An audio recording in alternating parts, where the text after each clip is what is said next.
petrify.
EWC Play is your all-in-one platform to compete in fantasy, pick'em, and quests for a grand total of $300,000 in prize pool. Build your dream fantasy team in 5 different games and track your score with live results tables. Predict the winner of every game, every group stage, and every tournament. Complete daily and weekly challenges to earn boosters that help you climb the global leaderboard. Got what it takes? Join EWC Play now.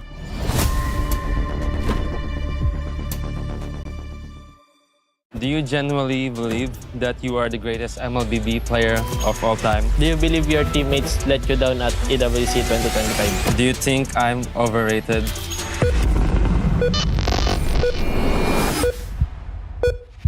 Hi guys, I'm Carl TC and I play for Team Liquid PH. Hi guys, I'm Kyrie and I play for Onyx Esports. The Esports World Cup wanted us to ask some of the internet's most asked questions. But to make sure we tell the truth, we have connected ourselves to a lie detector. So if we lie, everyone will know. Do you genuinely believe that you are the greatest MLBB player of all time?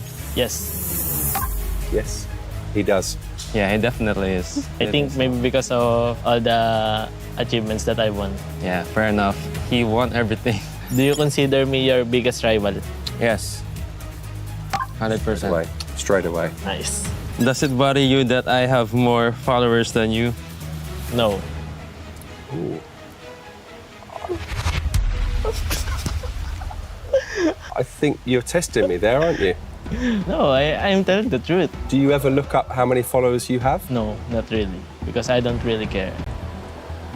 I think he does care about how many followers he has and his fans. Do you believe you are the best player in Onyx? No. I think you are the best player. You believe you're the best player. I think I am one of the best players. I mean, I think I am one of the pillars of Onyx. Is there anything I do better than you? Yes. Which things? In Assassins and also the face. Yep. I'm happy to hear that. Would you ever join my team if you were offered the opportunity? Your team. Oh no. No. Why would you wanna join Team Liquid? Yeah, I think if I play with you, a lot of things would be much easier. Yeah. Good. Yeah. Who's the weakest link on your team? I have to answer that? Yeah, you have to. I think right now You is can just lie. Teddy. Okay. He's not lying. He's telling the truth. Sorry, Teddy. It's understandable because he's a rookie, right? Yeah. Do you believe you would beat me in 1v1? Maybe in some heroes. I think right now I would lose to you in 1v1 just because I always see you 1v1 on live stream. Yeah. Do you think we'll be remembered as the 2 greatest players? Yes. Yes. Wow! Ang nagsisinungaling pare. Do you believe you will finish your career with a greater legacy than me? No. Wow, humble. Why would you think that? Because I think your achievements are very hard to achieve and yeah, it's just being consistent is very hard. Good. Do you think I'm overrated? No. Thank you, Carl. I'm just surprised with the questions. Do you feel more appreciated by Indonesian fans than Filipino fans? I see. If I... okay. Yes. I think you love both of your sets of fans. Good fans in both countries and there are also bad fans from both countries. Do you think you will still be a professional player in 5 years? Yes, but I think maybe not in Mobile Legends but other games. Oh. Yeah, I was seeing a pretty big reaction there, but that's because you've been in other games. Yeah. That makes sense. Do you worry that you will eventually fall off? No. I think you worry about it. I worry that I might get tired. I've been playing non-stop and maybe getting a bit of rest is good. Is there anything about my gameplay that you wish you could copy? Yes. Which gameplay? I won't tell you because you might use it against me. Okay, fair enough. Who receives more unfair criticism, you or me? Me. Yeah. Why? because I have already won a lot and I think they're still comparing us. Yeah. He's doing very well, isn't he? Tell him the truth. Yeah, he doesn't lie. Straightforward. Have you ever sent a negative comment about me to one of your teammates? Yes. What is it? Can I know? I always used to say that I'm better at Assassin's Creed more than you, but they would always say, you're better than me overall. Do you believe your teammates let you down at EWC 2025? No. In which part did they let you down? After losing, it's just I see the flaws of my team and I just couldn't help but compare my teammates to TLPH.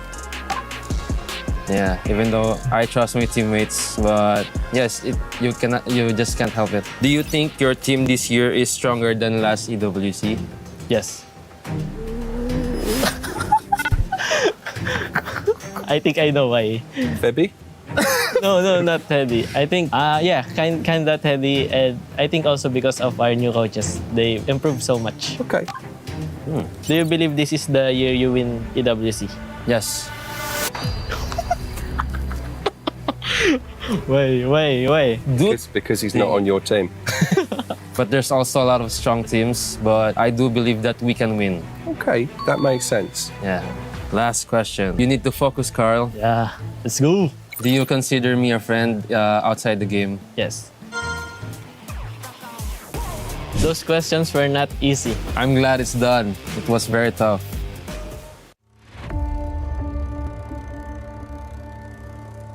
Bloodshed, tears, and glory. The Land of Dawn calls for contenders once again. Against all odds, GK Esports is here to win MPL MENA Season 9. Guangzhou Gaming!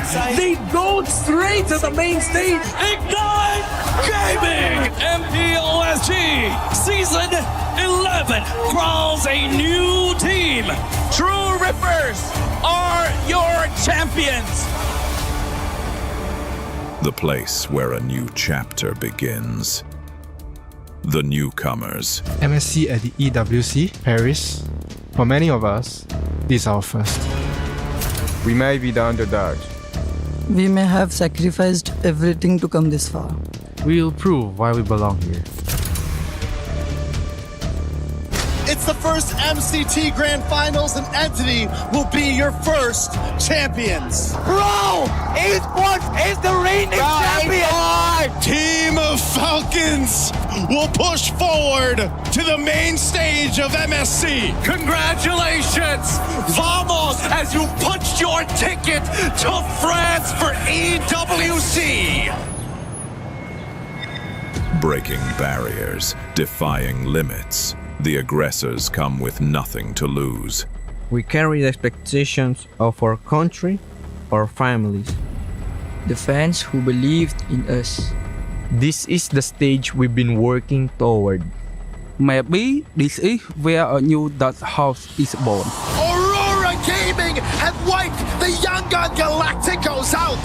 Megatron have not merely joined the Kings, they have become the Kings! And the Dragons of the North defend their Empire spirit! Challengers of the throne, the Titans stand ready. We have already achieved what many thought was impossible. Whether it's defending our regional title or taking down the champions of our region. We're here to break curses and set new milestones. Falcons AP Runner moving on through the Grand Finals. Slangor Red Giants are your new champions, MSC 2023 champions! Honor! Team Liquid is your grand champions! The names that shaped history, the kings and legends. It's been a while since we stepped foot onto the world stage. It's been a while since we brought home an international title. Our fight continues because our story isn't finished. Our legacy awaits. The journey to rise above begins. Play is in our DNA. Whenever we let it out, it becomes our superpower. Now imagine an entire city being built to supercharge it. Kadir City, powered by Play.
What you doing?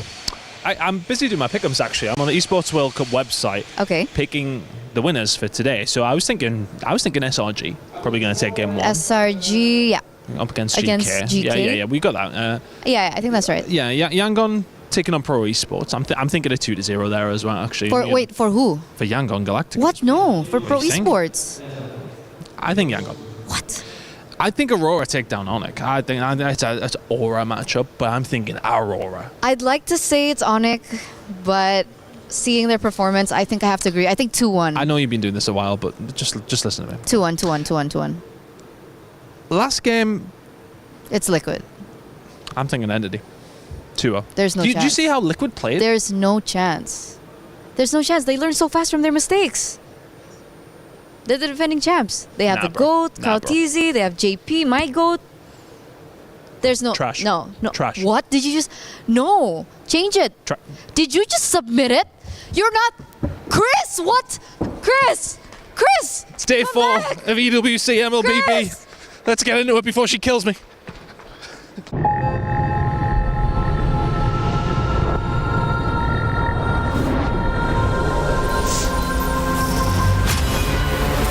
In the past, we were always in Asia. This year, we came to Paris.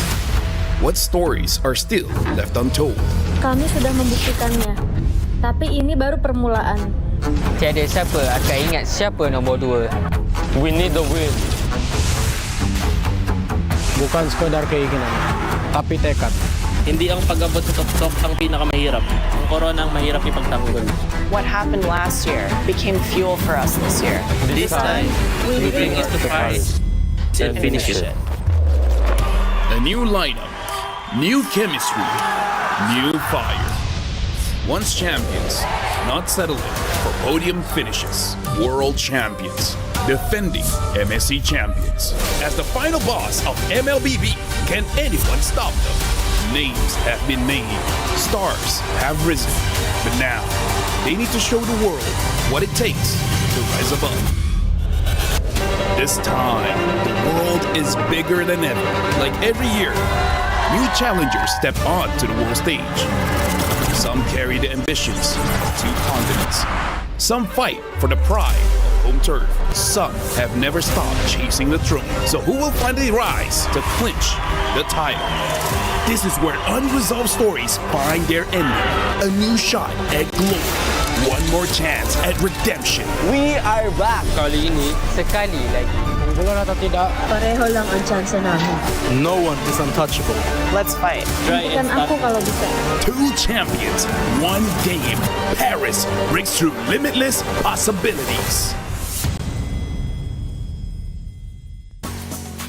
Welcome back to MLBB here. MSC at EWC 2026 is well underway, and as we welcome you to a nice weekend start, we have anything but a nice time for the teams who are facing elimination coming up in our first and final matches of the day. It is dire straits for our teams, but there is also a chance for glory if you can do things right. We'll see how much these teams have learned, how much they've bounced back as Group B takes center focus here on Stage 3 of the Lenovo Legion Gauntlet. Welcome back to the show. My name is Rain Day. I'm your host here, and I'm joined by my lovely panel, Brigitte and Lefel. Brigitte, I like the pink. Lefel and I went dark, and Lefel, you might have hit your face there. We won't worry too much about that. How you feeling? I'm feeling great. I'm excited for today, especially as this is Group B. I feel nervous. Yeah, I know, Because the but last you know time what? you and me are I here, know. it did not go well, Brigitte. Hey, listen. Yes.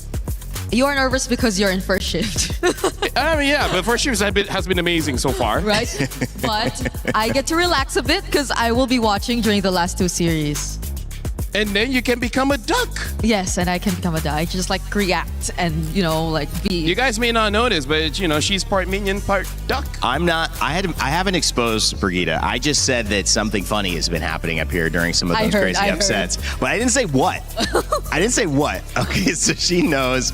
I'm gonna let her reveal it if she wants. Otherwise, just know we were getting hype up here. Let's take a look at the SDC rewind from yesterday. Speaking of games that have already happened, it was again more fanfare. Maybe not as many surprises. Might have gone a little bit more traditionally, but the meta has evolved. Brigitte, you were over there and obviously casting and talking about this. How did you? She had an amazing time, especially the last game. I know. Bro, so much energy in that one. I know. Okay, now that you pointed out the last game, I might have to focus on the last 2 series we had yesterday. Because if we're talking about the meta and what else we got to witness yesterday, it's probably the Melissa that really stood out to me the most, because we saw very drastic performances on the Melissa. One where it was very efficient and one where it kind of struggled.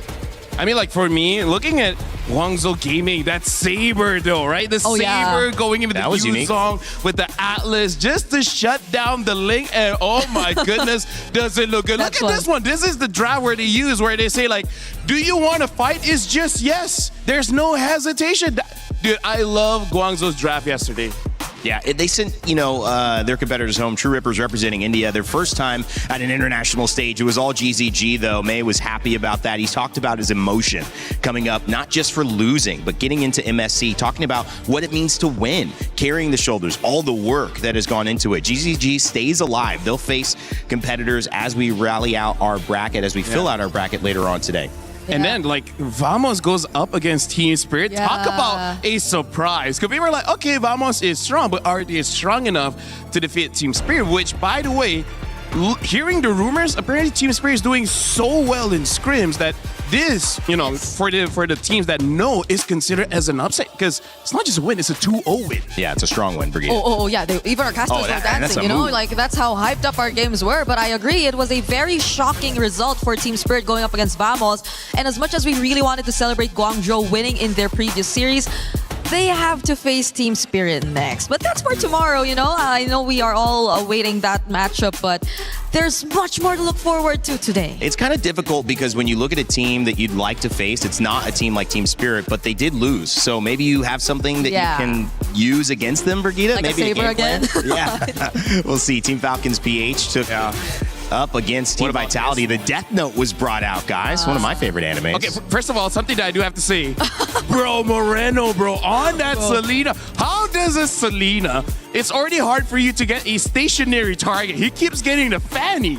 Yeah. How does that happen? I also could not explain everything, you know, and the fact that we wanted to really focus on the mid lane matchup, but I think that series was just all Moreno. We barely got to see anything from the KDA machine, at least in terms of the mid lane matchup. And this final one went all the way, the distance, 3 games, but Team Falcons Meta was able to move on. It'll be a Team Falcons matchup in the next set of games, so that'll be exciting. And again, it's kind of bittersweet because at least one Falcons member moves through. They have a chance to, you know, add more points to their club championship defense, which they've won 2 years in a row here at EWC. But taking a look at the top side, we've got Yangon Galacticos and Pro Esports coming up. Onyx and Aurora Gaming are set for a matchup. Those will happen today. And then the other matchups happening, GK versus Selangor Red Giants. That's an elimination match, meaning the loser goes home. Their MSC is done. And then you've got Entity 7 and Team Liquid, the GOAT, Carl Teasy, playing for a chance to go back-to-back in terms of MSC wins. But if they lose, again, they are going home. The stakes are about as high as ever, Brigitte. I know, it's feeling like probably the longest day we're actually going to have, just based on the upper bracket match. Yeah. You know, if we were to focus on that, because I still could not believe we're actually seeing our previous grand finalists in the lower bracket. I like the fact that we color-coded so that it has nothing to do with any of the teams. I do have to say you are close because pink and red are pretty close. But yeah, honestly, Rainy, when you were talking about Selangor Red Giants, Brigitte looked at me, elimination match, and then when you said TL elimination match, I was just looking at her and be like, because here's the thing, because the meta is so crazy, it's evolving, I really don't know whether the grand finals of 25 can actually adjust and adapt, because it looks like the fundamentals have changed just a little bit, right? Because before this, you scale up. This time, you might not have the chance. That's a great point. You know, Malaysia and Philippines representing MLBB so well over the course of their tenure in this competition, in this game. Recent grand finalists here at MSC, now both in the loser side of the bracket. I mean, what does that do, Brigitte, in terms of changing the way you're approaching this tournament? Because obviously things haven't gone well with how you started. Yeah, it's I hope something that will not really pressure them as much, because I believe these two teams aren't really new to lower bracket runs, especially SRG. I believe they've been through this also in the previous year, and having to go through multiple elimination matches is something that they pretty much are used to. But you can't take away the fact that they probably have a slightly more challenging route towards the knockouts. If ever they do get past this series, then they will have to worry about the loser of Onyx and Aurora next, which I feel isn't an easy task. That's not an easy task. No, you've got to keep your energy up, especially when you go through a gauntlet like this. So that's the situation. Just get ready. Everything's going to be a battle from now on. And that's the benefit, though, because now you realize that any game can go any way, which means if you're right about guessing which ways those games go, you deserve something. Earn your share of $300,000 by participating in our EWC Pick'ems. That's right. You get to let us know who you think is going to win the matchups today. You saw a great cold open with the Turna and Chris there talking about a 2-0 Entity 7 against Liquid. I'm not sure a lot of people will put that as the pick, but you know, crazier things have happened. I mean, maybe like, not. Rain Day, I feel like if I can give any advice to the audience, whatever your intuition says, go the opposite. Go the opposite. So far, all the predictions have been pretty wrong. So, like, don't trust yourself, basically, little Jimmy. Don't trust yourself. Yeah. For everyone that it's a lesson of life. Be yourself. Don't listen. Whatever you think, it's wrong. Exactly. I love that. Just giving the youth. Have self-doubt. Yes. Listen to the haters. At least for this. At least for MSC. At least for MSC, you know? We gotta clear it out. Well, doubt is welcome at MSC. You know, you gotta have at least like 9 days of your life where it's okay to doubt everything. And I think this is what Paris has given us in MLBB. Now, as we walk into the camera shots following GK Esports and Selangor Red Giants, the Giants of MENA qualified as champions from their league and able to now face off against what many would consider the ultimate champions, 5-time Malaysian champions in SRG. Unprecedented success from this team. Brigitte, both teams have a lot to play for. And I'm hoping we get to see them in a similar spot as they were 2 years ago, where they had a near flawless run, where Sekai's was just performing out of his mind, and where he was actually labeled as the Sky Prince? Because that was something we are yet to see from them. Yes, they got comfortable every now and then, but the moment they got their hands on the Ling, I feel like it was a surprise to us to see that kind of performance from SRG. For me, I still want to see him on the Ling. It's just that ban out all these crazy crowd control heroes, right? Yeah. Like even you saw like the Belleric, the Eudoras. Yep. Like I really feel like as long as those are not on the table, it's a little bit better for Skies. Because when there's a lot of crowd control, he really can't do much. Well, speaking of GK Esports, who he's going to be trying to do a lot with, they have a team that is built to understand that they have a challenge ahead of them in the Malaysian Champions. Can they do enough to move through this elimination gauntlet and keep themselves alive for one more day? Eterna sat down with Shin to get his thoughts. Hey everyone, it's Eterna here over with Shen, captain of GK Esports. How are you feeling coming to this elimination match? I mean, we didn't get to what we want last match, but today I think we're gonna play better because we got enough time to play more, and we're really excited because we're gonna beat with SRG, so it's really fun to play. Yeah, we're all anticipating this next match. Yeah. And were you surprised that SRG ended up in the lower brackets with you? Yeah, a little bit, but I think this meta, it's there's no really you can say really team gonna beat everyone or something like that. Oh, okay. Really, yeah, every team has a chance, Every team has a chance. It is a very interesting meta that we're looking at right now. And earlier on, you said that you had a little bit of time, right, to prepare more and so on and so forth. So did you think that was one of the main reasons why you lost your previous match? Yeah, I think we didn't get enough time with each other to adapt to the new meta. But I think now we're gonna play better for sure. Okay, if there was one thing that you could fix from that match that you lost, what was it? I think our draft. Okay, your draft. Yeah. So the drafts have been studied. It's been prepped for today. Did you think that the communication was okay? Chemistry, execution, was it okay for you? I mean, not really, but we didn't get to play the game, so I can't really say that, Okay. But what about you personally? In your performances so far here at MSC, have you been satisfied with it? I mean, not really, because last match I didn't really perform. I think my performance was really bad. Today I hope I can do good. Okay, we're all hoping, we're all anticipating, we're very excited as well. Is there one person from SRG that you think will be the main problem later on in your game? I think Innocent. Innocent. Yeah. Okay, why is it Innocent? I think he's for me is the most strongest one on the team, so that's why. Okay, so your eyes are going to be on Innocent in this next matchup. Is there anything you want to say to SRG before your match? So yeah, good luck, and let's give a good match to the audience, What about your fans back at home? I mean, I want to thank them for the support. I say sorry for our performance last match. I hope we can fix it today, and yeah, keep supporting us. This has been so wonderful. Thank you so much, Shen. And before we go, I do want to ask you, as team captain, are you the person that usually, supports your team mentally, emotionally? Yeah, I think so. What do you usually say to them? I give a speech before the match so I can get them motivated or feel their hunger, more. Yeah, that's all. Oh, what's it like? Can you give us an example? I mean, I cannot, It's Okay, pretend I'm your teammate. Okay, Eterna, we're going into this elimination match, and then what do we do? What do we do? Well, what should I say? Yeah, okay, I'm listening. Usually I say it's fine, we didn't get enough to practice, but the match isn't decided because we didn't get that. But I know they're a strong team and it's fine, but they're only players like us. They do mistakes, they feel pressure, so we just need to play every minute, win it, keep winning it every minute, then we keep going until we win the game, something like that. That's captain for you, ladies and gentlemen. I feel so motivated today to do my job. Thank you so much, Shen. We're throwing over back to you guys.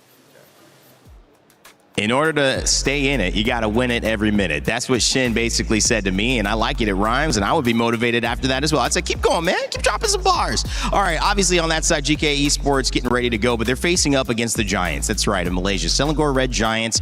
They've got the Sky Prince, and they've got all of the titles ready to go and seek and in search of another MSC opportunity to get back to a grand finals, claim a championship trophy. We had a chance to sit down and talk to who Shin thought was an important player, Innocent with Eterna. We are now here with Innocent from SRG. Welcome. Are you surprised to be in an elimination match? Yeah. You are surprised. Yeah. Why were you surprised? Did you think that the meta would favor you this time? I mean, based on our scrims, it's good. Okay. We don't have any problems during the scrim. But suddenly, during our first match, it shows that we're lacking something. Okay, they're lacking something right now. And I do want to say, because this is kind of similar to what happened to you last year at MSC, but you managed to go all the way to the grand finals. So is this just something that SRG does in the early stages? I don't know if it's normal for us, but every time that there's an international tournament, we really have this kind of problems during the early stages, and we just need to talk and fix it. Okay, so can we talk about these problems just a little bit? You can be general about it. You don't have to go into detail. Is it more on execution? Is it communication? Is it adaptation? I mean, there are some onto the communication side, and the others are more on to... I mean, there's a lot of heroes now. Okay, so there's a lot of heroes. There's a lot of heroes popping out, and sometimes you don't face them before the international because other regions they have different heroes. Yeah. Okay, so some heroes are popping out, and we did see an interview with Sakai's, and I think he mentioned as a jungler that he was really annoyed by the Eudora. Is that something that you share in the gold lane as well? Do you feel like the Eudora is annoying? I mean, it's more annoying for the jungler because they need to dive inside, right? And the Eudora will just press second skill and then it's over. Yeah. At least I can use Purify or what. That's true. Yeah. So if you could name one hero that you don't like in this current meta, what would it be? Eudora. So still Eudora? Yeah. Oh, okay. Because he's kind of annoying for Sakai's. Because it's annoying for Sakai's. Yeah. Okay. And we're talking about heroes right now. We've mentioned the Eudora, but what about the Melissa? It looks like the Melissa is rising in popularity. Do you think she's the #1 prio in the gold lane right now, or do you think there's still other options? I mean, there's still other options, but Melissa is kind of safe pick for gold lane right now because her laning is kind of strong compared to other heroes in gold lane. And during team fights, you got your ulti to protect yourself against assassin because it's assassin meta, right? Right. Yeah, that's why he's good, I think. So we're not going to see Claude and Carry anymore? Is it over for them? I mean, depends on the team on what they want to use. Because the other heroes are not scared of diving and they have a lot of mobility. But Melissa is kind of positioning kind of hero. I love the insight. Yeah. I love the insight. Thank you so much, Innocent. By the way, if you could go back in time, and we're going through to your previous match where you unfortunately had to suffer that loss, is there anything that you would do differently in that match? Just personally?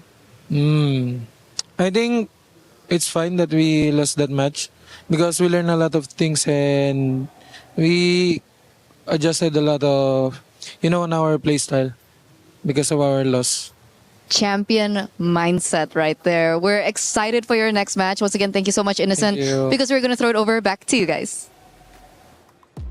Thank you so much. A little bit of an interesting thought on the meta, guys. You guys are having fun with it as well as we welcome you to the desk, ready to get going on the stage soon. Brigitte, quick thoughts here. How do you think this first game is going to go? Yeah, I think that just proves how we are really not decided on what the actual prio and metas are. It varies per team because even the Brody was rising yesterday. I don't think we've seen it as much as the Melissa, but there are a lot of new picks coming out here and there. Whatever she said. Whatever she said. I double that. I love that. All right. Well, guys, in France, they have a saying, it's c'est la vie. But when your life is on the line, is that enough. I think you're going to have to fight a little harder for it, especially if you want to take down the MSC 24 champions and the back-to-back finalists in 25. The Selangor Red Giants go up against GK Esports. Somebody's life is on the line and someone's going home. Let's get it started.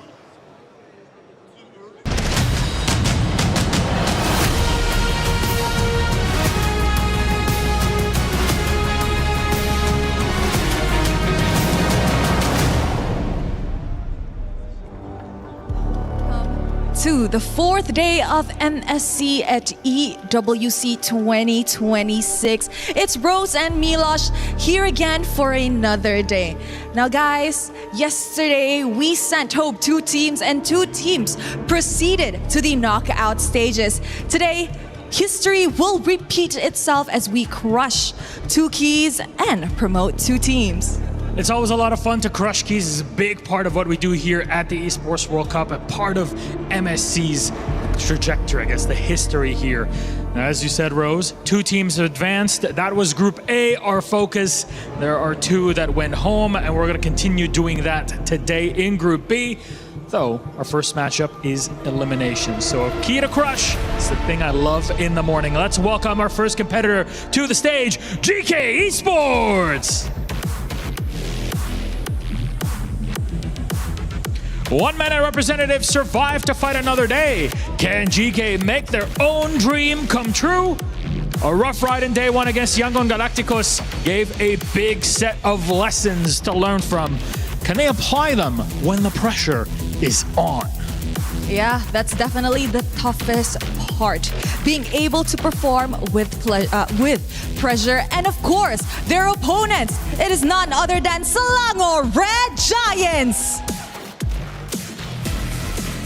The champions of MSC 2024 are on shaky waters after losing in their opening match of the tournament.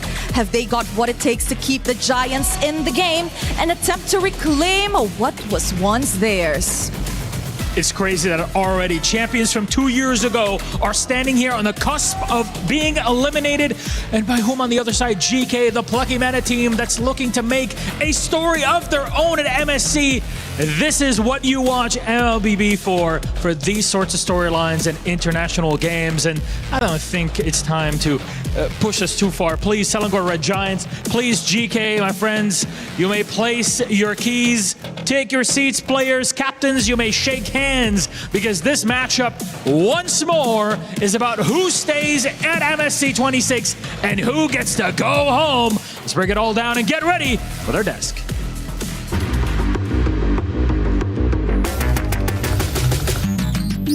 Day 3 just wrapped up and we went through our upper bracket and lower bracket matches. True Rippers were sent home by Guangzhou Gaming, but Ignite Gaming had to suffer the same fate. Then in our upper bracket matches, My Goats, Team Vitality from Indonesia sent Falcons PH down to the lower brackets. And we also have the boys, Vamos from Malaysia, pulling up an upset victory 2-0, dominating Team Spirit to make it to the knockout stage first. By Sawa with the wrap on the dryer, keeps him at the bank. Deficit Blade Steel gets him away, error! As the first team yang lepas ke knockout stage, kita orang rasa bersyukur dan juga lega lah. And at the same time, kita orang rasa bangga juga sebab kita orang adalah tim pertama yang wakil Malaysia yang lepas ke knockout stage. 2-0 for Team Vitality as they secure the knockout stage! When we make it to knockout, we're so happy. I hope this is the chance that Team Indonesia and Team Vitality to win this tournament at MSC. Team Vitality winning 2 against Team Falcons Philippines. I'm pretty confident that Filipino teams can survive the lower bracket because we are so confident and at the same time we know how to bounce back and we can handle the pressure. And there you have it! Day 4 will continue with another brutal 2 eliminations and 2 promotions to the knockout stage for top 8. We'll find out as Aurora and Onyx, Pro and Yangon also face off for that top 8. Somebody's key is getting crushed after this one. We start the day with drama. We'll end it as well as Entity 7 later on will take on Team Liquid PH. But for now, GK Esports or Selangor Red Giants, their life is on the line. I gotta say, Randy, me and Brigida, we are at the edge of our seats. We're super serious for this one because here's the thing, like Slangway Giants. You want to start off with a lie? They That's were. how you want to do it? They were one of the favorites, Raina. You don't understand how sad I will be if they get eliminated now. Yeah, I think it's just his way of trying to distract himself from the reality that we're actually You're a facing. distraction. Oh, sorry. I'm sorry. I'll say you didn't get a chance to see it, but these two were shadow boxing during that warm up because they were so excited. That was our warm up. I could tell you guys were hype. You were getting ready for the draft, and I'm hyped too because we saw the meta develop over the course of these last 3 days. It's developing still, but these are the moments where you really get to test your ideas. You get to see what they're worth. Everyone has a plan coming into this, but we get to see which ones are prevailing, and slowly but surely we're putting the puzzle pieces together of what's working. Yeah, I think for one, I don't know if SRG want to go up against a Balearic again and again and again, because that's exactly what happened in their first series. That's we right. saw that, and it was very effective against them and their playstyle as a whole, because as much as they wanted to split things up, when it came down to a point where you just had to deal with the fights, the Balearic just made things very difficult for them. I mean, like, that is one of those things that's like overlooked, because when it comes to like the draft, you really want to pay attention to like the win conditions, right? But sometimes there's just way too much win conditions. You can't ban them all, so you gotta ban out these activators, you know? Well, if you want to pick your dual champions and win 50,000 diamonds, you can do that. Pick 2 champions and 1 big prize. A grand diamond prize of 5 winners, each getting 10,000 diamonds each. You can get some exclusive skins, and you can scan that QR code with your phone, your tablet, or whatever device you have that has a camera and get access to it right away. The event ends July 27th. It's currently live right now, so go check it out. Let me just say, Rainda, I feel like this has gotten more and more difficult. Like, before the tournament starts, I'm pretty sure a lot of people said, oh, Team Liquid is going to win. Vitality. Oh, I thought you were talking about the My Champions pick. But now they're like, wait, hold on. After like 2-3 days, and this is just groups, and already like I would say the power rankings be damned. Yeah. Right? Everyone's power rankings has just scrambled after 2 days. Yeah, I mean, you saw the intro. You saw Eterna and Chris. They had a mini debate over there. Yeah, what a team is trash. Mini debate. We're not sure what You guys agreed, right? Feel. Trash? Oh, Trash? wait, what? Oh, no, it's just Brigida. Oh, okay. Oh, Just hey. Brigida, right? Okay. Oh. That makes sense. I was like, what are you saying, bro? Wow. But that was me, you know? Yeah. I was supporting them. But either ways, jumping into this draft, the interesting thing, it really is, if you have an identity, that's good, but at the same time, your opponents will know how to counter you. For Slangway Giants, I would say after their first match against Pro Esports, I don't think it's super defined just yet, their identity, because game 1, 2, and 3, it's different drafts. Even the win condition is different. So I really don't know how they're going to approach this one going up against GK. It's interesting. You did mention, go ahead, I don't want to interrupt you there, but I was just thinking Pro Esports and PPP, you'd mentioned that Belleric, and he was so successful against them. What do they take away from that now going into how they prioritize this draft? I mean, I initially wanted to put a bit more focus on that, but as Lafel mentioned, it's a bit hard to narrow down the win conditions and what you really want to focus on when it comes to the draft. And that's on top of the fact that SRG themselves, unlike the other teams who tend to just really go either tanky EXP and they just shuffle everything else in the lineup, they've been using either tanky or damage EXP. So you also don't know what kind of approach they want to starting from the EXP lane, which I think is very crucial in this current meta. So let's see if they get to finally establish it here now that they're in a very dangerous spot. Expanding River and maybe expanding conversation of the assassin meta. 2 characters, 2 heroes that have made the biggest impact in that, at least from an eye test. It's been Harara and Ling. But they have a very different win rate. Over the course of these last few days, we got some stats in the green room. Harara, 73% win rate. Ling, 43. And these are 2 of the Harara Ling assassin users that you might think we might see that matchup again, Lafel. So that could be a big thing on the ban list or not. Okay, so we're already starting off pretty interesting here. Slangway Giants, they are on first pick blue side, GK second pick red side, and a Harley ban. That's rarely a first phase ban. But just to expand on the conversation of Ling as well as Harara, I'm looking at a Eudora. Either ban it out or first pick, because at this point it's 100% pick and ban. And every single, I would say most junglers, they're like, yeah, we don't like to go up against her. Yeah, but I kind of wonder about the Harley ban. What could have been the idea behind this? Is it just a jungle matchup that they're trying to avoid, or is it a different hero that they're planning to put out and would rather not go up against the likes of a Harley? I see 2. One, either they're going for a marksman pick, right? So you don't want to deal with the Harley. or Eudora a ban. nice Eudora ban. The other thing, Break, you remember Aurora? Aurora Gaming with Mr. Big Brain Midnight? Okay. Yeah, when he used the Harley, he just paired up with both side laners that are like very strong and a jungler that's also very strong in the early game. So maybe Harley is also an activator for a pre-10-minute game kind of draft, you know? So I think Slangoray Giants right now, get rid of Eudora so that Sakai's has free time, get rid of the Harley so that Innocent has free time, and they just want something that skills a little bit better into the mid. Don't try to, I would say, gamble it in the first stage of the game. Yeah, and GK maybe sense that it could be a setup for a Fatty to just have an easier life overall, but you mentioned even a potential marksman that just probably doesn't want to deal with the likes of a Harley and a Eudora.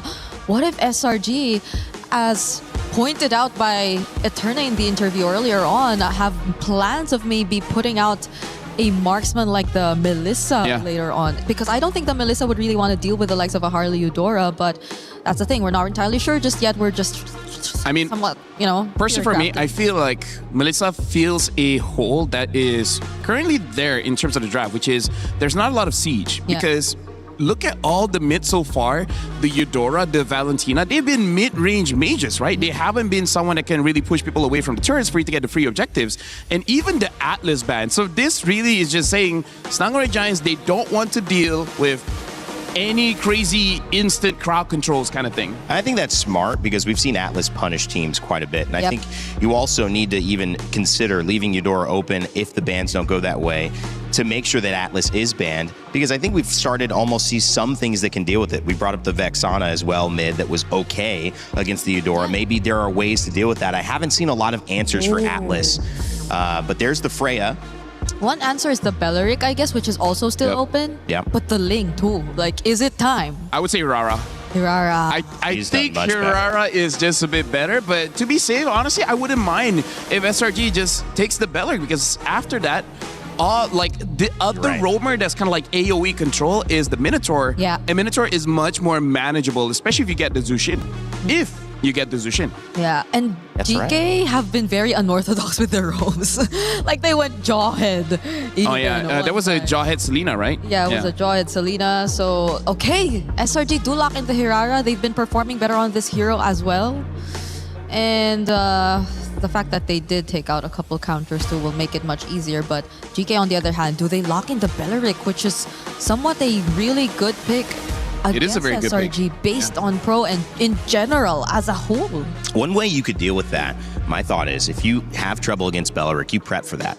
Teams are going to pick it against you because they've seen, oh, that gives them trouble. But if in these days, SRG have kind of found an answer, LaFell, and I don't know what that answer would be, maybe give that to you, it could be a nice setup because they're like, we know teams are going to bring this out against us, but we'll have the answer now. Oh, do they consider the Valentina or... I honestly don't know, because I actually prefer something with a little bit more range to deal with this Zushin, because Zushin, both Zushin as well as Belleric is very good against melee heroes, so I feel like you need just a little bit more range to counter them before they become a problem, right? But we've seen when Stormy picks up a pick like the Farsa, which theoretically should do good here based on those first two picks.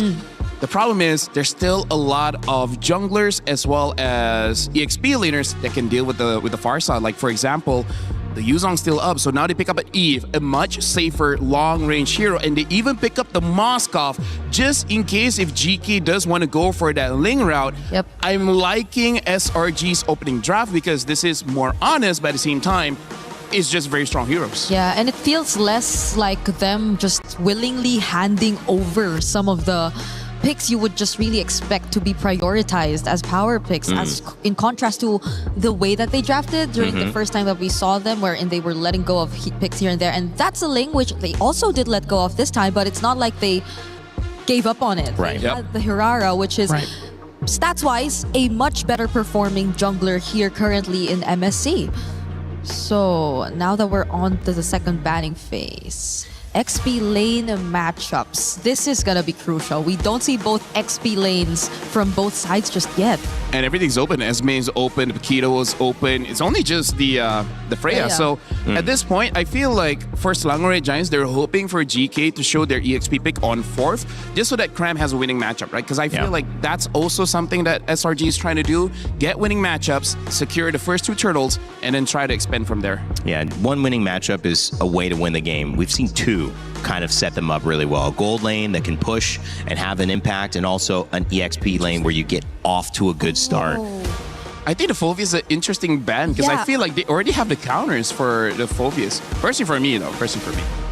And they themselves could have used it.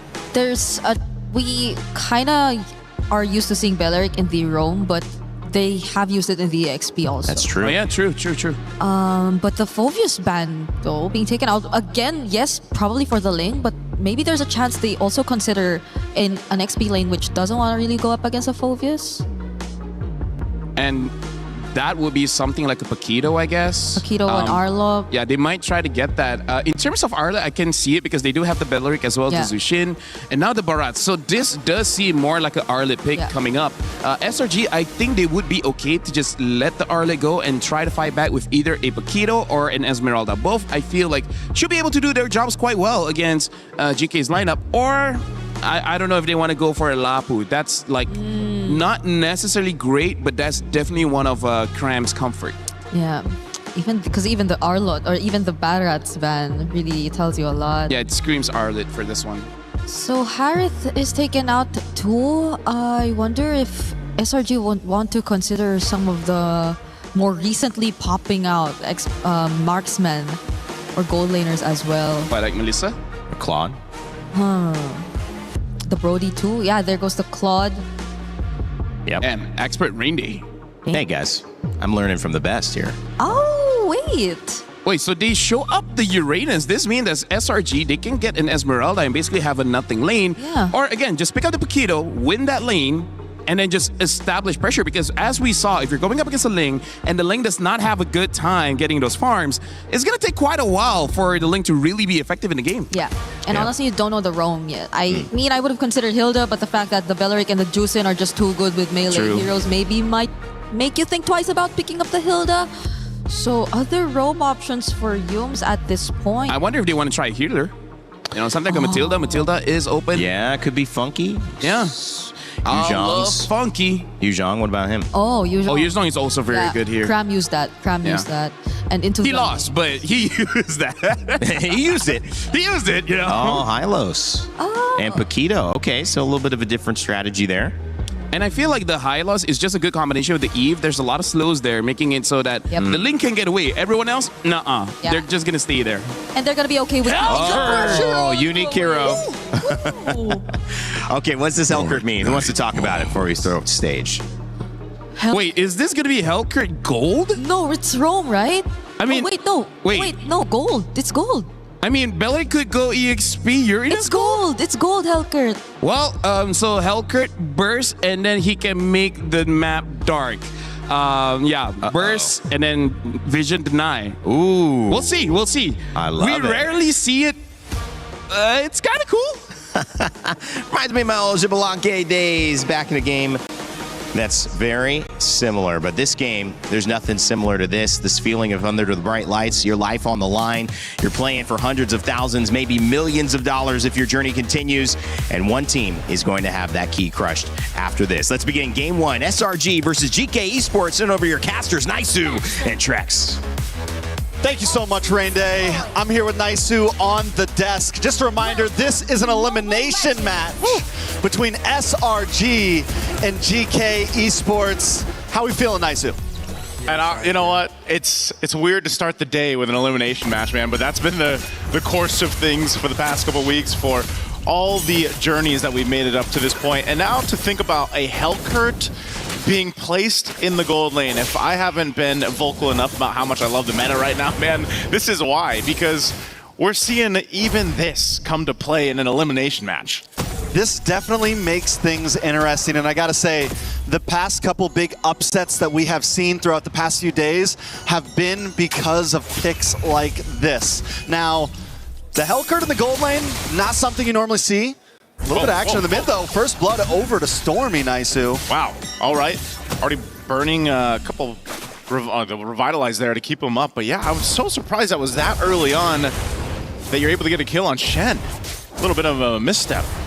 Yeah, definitely a misstep. Yaga in this gold lane. Back to this Hellcurt, though. Nothing too crazy as far as emblems go across the map. We do have the pull together on Quanok. Overall, though, I'm excited to see how this plays. Are we going to see the Hellcurt roam around quickly? Normally, gold lane doesn't get too much action in the early game, but because of the speed, once he hits level 4 as well, getting the Dark Knight Falls might be able to help GK in terms of getting some of these first turtles. He hasn't hit level 4 yet. May be able to get it before this turtle. I'm wondering if SRG is going to want to rush it because they don't want to have to deal with that Dark Knight Falls. Because even when he's on the opposite side of the map, his team can still capitalize from it. So it's something we definitely have to watch out for, especially with the range, with the possible surprise of Shen hitting a Wrath of Dryad, something of that nature. So I'm excited to see how they utilize this pick.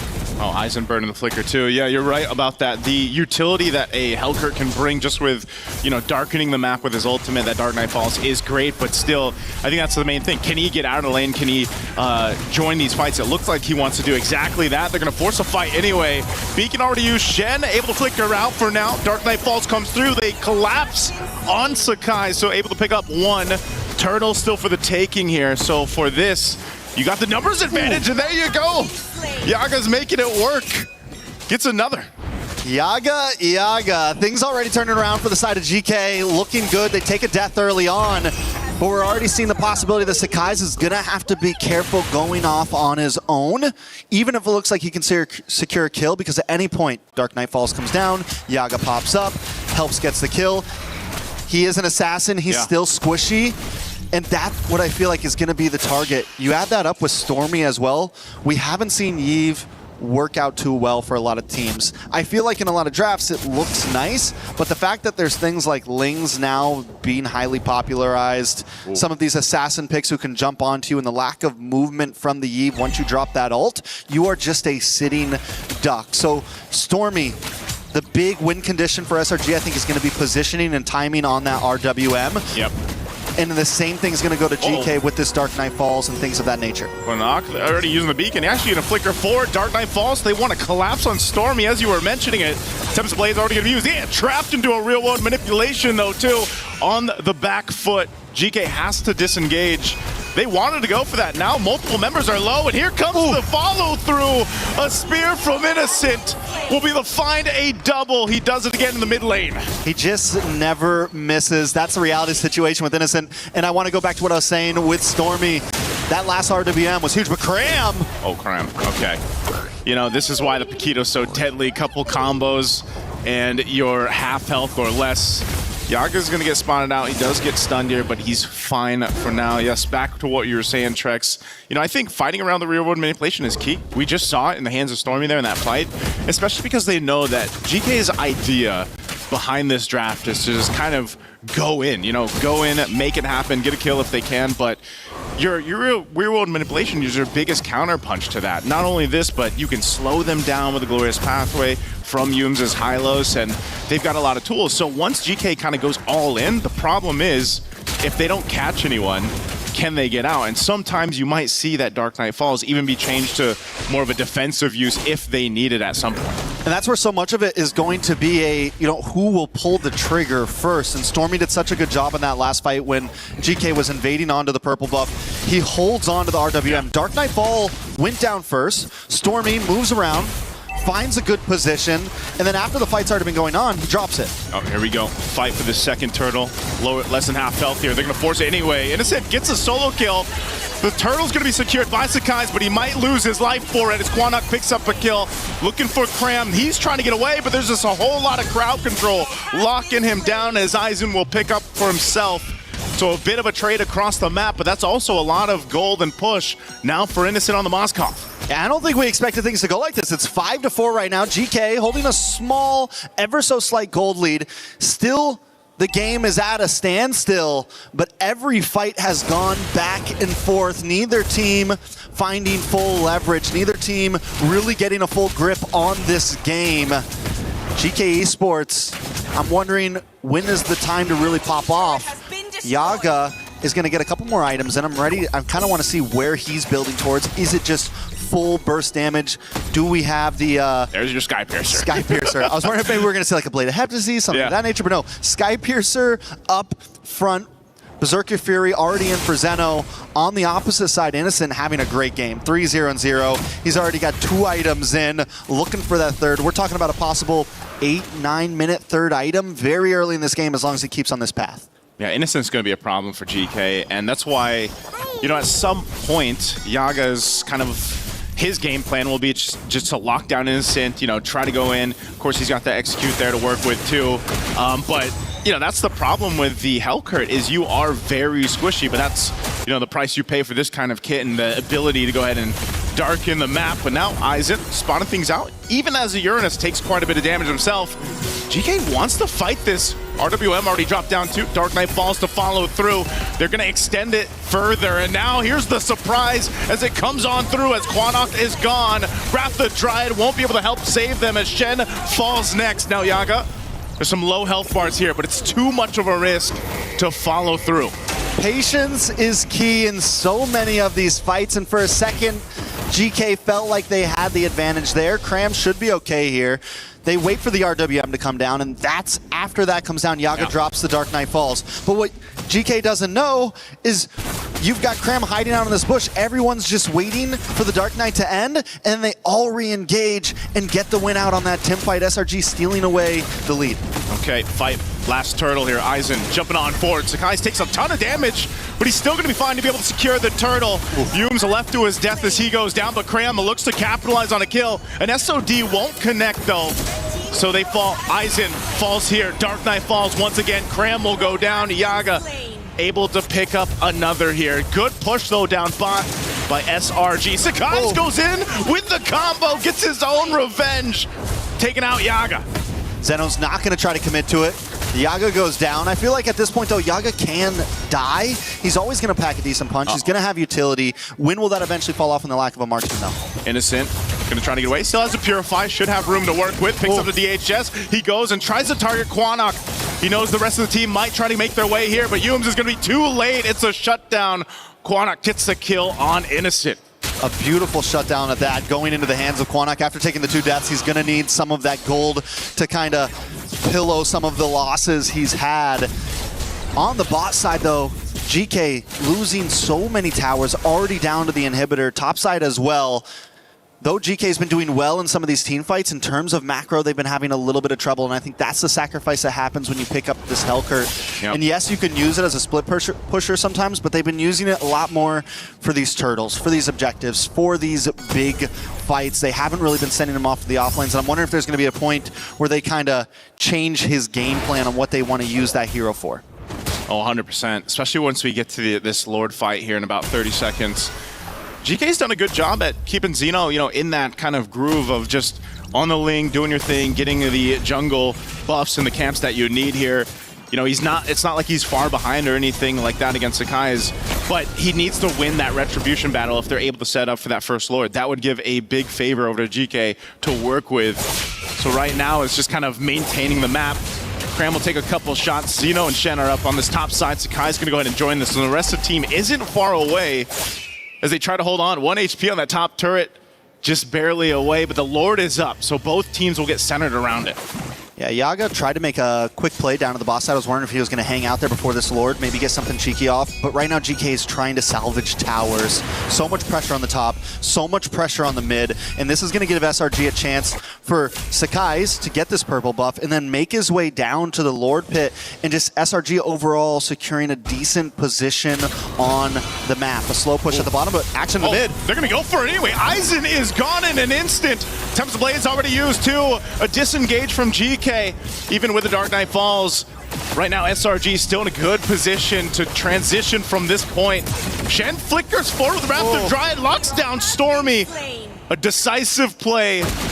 Cram there, couple punches on the tree will take him out. Shen's gone, Lord is up.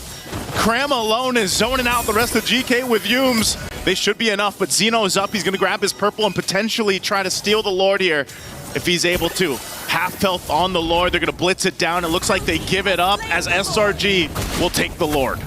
SRG with a very clean lore taken, though GK is doing well at finding some responses here and there. Cram himself right now is just putting so much pressure onto Yaga, so much pressure onto Quinnock. Every time a fight starts, Cram finds a beautiful angle and just stops GK from what they want to do. In that last fight, Yaga was looking for an entry in. Cram was waiting for him. Got a couple quick punches off, and Yaga can't do anything. It completely nullifies the strategy that GK wants to bring to this fight. Cram's basically like, you got to go through me, if you want to get to the team. And even these off angles like this, he's a threat alone. Glorious pathway to slow down to GK. They take down the tier 2 turret. Ratha Dryad Shen just deleted again. Not tanky enough on this Belric pick. Lord charges in the bottom turret. Into the base, Sakai's goes. He does get away. Aizen jumping on forward. Might get locked down here, but the rest of the team will clear it out. Shields pop in mid and bot. Oh my lord. Again, Cram just showing the amount of damage he has, but can he go 1v3? He flickers defensively. Dark Knight Falls comes through. Yaga on the hunt. Not sure if he wants to follow this through. It's a bit too much of a risk. He sees Sakai's though. He's gonna go for him. The pitchers, they come through. And that was probably worth it for Yaga, but not for the team. I mean, there's some value there. When you're getting pushed on, when you have a 4K deficit, a trade is a trade, especially if it's on the opponent's jungler. GK got the best that they could, honestly, out of that big defense. A little bit of action with the purple buff. Whoa, Zeno so close. Whoa!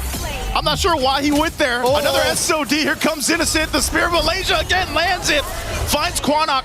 Aizen's tanky enough, but the turret, it'll get shredded down a little bit further here. They don't have the waves pushing in up top just yet, so they'll clear him out. A big play from SRG off of the interesting decision there from GK. Yeah, Zeno should not have gone for that.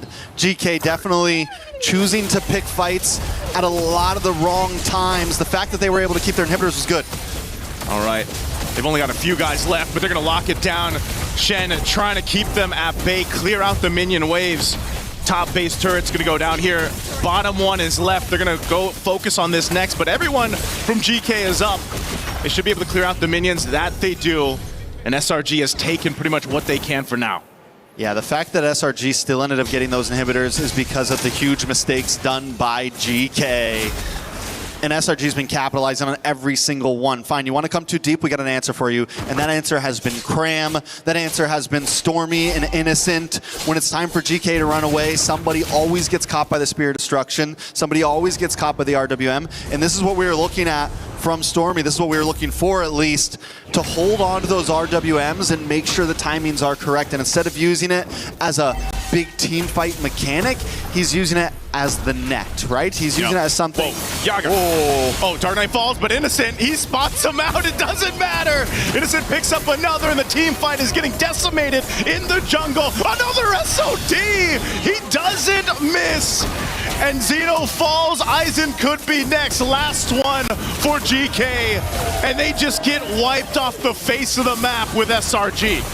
They don't need a Lord. They got a wave of minions coming down the mid, a 7,000 gold lead, and death counter's too high. Too high for GK. They're going to have to scrap this one up and go next because SRG came through in game 1 in this elimination match. Definitely a tough start to that game for SRG. Another pick to throw them off their balance, but they held it together. And as the game went on, the lead got out of hand for GK. Things got a little too crazy for GK, and SRG kept their cool and took the victory. Again, man, there was an attempt there, do something unique in the draft. Interesting in the draft, gold lane Hellcurt. You could see where it could work. There was uses for it, but essentially you have no way to even contain Innocent.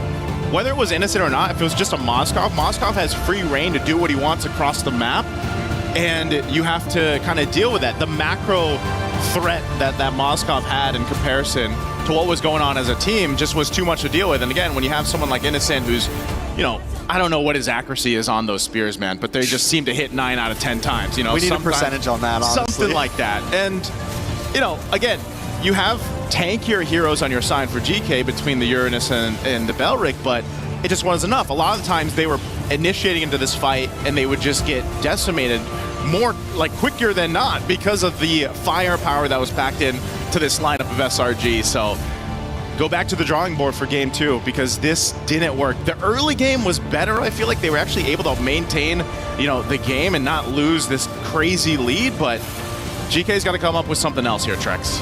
I mean, I get it, right? Game 1, you try something because if that something works, it puts you in such a huge advantage for the rest of this series. It's a mental game, and GK was not able to pull it off. But even more of that, SRG was able to keep their cool through it all. Let's see what our panel has to say about that. Rain Day, take it away. Thank you, Trex, and nice, great cast on the first one. This was an interesting game, but you got to say GK Esports had moments where they looked much better. 5 kills after their time with YG, who got 55 kills against them. Now they added 11 to the tally, so technically doubling their overall efforts and effectiveness, but it wasn't enough against SRG, who I feel like, Brigitte, this is just my take, I want to hear yours, just had a win condition in the Moskov and in the Harara, and their team fights really came together very well. Yeah, and on the other side, it was very specific for Yaga, who had to go up against that win condition you mentioned, which was Innocent on the Moskov, because I feel like Yaga and what he's been through in the first series, in their first showing here in MSC, was something they do not want to go through against. Yeah. So they picked up a very aggressive gold laner, a very unique gold laner at that. And you saw the intention, you saw it work to a certain extent at the beginning, but again, for a more sustained team fight or for the long run, I think they lost sight of how they should have played around this certain lineup. Yeah. LaFell, I mean, when you go to that matchup specifically, it is kind of tough because, Helkert wants to get in and wants to stop Vision and kind of reap through the chaos. But Moskov, if he's your person you're trying to shut down, one knockback and now your whole plan is like delayed, and that delay could be it doesn't work anymore. I mean, the crazy thing is we'll have some time with the Telestrator later because in this game, funnily enough, the thing that I got to talk about the most is actually the map because that's what Selangor Giants used to defeat GK. And here's the thing, it's not that GK does not have ways to stop it. It's just that somehow they weren't able to just because Innocent, he himself was invisible in the map. The moment he shows his face, sure, he dies. He made that one mistake, but then never again. Yeah, you would think that GK would have a less harder time finding Innocent because they had 2 assassins. They had such high mobility heroes and even a Uranus who could just pretty much, you could rely on him to control the rest of the map. And he's the guy who could just split up from the rest of the members. Actually, 3 of them, like either of these 3 could just go and take their separate ways from the team, but it still didn't work out. How'd you feel about Cram? I feel like his Paquito is pretty impactful. Very much so. Honestly, Cram, I will talk about him a little bit more during the analysis later, but he was the reason that Selangor Giants can change their game plan mid-game to actually make it so that Innocent gets to a point where he can start carrying because for me personally, I saw plan A, and I would say the first 5 minutes, they saw plan A cannot work. Okay. They switched to plan B, and instead, Cram has to be the one getting all the attention, and after that, honestly, smooth sailing. Yeah. Cram just did not hold back that game. I feel like there was this one instance, even when I was watching, that he was already caught by 2 members. They were trying to poke him down. They were trying to threaten him out of the lane, but he stood his ground. He just stayed there, hid in the bush, and was ready for a potential re-engage if ever GK actually wanted to go for one more round. And that's the thing about Cram. He's a very aggressive XP lane, and the Paquito, I think, allows him to really play the kind of playstyle that maybe we've been missing in that first series that we saw from SRG. And it was really interesting to see the results of yesterday's performance, or not yesterday, but the day we saw Selangor Red Giants fall earlier on because the Beleric gave them so many issues. GK prioritized the Beleric this time around, guys, and it doesn't give them any issues. And I think that's just SRG know we need to have an answer for this. The Paquito worked really well to give them the space, but LaFell, I want you to break down what you saw in that game. All right, Brigitte, I trust you for this one. So we're gonna be looking at it. I'm just gonna stop. We're gonna look at the draft here, and I'm gonna take some time because we're gonna be looking at GK's draft first, where the idea of this Helkert was to shut down the Moskov because based on previous matchups, they know that the Moskov will win against Ling. So they need an immediate answer, and that answer was this Helkert, which this is why we're gonna see in the game how it really changes. But before that, we gotta talk about how Selangor Giants approach the draft because they have 1, 2, and 3 independent laners, meaning to say that when the game goes above 5 minutes, you can have them solo lane, and then that can attract a lot of teams. But in this game, Sakai's was not a solo laner. He was the one actually starting the fights. It was more on Cram as well as Innocent to be in that lane. We're going to be looking at some clips here where in the first clip, we'll talk about how great the Yaga on this Hellcurt is, which by the way, it's a very toxic Hellcurt, you know, with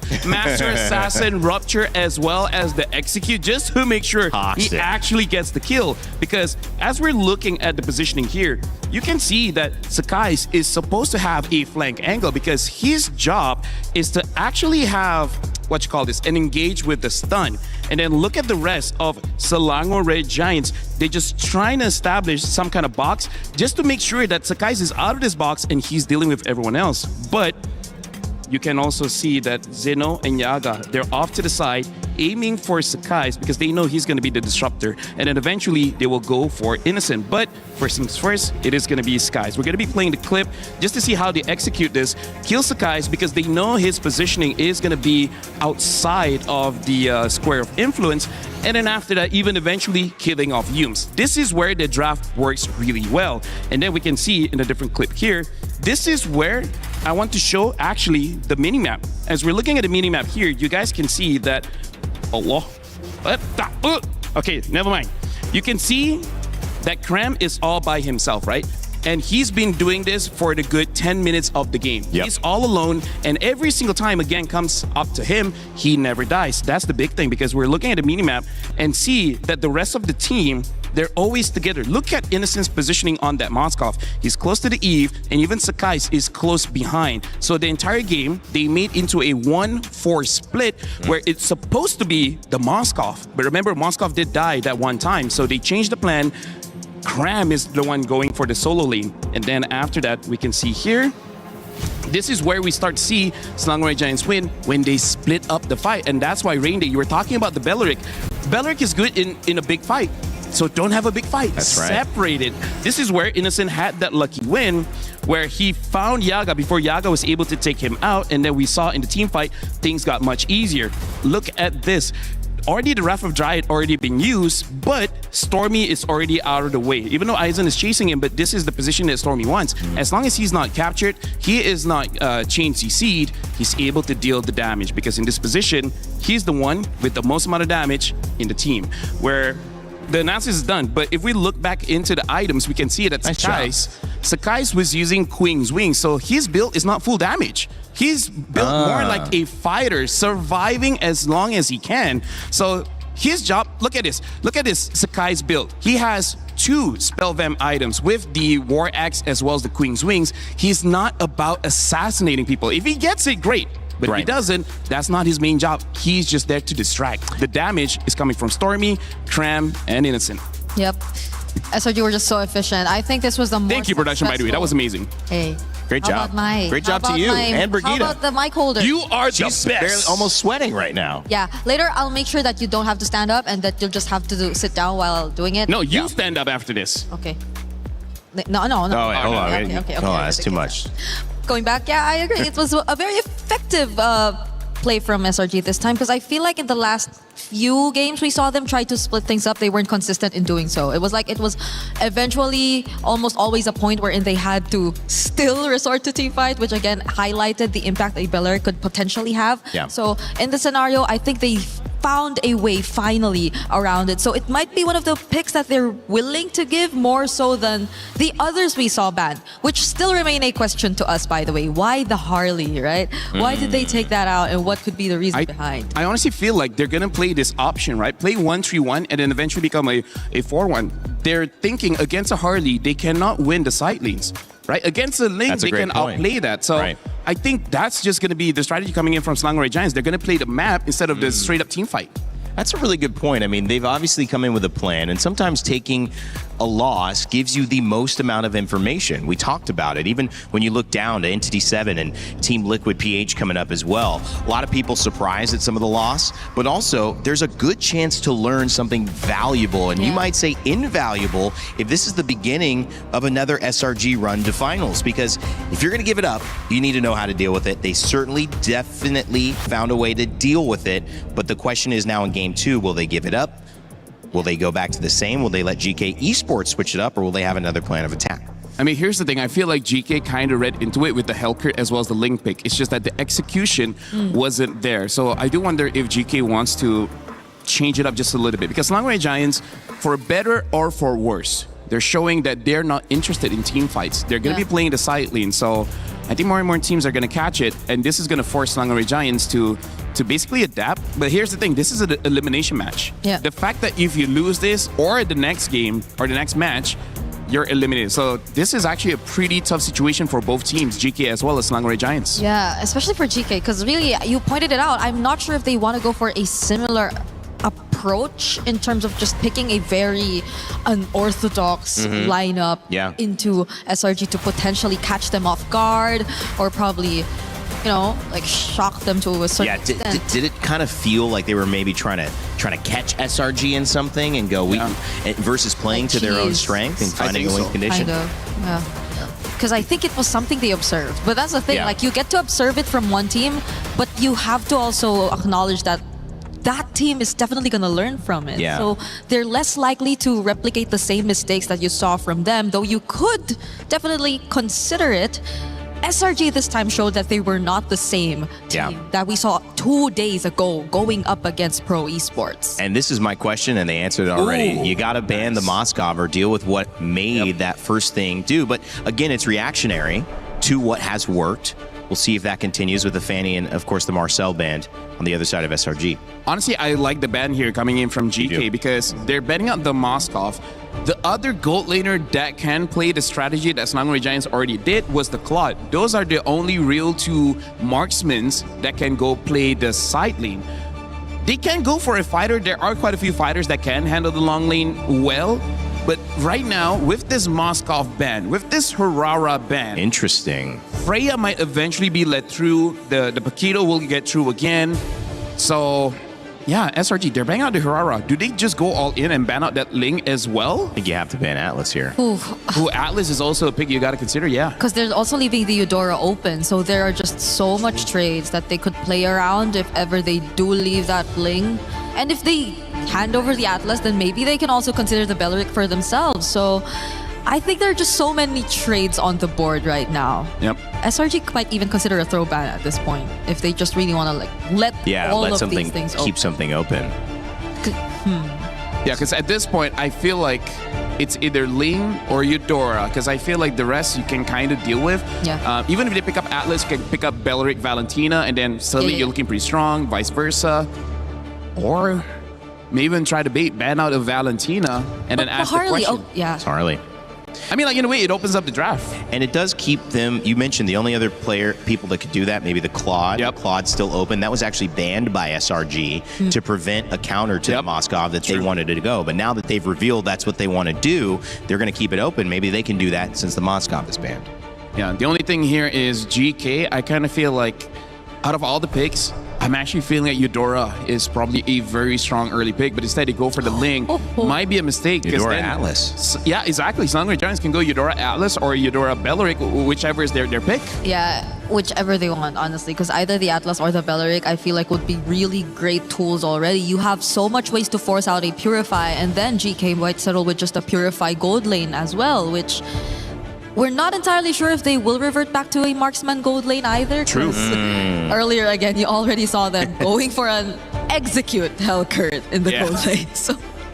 Honestly, the fact that Innocent was able to survive for such a long time is actually a, I would say, proof of his skills as a marksman gold laner. He just doesn't miss the SOD.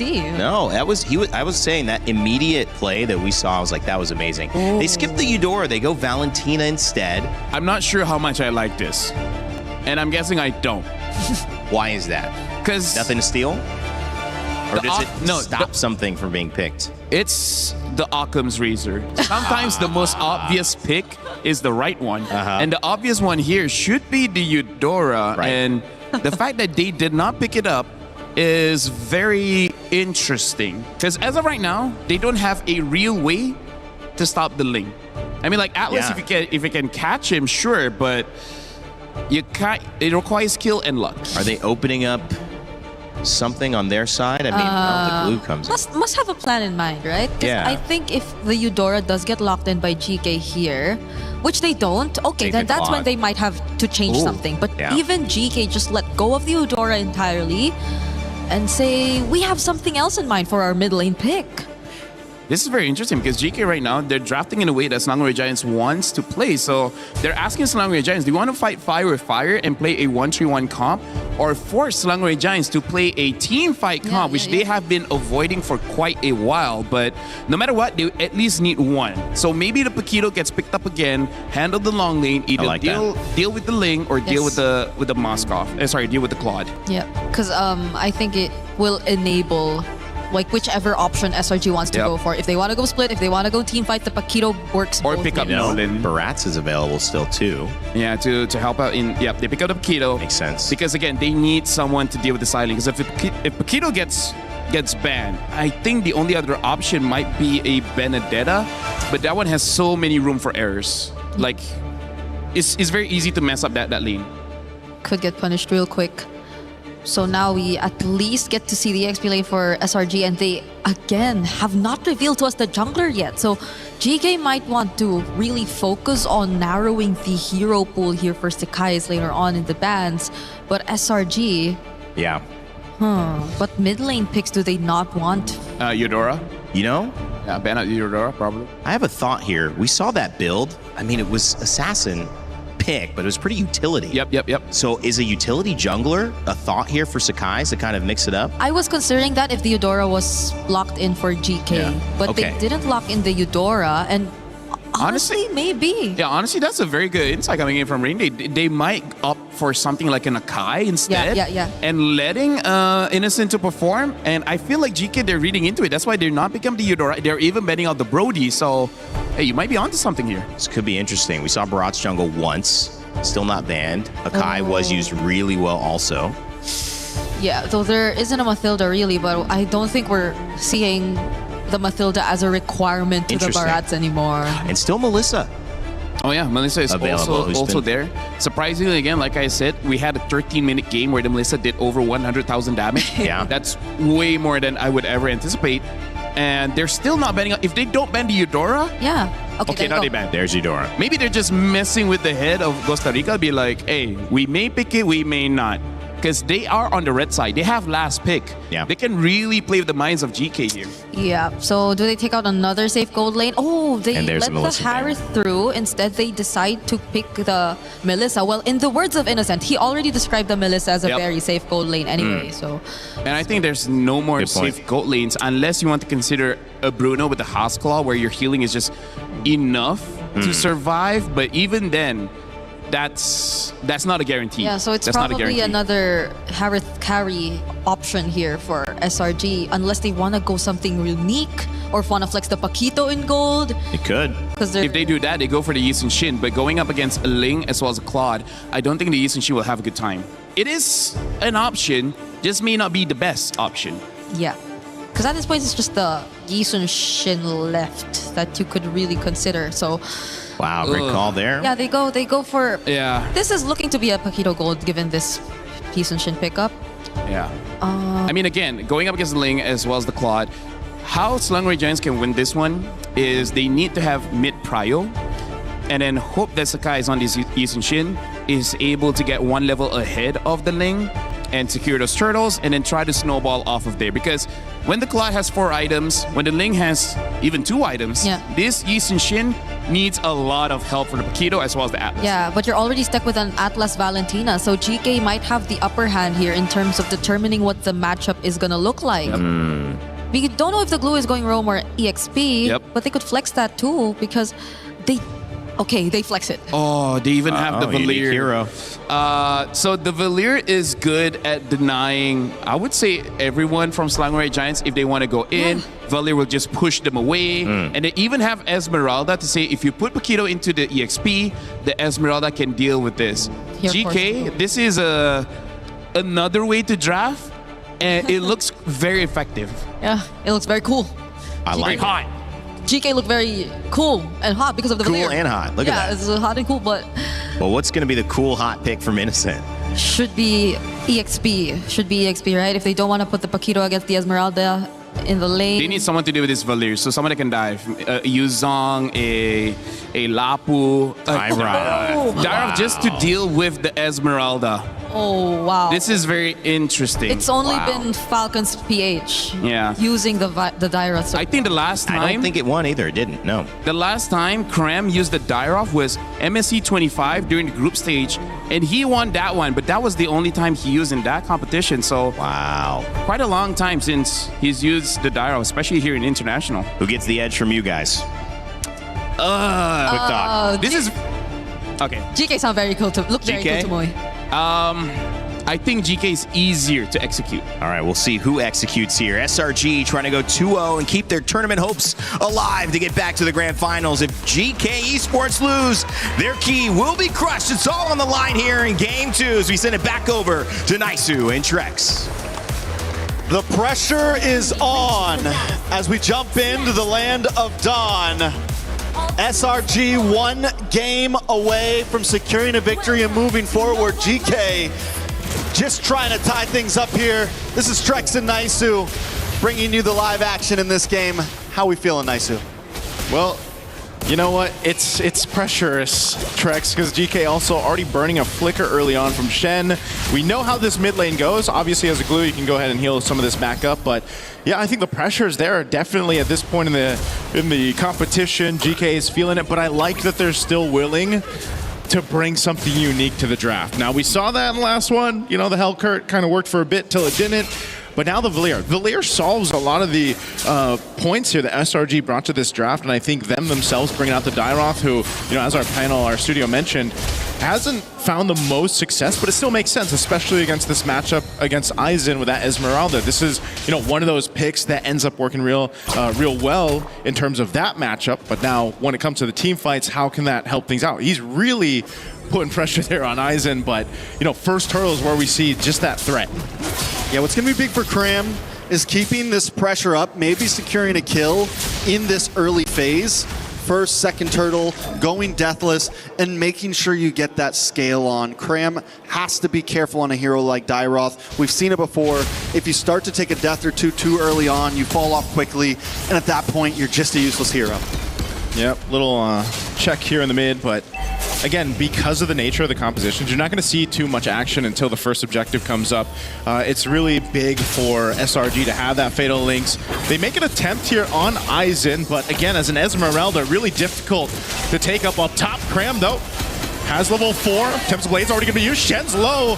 Again, doesn't have the flicker, so he's got to go to the turret. It's Kram that does get punished. Aizen gets a double off of that. Yeah, a little too deep for Kram there. We saw what he was going for. He even gets almost all of his health back, but then still taken out with just a massive burst of damage. And literally right after I say it, you don't want to take too many deaths early on. It happens. Luckily, it's flying clouds, so you're not going to lose too much from an early game death like this. Yep, and SRG still has really good control of, you know, the map, the presence that they can give with this lineup, and as you mentioned, flying clouds. So even after that, they do end up getting the objective. They secure themselves the turtle. Looking at the replay here, brought to us by STC. Again, this was an attempt under the turret.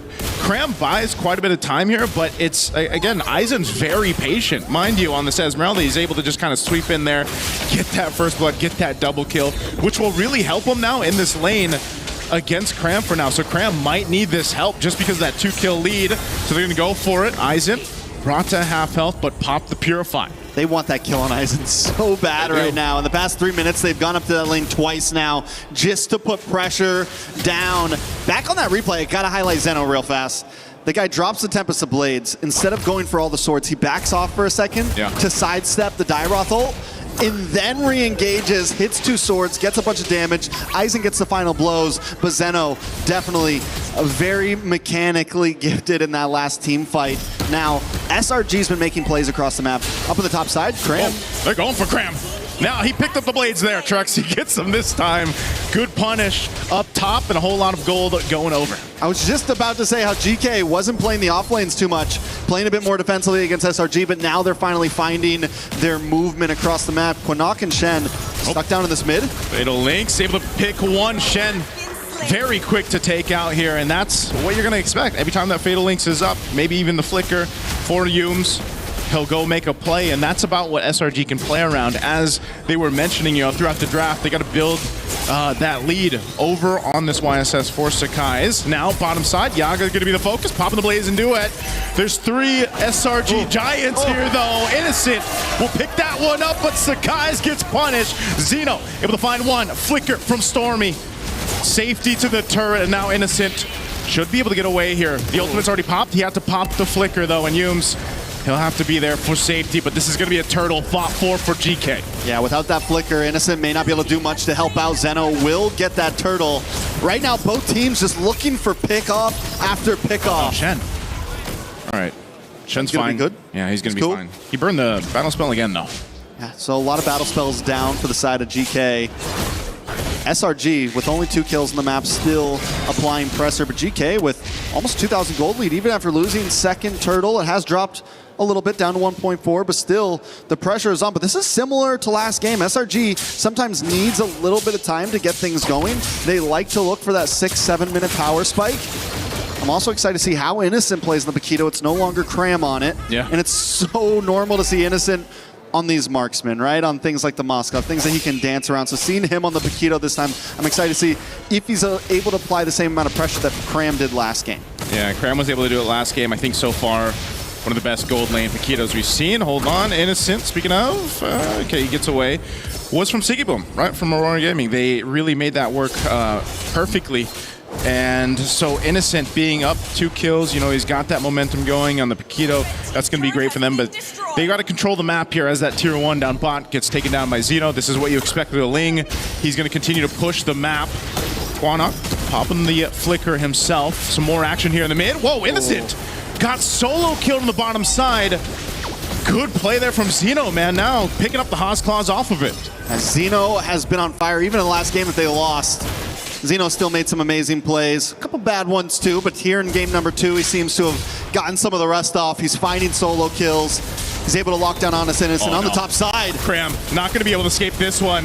Yumes, too late to the party off that flying cloud. GK has found the footing in this one, Trex, for game 2. They've got a composition that's really hard to play against.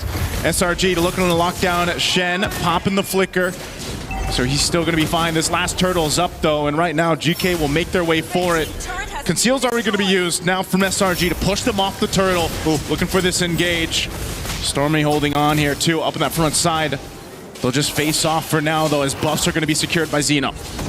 Man, GK, like you said, just looking for plays all around the map, but here at the turtle, little action. Oh, they're gonna go for it. Again, the setup, Quinnock gone so quickly. Yaga firing off the backside, though. It's a split fight. Now Sakai's trying to get some work. He falls, and Zeno gets another kill. He'll heal back up with the Haas Claws. Rest of the team still going at it. Now Cram looking for Zeno. Can he catch him? He's quite slow, but he gets retried. So Zeno should be able to get away. Zeno gets away to safety. More action on the mid side, though. Blazing Duet. Blazing Duet already used here. Looking to take out another. Yumes falls, and GK further building the lead that they have. Forget the turtle. We'll take the bodies. Giant after giant tumbles right now. It's 9-3, 5K gold lead, and GK are looking at securing another turtle to cement their advance in game number 2. Last time SRG was able to keep things at a minimum, but this time the tourniquet is gone. They're bleeding out. Is there an opportunity? Innocent, we got to see something from him, but the problem is it's a tough game for a Paquito. You got the glue. Aizen's there. Okay, he canceled the recall. He's there to go ahead and supplement Yaga here. Falling Star unused. Oh, Zeno! under the turret. The rest of the team's gonna get caught in the jungle to fight. GK wants to take it to them as Sakai's falls. Cram trying to get away, but there's 4 members here, and Aizen leading the charge. Meanwhile, Zeno will push mid. GK Esports has total control right now. All right. A little bit of a Fatal Links used on to Aizen there. Does pop the Purify, but at this point... Popping that Purify. GK. Shout out to Leo. GK. Shout out to Leo. Pop that Purify. GK making their way in. Making their way downtown. And it's not looking good for SRG. Like I said, Innocent's going to have a tough game, man. I was about to... It went right Wait for the Lord. Yep. Wait for the Lord. Wait for the Lord. So as I was saying, we wanted to see Innocent do great things, but you know, we can't count him out completely because the problem is this is a tough game for fighters. This is a tough game for the composition that SRG brought. The moment we kind of called it, we said, big chance YSS can come in and then they go for a double fighter-fighter. But the problem is before they even did that, they lock in the YSS and then the Quinnock comes in and we just know, ooh, this is going to be tough for a big fighter composition. 100%. You see the Valier, you see the glue. Those are things that are just going to give Cram and Innocent a hard time in this game. And it doesn't give the space for Innocent. It doesn't give the space for Stormy. And at that point, how do you even counter this? And every time that someone's been on their own, GK has been all over the map. Zeno's been finding the 1v1s. And the rest of the team is finding pickoffs as well. So SRGC is getting slowly backed into this corner. This has been amazing kind of recoup that GK has done in Game 2. I mean, they really had to go back to the drawing board after Game 1's win with SRG. Now for Game 2, this is a bigger lead than what SRG had in the previous one, and GK has total control. Now, if you're looking at this 9,000 gold behind, if you're SRG, you know, you're almost in that attempt where we just got to go for it because it continues to slip through. And even so, even being down this much, GK will still take things at ease. They'll slow it down. They need that purple buff for Zeno, and they'll just wait because if SRG overcommits into a fight, Trex, they could get destroyed really just because of the economic lead right now for GK. I gotta say, this is something so many teams have really stepped up to the plate on in terms of this MSC.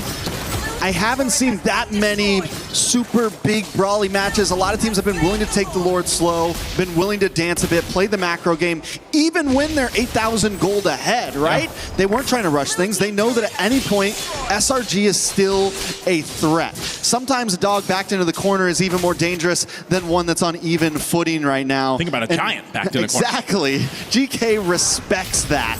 They know what they're dealing with, they know the enemy, and they know they have to approach this meticulously. Right now, they'll have to do that on the defense. Once that Lord comes up, it's going to come down the mid. They still hold on to maintain their shields right now in the base, but those are definitely going to pop here, if not all three. So they're going to have to hold this on. And, you know, when you look at this composition, you got to think, too, how good is that base defense with this kind of composition for SRG? And it might be okay, but it's not the best. You know, you have to expend a lot, so they go for a play. Anyway, this makes it better. They take out Yaga. And now Lord will charge in the mid. They're preoccupied here on the bottom side, though. Quinnock throwing out the fireballs to slow them down and burn them slowly. Lord finally goes down, but not before it takes out the mid base turret. So GK, that might be all they get because they lost Yaga. The Flicker are going to be burned too. SRG, do they want to go for this fight? Quinnock taking a ton of damage. There's their Bism strike. Sakai's able to find him, but they get caught in the jungle again. They forgot about Zeno. They forgot about the rest of the members of GK. And they're still here now, focusing on the bottom base turret. They're going to lock down on Innocent with a 1-2 punch in the shields, but they get shredded through anyway as GK picks up another and a base turret. Once Yums misses that Fatal Links, SRG had no reason being there because now GK's at their base. Stormy tried to clear it out, but not enough. GK will hold on to their hopes for MSC and take us to a Game 3. The pressure continues to build. SRG is stopped in their tracks. GK brings it to final game match 3, and they do it cleanly. It wasn't just a, it didn't even feel like a close game, honestly. GK completely just has control, and I think it all started in the draft, personally. The draft, I feel like I don't know. I don't know if there was a last-minute call to change things up, over for SRG's side or what exactly happened, but the Valier was also just a big part of this. Aizen, mind you, too, on the Esmeralda was phenomenal. When we first saw Aizen, a couple years ago when he was back on Lil Gun and, making a name for himself, I remember he was one of the players to stand out, and in this game, he standed out for GK with the rest of the squad here to follow through, just because, again, they had to come together as a team, play around the Ling, supplement that so that Xeno can do his thing, and this was really a team effort for them to get to a Game 3 after how quick of a game and devastating a Game 1 was against SRG. So, and now Trex, it comes down to it. When you got that one game left for either of these teams to move on forward for MSC, I don't know.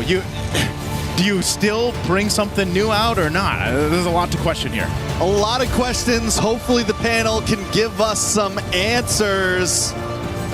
Rain Day, how we feeling over there, guys?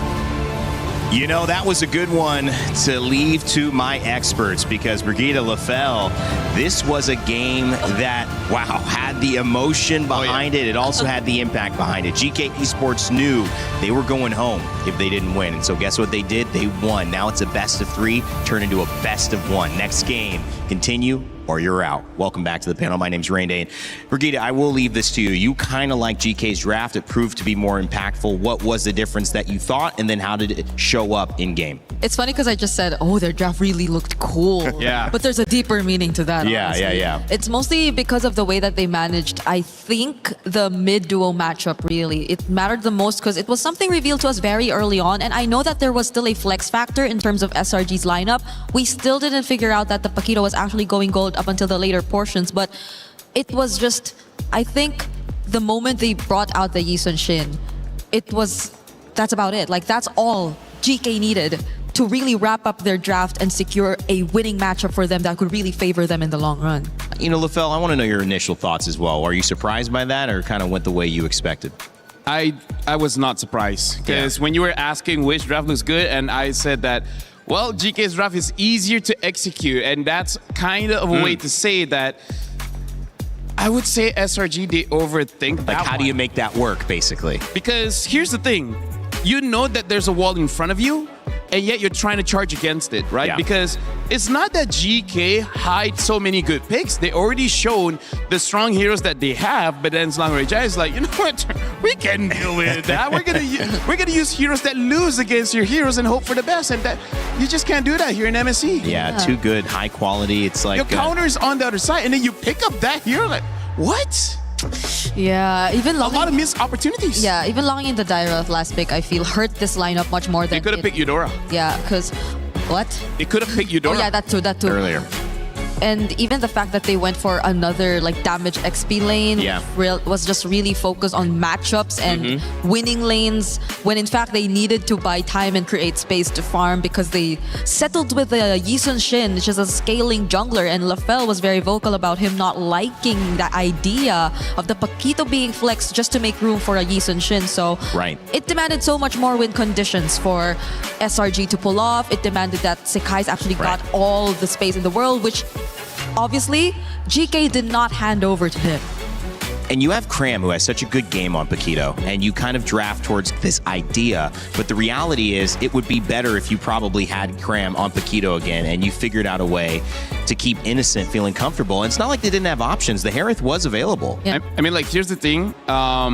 Rain Day, this is an interesting fact, but Slangoray Giants only has win on the Moskov. Wow. When they don't have the Moskov, they haven't won a game. You know what? That makes a lot of sense, though. Yeah.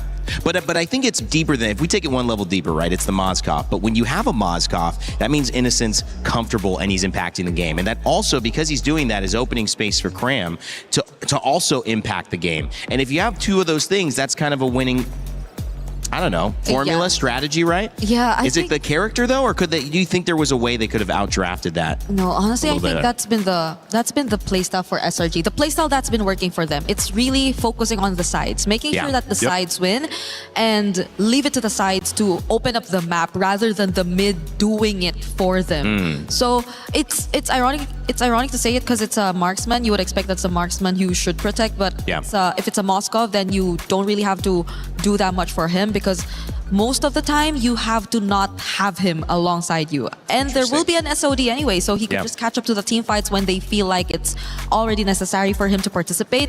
But for the most part, now that it's taken away and you have to see Innocent on a Paquito, technically it is similar because you kind of can do it in terms of the same approach, but the fact that they had to focus so much of their attention on just Sekais, and Sekais being the sole carry of the game, I think really hurt them a lot because that was shut down by GK and they had no other fallback to resort to. I'd be curious to see Yi Sun-shin's win rate.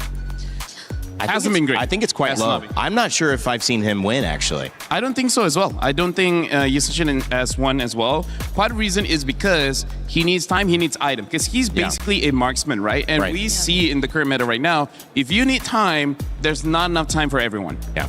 Well, let's see what you put together for us, because you got another Telestrator segment. LaFell, Brigida's going to hold you. I can sit down? Yes. She's letting you sit? Well, I'm at the edge of my seat anyway. So, yes, we have to pay attention to this one because I agree with Trex where he said, this is one true to draft. Well, let's see here because let's remind ourselves, what are the first picks for GK Esports? Ling is pick number 1. And then later on, they picked up the Claude as well as the Glue, pick number 2. So this is no longer a surprise, right? So let's talk about why the Ling as well as the Claude pick is good. Well, just like SRG, they like to play the side lane. So this opens up the map for them, which we will see in a clip later on. But also what is weird here is that we see this Yi Sun-shin, we talked about him earlier, but he was picked number 4, meaning that you've already seen the Ling, you've already seen the Claude. Now, why does the Ling as well as the Claude counter the Yi Sun-shin? Well, great question. Is single target. He can only hit one person at a time, right? And the thing is, he has also one dash. So he cannot escape that much when you're going up against an opponent that is basically much faster than you. And, you know, lo and behold, Ling is much faster than you, and the damage of the Yi Sun-shin can't kill him before the Ling kills him. And the same as the Claude. The Claude can ignore all of your defense. No matter how many friends you have in the front, he don't care. He can just dive in. So this is already a non-factor. And then, as we look even more, they early pick the Valentina, which probably is just to make sure that the Atlas pick does not get basically countered. But the thing is, you already see the problem of the Ling, right? Shouldn't you solve this problem first with the Eudora? So that was a question mark. And then the piece de resistance, this one, the Valier. What good is he? Well, see this area? This is all Valier. If you're out here, this is already looking like an ice cream cone. You guys cannot do anything against a Valier. Valier is basically the mage equivalent to a Melissa, right? You create an area where no one can get in. So now, let's look at all the juicy clips here. What I want to show is actually the mini-map. See how Selangor Giants, they're in red. Look at how close they are, right? This is like 5 minutes into the game and their draft wants to team fight. But then, we'll see what happens. Just ignore Selangor Giants and then look to the side. This is what Selangor Giants has been doing. This is unprotected, right? You see this? Zeno is solo farming. He's grabbing the turret as early as the first 6 minutes of the game. And then all the while, SRG, they are getting what? Nothing. They're not getting anything. So this is already losing the macro based on the draft. But then we're going to look at the later stage of the game. And the one that I really want you guys to focus on is this, right? The Valier is here. And yet you see Selangor Giants, they are here. They're all separated where there's a clear line that the Valier is making saying that you cannot cross this line. If you can't cross this line, then you basically cannot fight anything. This whole area right here is controlled by Valier. Nice rectangle. And this happens quite a lot of time. Imagine one hero denying that big area. That's huge. That is amazing. The fact that Selangor Giants had no real range lost them the game. Great segment, LaFell. Great analysis as well. And Brigida, and great mic holder. Well, I've considered reaching over and going, do you have anything to say about that? Which one? Just whatever. I just wanted to get involved in holding a mic to you. Okay. So for me, thank you. This is how it feels like to actually have the mic. I would say really the Valier was what made a big impact in that game. I agree. Okay, that's enough. I think that's Sorry I to can't the hold. sound engineer. You did that for that long against him, with him? What? You did? Oh, yeah. Wow. Yeah, wow. did you see me switch my arms Yeah. like mid? It's Oh okay. my God. Even nice to struggle. Really? Yeah, he was like, oh, now I see why Brigida. I was wondering why I feel you're better reaching now. over with your right. I feel better now. She's getting sore. Listen, I do want to hear Hey, about if you that. hang out with me, though. Brigida, we're having a workout. Wait, what? Pause. But you know what I mean. Pause, LaFell. What the heck? Yes. What? What the heck? Okay. Okay, Valir. You haven't gone to the gym yet. Yeah, I don't. Jom lah. Aduh, hai dini. Valir, Brigida. You were making a Brigida. point. I interrupted you. I apologize. I'm trying to get you back to that. If you don't have okay. anything to say on it, that is okay. I can move us on to a different conversation. It's okay. No, I really feel like GK 100% won that draft. Yeah. And I don't know whether Selangor Giants like anticipated that or they were just as surprised. But hey, Salutes to Coach Costa Rica. GK won game one, and now there's a real possibility Selangor Giants, being one of the favorites, gets eliminated here and now. Game 2 victory for GK, bringing it back. SRG started strong, and now they are potentially facing a do-or-die situation. But they've been there before. They're kind of comfortable here. M6 saw them do it again. And we'll see if this is just another part of their story or if this is the end. Remember, the winner of this will advance to the lower bracket between Onyx and Aurora Gaming. We'll see that game come up a little bit later, but either way, challenge is just beginning. It's like from bad to worse. Yeah, I know. It's like, hey, congratulations, but also it's gonna be pretty tough. By the way, Selangor Giants, they are first pick here. GK is on the second, Expanded Rivers, and Selangor Giants, they're already banned at the Eudora as well as the Harley.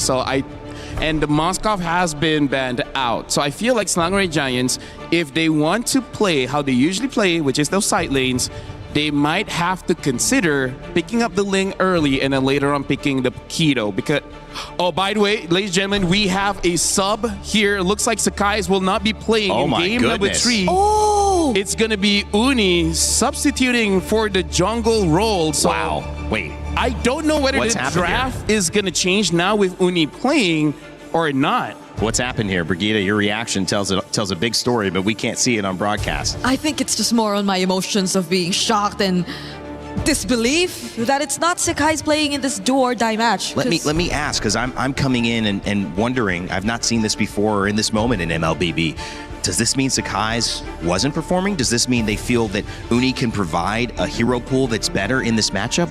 There can be an angle where you could consider that, but also maybe SRG just wanting to switch up the plan overall, because there might be some difference between their playstyle when it's Sakai's and when it's Uni, and that is something we will actually get to figure out here as we get to see the draft and how does this change the draft for SRG, because they went for very similar bans. The Hirara is open again. We can see Uni on the Hirara if they want to consider that, but you have the Ling option as well, and they banned out the Eudora. Yeah, at this point, it really is your own flavor, because Uni can definitely... Well, I haven't seen him use the Hirara because it's still a very new pick, but you know, when the Ling was meta, Uni was pretty good because in Malaysia, Sakai's is the #1 jungler and Uni was the second. But honestly, after MSC, it looks like Air 44 might be taking the #1 spot. We'll see how Uni performs in this one against GK, because again, this is elimination. This is very serious.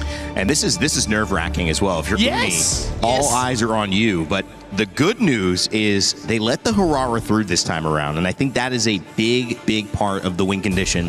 And remember, 73% win rate. That went up in game 1 as they won with the Hirara yet again, and the Ling lost. So now, we'll see if they can improve upon it with a response pick of the Freya finally let through, and on the side of GK Esports alongside Zhu Shen. Yeah. I would say this is pretty smart because they pick up the Freya because that's what they want. But they also pick up the Zhu Shen because if it's just a Freya, Selangor Giants will reply with the Phoveus. But now they're sowing a Zhu Shen, and an option of a Hylos can come in later, and that will completely deny that Phoveus. So they're asking Selangor Giants, do you want to take the bait? Do you want to pick up a hero that can deal with the Freya, but then basically be useless against everyone else? Or do they deal with it differently? Because I think the Belleric is also still an option for SRG. Yes, true. So if they just don't want to match it, which SRG have been doing even in game number 2, right? They went for a Dairoth into the Esmeralda. It's a very straightforward approach. Then maybe they can consider a Belleric. So Oh, they get the Brody Paquito. Well, they want to win the lane here. Brody is one of those, and I think the Paquito is also a takeaway because I think Brody, there are some tanks that he can deal with or fighters in the gold lane that he can deal with. A Paquito, not so much. So what we're waiting to see is that Brody, kind of just like Moskov, he has a stun with his second ability, and if he wins the lane, level 1, level 2, he can freeze the lane, deny a lot of minions, and basically win off economy at that point. So Slangoray Giants, this is a different way that they're drafting right now. Yeah. But still with the identity of having very strong side laners. Yeah, still playing around their sides, I feel, and Uni might just change it a bit because we haven't really seen his playstyle yet. Yeah. We don't know the kind of jungler that he is. We know for a fact that he's on the Hirara, but how does he activate the sides, right? That's something we are yet to see. At least SRG now saved their mid duo for last, so they can also really capitalize on that. But now we're heading into the bads and they're just about to lose out on more options. The Eve also taken out by GK already. But SRG can respond too. There are still roam options they probably don't want to go up against. The Belleric we also mentioned, they might want to consider that taken out. But they focus on the Esmeralda. Yeah, you don't want to add more counters to your lineup. Valentina, most likely not. I mean, my thought is, I haven't seen Valentina have the same impact that I think the players have been hoping for. I haven't seen her be the win condition. She's a good pick, and she's good on paper, but I've seen so many other picks be the difference. I'm curious if they let her go. Both teams, she's been picked before in game 2. I'm curious if they let her go here and they look for a different mid option. I guess, mostly depending on what the 4th pick for GK is gonna be, maybe, because at this point it's just really nothing that you get to take your ultimate. Right? More so, the range is also going to be lacking again to a certain extent. Although you have the Brody. And honestly, Brody is probably one of those marksmen who just really thrives when it comes to range. But other than that, it kind of might limit them a bit more if they go out in the Valentina again without knowing what the EXP is going to pick. If it's not just really going to be a heavy-duty ultimate that they can pick up. But there goes the Did they like band. the Valir? That's the other question. Did they like it? And they say maybe we want to consider that as well. Belleric banned? Into this lineup, I think it'll be... I think it's usable. But I wonder if they want to go for something else because right now, Slangoray Giants, they have the damage, right? They're not lacking in that department. They just need utility. They need some kind of crowd control. And ultimately, you want a mid laner that can survive a Ling as well as a Freya. I think that's going to be the more difficult puzzle to solve. Like, you have picks like the Valir, which can honestly help you against GK's lineup. But once you use your ult early and you don't have your flicker, then most probably you will die. I agree though. It might be one of the safer picks like the Valentina against the Ling. But I think there should be much more considerations other than that. It really is just the crowd control here because the mid lane is also going to be pretty important. They pick up the Hilda here, which might be a bit dangerous. And now the Kimi. Okay, so now I see the idea from Slangoray Giants, which is we have more muscle. We just charge forward and we just show that we have better mechanics and damage in the early game. But now you know that you're going up against Freya in the gold lane. That's going to be tricky. We'll see whether Slangoray Giants will gank the gold lane a lot or try to help out the EXP. Either way, they have a side lane that wants to win that and destroy the turrets early. Slangoray Giants, high risk, high reward kind of draft, but I would say it's much easier compared to game number 2. All right, well, you heard it from the panel. I don't have to say much more. You know the stakes. A best of 3, now a best of 1. The winner moves on at MSC. The loser, their key is crushed. It's GK Esports and Selangor Red Giants ready to battle for one last time here in Paris, France. And let's send it over to your casters for game 3, Naisu and Trex. This is the final move in this game of chess between SRG and GK Esports. Let's jump into the land of Dawn as the pressure builds. Naisu, the final sub, the final draft. Uni comes in to try to make things work for Selangor Red Giants. Thoughts on this? I don't know, man. I think everybody probably reacted the same way around the world watching this. When it comes down to that one game, you know, sometimes you have to take that chance. Sometimes you have to take that risk. As amazing of a player Sakai's is, you bring in someone new into this lineup to make something happen when it comes down to one game. You can already see the aggression coming out from SRG just to take a camp. Quanok gonna deal with some damage sitting at half health. He's gonna be fine, but SRG more aggressive to start things out. Wow, flicker burn too. So it's still going for mid. Yeah, I mean, I'm not... Ooh, Uni actually able to still get that. The retry was a little early from Zeno, and he's able to get his own camp, but I'm not against completely the aggression that SRG is bringing. Sometimes in a game 3 like this, both teams take it slow, but SRG says, no, we're gonna hit the gas, we're gonna try to catch them off guard, and that is how they are playing this right now. The Kimmy pick, another throwback to old metas along with this Hilda.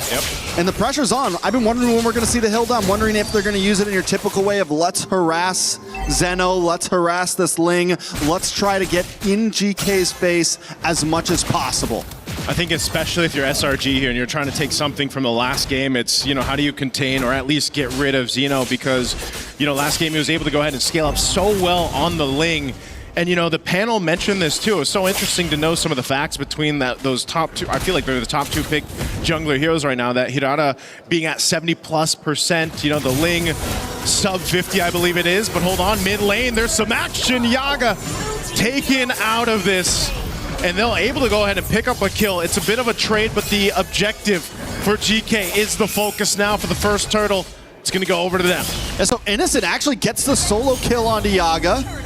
Down in bot lane. Stormy goes down in the mid side, so a trade for trade. Let's take a look at that replay down on the boss side. Yaga gets ganked by Yums and Innocent. So even with losing, ooh, very close call, but even with losing that, still it's 1-1. Turtle goes over to GK. Small gold lead. Yeah, small gold lead to work with either team. You know, they can't let this gold lead get out of hand once we get to that mid game. And you know, if you're looking for picks across the map, that might be some of the best cases that you can go for if you can't fight for the objectives yet. An early kill too, going over to Innocent does help, of course, with that Brody. You know, you get the Blade of Hepsies locked in early. You can start to go ahead and build on that. It is going to be a bit of a difficult lane for him, just because, again, you got the Freya to work against. For Yaga, you know, he's running that Warcry emblem, so that's why you want that space to work with. That's why the hero that Brody helps really deal with that. All right, so things have kind of slowed down after the initial few minutes of aggression, or maybe not just yet. A little bit of action in the mid. Everyone should back off. Nothing too crazy to happen, but no. Oh, they're going to go for it anyway. Whoa, the beacon was gone, and Quanok next. Shen, the next to follow. Zeno's here, though. Tempest Blaze dropping down. Going to be looking for Cram or anyone he can find, and Zeno goes on through with the Tempest of Blades to pick up a kill for himself. Zeno continues to be the bane of SRG right now. It's been, what, 3 games of Ling, and every game he seems to step it up a little bit more and more. And you know, this was an amazing play. SRG backs off for a minute, but then they look for the re-engage right after the beacon's about to be done, and they're able to catch him. Luckily, Zeno finds a moment of saving grace, able to get the kill onto Cram. Yeah. So it's still 2-2. Both teams continue to go blow for blow, and that's been the story these past 3 games. So far, it's been such a interesting series for this one. You know, just from game 1 to game 2, how one-sided for each team it was, and now at this point, you know, relatively even as we get our way to the second turtle.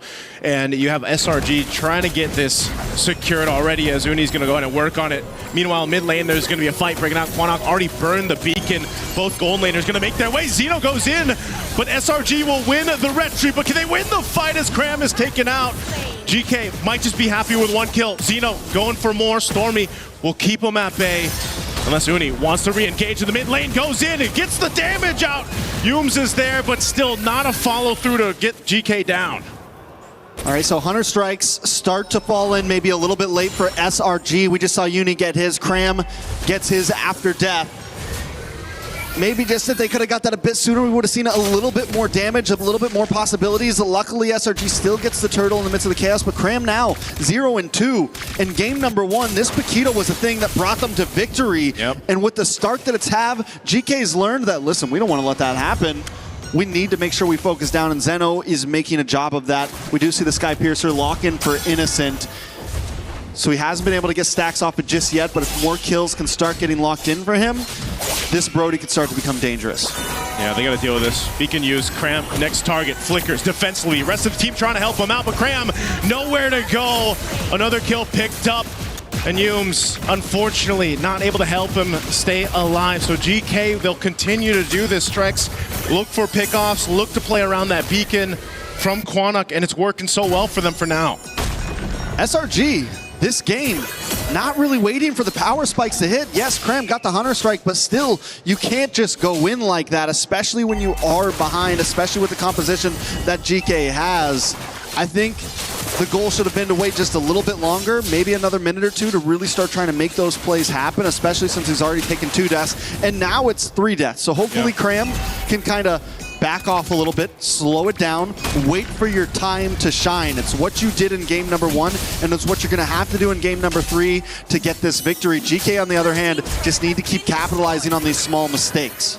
This is one of the difficult things, though, to do, you know, when you are a Piquito that is, you know, you've died a few times, you're trying to figure out how do you bring that value to these team fights and, you know, turn the tides of them. And unfortunately, when you're down, it's a little bit harder to be able to do that when you have the lead. So now, some ultimates being thrown out here. Turtle's up, and you don't have a traction pulse now for Stormy. They could still fight even without it, but it's going to take some master fighting here from them to be able to pull this off. GK's really been playing around their ultimates really well, just like they are now. Hume's really low. Zeno waiting for that window of opportunity to jump in. Might just try to go and steal this turtle here. Goes in and makes it happen. And now Stormy on the run. The rest of GK just happy, staying disciplined, takes the objective, and goes elsewhere. Even though it wasn't exactly straightforward, SRG backs off a bit during that turtle fight because they know Aizen is coming with that Throne of Ruin. And if they stayed for that turtle, getting caught by that would have been detrimental. Could have been an end game type of fight. Oh no, they're gonna collapse down here. They're looking for a kill on Aizen, but he's able to get away now. Zeno joining the fight in the mid, gonna go for Uni. Uni trying to use the iframes to get out Temps of Blades too. He's on the run, and now mid lane, Cram finally will take one down, and they get a second as Shen falls. SRG finds some breathing room. SRG right now is just the perfect example of punching your way through your problems. Even, I mean, seriously, they're behind. They take that fight. Exactly, they take that fight, and I'm like, guys, what are you doing? But somehow they just keep on hitting and hitting and hitting, and eventually they do come out on top. This fight didn't look good for them at first, but Innocent is now involved. They're a full 5-man, and that's what they needed to win. Back on the main screen, another fight, and they're coming out on top. They get the kill onto Yaga, and GK is finally getting pushed back. Oh man, SRG off of one team fight somehow find a swing in their favor. They're now approaching these tier 2 turrets of GK. It all happened so fast too for GK to deal with, and now they're trying to scramble here. Shen, half health, he has to watch the tier 2 fall, and you got 19 seconds for that lord to come up. All right, SRG now with a 2.5K gold lead in just a matter of about 45 seconds. They have completely took this game into their hands, and it's looking reminiscent of game number 1. And Cram continues to show that on this Paquito, even with a death or 2 or 3, I can still pack a punch. And Innocent was the sleeper build all along, hanging out in the gold lane, and we were waiting for that moment for him to get involved in these fights, and now the damage is there as well. He's got the Sky Piercer, he's got two stacks on there, 2 kills worth of stacks on there. Yep. He's feeling himself right now, and SRG, this is going to continue to scale upwards and upwards. Yeah, those stacks really are something to worry about. They're going to blitz this Lord, going for it. A Gleams comes through, Uni! SRG gets the Lord. They're going to be able to collapse down on the fight. A couple flickers on the defense from GK. Cram looking for the reinitiation. They're going on Shen. Shen has nowhere to go. Another stack for Innocent, and they find a double. Add another one to Innocent, Sky Piercer. 5-0-1 on Innocent. Shen sacrificed himself to make sure that Zeno can get the purple buff, but the fact that Quinnock falls after that might be a little bit too much for GK to hold on to. It's a 5K gold lead, and a Lord is coming soon. Oh, this was worked so well. Again, they blitzed it. They tried to go in for an attempt. They're knocking on the base turrets now, too. Back in the live cam. Traction pulse already thrown out, sending GK back to heal up. They're going to defend this Lord push. SRG with a swing in their favor. Uni jumps in, bringing down half health bars for GK. They're going to collapse down anyway. Krabs in the base, punching, looking for Yaga. Finds him as well. Takes out Aizen. SRG, they brought out a new Titan. No, a new Giant to the mix. And they move forward for MSC, keeping their dreams alive. SRG continues to brute force their way through this bracket. They take some losses, but today they move forward on to their next opponent, GK Esports. They put up a great fight. They tried their best. They brought the Giants to game number 3, but with a quick change, a quick flex, SRG take the victory. Hey man, that was a risk in itself, but it paid off. And it felt a little dicey there in the early game, mid-game. GK, hats off to them, man. They really put up a fight against a team like SRG, you know, who's accomplished so much. And again, a lot of people probably question the switch in to bring Uni, but hey, it ends up working out. He played this Harara really well, allowing the team to shine, allowing Innocent to get the stacks that he needed on the Brody. And you know, it just ended up working out so well for them. Sometimes that's what it takes to move on to the next stage of the tournament. You know, when things aren't clicking, things aren't working, where do you go from here? I mean, this was such a great initiation too from SRG and the team. Mind you how much Cram dealt with in this game, how, you know, he has 0-3 at one point, but still punches on through this game, and they punch on through to move forward. That has been what this MSC is all about. Persevere, punch your way through, adapt, find a way to flex your way to victory. On stage, we got an interview. SRG being able to survive their first elimination matches of the group stages in a 2-1 win up against GK Esports. Right now on stage, we are with Uni, who got subbed in later on in the game. Hello, Uni. How are we feeling? I'm feeling so speechless because I just play one game and then suddenly so easy win. Wow, easy win. Okay. We are getting started here on stage. Uni, first of all, talk to us. Coming into MSC, a lot of the people were saying that, you know, SRG has what it takes to probably win back the championship, right? But what happened? Why did you guys start off so shaky? Is it the meta? Are you guys having a problem adapting to it? Maybe we just behind with the meta because we're trying to adapt more. And then, yeah, maybe just lack of comms like that. Yeah, I think that's that. Okay, you said that previously as you guys entered the tournament, you guys were a little bit behind on the meta. But what about now? How are you guys doing now? Is it better? Have you guys found your footing? Has Uni found your footing in this meta, in this jungle patch especially?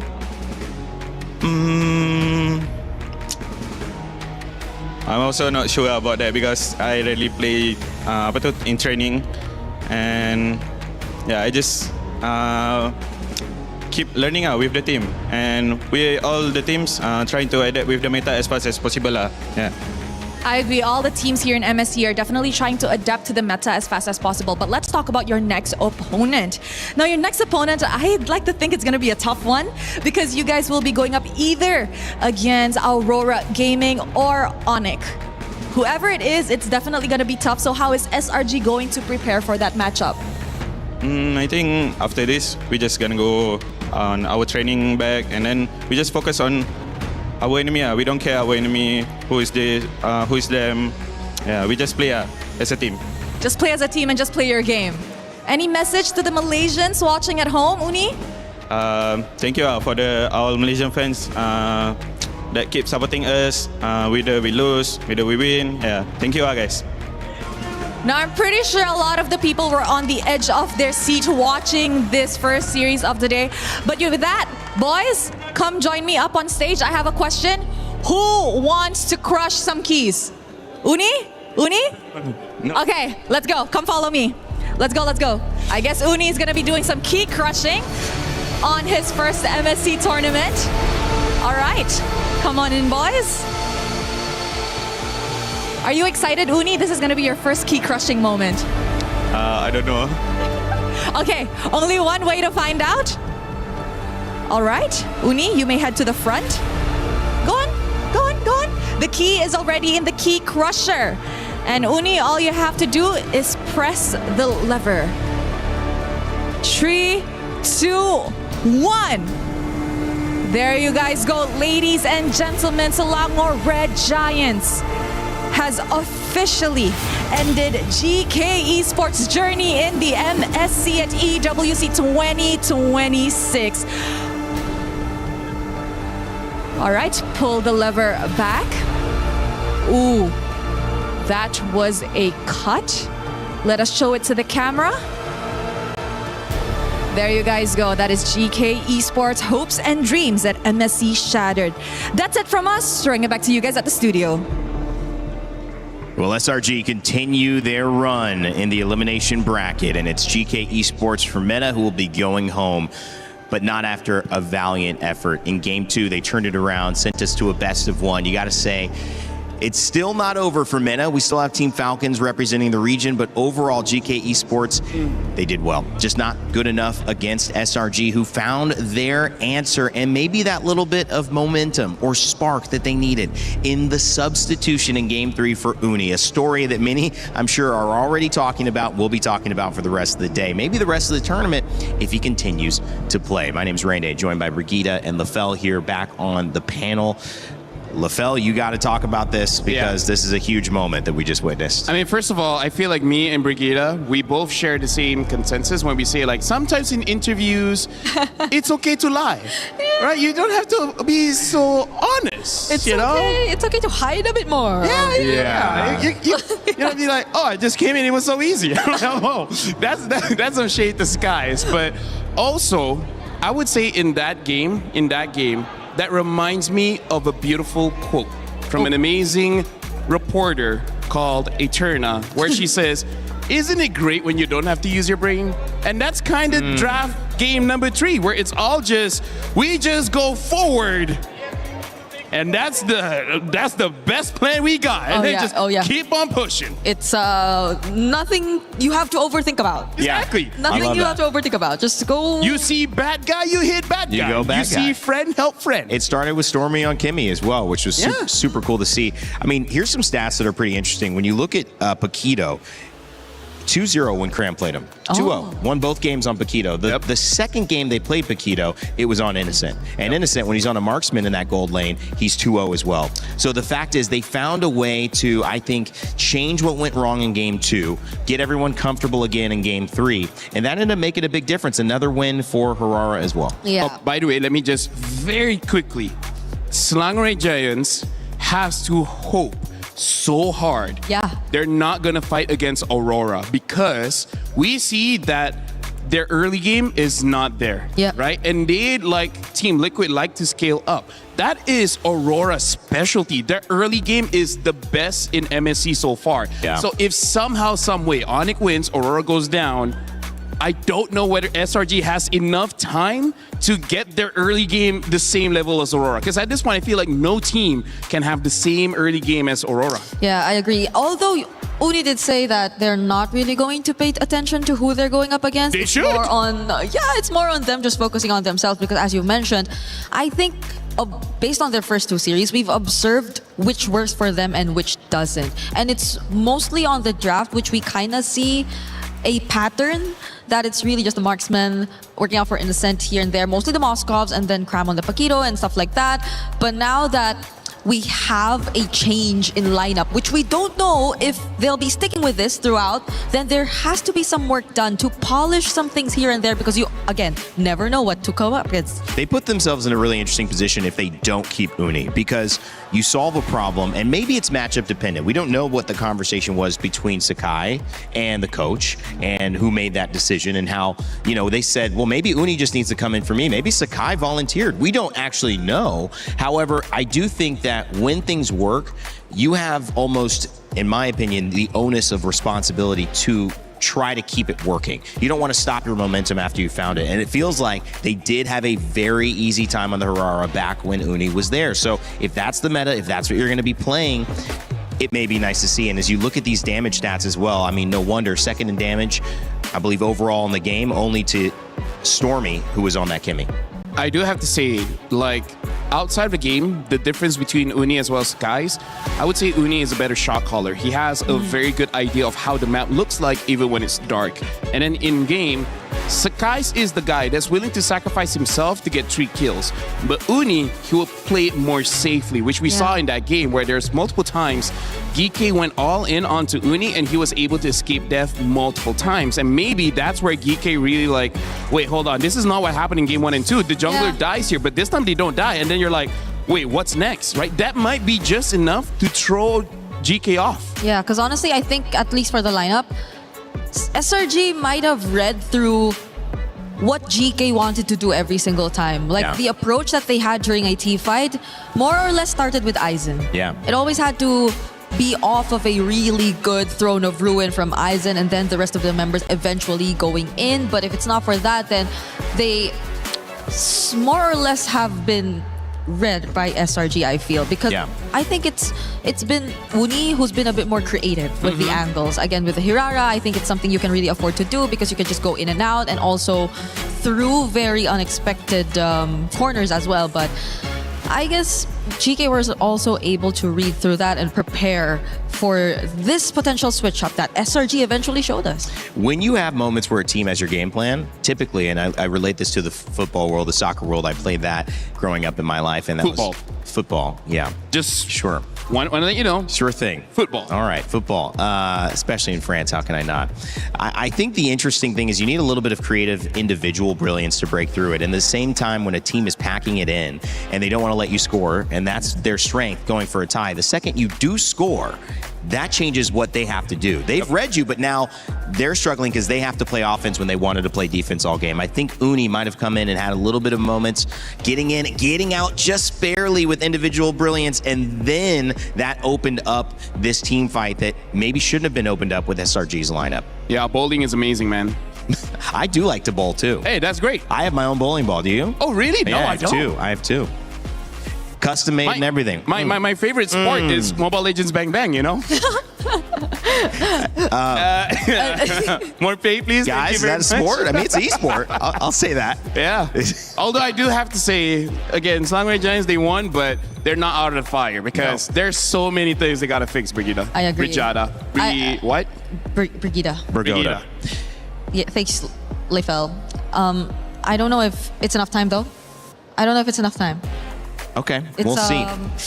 Less than 24 hours because I think they're having their next match tomorrow. Like all other elimination matches are happening tomorrow. So let's hope for the best. Hopefully, though, this has been enough learning experience for SRG moving forward. We'll see. It certainly was an experience for GK Esports. Maybe didn't end the way that they wanted, but of course they found a way to bounce back. Got to hold their heads up high for that game too. We had a chance to have an extra interview with Shin talking about what it feels to have his key crushed and what this journey meant to them.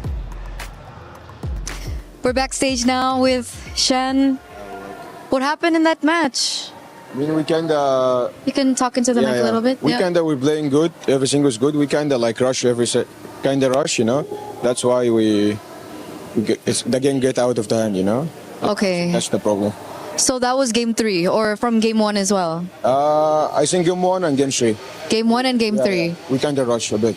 Okay, because in game number 2, I think that was a valiant effort. 10,000 gold lead for you guys. You guys are definitely on the right track. What is it? Was it a communication error? Was it a shot call error? What made it so rushing? Yeah, I think we all was like good with the draft. After that, we moved to the gameplay. I think everything was like comfortable to play, and everything was good. Everyone doing his job, so it was good. You know, it was a good match for us. Yeah, that's it. Are you okay? Yeah, I'm good. I'm good. Is everyone fine as well? Yeah, they're fine. They're fine. They're fine. That's sad because we could win, but yeah, I mean, it's fine. You were very close. You were very close. What lesson did you learn from this match about you guys? I think to be more calm, you know. It's like we don't rush everything. Like we just we just fight when we need to fight. That's all. What did you think caused it? Was it like the adrenaline rush? Yeah, I think it's like, you know, we're winning and we like want to fight. you know. So it's like, you know, kind of like this. There's definitely a lot of things that you can learn from this match, and obviously we're very excited to see you come back onto the international scene. That was a very valiant effort. Thank you so much for being here. Is there anything else that you want to say before you leave? Today, guys, I hope you enjoyed the game. And next time we will do our best, you know, to make you feel better, you know. Okay, once again, thank you, and we're throwing over back to you guys. We appreciate you, Shin. Not easy to do those exit interviews. Obviously, you're feeling the emotion. You haven't even had time to process it. Then Eterna is making you nervous when you're in there, so I understand it. But thank you so much. GK Esports, they go down. Sillinger Red Giants continue. They'll have another match, which will be elimination or their chance to be promoted into our knockout stages. Coming up next, Yangon Galacticos take on Pro Esports. Nobody's going home here or with Onic and Aurora Gaming. These are the 4 best teams in Group B so far, and they are looking to prove who are the best 2. So there'll be a lot on the line just on the other side of things. A win in these games means at least $100,000 going in your pocket after MSC. So you could be happy about that. Again, Entity 7, Team Liquid, one of those teams going home. Lower bracket game to end the day. Gosh, it's going to be a lot of fun, guys. I cannot wait. Make sure you get your pick'ems in for what you think is going to happen in this next matchup. Yangon Galacticos, they've been playing really, really well, but can they stall? Can they change? Can they outdraft Pro Esports? Because they have been one of our top teams also. We'll find out a little bit more on that after these 2 dance. We'll actually give you a dance break because this is what they're like off camera. Now you're finally seeing a little bit of it. Thank you, Jib, for catching that as well. I've got some fun people on the panel. We've got some fun coming up in Acecraft. If you love the game, well, guess what? There's a new way to play in co-op. We fly together. Check it out. We'll be right back.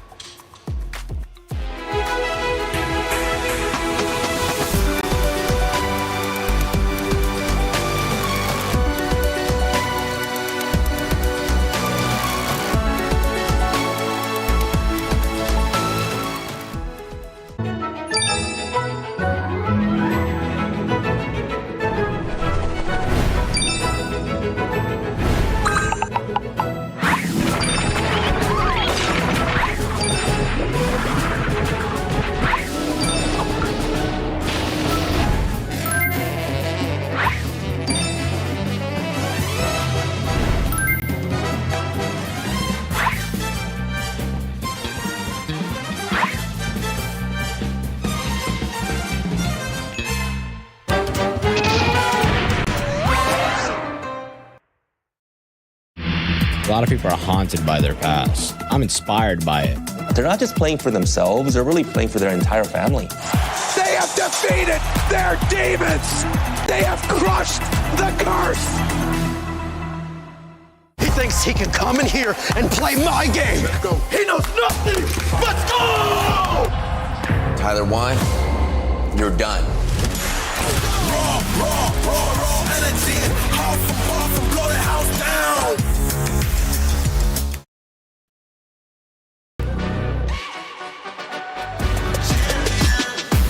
Ain't no regular thing. I came for the ring, you know what I mean. You see my name in the lights, better get right, I'm champion.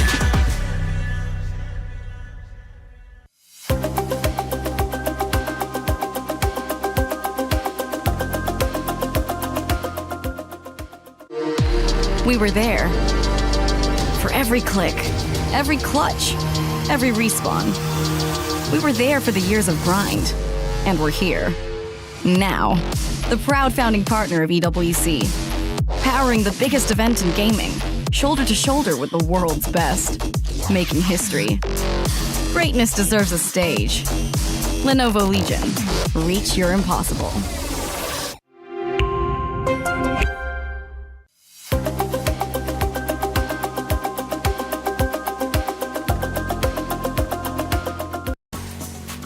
Greatness deserves a stage. That's why we have the Lenovo Legion Gauntlet here, Stage 3 at EWC 2026. And by the way, if you want to be involved, if you're here, maybe you're going here and then going home. Maybe you've been watching the games online on our YouTube and Twitch channels. You can literally become a co-streamer and earn prizing. That's right. Based on how many hours you get watched, there are certain tiers of prizing you can earn for your community, engaging in your co-stream, being a part of all the action, whether it's at the Lenovo Legion Gauntlet we've got here, the STC Arena, or the Kadia actually Gauntlet, where we have the Battle Royale Arena where I started this show. All of these stages are great ways for you to cover the action, be a co-streamer, and maybe even level up your stream and the prizes that you earn. Make sure to scan that QR code and check it out if you want to be involved. Welcome back to the Lenovo Legion Gauntlet. My name is Rain Day. I'm joined again by Brigitte and LaFell, and they're very, very professional.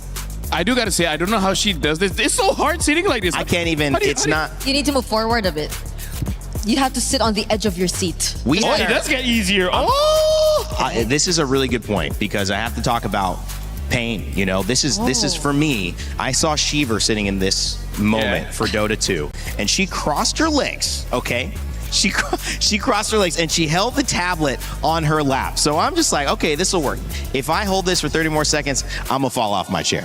Okay, this is not functional. So I don't know how they do it. Brigitte, you got the cross leg buff. I mean, we're too big. LaFell, I mean, look at my thighs. It's the soccer thigh, the football thighs. Oh, he got hurt already. No, You're too strong. There you go. I'm too strong. I don't know. She's been kind of winning the fights you guys been having off stage. We don't reveal that. Okay, sorry. That's too much. Well, can we reveal a little bit of how this is going to work as you guys continue to do the Macarena? I'll take over from here because we have a very important dynamic to be determined. You know how we have those upper bracket winners, right? We're going to see one in this next game show up. We're going to have another one in the following game. When you reach the upper bracket, you are going to be ranked based on your ability to go 2-0 and have a total fastest game winning time, which means if you won every game in 10 minutes, well, 4 games, 40 minutes, that's going to probably be the fastest time. But let's say one game was 20, one game was 15. Well, another team who also qualifies, if they have a lower average time, will beat you. Now, let's say there's a crazy scenario, guys, and they have the exact same time in terms of winning every single match to the second. Well, then we will have the single fastest match victory be the time. That will be the decider if it goes there. I can't imagine it going there, but that is how you'll do it. And what's the point? You get to choose in that order who you play against. And LaFell, I know you've been at other MLBB international events. It's working differently. You can choose from anybody in any group. I do have to say though, based on just my memory, I feel like the fastest should be Aurora. They had a game below 10 minutes, and then even after that, it's like only in the teens. So I feel like if they're able to get a quick win over Onyx later on, they'll be first pick. And I gotta say, they keep it up. I gotta say, having first pick to choose who your opponent is gonna be, that's gonna be a huge advantage. Huge. Wait. Huge. Yeah. Huge. I agree. Huge. Huge. You know why? Why? I don't think you want to choose anyone, honestly, from the lower bracket. You don't want the Group B ones. Yeah, the Group B's. No, maybe not, right? Whoever gets to advance, honestly. So, like, any choice will be difficult. Yeah. Either way, you'd probably want to choose where you feel you'll be more efficient. How? Rain Day, I love it. No, I will say something here. Game 2 coming up. Let's start moving our way into it. We're having a lot of fun today. Yengo and Galacticos, they're going to be jumping on with Pro Esports, and this is the rise of the challengers. 2 dark horses, one will rise above. But if you've looked at the way that they've played, Brigitte, they don't look like dark horses. They're not playing like them. 2-0s for these teams. They have been dominant in their showcases so far. Yeah, Pro Esports pushing SRG to the limit, and their jungler being such a standout player too. You see the highlights from Coily on the Hirara, and I must say it's very MVP deserving if we ever get to actually label an MVP per series. But on the other side, I don't think you can just talk about Coily. You gotta talk about Han. Han has also been an exceptional jungler, especially in the current meta.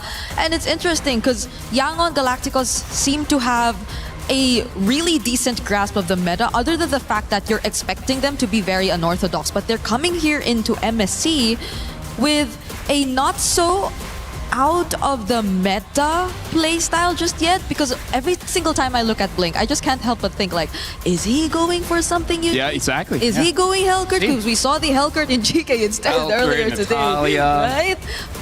What if somehow there's like a Eudora row? We don't know. Oh, we'll never know. And I believe these two teams played against the teams we just saw, right? They were the ones who took out SRG and GK Esports, which ended up being pretty evenly matched. I mean, especially after that sub, which changed the dynamic, maybe that would have been a game that went 20 minutes towards the very end of game 3. So both of these teams on the upper side very well could be matched up.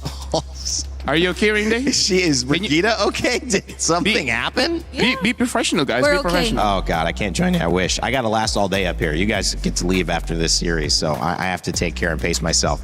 Yangon Galacticos, their squad comes in. You mentioned Han being able to be a star jungler. That has been the focus so far with the Lings, the Hararas, the Fannies being banned. Will Han continue to have that impact? Yangon Galacticos and their road to EWC is hoping to prove successful. If they can get a win here, it will be everything they hope for and put them on the road for even more. Yep, it's a really great showing.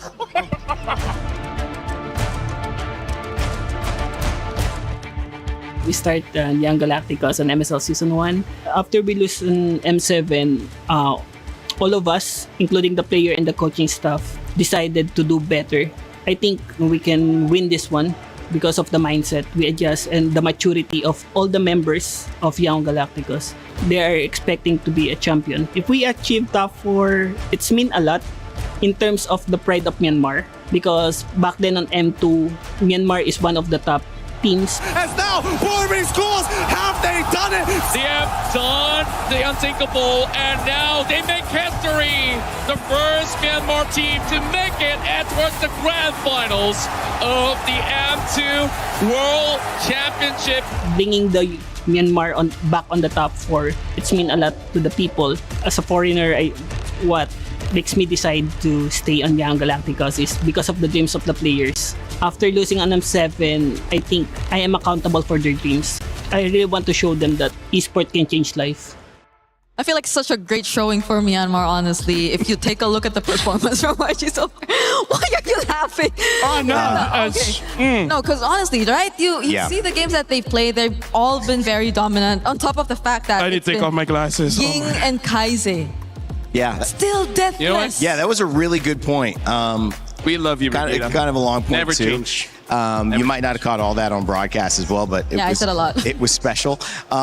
We do have a chance, though, to talk a little bit about pro esports as well. This roster setting up Coily against Han, but you've also got Sorry, I'm Felix, which I love that one. He says sorry before he jumps in and has to kill you. That's a great matchup. We'll see. Their road to EWC also was lit with fireworks, and it's landed them here at one of the biggest tournaments in MLBB esports. We'll see if they have what it takes to move on past their opponents. You want to say anything about this? Pro Esports start in MPL KX Spring Split 2023. We qualify from Challenger Cup, and I joined since the beginning. And after 6 seasons, we finally became the champion of MPL KX Season 10. Coily! Coily! Triple kill though, Lin! Maniac! The grand final! Pro Esports is the reigning champion for MPL KX! When we win MPL KX, of course we are excited because we've been having this dream for many years already, and it's our first time winning, and we qualify to play on international stage, which even make me more happy and excited. Your mastermind, lift the trophy! After we winning, I feel so impressive to come back to EWC because since last year I didn't make it. Right now, back to the EWC feels so impressive. See you soon! Now on to Kenji! It's a double kill for Seoul, and it's a 2-0 clean sweep for See You Soon! The Cambodian Owls will fly onward again. Because last time I come here and I just make it to top 5 and top 8. So for the best player that I had, I think we can make it to the grand final. In Pro Esports, we are like a family. We have a good bonding, so I'm pretty confident with them. They always talk out to me like, it's okay, don't feel pressure, just enjoy the game. For us, it's like a dream to represent our country. Not many get the chance to do it, and when we have the chance, we gotta do our best. អរគុណអ្នកទាំងអស់គ្នាដែលគាំទ្រ Pro Esports ហើយកុំភ្លេចគាំទ្រពួកយើងនៅ EWC 2026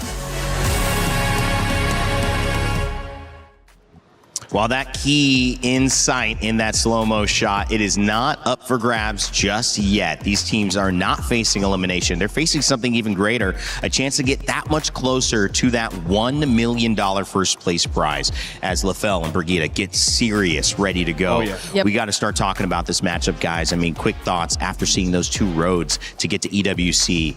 You know, Cambodia representing their country, Pro Esports said. I mean, that's a big deal. I agree. I think for the longest time, we're so used You're to a big seeing deal. Thank you. CFU on the international stage, but it's always been a struggle for them to make it far. Though they did get some upsets and on very close to getting upsets a couple times in the previous internationals that we've seen them. The confidence and the way that you hear Pro Esports talk about their team and each other, I think that says a lot about the amount of practice and the amount of connection that they have already established. Because I know this is a new lineup for them, but the fact that they're quote-unquote family, like they have really good bonding, and you see that reflect through in-game, I think that adds to what makes them a huge threat here in this competition. I mean, Yangon Galacticos in Myanmar, again, you talk about the regional representation. It's not just your team, it's not just your organization, which you have a lot of esports from the same place. You don't really have that here. You have maybe one or two max. LaFell, this is a huge opportunity to say, well, we got at least $100,000 in top 8 if we win.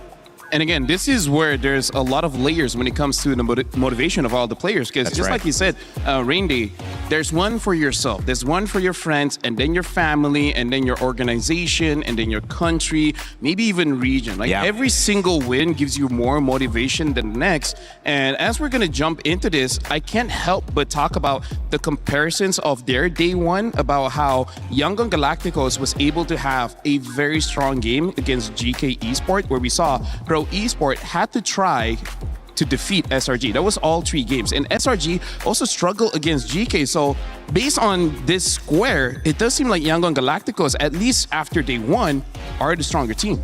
Well, it seems like we have an audience that agrees with you, LaFell. 65% for Yangon Galacticos in the Pick'ems results. Pro Esports get a good 35, though. Brigitte, that's not like out of the park. No. And I'm glad it's closer now, because every time it was significantly favoring another side, we always just get upset. So I don't think we can define like who will be the underdog specifically here in this matchup, which really makes it a must-watch. Well, trying to learn about this meta and so much involved in this one is all that we can do to help put these two teams together. Dark horses most likely considered here.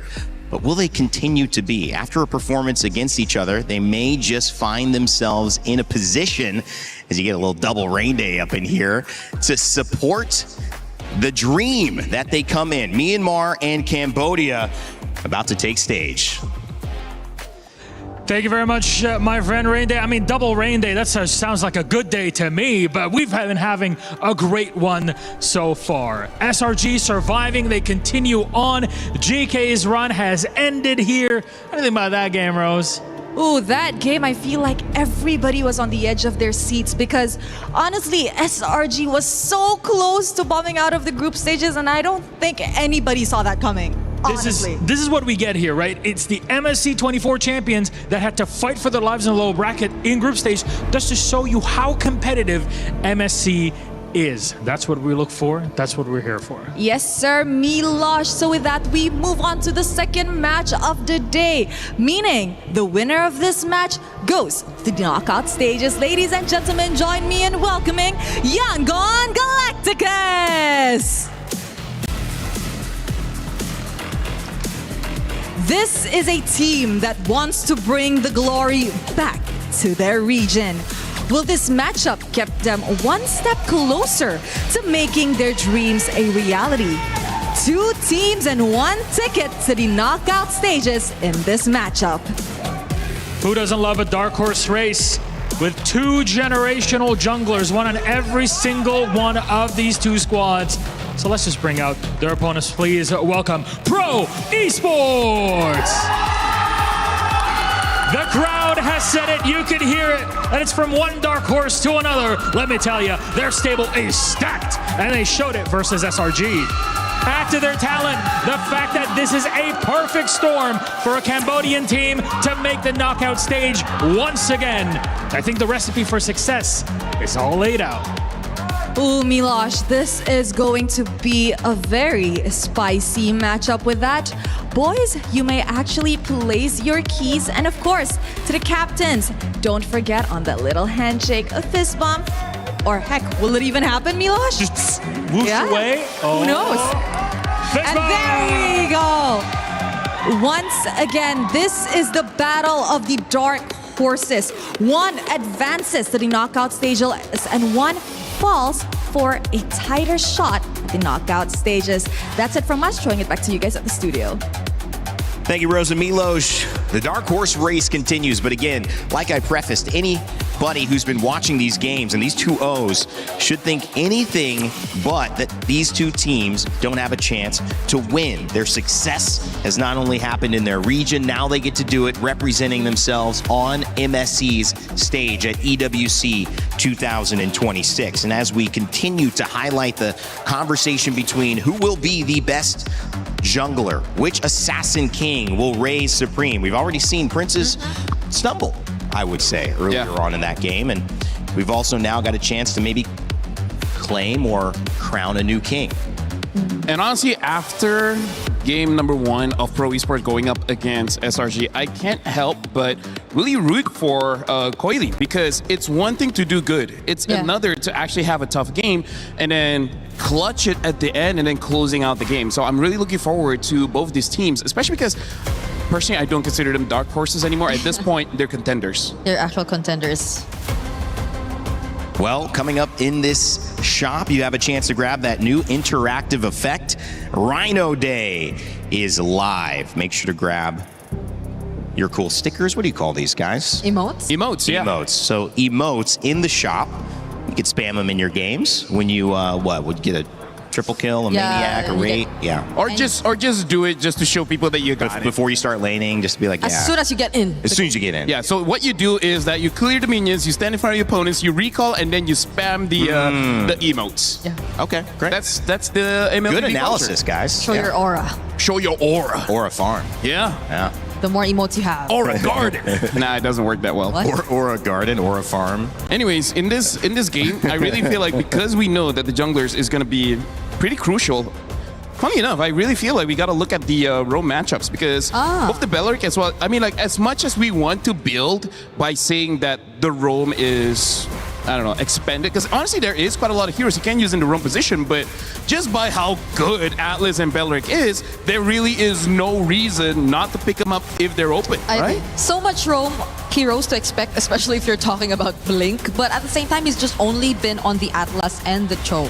But you could argue the same. PP has only been on the Beleric, because we've seen that spammed throughout the 3 games they went up against SRG. So we haven't seen much explored just yet. I think the most creative they've been in the draft so far was really in the EXP lane. Because Yangon, they've never used the more common XP lane. It's always the Barretts or the Ruby that you really got to see from them. So that's maybe something we're looking at. We know for a fact that Yangon can be creative, but where and until or only which heroes are they willing to be creative with? Yes, that's a sentence. And it was a sentence that I liked the first part of, which was that Ruby was a hero we did not see involved in this last matchup whatsoever, because they were really focused on the Mozgov, and they were focused on what was working in terms of banning the Harara, the Ling early on, the Fanny. But maybe we do see a different priority here, especially when we start to get towards the later phases of the draft and ban, where the Ruby does either come out or it gets taken away, and that opens something else. Well, we're looking at the map here. So far, I feel like for both teams, Flying Cloud should favor them quite a bit because they like to fight. But now Dangerous Grass. And this is what I bring up every single time we're in Dangerous Grass. Sometimes you go autopilot, but where you forget that there's a new grass on the map in front of you, and your opponents might be waiting in there. But LaFell, realistically, for someone saying, hey, what's going on? This is cool. What's some MLBB? They're in Paris. Let me check this out. Dangerous Grass, like, what does this really do in terms of changing your draft or your pick? Do you ban around it, or is it just something that once you get what you want, you play around it? It's something that you can utilize an advantage in the draft. For example, you have burst heroes. Since there's more grass, that means there's less vision. With less vision, some people might forget that someone's hiding in this bush, and you immediately kill them all. So picks like the Eudora is good. Picks like the Hilda, where she gets advantages when she gets into a bush, also does pretty good. Catching heroes like the Saber, the Chos, the Kadidas. Pickoffs. All of these pickoff heroes love dangerous grass. I love that. Ling and Belleric banned, Freya and Atlas banned. Do you feel like YG say, PP, what else do you got? Because they take the Belleric away right away. Yeah, they no saw, Atlas and no Belleric. Yeah, they saw how comfortable they are actually with these picks. So it's great. I think now that we're in dangerous grass, it's all the more reason for them to just go more creative. Go crazy with the picks. There are multiple options out there and potential for pickoffs.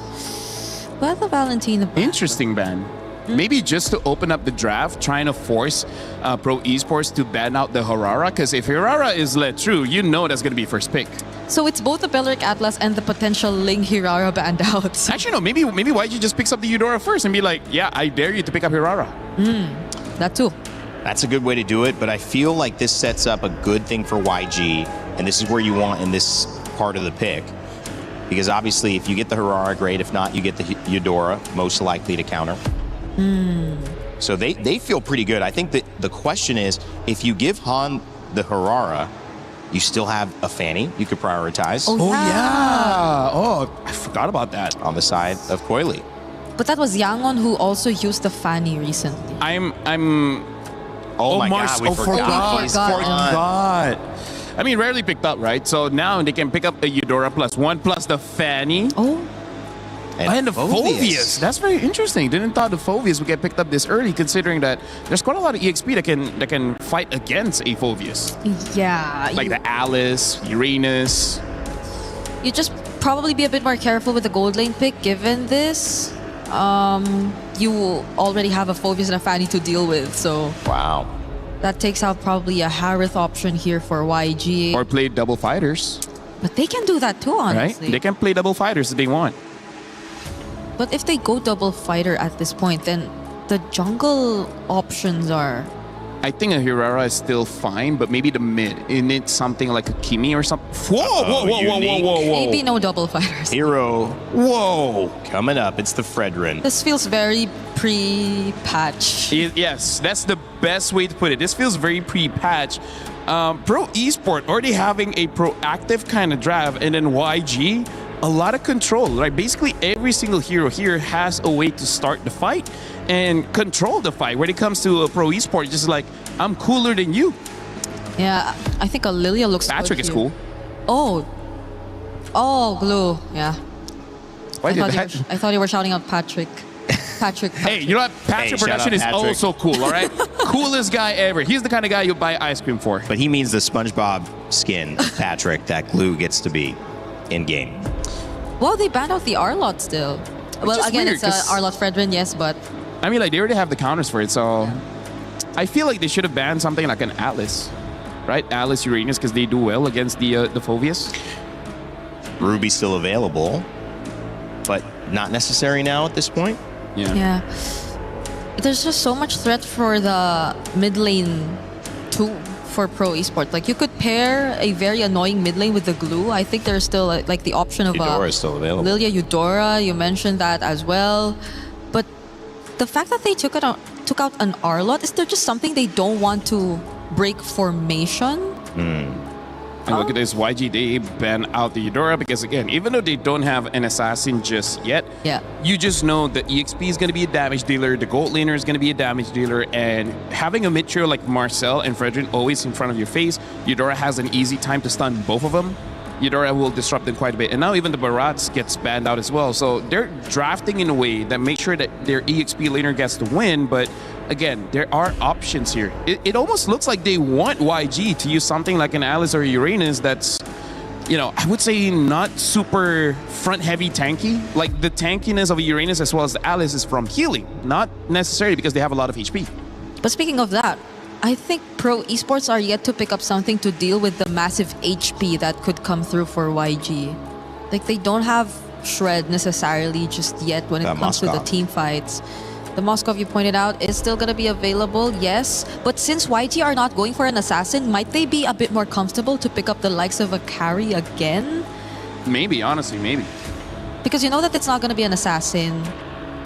The roam is a question, the XP lane is a question, so that's only probably the next consideration that they're looking at before locking in their goal lane. What's this? Let's go pro. I'm fan of PP. Oh, he loves PP. Oh. Claude. Which is, I mean, very good. Very good. We've seen Claude prioritized in almost every game so far today. And this game, there's not necessarily a hero that counters Claude just yet. Yes, as a matter of fact, the Claude already counters the Gourd, right? So that's also something here where Pro Esports, they have a good dive hero in the Fanny as well as the Claude, and optional dive with the Glue as well as the Fulvius. So this Gourd shouldn't have a good time, but hey, who knows? Maybe YG creates enough space. Yeah. And what does YG lock in for their gold lane and their XP? Yeah, Paquito is still up. Oh, though it's gonna go into a Fulvius. It's not great, but hey, ignore the Fulvius, then you're good. Moskov gets picked up here for YG. Should be able to deal with the Fanny, and to a certain extent, the Claude and the Uranus gets picked up. Like we've been talking about, a good fight against the Fulvius. And overall, this kind of draft, you need a front line, because the Marcel is more of a support than a tank. Okay. Right? You still need a front line. Pro Esports just need their mid laner. I think there are just a multitude of options out there. The Lilia still there. If they Lilia sounds great. Lilia sounds great in this lineup. Even Valir is going to be super annoying. Yeah. Previously they used Vexana. I don't know if they want to go for that again. Vexana ban. Oh. So yeah, I feel like Lilia and Valir are two very good anti-tank options that they can go for. Honestly, I'm good for either. If they want to increase another unique hero, they could pick up an Aurora. Oh. I like me an Aurora. Has not been seen for years at this point, but they pick up the Zetian instead. So unique. They want some scaling when it comes to the late game in case the Fanny doesn't work out. Guys, in terms of execution, who do you think leans towards it being a simpler job to get it done? I don't know if I'm just more used to seeing the Fred and the Gourd and how simple the lineup of YG is, but I feel like definitely mechanics-wise, it's also the easier to pull off lineup compared to Pro Esports lineup right now. I agree. It's just that I would say Pro Esports, they're scaling. Maybe they're able to outscale, but that one is more of a matchup in the gold lane. Well, after the last 3 international tournaments for Cambodia, they've got a new representative who's looking to finally make it into the knockout stages. But will it be Yangon Galacticos from Myanmar, who shut down their dreams and maybe have a little bit of a story to tell for themselves? We'll find out as we begin game 1 of our second series of the day. It's all upper bracket for the next 2. Let's send it over to your casters, Naisu and Mirko. Thank you so much for the breakdown and welcome, ladies and gentlemen. It's our second match of the day here. This one, not an elimination match. It's to find out who's going to move forward to get to that knockout stage. Will it be Yangon Galacticos or Pro Esports? Both teams, Mirko, have been looking darn good. These drafts, though, a little bit of a throwback, I feel like, now that we've been through so much versatility and flexibility in the draft. This looks a little more standard. It does. It looks a little bit more of what we are accustomed to, right? Yep. I do think it's kind of weird, though. I mean, the panel already pointed out, but the fact that Pro picked up the Phobia, still, though, banning out the Arlet. And YG really seems like they're going back to comfort, something that they used to win MSL Myanmar. Back again, it's Han on the Fredrin. Fredrin in the jungle is just a very different change of pace, you know, from what we've seen so far. A lot of assassins duking it out, but now you get a Fredrin, which, you know, makes sense with the lineup because you can play around that durability that this gives you.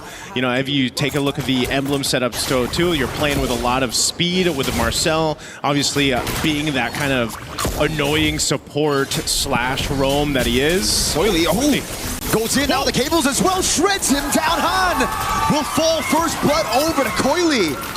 Whoa! I guess, is that a statement of, hey, you're going to pick a Fredrin, well, I'm on a Fanny, this is the assassin meta. Is that where we're going right now? I guess. Coily straight into the orange buff set up by P. But dang, I didn't expect that damage, bro. Yeah. Straight up, walks up, well, flies through, and gets, even though Han was able to secure level 4, he wasn't able to tank up that damage. Now trying to steal this away from Coily. At least he gets a bit of compensation. Okay, yeah, you know what? At least something. Turtle's up though. Both junglers have those retributions ready. They'll get in position for this one, but Young Galacticos is going to go ahead and get that space to work with. There they go. Mystic Gush going to tear PP down with Han. Blocking him down. Coily forcing to flicker out. Now Han's going to get caught by the Phobius of Felix. It's everybody disengaging. Ying still holding this angle. Back to level on the board. All right, so a bit of a trade. No one going to get the turtle just yet. Jungler is going to grab their buffs for this one. We'll take a look at the replay by STC. Great setup here, you know, to go ahead and capitalize that Mystic Gush, utilizing the Fredrin kit, but you get a lockdown, and you can see how dangerous it is for Han, though, because if he's, you know, in this vicinity of the rest of the team fight, he's actually shredded down quite quickly. It's just not tanky enough just yet. We gotta take a look at the items right now. We're talking about how Han can actually like deal with Pro, right? He's on the way to the Dreadnought armor. I feel like he should have just rushed that straight up. He went for the Ares belt first, a bit more HP, trying to play around with the passive and then Praiser's Wrath. Let's see if it works out. Felix on the turtle. Yep, just walking out. This should be free. Yep. No purple buff on the hands of Coily. A straight up red tree now is Sa. Has to flicker out. Good taunt though.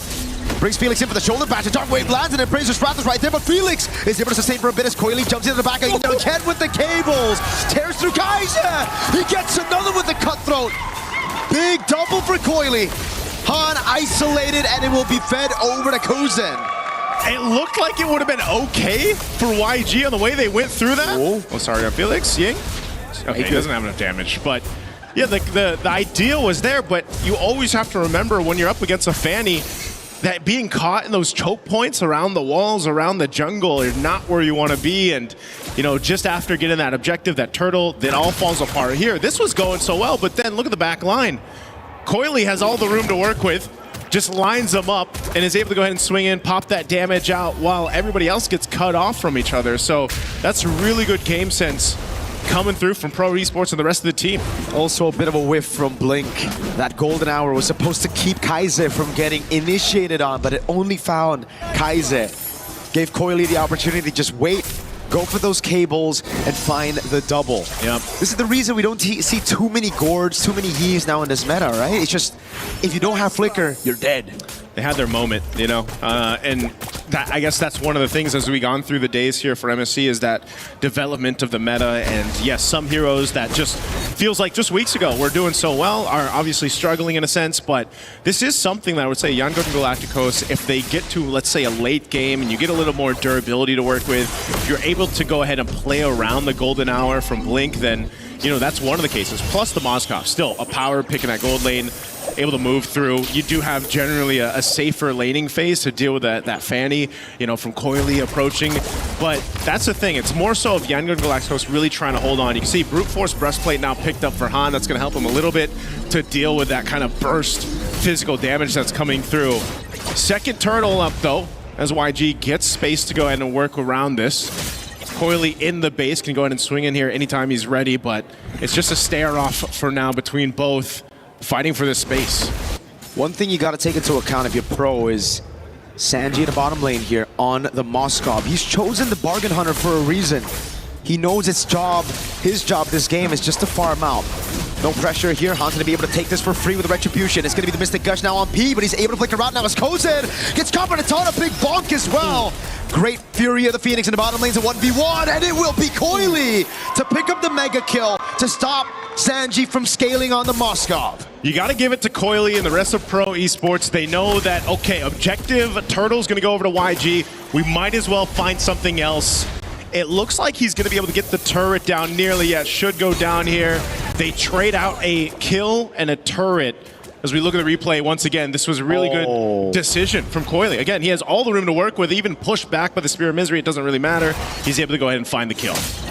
I was looking up top, the taunt landed on Kuzin, then we saw the Fury of the Phoenix. So in our eyes, it was like, oh man, Sa popped that a bit late to save Kuzin. Turns out it was a call from Coily probably down below to go for that kill on Sanji. That's why the Fury of the Phoenix was tying for the pickoff on Sanji rather than to save Kuzin up top. Blink though. Golden Hour, the SOD lands as well. PP gonna be able to actually walk away from the Appraiser's Wrath now as that's a shoulder back from Felix. A flicker out, away from the Mystic Gush. Coily with a jump in the cables. Pro, great disengage. Yeah, good use there. Again, to keep him at bay. Coily had an angle to go for, gets stopped in his tracks. Golden Staff here picked up by Sanjeet as they continue up the top. Here the Phoenix appeal for Kuzin as he gets away with BMI, and Felix finds the pick up by Ying. Dives on the turret, picks up the kill on Kuzin. Now he's taken very low, still able to sustain. Again, the missing projectile saves him, but Coily walks up, finds the unstoppable now with the cables onto Blink. It's Han with the flank on top. It's a big bonk, and that's going to be 2 for Han. Coily, though, wants another. A triple responded over for a double. Kai's with a missing projectile and the gush onto P. What a bloodbath from that top lane.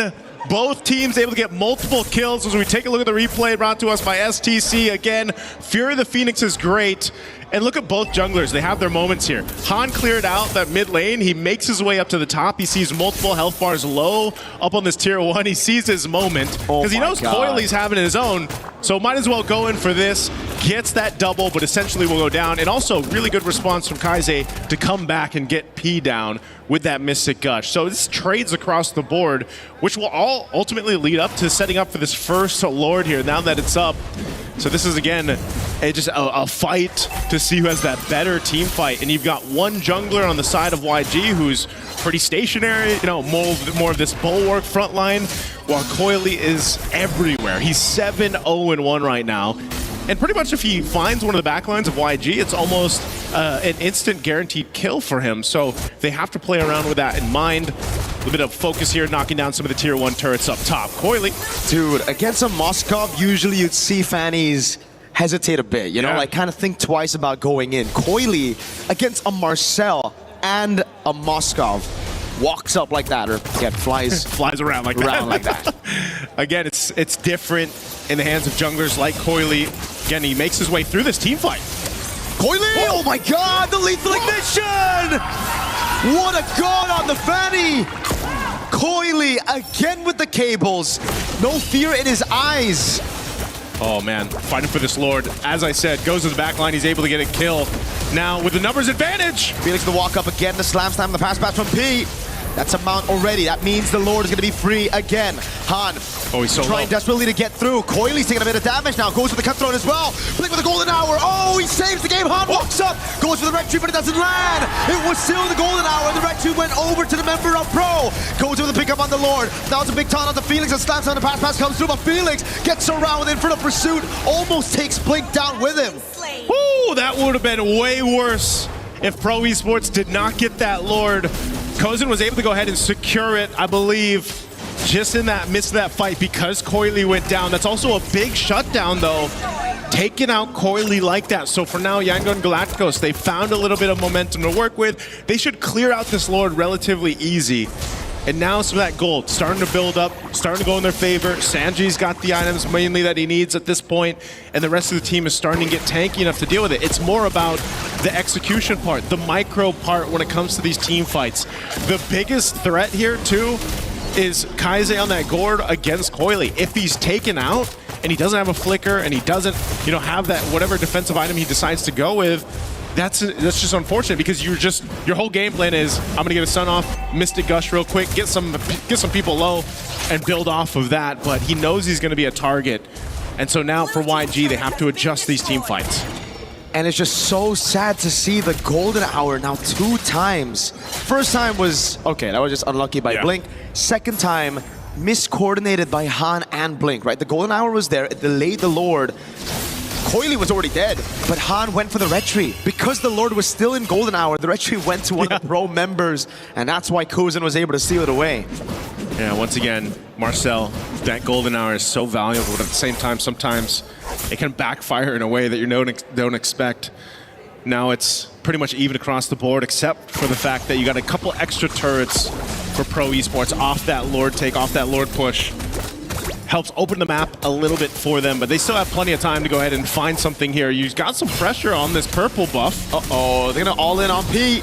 Flicker out of their Praisers Wrath and a Mystic Gush already. That's gonna be Coily with the damage. Oh, the mount as well. Big Fury of the Phoenix. Onto a choke point. Han with a taunt. Onto 2. Ying still trying to buy some time as Han pops P. Okay, they fight back again. It's been trades all game long for the past 12 minutes here. And you're seeing it too. Now because of these items falling into place for Yangon Galacticos, you can't find whoever you want, aside from the Gord, Kaize, for Coily to go ahead and get, because just again, you have enough durability at this point, and you have to start to rely on your both gold laners to turn the tides of these team fights. But you'll see it here. This is a team fight comes through.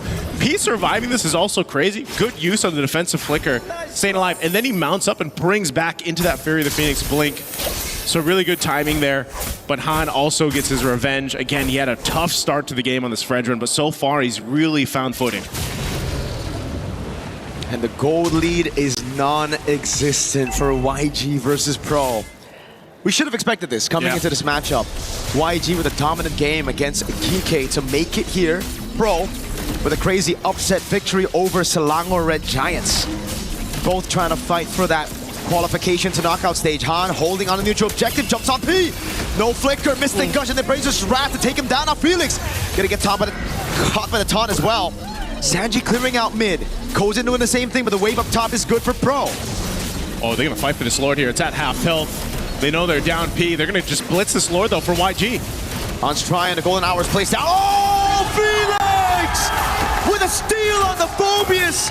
With the help of the Fury of the Phoenix, how did that just happen? Was that just a dark wave? Like, no way, we gotta get a replay on that. What? We have to see it. Again, that Fury of the Phoenix really helping. They're trying to hold on to this mid turret, but man, another Lord. Uh-oh. I thought he was gonna pay for his sins, but no. Flicker, get out of jail-free card, Coily. Oh, he's here. He gets caught in a frozen moment. Oh my God, it went a crown. Perfectly timed by Kaize. A fade away. Coily wants part 2 with the cables. This time trying to bait out a battle spell. That's actually pretty big though. The Winter Crown being down at least is something as they approach the base. That's what they want to play off of this Lord here now that everyone's going to be up. But again, at least for the Gord, at least for Kaize, he still has Flicker. He can just kind of post up in the base, help clear things out. The fight for these buffs though, man, P taking a ton of damage too. Kozin trying to take down a tier 2 turret. Lord makes its way up top now. Oh. Coily gonna be stopped here, clearing out the Lord. This might be all they get. They do get some damage done to that top base turret, but still, YG's base defense and their composition will clear things out relatively quick. So, I mean, based how things have gone for the last couple Lords here, it's got to be the retribution for the next one, man. It's going to be so important for either team to go ahead and secure that, to get this momentum as we look at the items coming into place. There's even a big difference gold-wise between the XP laners, but Sarion Felix is actually doing a really good job of just kind of being that front line that he needs to be on the Phobius. This is why even after those nerfs, the Phobius still finds itself at a pretty good spot in the draft, right? Still prioed, banned in the first phase, especially with the Assassins coming back into meta. Felix, though, he's had a tremendous game on the Phobius so far. That Phobius steal, it shouldn't even be possible. Again, I would have loved to see the instant replay there. How did he get his hands on it? Because it didn't really look like Coily was in a position to steal. Han had a free retry, it almost looked like.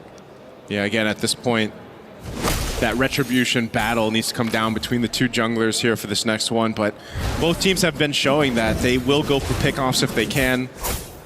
It's a bit of a tough game, I'd say, for YG too, just because you got to keep tabs on Coily. Where's he pushing? Where is he going? As you look at the difference here between the XP laners, what they've been able to go ahead and secure, of course, for each other. But Ying can essentially do the same thing. We saw that in the earlier team fights, you know, being that front line for them.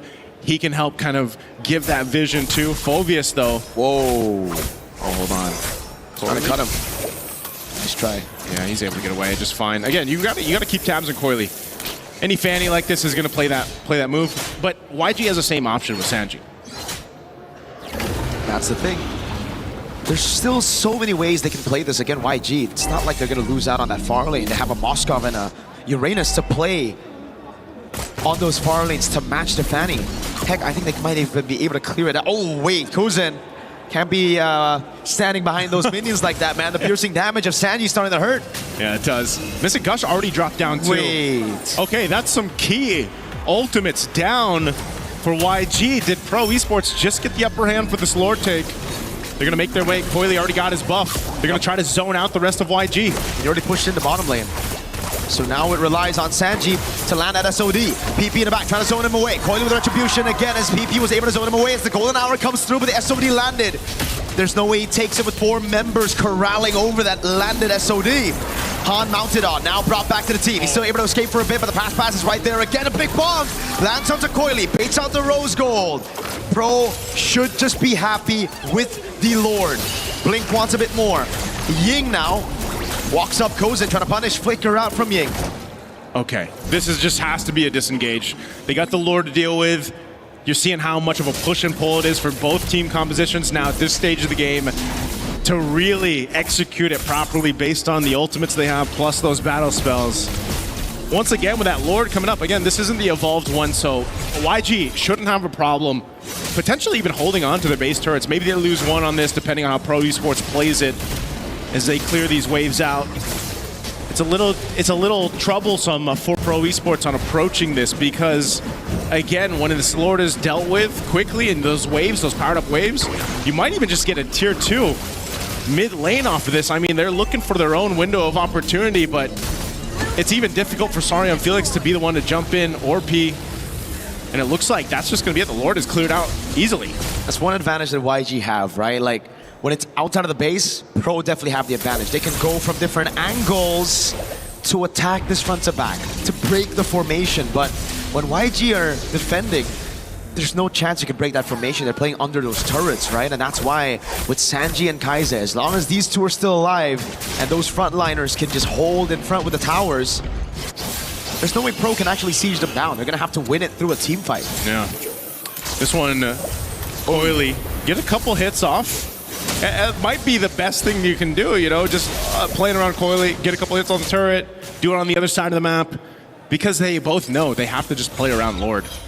The pick-off potential starts to come down to, can we use a conceal, can we actually find someone out, but then the teams have been doing such a good job at just going to be in there for each other, answering the call if some pressure comes through.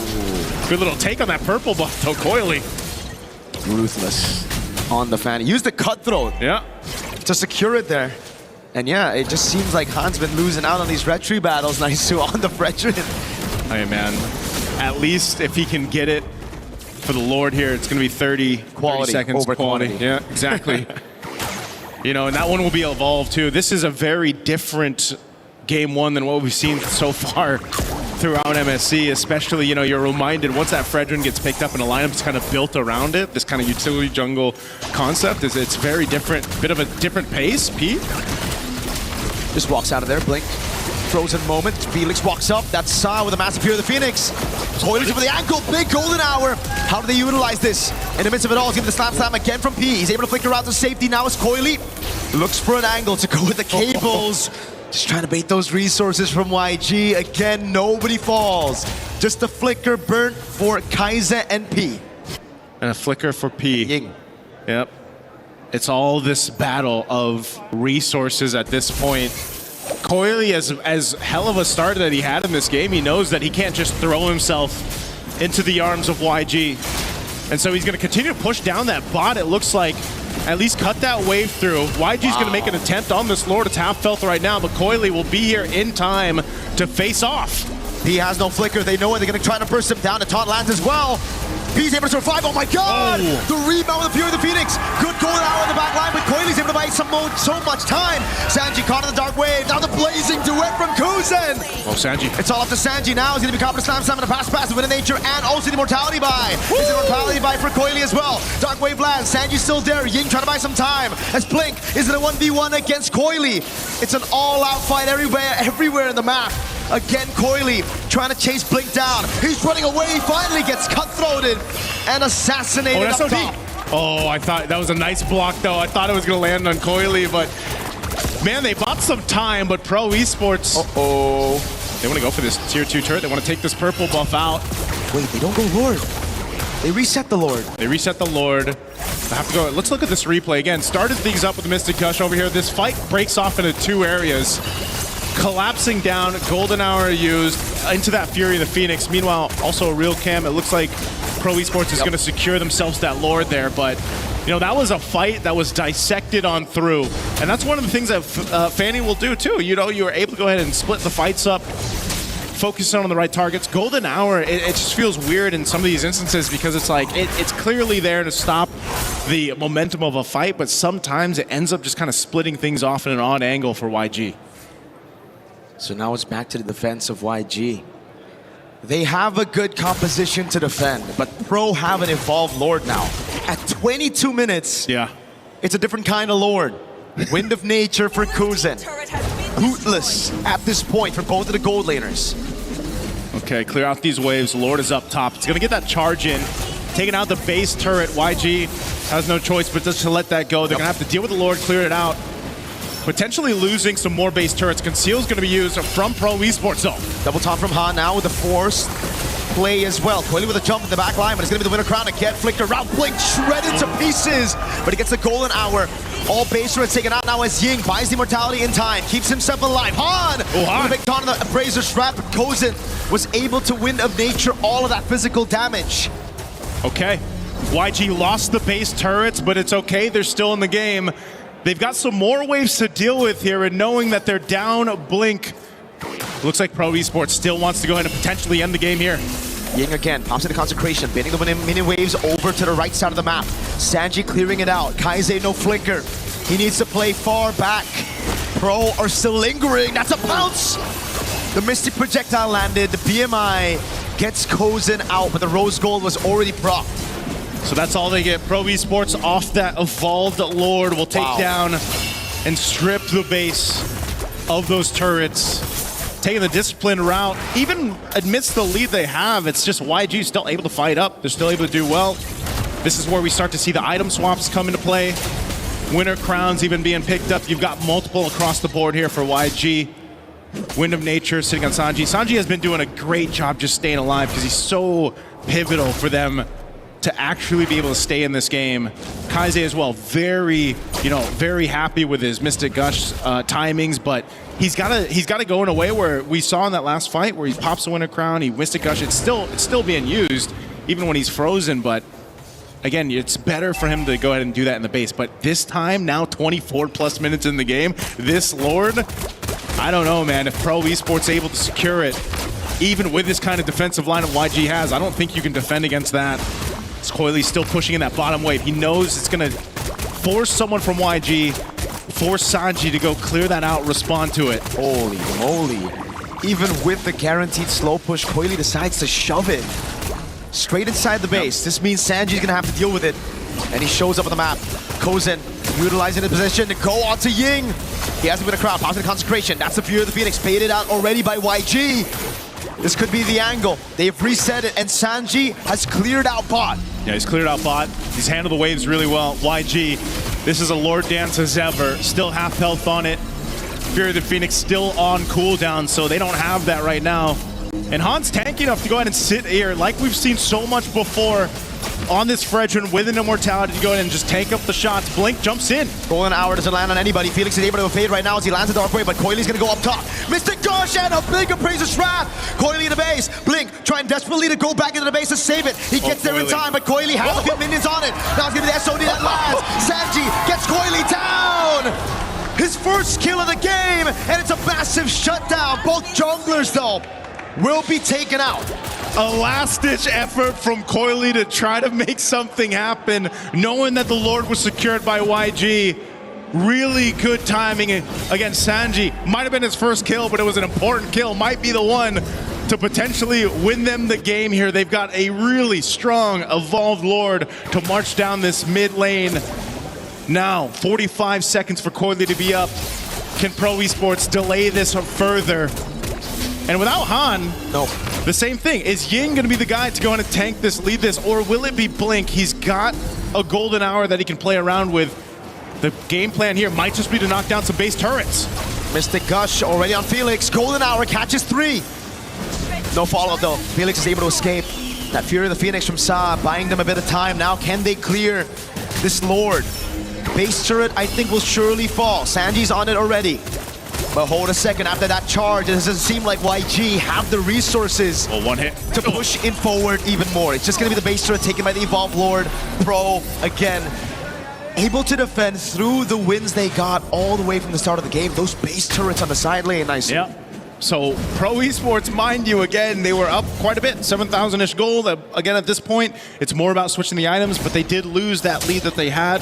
They also lost a base turret off of that. So YG now in a position, now in a seat to actually go ahead and be in a better position to win the next Lord fight. The biggest thing for Yangon Galacticos is literally just dealing with whatever Coily is going to do. He's the only guy that can push the opposite side of the map. And Sanji so far has been the guy that YG has counted on to deal with it. Ooh, dude. They This is flicker down. very squishy Patrick in the face of Mystic Gush late game. Yeah, it's definitely hurting. A flicker down is something for YG to play around with. Some big waves down bot that they're going to have to deal with too here, but it's just playing around each other because they just know that if Coily jumps into this backside, even on Kaise, and gets a winner crown, that's value. Everything comes down to pop in battle spells or defensive items now that we get this point. You're going to see these potions being picked up now too. 28 minutes, man. This has to be, if not our longest, one of the longest so far for MSC groups.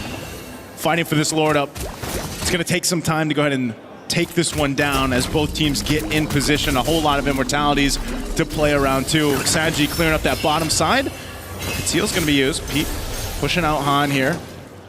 And just fighting for this space right now. Pro Esports trying to control this space around the Lord, but it's just too much to hold. That wave bot is just so annoying for YG. Constantly gonna have to send someone down below. SOD nearly lands. Blink was the one to give him vision for that attempt. And that's where the mechanics come through. 28 minutes. Yeah. It's the macro, obviously, but you have to be clutch in these moments. You have to be the one to make the play to win the team that game. This is like the most macro game we've seen so far. I feel like one of the biggest ones too at this point. Well, Coily. Game one, Coily's just gonna go ahead and sit down to that bot side, but look who's rotating down. Sanji and Blink. Mystic Gush already used. Lord's gonna go for a bit of a reset there. Oh, that is a big whiff. Coily stays for a bit too long, gets caught by the Spear of Misery from Sanji. It had to be also that snapshot, right? I mean, they got him on the wall there too, that spear. That is a huge pickup, and now without Coily for 60 seconds, a whole minute. YG cleared out the waves, and they know they have the space to work with for this Lord. But Mr. Gush. All in onto P. Fear the Phoenix. P. Immortality down already. Blink now coming in as well. Good taunt and the pierce from Sanji. Ying taking very low. Ku's gonna be looking for the play. Flickers in the Blazing Duet and the Wind of Nature as well, but Blink is able to get out of the way of the Blazing Duet. Felix, 3-man Dark Wave, has to flicker out. Big Bong with a missing projectile. Goes in as the Immortality, but he's gonna go down to Ying. A Big Bong sends Han, or rather Felix low, but now it's Sanji with Wind of Nature. That's an Immortality already down. Assad's gonna get flickered down, but he buys the Immortality in time. Wind of Nature, everything with the Wind of Crown as well, but it won't be enough. It's a big wipe for YG as they come back in game number one. Talk about a defense from Yangon Galacticos to hold on strong even when down for the majority of that game. A composition built around base defense. Well, you see exactly what that can pull off here. Really good timing, really good game sense to make that play in the bottom lane, find Coily, and then make something out of it. They knew that they either had an option. If we get Coily out, we could probably just get the Lord, and if not that, then we could just win a team fight. Not having that threat anymore, and so Yangon Galacticos knew what they had to accomplish. They did it perfectly with this lineup. Took some time. They really had to buckle in for as we look at the highlights from STC with this one. Again, very strong showing though from Pro Esports. Coily on this Fanny, phenomenal, but eventually it kind of falls to a different point of the game. You know, you're not able to go ahead and just swoop in like this, get kills. Han really held on, built up that durability, and you know, you got to give it up to Yangon Galacticos to hold on together. YG winning this game with an unorthodox composition. Yeah. We have to say this. This is meta. A few patches ago, this was the best composition you could go for. But in the current meta, we've seen more assassins in the jungle. Coily had an 8-0 start to the game. Yeah. Yet it was the utility jungle of Han. Yet it was them coming back through crazy steals, honestly, crazy mistakes as well, but then adapting and downloading the pro movements as the game got to that late stage. We knew this one was going to be a good one, man. You know, I'm expecting it to be a 3-game series. Both teams just have each other's numbers. They're playing so well around each other, whatever they decide to draft. You know, and again, it's all about that execution factor, and it was executed really well by Yangon Galacticos. So let's go ahead and throw it over to the panel to see what they have to say about Game 1. Thank you guys so much. Great matchup there to kick off our second series of the day. It was Yangon Galacticos with the defense of time that somehow, some way stalled out the efforts of their opponents and made them think that maybe that Fanny, that assassin, isn't at the top of this meta if we let Marcel available. The other news that I want to give you, 4 games Marcel has been let through, 4 wins. Might need to stay on the ban list for now. Welcome back. My name's Rain Day. Brigitte Lefel joining me on panel. That was the longest game of the tournament so far. Yep, it was. And it was off the back of a really good defense. It's a Moskov and a Gord who was just always defending until the very end. And I think I really want to credit a lot of it to these 2 players just because of the fact that I don't think this was Han's best game. So it's amazing how they're able to stall. That's the word. Stall it long enough. I mean, you mentioned Han.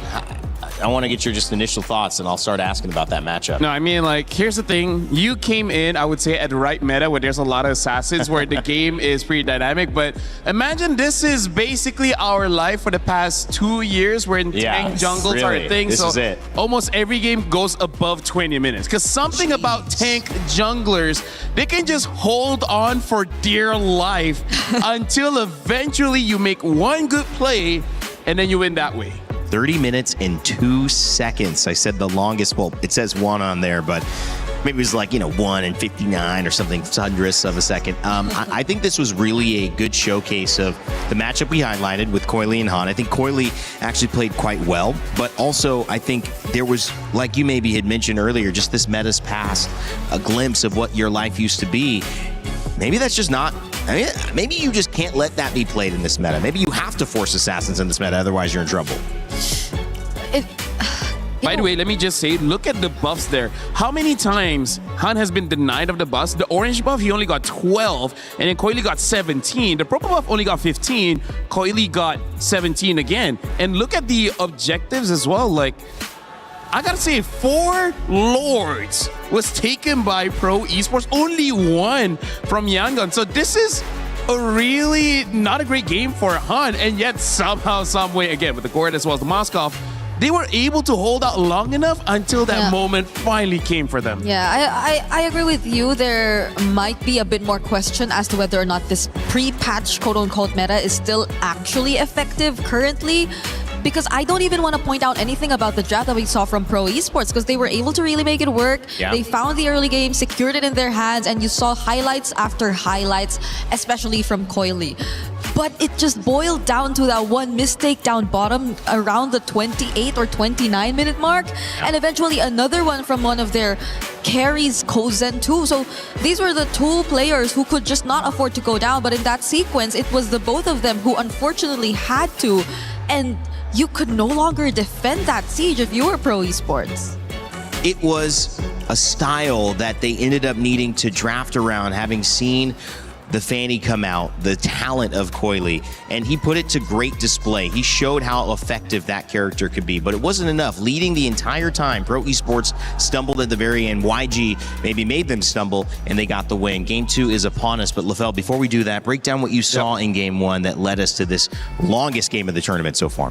So I agree with Brigitte, we don't have to look at the draft too much, but I feel like we still have to talk about 2 things here. The reason why I say when it comes to the late game, it's going to be a skill matchup between the teams is because if you go to the late game, the Moskov as well as the Gord is amazing just because they clear the lanes very fast. The Moskov has an added advantage where even while he's clearing the minions, he can attack enemy. In comparison to what Pro Esport has, I would say the weakness of him trying to end the game was having this Zetienne. Zetienne is pretty good at sieging, just not enough, I would say, firepower to make the Uranus, worried, to make the Fredrin worried. So the front lines really don't care that much getting attacked by the mage, hence not giving time for the Claude to actually attack the turret for himself. So now we're going to be looking at some clips here. We're going to look at the early game, and this is the effect. One of the reasons why, yes, I'm standing up, but as long as you're comfortable, right?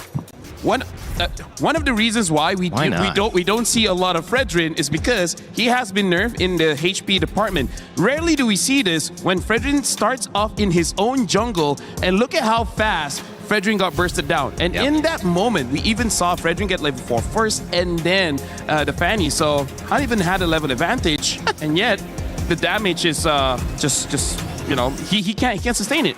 And then going for the second thing here, this is honestly just glazing the Fanny of Coily, because look at this situation. I feel like for all of the Assassin players, they know how difficult it is, where if we're going to be looking closer into the minimap here, you can see that the Gourd as well as the Claw, they're protected. They're behind a wall. They're close to the turret. This is a situation where you don't really see Assassins going in for the kill. And yet, you look at how Coily uses this entranceway. Like, there's not a lot of situation where you can go through here and be safe. The only reason why he is safe is because the rest of the front line are here. There is zero protection down back. All of the damage dealers are here. Thank you very much for illustrating this for me as well as Brigida. Look, he just goes. There's no protection. And this is why that sequence was amazing. But then as we go through, some mistakes start to creep in, where this is, I would say, the first mistake coming in from Pro Esport.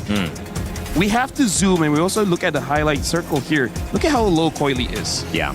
He should not be anywhere close here, because the thing is, the Lord does true damage. Even though this is 9 minutes, the Lord doesn't hit that hard. You still got to respect it. During this time, the golden hour was used trying to stall, but this is where we got to say, unfortunately, Han, not just Han, the entire team does not utilize the golden hour very well, because they use most of their abilities during the golden hour, and by the time, you know, expires, it kind of doesn't get used anymore. So this is the first mistake coming in from Pro Esport. They do things differently here. They could have ended the game much earlier. And then this is basically the final one, where this is one of the rare times that Han finally gets a win around the Lord, and that's like 25 minutes. And then at this point, this is where winning really counts on skill and a little bit of luck, because Coily was trying to end the game here. But then as he's reaching forward, he got hit by the SOD. Man. Look at how perfect that hit really was. And then Coily was next to the base as well, so he will get stunned up if the SOD did not hit. I don't know about you, Brigida, but do you feel like Coily could have ended the game? I feel like he can. Thank you so much, Rain Day. There's a world where he can, especially as you could see. What is that? You could see how it's just taking a bit more time for Kaiser to go in. He doesn't have the Mystic Gush either. Yep.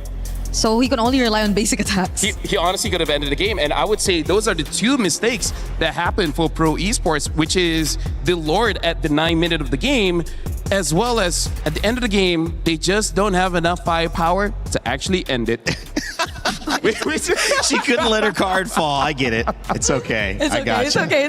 Thank you. We're moving and grooving over here. You know, this could have been a standing. Hey, this is our whole stage. This is our home. We can stand if you want. We sit, we stand, we do it all here at MLBB.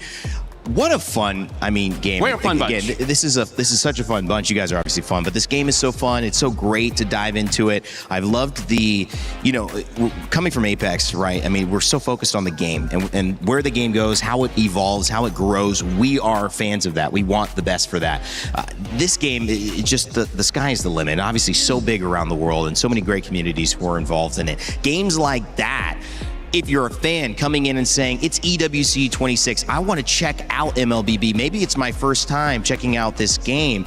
That is one of the reasons why you say, wow, this is fireworks, and I can just jump on this right away, maybe play alongside, grab your phone, grab your tablet, jump in, bang, bang, let's do it. I love it. Become a bang banger. Yeah, become a bang banger alongside us. Let's go, man. I'm having a blast. I know you guys are as well. Let us know in the chat if you're having fun as well. Any co-streamers also. Hopefully you guys are enjoying this event. Flying Cloud will be where we set up the stage for our second matchup. It was all Pro Esports until the very end. And I guess that's my biggest question to start with this second draft. Yep. Did it go right and you executed wrong? Do you try to keep up that playbook and say, listen, there's little ways on the Lord fights, on these little moments where we could have won that game, so let's not deviate. No, if I'm Yangon, I would really get a big takeaway from that game. Even if I didn't, even if I won. Yep. Even if I won, I wouldn't want to put myself in the same position because you worked too hard for that one win that was the longest game of the entire MSC too. And I think that's enough to show you that it's not going to work against the lineup that Pro Esports could potentially put out. But this Look at the change. Yeah, well, you're still seeing respect from Pro Esports nonetheless. They would rather not have them pick up the Fredrin again. Yeah, but the thing is, there are other tanks. I mean, not that I want to see it, right? I want to see the assassins. Yeah. But also, I do want to say, like, for Pro Esports, in terms of answering what Rainday is saying, it's kind of like the only mistake they did was not ending the game. Right. Everything else was perfect, right? Right. Where personally for me, I would just say, you know what? Glue and Phoveus, you guys don't matter. Dive into the turret. If you die, you die. But let me end the game. Because that's, I would say, one of their mistakes. They should have just been brave enough to sacrifice some of their members and then ending the game. But again, going up against a Moskov as well as the Gord, it's kind of difficult to end the game. But now, the Freya does get banned out. Hirara is still open. Same as multiple other heroes like the Eudora, the Zushin. Yeah. Quite a lot is still there. I mean, I think the good thing that's happened here. Oh boy, we probably did not expect this. But you know what? It kind of gives you an insight, doesn't it, Verdita, into like how comfortable PP probably felt. Wow. That Sorry, I Bellerin. just saw it. Finally. They probably were like, that's kind of how we've been winning. That's where we feel comfortable. So we should just prioritize that. Yeah, I feel like it's a finally moment here for PP because a lot of their playstyle really revolved around having a really reliable Belleric in the middle of everything, and that hands over the Hirara to end the Eudora. But I'm thinking Fanny. this is something they should have expected, right? The fact that they went for the Belleric means that they should have pretty much expected this, and at least they can draft around this hero again, which worked out for them. Yeah. They don't actually have to change anything. They get PP more comfortable. They get Coily back on the Fanny if they want. And they can start looking at other lanes, try to secure maybe their mid. Yeah, if they want to do that. I'm just thinking here, like, they're letting go the Eudora. Do they want to go for tank jungle again? Because there is still a few heroes that's pretty viable, but no, they go for a Yi Sun Shin instead and a Ruby. Whoa. Randy, for now, I don't think Yi Sun Shin has won a game yet. Hasn't, no. So, I don't know how to feel about this one, especially this early. Right? You're showing your hand quite early here. Yeah. Because even the Ruby, and it's not like you're seeing a dive comp per se from Yangon just yet, but it seems like Pro Esports have built on their catch, have built on their capability to just... It looks like for Pro Esports here, they just want to build a castle around Yi Sun Shin, right? Have a lot of utility and then let him free hit. Well, think about how long that game was, right? Oh, yes. The ability to scale, having an answer for late game. Yi Sun Shin does suffer early, but late, that's where he's going to shine, right? And Hirara, not like a Ling or a Claude, can dive in super fast. She can still dive in, don't get me wrong, but not the same way. And now having the Barats, where I think that's a pretty good answer to what Pro Esports are already showing, because when Barats gets the max stack of the big guy, he does have some resilience, meaning that he doesn't care too much about crowd control. He does care, but not too much. So that's a good way to like just be a front line for the team and waiting for your opportunity to go in. I gotta say YG is drafting pretty sound, and Pro Esports does seem like they're showing new-ish things here. Yeah, I agree. It's also making me wonder, because I think the probability of us seeing a double fighter lineup in Pro Esports is pretty much very high. Yeah. But for YG, on the other hand, who are showing a Hirara right now, I'm wondering, and a Barretts too, I'm wondering if they're planning to even consider that route as well. Because if they do, then that's going to make things... I guess that's going to allow them to play around the Hirara, yes, but the range, I think, is going to be a problem. Melissa. I feel like Melissa would work well against the fortress that Pro Esports is building. Yeah. As of the moment, they still have that option. They can pick it up. They banned out the Carmilla. Interesting. We haven't seen a Carmilla just yet, so maybe they got some information about what's going on with Younger Galacticos here. Right now, they can pick up their gold lane if they want, because they don't have the gold lane as well as the roamer. And I feel like showing either or doesn't exactly expose your draft too much. Because it's not like, oh, you show Melissa, I'm going to pick up something like a Farsa to kill you. There's multiple ways to deal with a pick like that. And you know that the Yi Sun Shin is going to the jungle anyway, so there's less things to worry about. It's, at this point, really just a potential... What if Yi Sun Shin gold? Oh. I don't like it, but hey. Who knows? Oh. Ixia. Okay, Unique hero. Another new pick again. Okay, We're going deep here. if they're going double fighter, then the other fighter has to be a backline. Yeah, like a Lapu, Benedetta, Yeah. Yuzong. There has to be someone to reach that Ixia because, well, it can I also think be the CC mage. is okay. I think CC is okay. Yeah. If you want to put CC gold, but Ruby EXP against Barats may not be a good matchup there. Or if they don't want to do that, then maybe the mid lane too can compensate for the range, for the reach. Eve probably is the safest. Yeah. We don't see much Farsas currently, so. We see one loss, but we've seen one. So let's see. Oh. All right, they pick up the Vexana as well as the Uranus. I feel like Vexana. I like this. Vexana has one win. But do you remember how I was mentioning that she is pretty tough against Eudora? In my limited experience. I mean, you're not wrong. You're not wrong. But I'm just saying it's like a matchup that does okay, which it means you're not going to get behind and you might be able to pressure her out so she doesn't get ahead. Another element to the fortress. Just add a Lord as well. Right? This is a clear fortress for Yi and Shin. This is a, I don't know, walking battalion? Walking? Not all of them walk even. It's a strong vanguard for sure. Last pick coming in from YG. It's all for Coily now. Synonymous with Myanmar at this point and trying to do another historic run. The Matilda. Wow. So another unique hero. A lot of defense coming in from Pro Esports and Yangon Galacticos. They have a lot of ways to approach the fight. I gotta tell you, Brigida, I do not know how to approach this draft.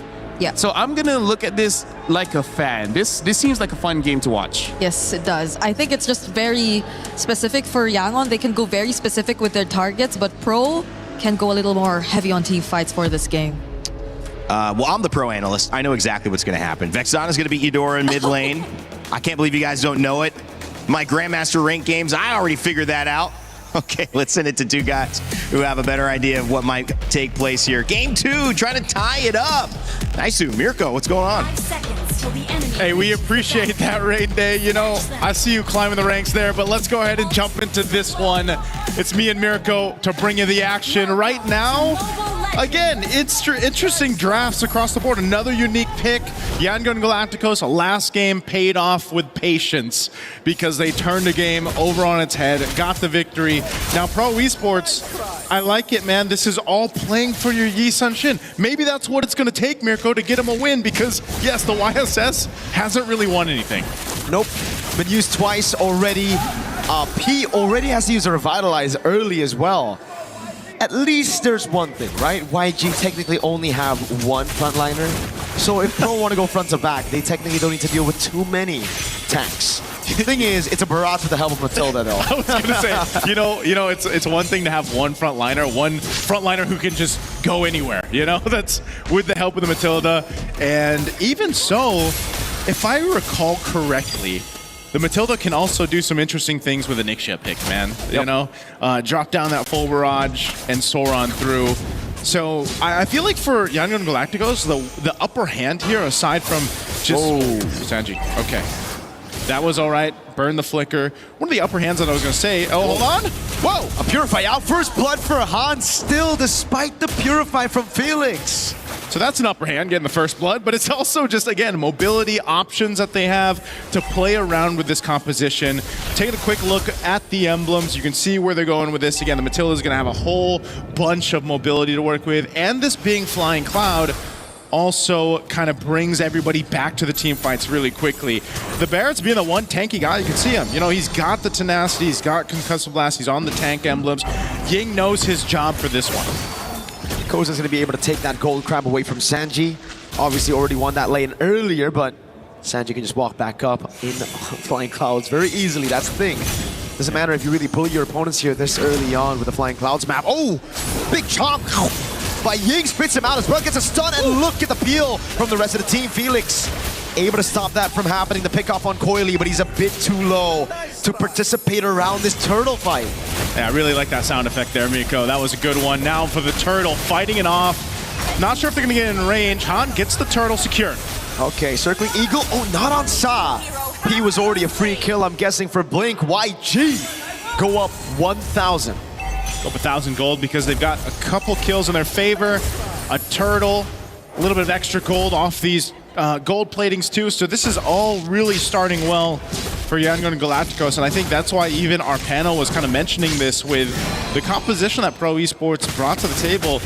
You know, playing around your YSS, you've got enough bodies, I mean, even an extra one with the Eternal Guard to protect you and give you space.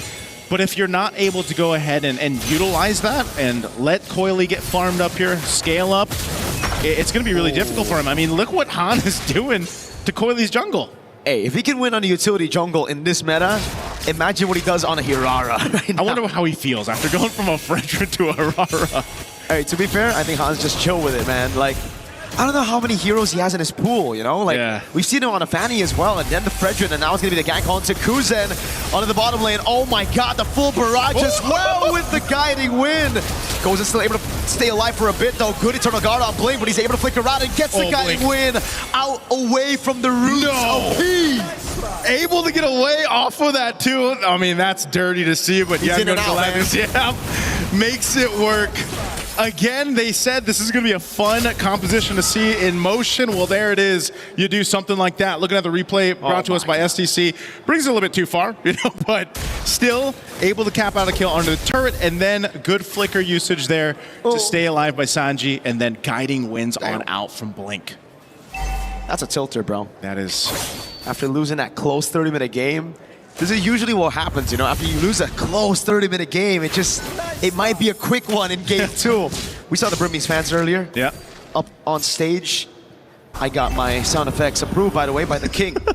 the king yourself. The young man from the Philippines. Yo, shout out to the king, man. Shout out, man. We'll see you really soon. And now for this second turtle up here. Pro Esports has control of it, but they wait for Coily to get in range here. Little poke back and forth right now. Both teams, Ying playing up that front side. There's the Mount Shocker. Pulled in the Dino, the Eternal Guard as well. The Bull Barrage comes around. The red tree is good for Coily. Dives onto Han, untargetable for a bit. Able to escape with the help of the Flask of the Oasis. So it ends up being a big win for Pro finally. XP and Turtle. Yeah, that's something they needed. At least get the objective secured. You don't want to let this scaling happen even further for YG. Up 2,000 gold at this point. That's a Sky Piercer also picked up for Han. They're going to go ahead and just keep Kozen back here. You know, one of the things too, speaking of this, hold on, circling Eagle. Oh, stun. Oh, God. Oh, God. Yeah. I was going to do the caca, but... Welcome to the Thunderdome. We need a Thunder effect, man. I don't know how it's going to work. I don't know if Leo's going to approve that one, but that one's not. He'll come up with something better. But that is the interaction that you can expect. One of many that Yangon Galacticos can go ahead and play around. And so for Pro Esports, you know, that's one of the hard things about it is like, what way is YG going to approach our fight? You know, or they more so just kind of have this universal, straightforward approach. We saw it where they're able to go ahead and bully off Yangon Galacticos off of an objective. But even so, if that ends up being the case, you know, once the Lords come to play, the approach is going to be different. So Pro are just going to take it slow, but YG scaled pretty well as well with the Ixia, right? Yeah. So, I mean, we're just going to have to find out again. A 2,000 gold lead for YG. We've seen massive gold leads turn around in very, very good games like yesterday, Falcons Meta against IG. They held like an 8,000 gold lead. IG were able to come back through forcing Falcons Meta to make mistakes. Seems to be the case, you know, whatever team makes these mistakes kind of gets punished on them. The teams so far that have been competing throughout MSC, they all do that really well. Once they see an overstep from the opposing team, they're able to go ahead and punish it. Now this is also just the nature of the compositions you have, you know, with a Eudora. I mean, there's a reason why the Eudora is picked up so much. One of the top picks right now in that hero pool. Last turtle though, again, playing around that stun that you have, the mobility that Matilda brings, YG will wait for their own moment. Goes in. Oh, the chop missed. I think he's going to be pulled back as well. Oh, great taunt to read the flicker too. But it won't be a kill. They're just buying time right now for Coily to get his hands on it. But Han walks up. Great CC from the circling Eagle of Blink. To steal it away now, Han locking him down for Sanji to get a few shots on that full barrage. PP with a walk up, a taunt that doesn't land. And it's the combo, but it's a Belleric. He should be able to get away from this, right? Hold on. Vitalize taunt. Oh, he picks up the kill with a basic attack through the CC chain. How many stacks does Han have right now? Can we take a look at that? I mean, I know he picked up the Skypiercer, was it a couple kills ago? Let's take a look at the replay here. This looked like it would be so good for Pro Esports, but Blink with that Matilda coming through on the circling eagle, and then Han able to swoop on, get that, and then capitalize a kill.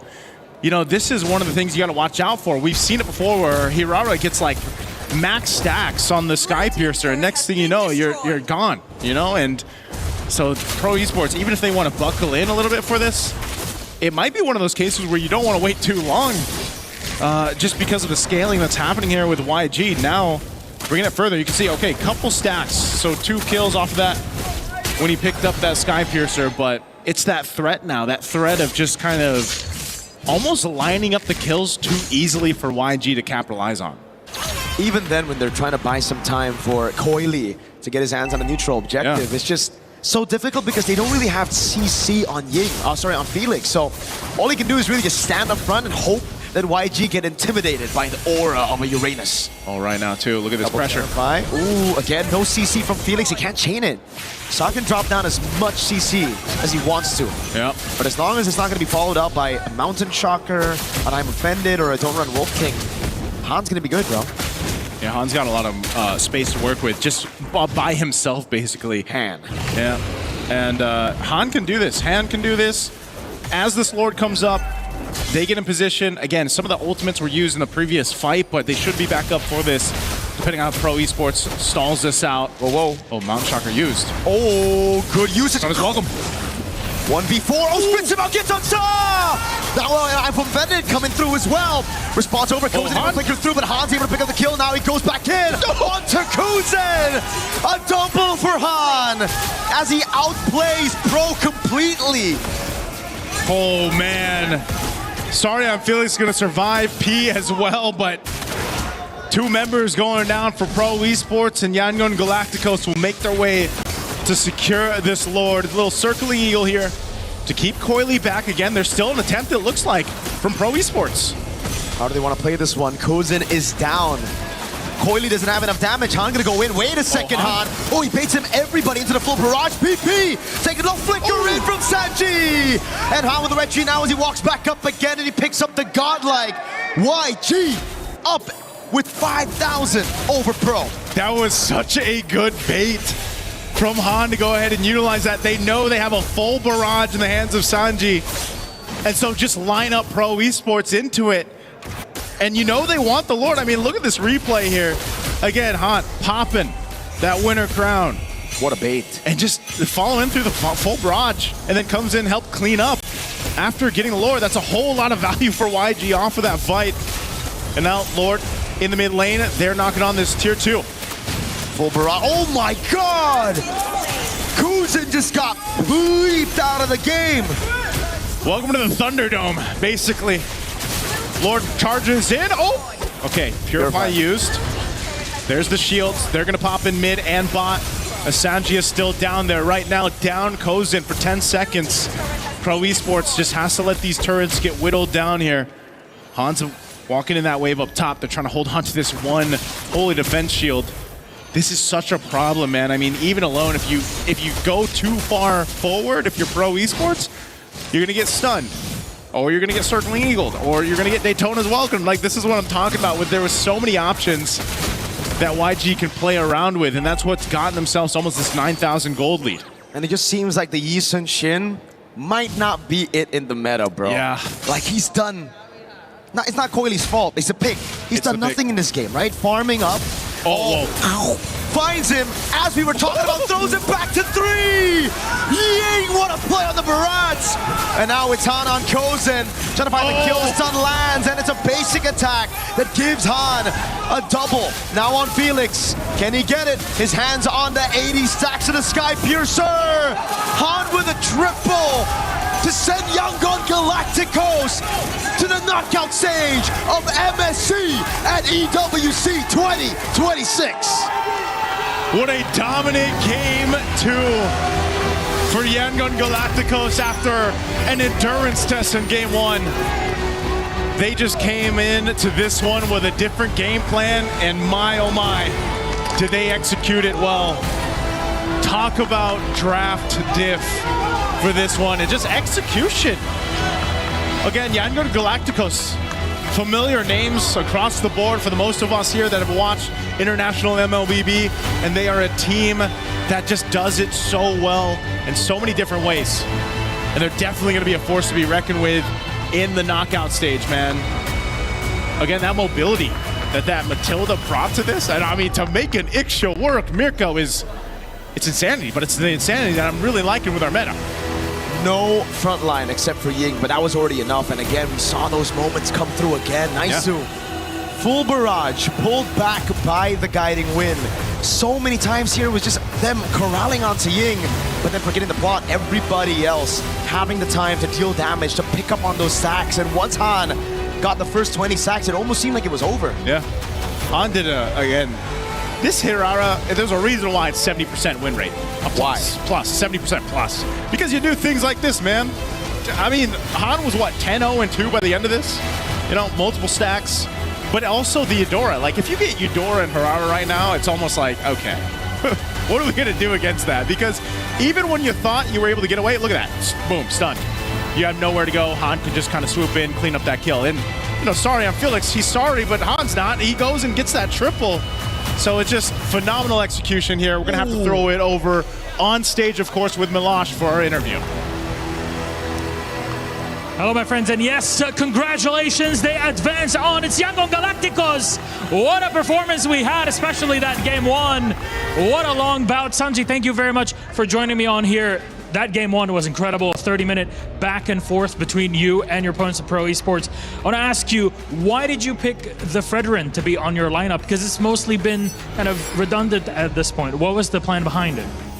Sanji အရင်ဆုံးတော့ဂုဏ်ယူကြောင်းပြောလိုပါတယ်ပထမဦးဆုံးပေါ့နော်ဒီ Pro Esports ပေါ့နော်ကိုယ့်ရဲ့ပြိုင်ဘက်ဟာလာဒီလောက်မိနစ်30ကြာခဲ့တဲ့အချိန်တာအရှေ့ကြာဆုံးပွဲပဲဒီမှာ Fredrin ကိုဘာဖြစ်လို့ရွေးခဲ့တယ်လဲဒီအနောက်က debut ဟာပါလဲFredrin ဘာလို့ရွေးခဲ့ဆိုတော့ကျွန်တော်တို့ ਨੇ ပို့ပြီးတော့အဆင်ပြေမှထင်လို့ပါကျွန်တော်တို့ player ဟန်လဲသူ Fredrin မှာ confidence အများကြီးရှိရဆိုတော့ကျွန်တော် Fredrin ကို pick ခဲ့ရပါ The reason that I picked Fredrin was this one will be match for us, and one of our teammate Han experienced a lot with this Fredrin. It worked out really well for you. Now, this was the longest game we've had so far here at MSC, but how do you bring it back? Because there was so much back and forth in that game. How do you bring it back given the pressure that there is in this game on you? အဲ့ဒီတော့ဒီပွဲဟာပထမပေါ့နော်အကြဆုံးပွဲဖြစ်ခဲ့တယ်အဲ့တော့ဒီလိုအရှုံးကနေပြန်ပြီးတော့အနိုင်ရအောင်ဘယ်လိုမြန်ပြန်လုပ်ခဲ့လဲဘယ်လိုပြန်လုပ်လဲဆိုတော့ကျွန်တော်တို့တယောက်ကိုတယောက်ယုံကြည်ပြီးတော့ပဲအကောင်းဆုံးဆော့သွားတာပေါ့ဒိန်းနေ defend ပြီးတော့ပဲ We trust each other and then we fight back together. And it was honestly a beauty to witness. Now, you're the only Sanji that's qualified, the first one and the only one so far that has qualified to the knockout stage. We've all seen the Spider-Man meme between all of you here. What does that mean to you? အဲ့ဒီတော့ဒီ Sanji တွေရှိတဲ့အထက်မှာပထမအဆုံးပေါ့နော်ဒီ qualify ဖြစ်ခဲ့ပြီးပြီအဲ့ဒါဘလို့ရှိပါလဲဘလို့ရှိပါလဲအရင်ပြောပါလေ I'm so happy. Should be, definitely. And on top of that, you're the Myanmar representative. What does that mean to you also as a representative of the region?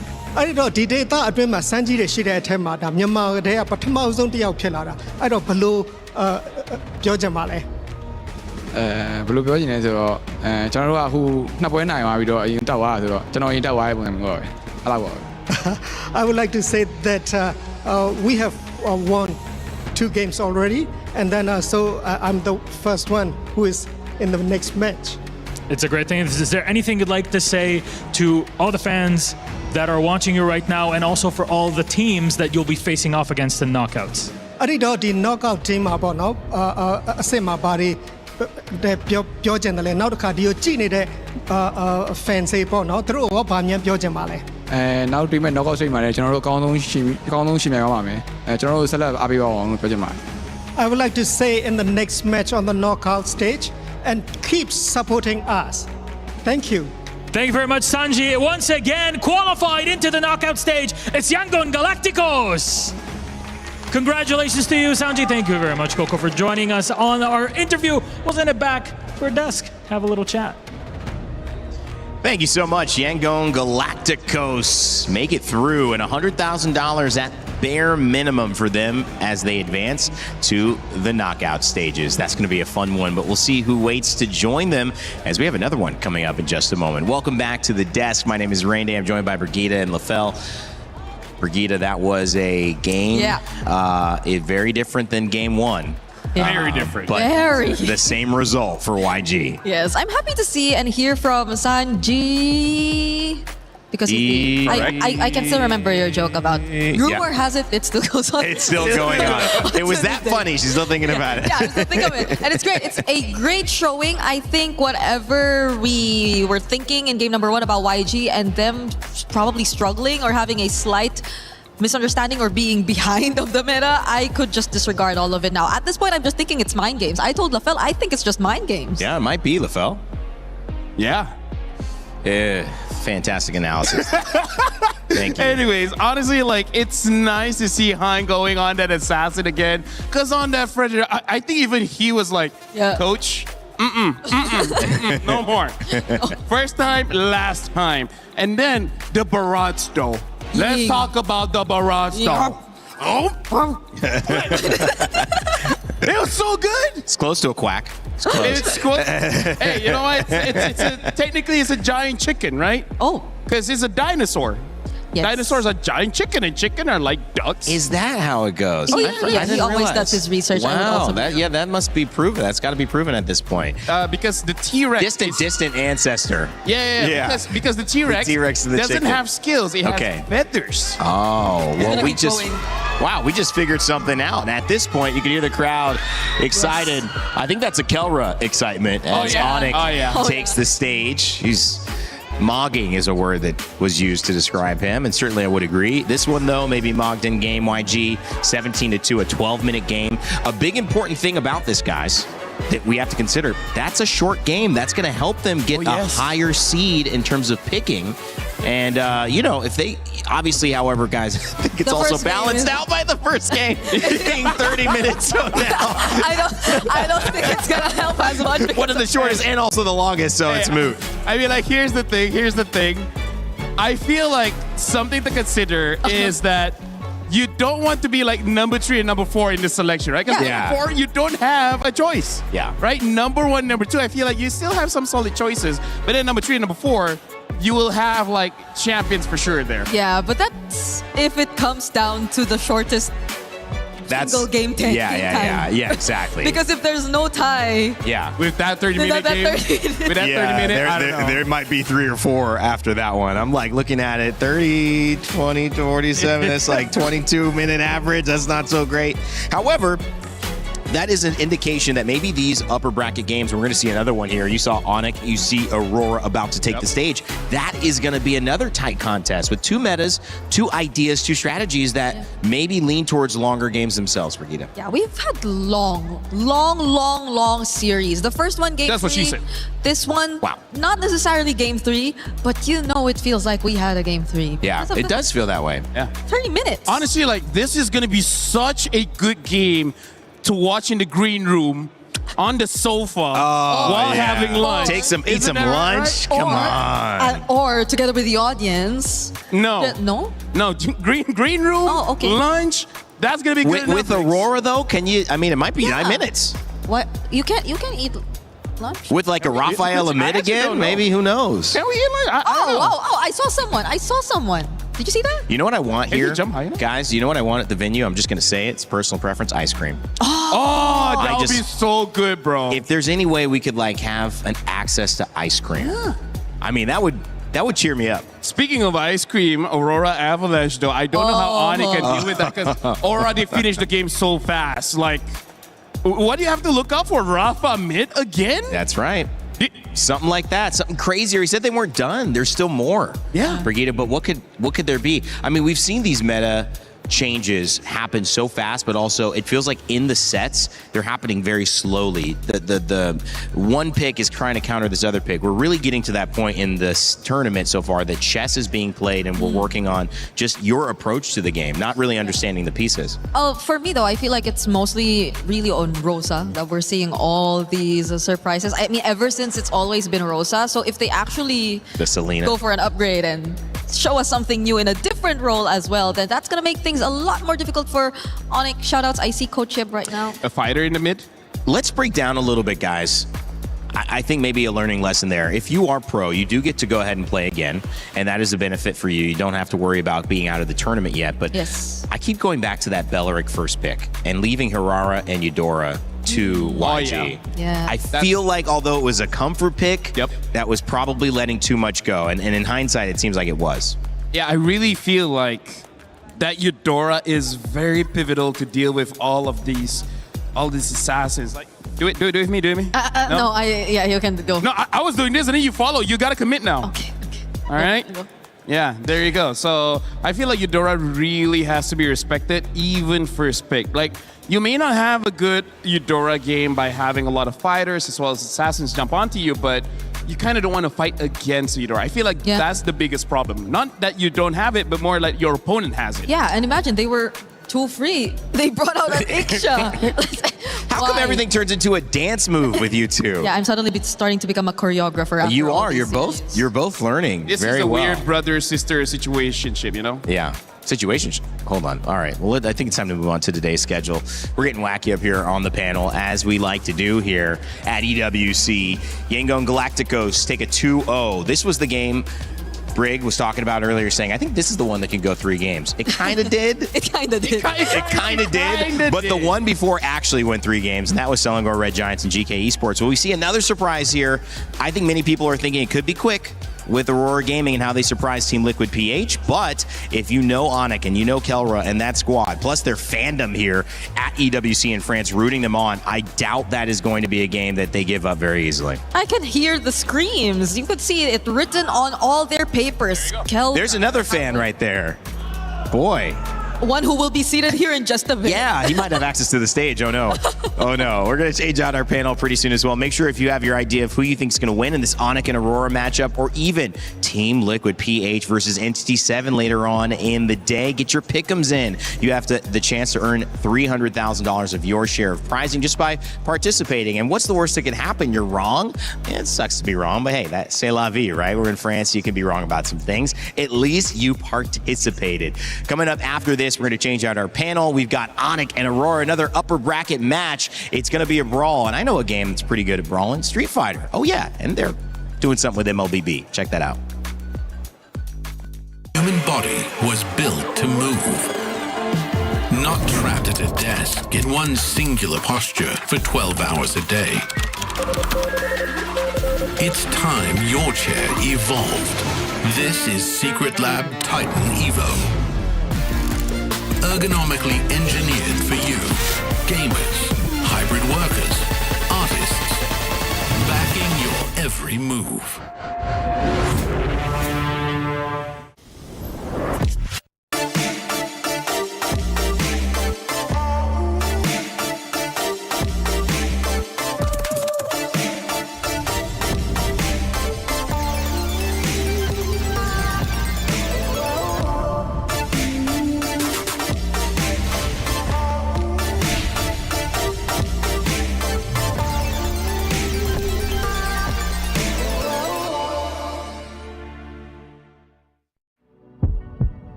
he can come in here and play my game. Let's go. He knows nothing. Let's go! Tyler 1, you're done. Raw energy. Half for puff and blow the house down.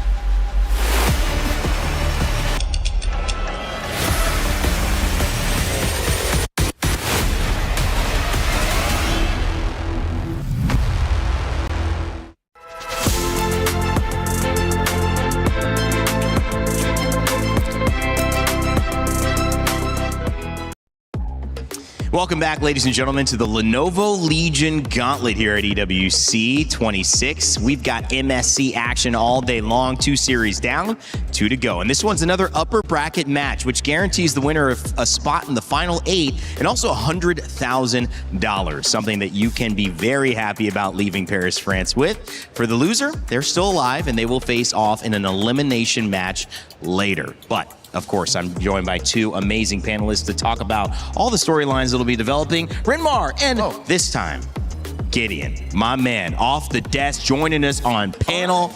I'm gonna start with you. How you feeling, brother? I'm feeling really good. You know, these past couple of days have been really interesting, seeing some of the highest highs for some of these teams, the lowest lows at the same time. So I really got a good scale to what's been going on, at least on the ground, for a lot of these players. Renmar, too, this has been a game where we've seen developments across the scene, these 2 series. Yeah. I mean, that first game between YG and Pro, 30 minutes, longest game of the tournament. We've seen some mistakes. We've seen some great drafts. A lot to talk about. Oh, yeah, definitely. And still the meta is so wide open. Like, a lot of people were wondering, hey, could we get, you know, like the global ban and picks? We don't need it in this meta. There's so many options, so many permutations to consider. And at the same time, it translates to some really great action as well. It's not just all about the picks, it's all about the drafts. Teams are balling out this MSC.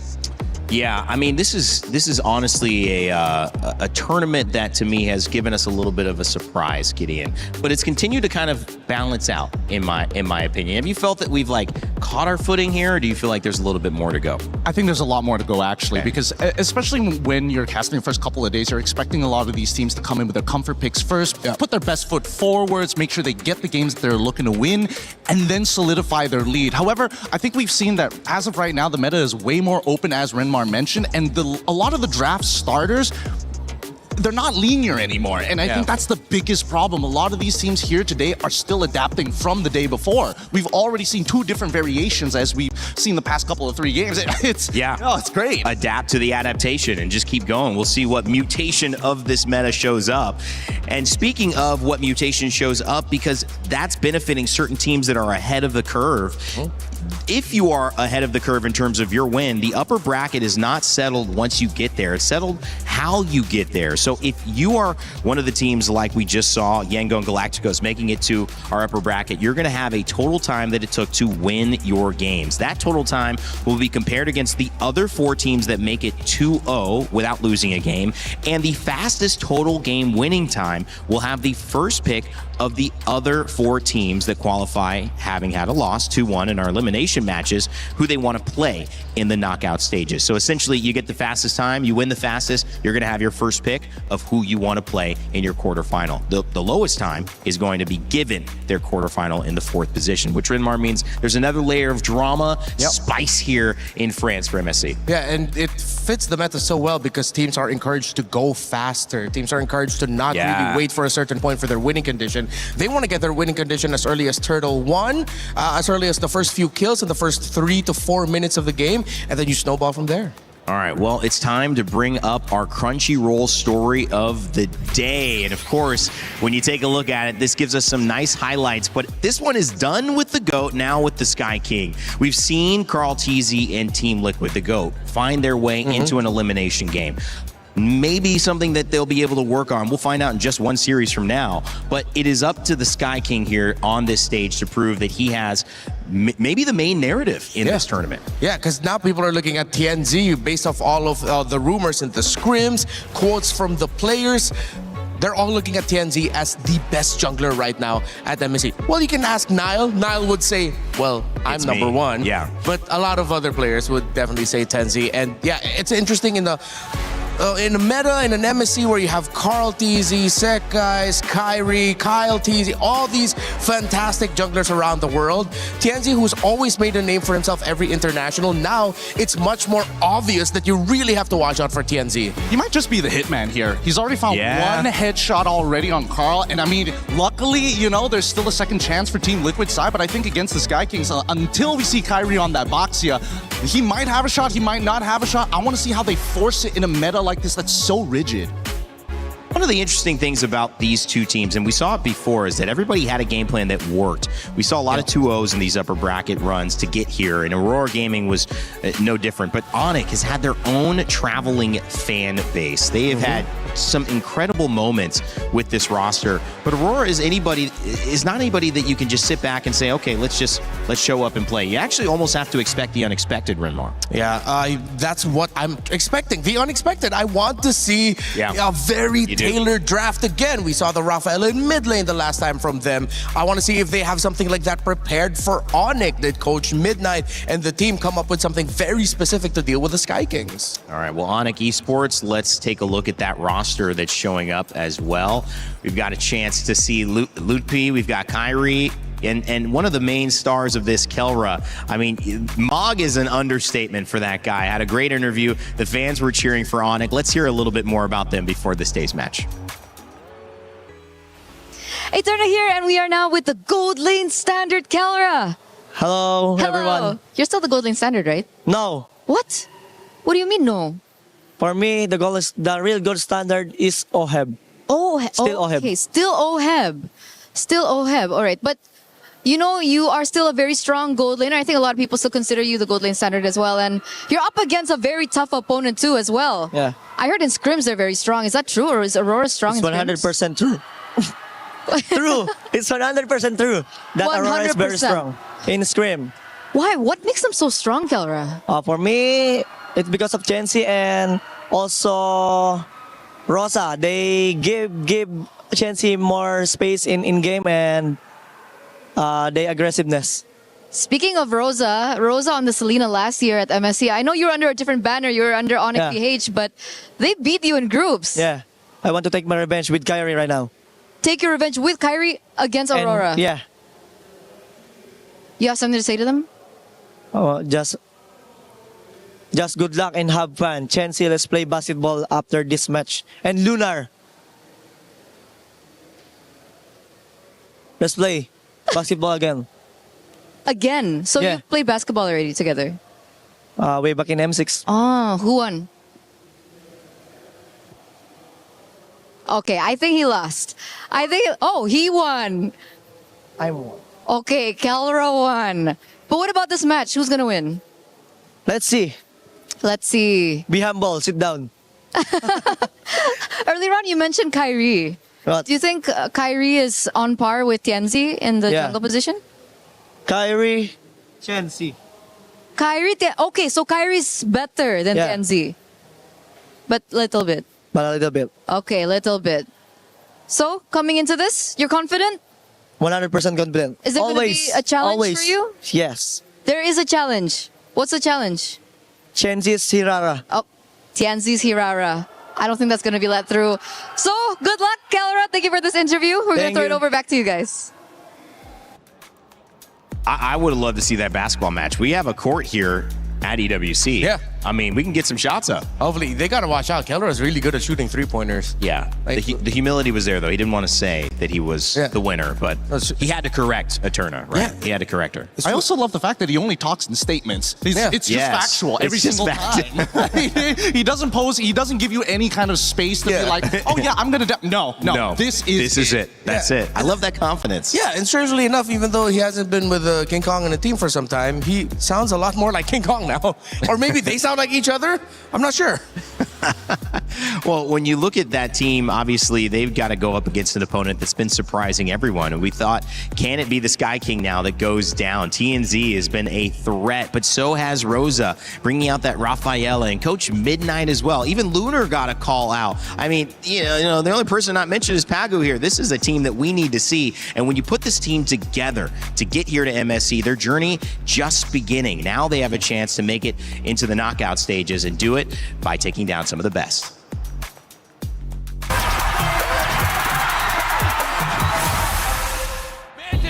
Sezon 7 Türkiye şampiyonu Aurora Esports oluyor. Daha fazla. O zaman şampiyon Aurora Gaming. We are Aurora Gaming, 3 times champion of Mobile Legends Turkish Championship. Selangor Red Giants throw Aurora Gaming down to the pits. Bu zamana kadar katıldığımız tüm turnuvalarda birçok güçlü ekiple karşılaştık ama açıkçası beni en çok oynamak istemeye teşvik eden ekip SRG şu anda. Çünkü yaklaşık 200 senedir sürekli onlara kaybediyoruz. Hiçbir şekilde win alamadık. For us, it's hard to beat SRG because they used to adapt a bit better than us. I hope this time it will be different.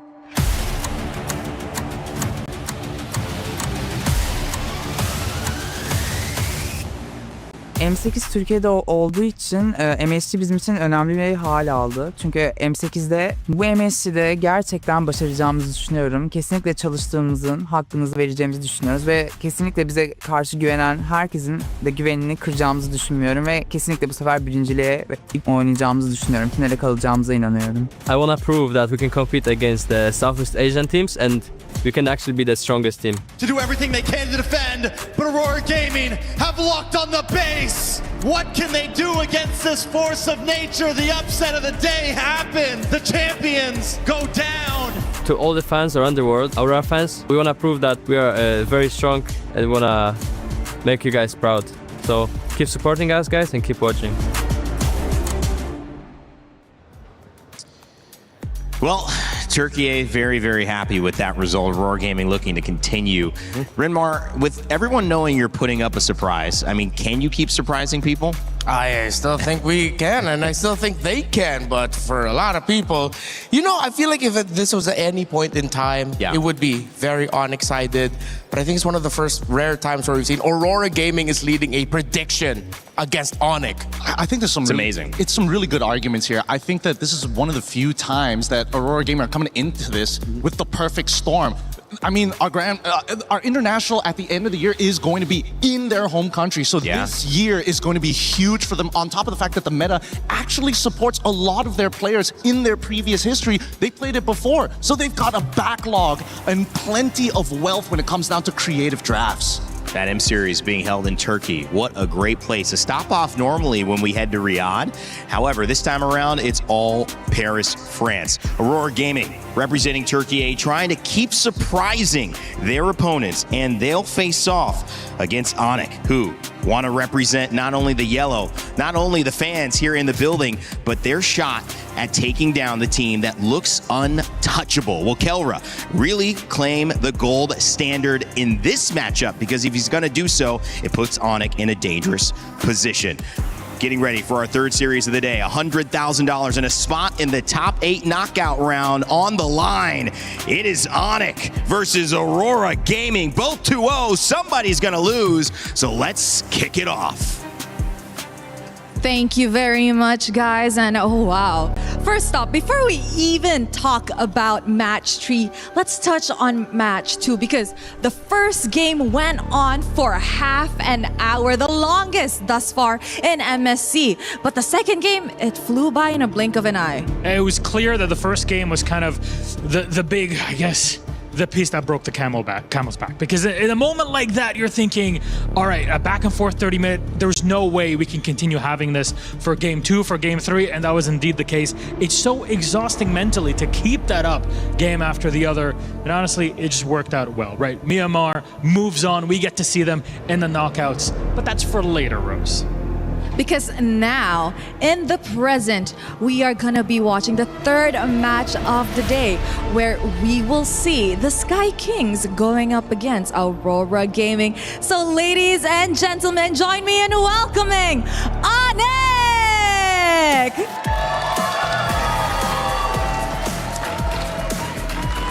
The Sky Kings are here to claim their knockout stage ticket with a meta that they are oh so comfortable with. Is that enough to push them through the day? All right, the Sky Kings, not bad, not bad. They're great in their own way. They got fans here even all the way in Paris. There's always somebody looking to cheer for Onyx, but I'll raise you one. On the other side, a team looking to prove themselves. Please welcome the King Slayers, Aurora Gaming! Word on the street is that these guys are an absolute menace in scrims from how we saw them send the Liquid Cavalry packing. Our current MSC champions, Aurora, are not slowing down anytime soon. A win here isn't merely a spot in knockouts, it's proof that they are a contender to be feared at MSC 26. This match will be a menace. This match will be chaos, and oh boy, will it be fun. That's all we're looking for here, so please, Aurora, please, Onyx, my friends, you may place your keys, take your seats, and captains, remember, quick handshake before getting into this one. Rose, if you ask me, this could even be a final in its own right, and we're gonna get here. There we go, respect between both of our teams. Let's see, will it be the Sky Kings? Will it be the King Slayers? Our panel, break it down.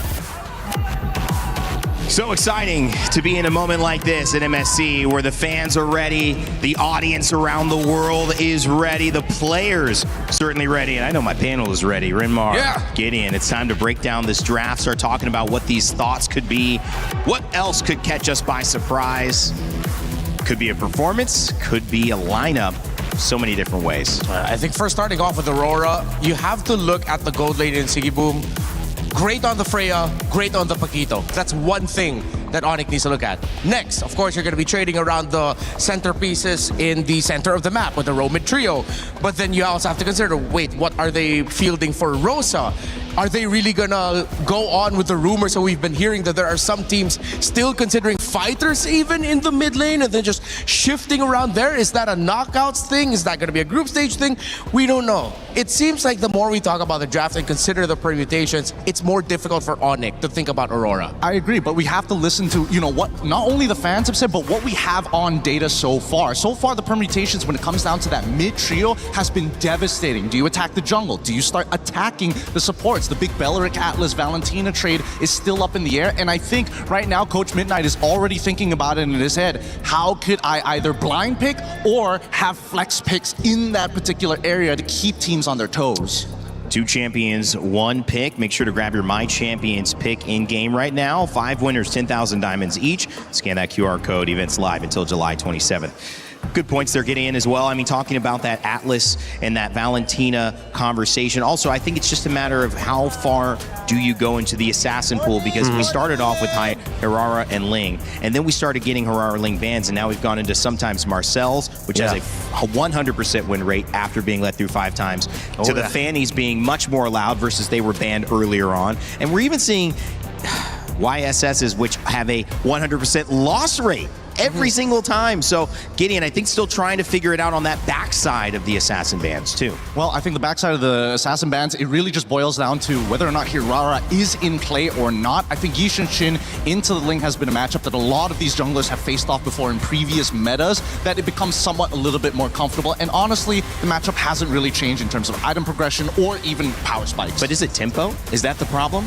I'm glad you mentioned this. I'm looking at Remar. Both of us agree. It's all about tempo. That's why everybody is looking to pull yourself together on that flicker just to make sure you're just 1 second faster, just 1 moment quicker to catch you off guard. I could be in the club, though, that is asking, may we no longer see Claudes in the YSSs? I don't know. It's just not doing it for me in this meta. The YSS feels cursed. The Claude has less than a 30% win rate right now with multiple picks, and there are 2 very talented gold laners in this matchup. You have Kellera, you have Sigiboob. I know they can do a fantastic job with the Claude, but I feel like in this meta is such a dangerous spot for him right now. Hell, even Onyx was able to bring back a Granger and make that work. I'd rather see that right now instead of the Claude. Well, these early bans are going to set the tone, and what they've done is answer at least one question. Marcel, not allowed. Neither is Atlas or Hirara or Zushin or Paquito, which has been kind of a flex potential gold lane or EXP laner that's picked up in that second phase most often. Atlas a first pick, so is Marcel, and obviously Hirara. So it leaves some things open, Gideon. What's your thought? This is an interesting opener, because I think from the get-go, I think that JWay has already figured out, hey, we want to make sure that we can, start to alter some of these matchups. As much as Midnight is saying, you know what, the Belleric Atlas trade, CW is telling them, you know what, let's take it 1 step further, right? We're going to get rid of Hirara. Now, do you want Ling or Freya? This time they go for Fanny, but that just means that it's less likely for them to go for the double fighters. Yeah. So let's see now where Onyx will be putting the pressure on. They don't need to pick the Ling right away. That could show up with a red 3. Just don't consider the long time to carry carries anymore. No more long farming. Go fast as well.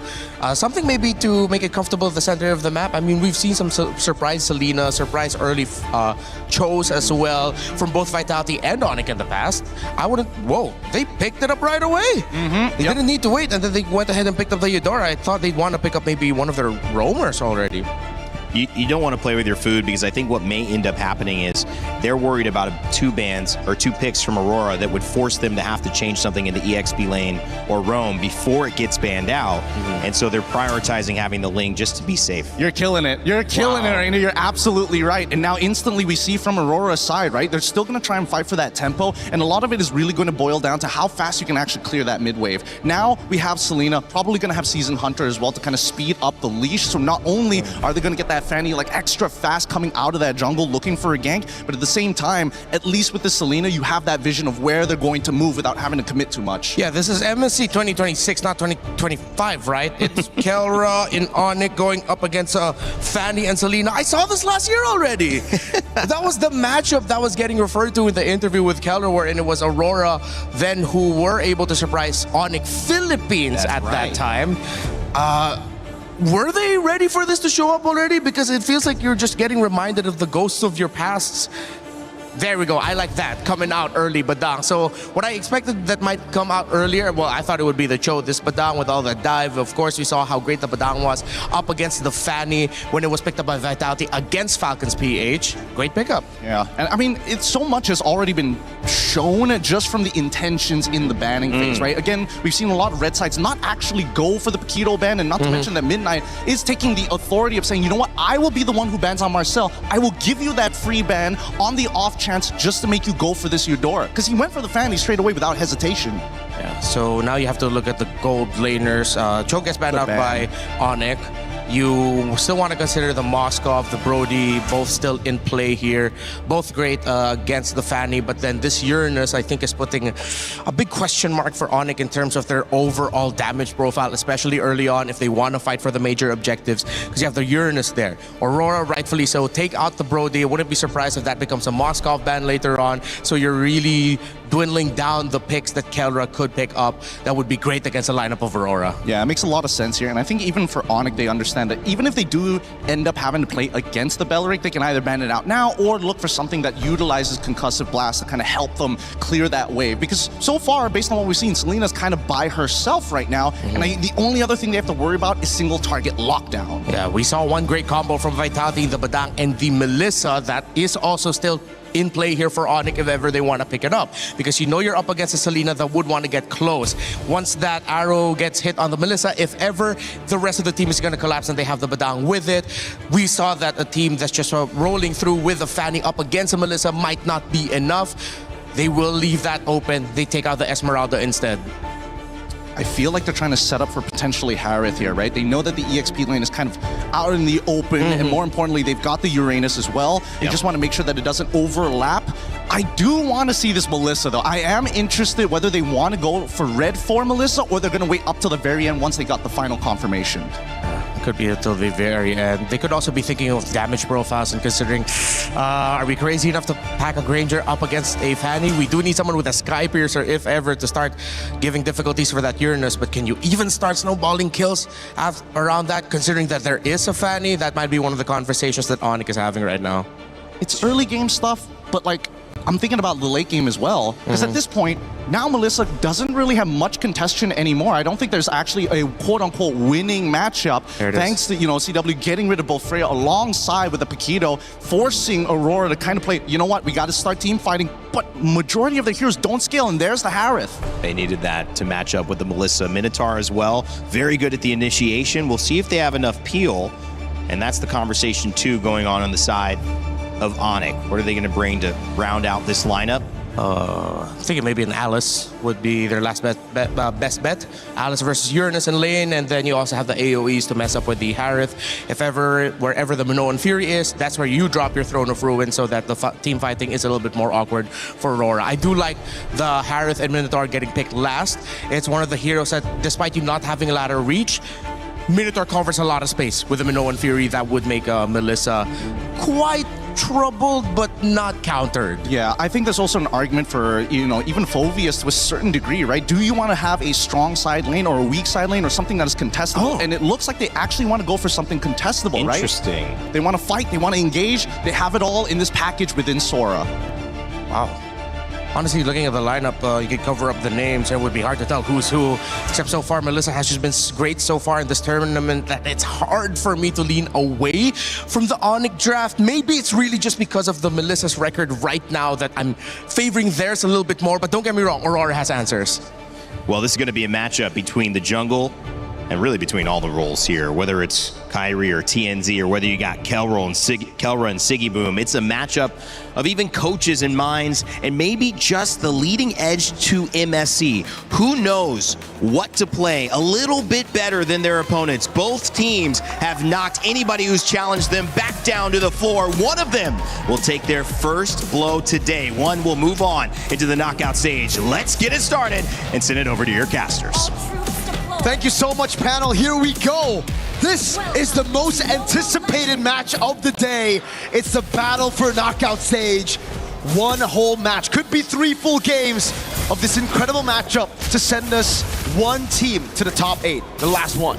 I mean, Aurora has just shot into the limelight, and now they're going up against another huge, fierce opponent, Onyx.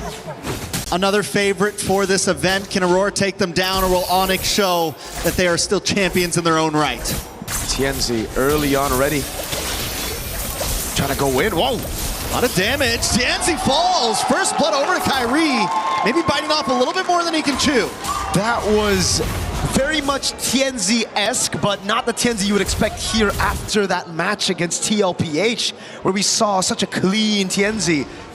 Getting a bit too feisty early on could work, could also bite you back in the butt. Emblems though, we're gonna take a look at the checkups here. Bargain Hunter already to pull yourself together for both Minotaur and Melissa. It's also the Wilderness Blessing here for Rosa instead of what we've seen from Moreno, the Bargain Hunter, or even the Season Hunter for a lot of different Selenas. Keyboy doing really well with these walls though. Even that earlier catching TNZ, the wall just came out of nowhere, able to stop him. And Kyrie immediately capitalized on it. We just saw it once again to slow down Pagu, to, if you're gonna come into our jungle, be ready to possibly be taken out. And that is what Onyx has already shown Aurora. We gotta take a look at the bigger picture as well though for Aurora. They have the 2 lethal ignitions. One burst, one good arrow could send Onyx back a lot, but I think Onyx just have the counters here. Missile arrow. Speaking of arrows, a lot of damage on a Keyboy. Brings it down to about 20%, but Kyrie maybe looking for the re-engage here. TNC's there as well. Wants to dive in, not gonna fully commit. Aurora's learned their lesson. They're gonna kind of take things slow. No purple buff just yet for Kai. He's gonna be delayed quite a bit here. TNZ should be able to get it before Kyrie, and you can already see Rosa here trying to maybe force out a retribution, but knows that it's a bit too risky to go all in. Arrow lands. Oh! Rosa takes the purple.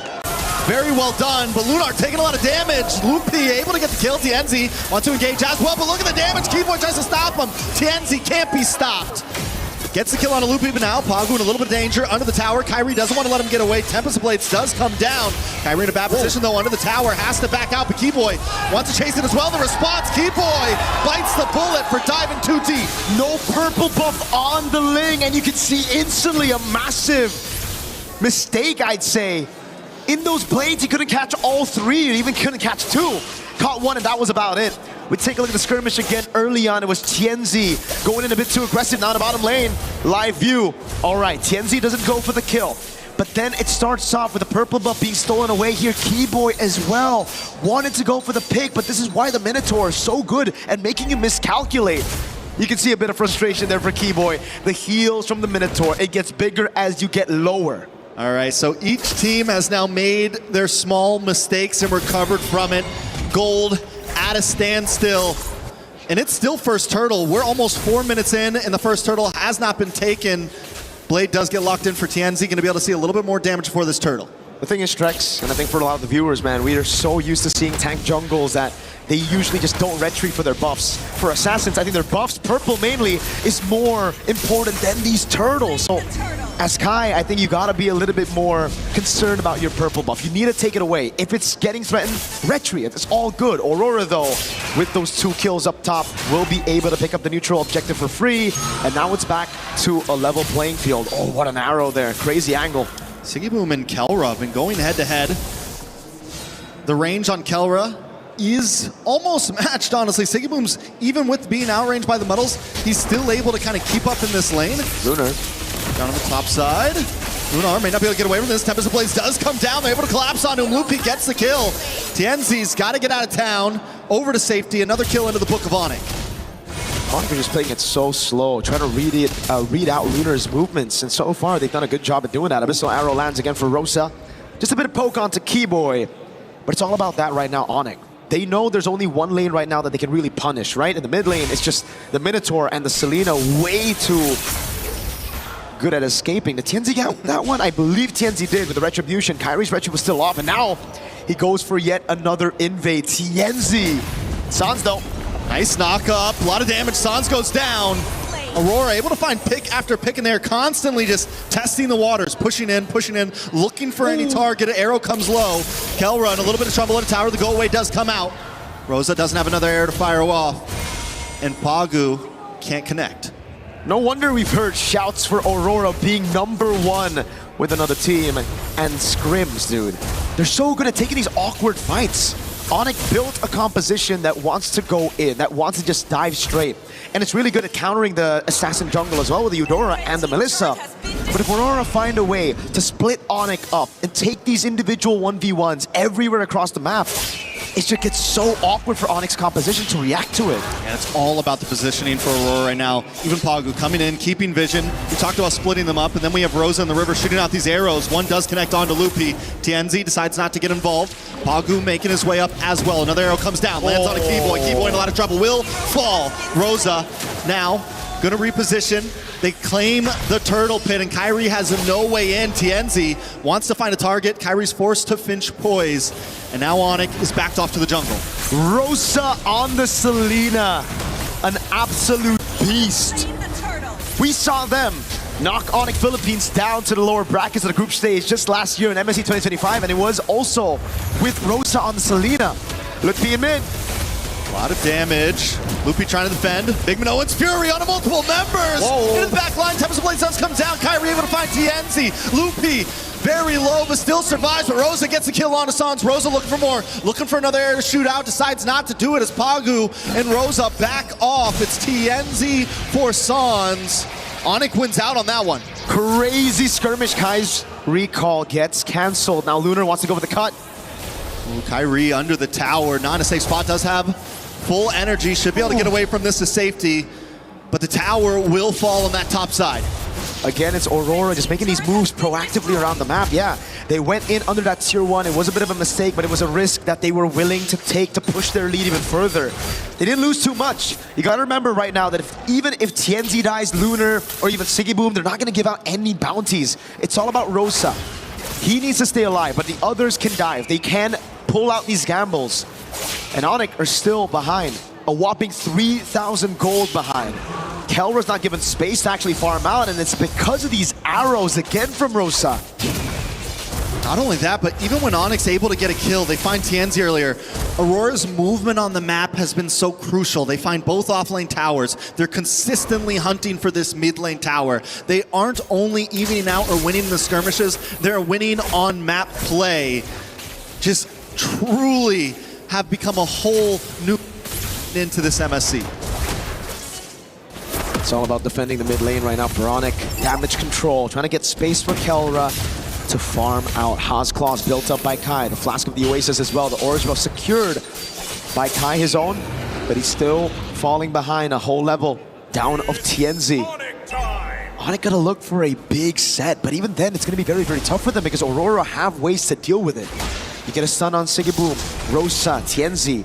Then you're gonna get AoE'd by Pagu. There's the healing as well that just keeps them alive. Kind of want to see the items on where Kyrie is in terms of gold compared to Tienzi. Just 700 gold behind. Not too far behind. Definitely still capable. Loopy as well, holding his own, actually ahead of Lunar right now. That could be the big play. Keyboy sets something up, and those two can output the damage. Not to mention, Kelra has been free farming, hasn't taken any deaths. It's definitely not GG's for Onyx just yet. Nope.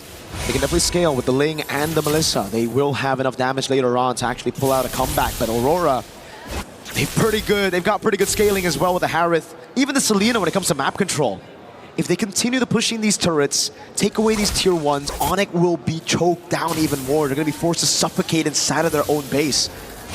And that's what Aurora are trying to do right now with a massive lead on Rosa and Sigibuma concealed into the mid lane. And an arrow that lands. Does land. Loopy kind of walked into that one though, but Tianzi to the backside.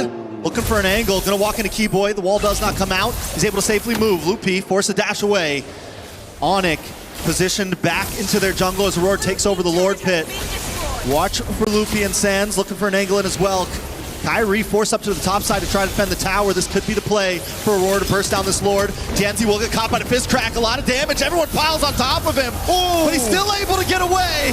Onyx now in a little bit of trouble. Sans to the backside, taken out by Sigiboom. Zmon's forces dropped, and now Loopy will be shredded down as well. Rosa finding that kill for himself as Kelra tries to pop off. Doesn't have to go away. Caught in the midst. Kyrie able to find Sigiboom. Tianzi finds Kelra.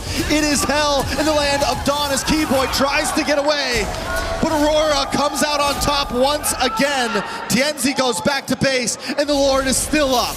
They're just too good in this meta. Oh my god. The healing coming in from Pagu with the Minotaur and Tianzi with the cleanest cables to get away from Kai, who was hunting him down with the Finch Poise, even with a purple buff. And you could see that delay from Tianzi got Kyrie into such an awkward spot because he already used so much of his energy to use the Finch Poise to try to chase Tianzi down. Then Aurora through that skirmish, really just utilizing a sustain out. Oh, these guys. Live game, thought we were still in the replay person. These fights have been phenomenal. Great steal by Kai though. We're seeing the glimpses of that M3 Ling Kyrie that really shocked the world with his crazy pattern. Again, reacting to the moves around. Shout out to Seer there, shout outs to him. Biggest Aurora fan in the building. I like to see it. Both junglers right now, Tianzi able to get out of that fight earlier, getting hit by the fist crack. No purple buff, this is true. Ooh, maybe we get the anime battle right here. Kyrie, Tianzi does not have vision on him. He's gonna go back to safety. Kyrie's not gonna force it, he's just, I mean, they know. They know. Either one to probably, oh wait, no, Tianzi's like, let's do it. Back in the mid side, a little bit of damage, they're able to take the tower. An intense game of MLBB with the Lord still up top. Aurora taking things slow. Abyssal Arrow lands onto Kelra. Not going to bait out any of those battle spells just yet. Kyrie sent into the bottom lane again. 2 holy shields. Oh, it's down right on the 12th minute. Very well done. Loopy takes a lot of damage, forces dash back. Pagu comes in with a big Minoan's Fury. Able to get the pop off. Tianzi finds Loopy into the backside. Kelra and Keyboy also taking a lot of damage as Sigiboom drops in. More damage onto Kyrie now. Kyrie looking for an angle in as Kelra gets free shots from the backside. The Lord has broken through. Aurora decides to back off. Lunar still keeping vision as the rest of the team moves back, waiting for the next wave. There's no mid side. They're waiting for that minion to drop. Onyx has lost an inhibitor as another wave comes crashing down the mid. These arrows are landing like it's a point-click stun. Sans! Tianzi takes him out. Kelra forced a dash back. They've broken through. Still 2 towers on the bat side, but Aurora doesn't want to let up just yet. Lunar backs off. Rosa keeping an angle, waiting for those arrows to come through. And this is what I was talking about, man. Aurora, they have the scaling when it comes to map control, especially if they get these turrets. Another arrow lands on Kelra. Mans has no damage on minions right now, and the Abyssal Arrow will just constantly keep on coming. And so they're gonna have to react to Pagu Lunar up front, and then the arrows. Loopy. On-Sports does drop. Sigiboom wants to go in. The arrow puts out a lot of damage on a Loopy. Another arrow drops, and Keyboy drops as well. Sigiboom with a double kill. Tianzi under the tower. Sans has no way to escape. It's Kyrie against the world, along with Kelra. But the damage is just too much. Rose into the back line. He wants Kelra. The go away comes out. He dashes back.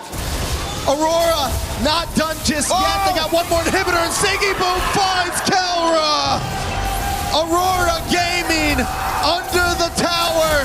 Take out Onyx and take game number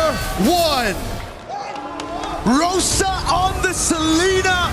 An absolute masterclass from Aurora Gaming. We've heard the shouts. We've heard the rumors of how strong they were in scrims. And they're doing it, they're pulling it off on stage.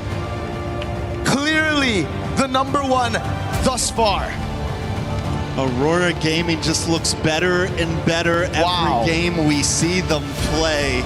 Dude, it looked like Rosa was playing with Eudora's second skill with the range of Selena.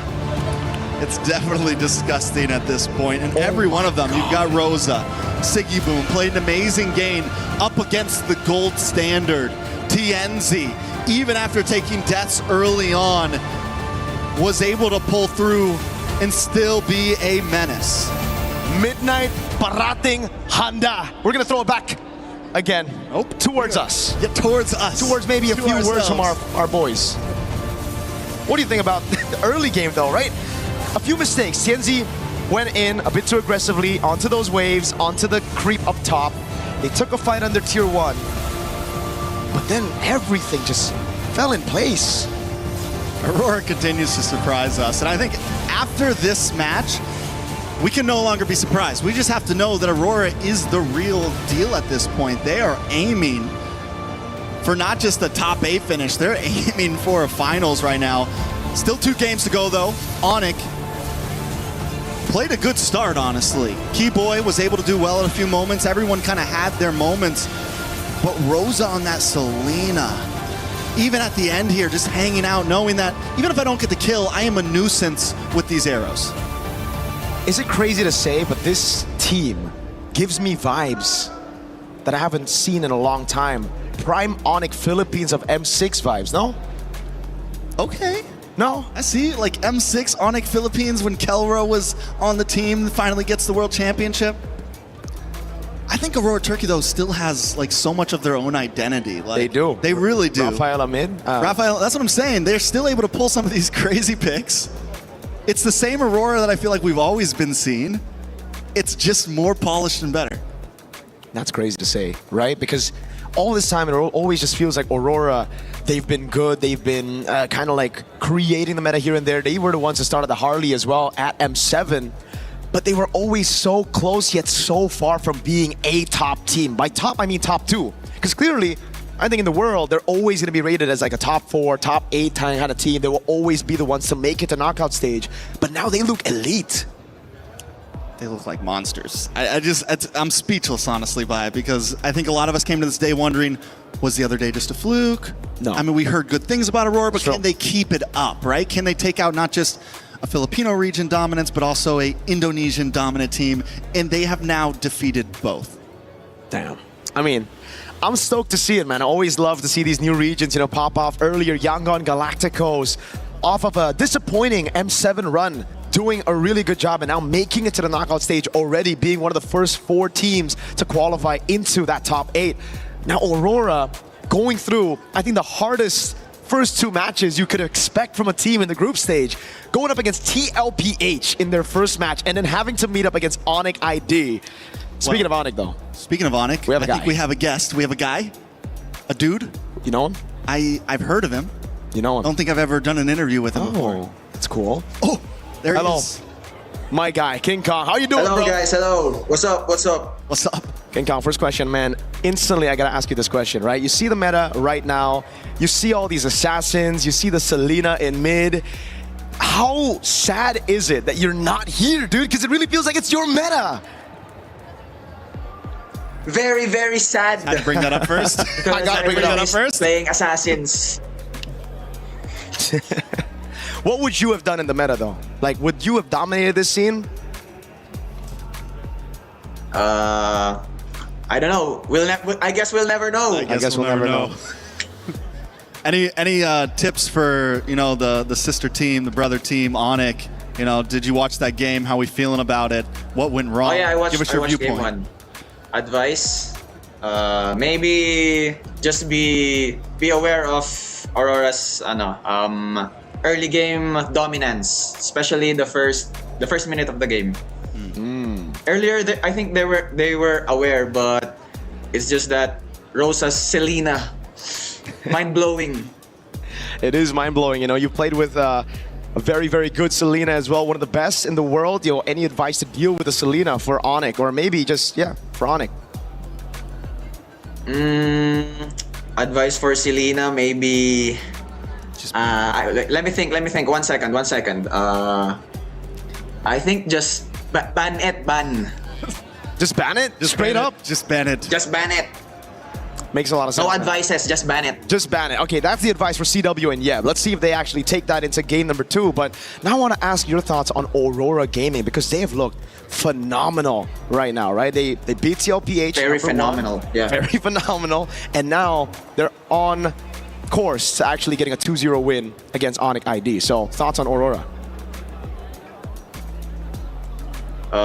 Thoughts on Aurora? Actually, our preparation for the next season, every time we have a scrim versus Aurora,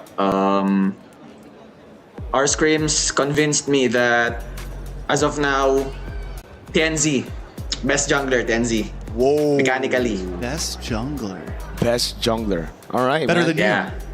What about you? Yeah. Would you Better than me. Wow. Better than me. Yeah, if I will base on our scrims, because we don't do scrims with Team Liquid, Team Falcon. So for me, yeah, TNZ. All right then, man. Thank you so much, King Kong. It's always a pleasure to have you on the mic, man. Always great, always charismatic. Thank you so much. Thank you nice so much. Nice hair, by the way. Good Oreo hair. You call it that. Thank you so much, Sir Mirko. Thank you so much, King Kong. And with that, Trex, I believe we're gonna throw it over to a segment. Yeah, Brigida's got some confessions. What confessions? Let's see. Play is in our DNA. Whenever we let it out, it becomes our superpower. Now imagine an entire city being built to supercharge it. Kadir City, powered by Play.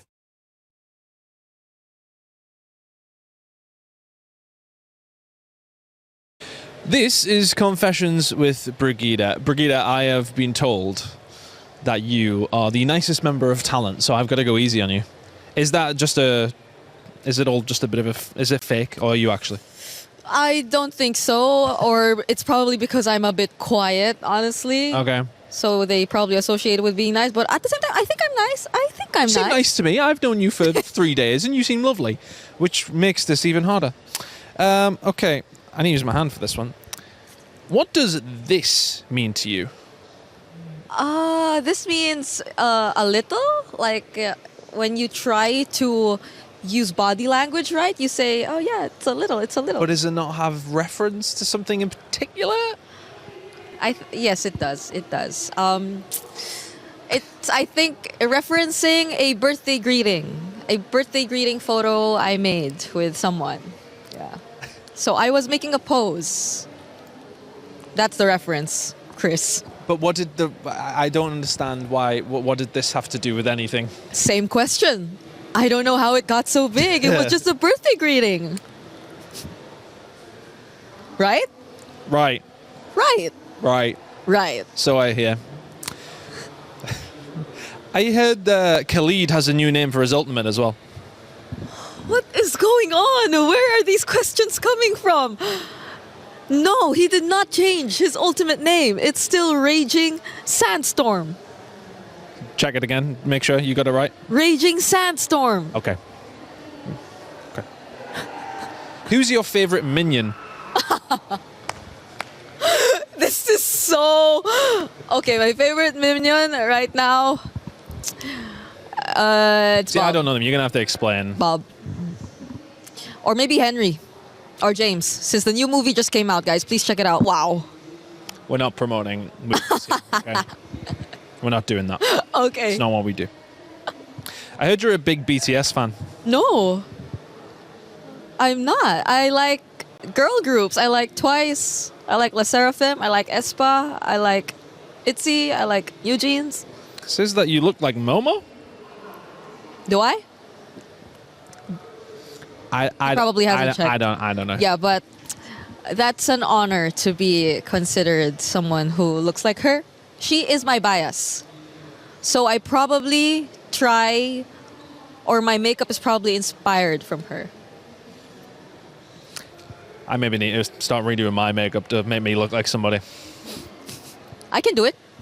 What kind of thing do you think what would work? Maybe eyeliner? Bit eyeliner, yeah. Eyeliner? That's for the next one. We'll try. We'll do that for the next one. Do you normally open the MLBB chat on stream? No. I don't. Whoever made these questions, I am going for you, I swear. You will have your chance at revenge, don't you worry. Okay. You will have your chance. Thank you. Brigida, thank you so much. Are you still going to be the nicest member of talent after that, or? I still am. Good. We always stay good. We always stay nice. Nothing can change that. Good. Keep it that way. A lot of people are haunted by their past. I'm inspired by it. They're not just playing for themselves, they're really playing for their entire family. They have defeated their demons. They have crushed the curse.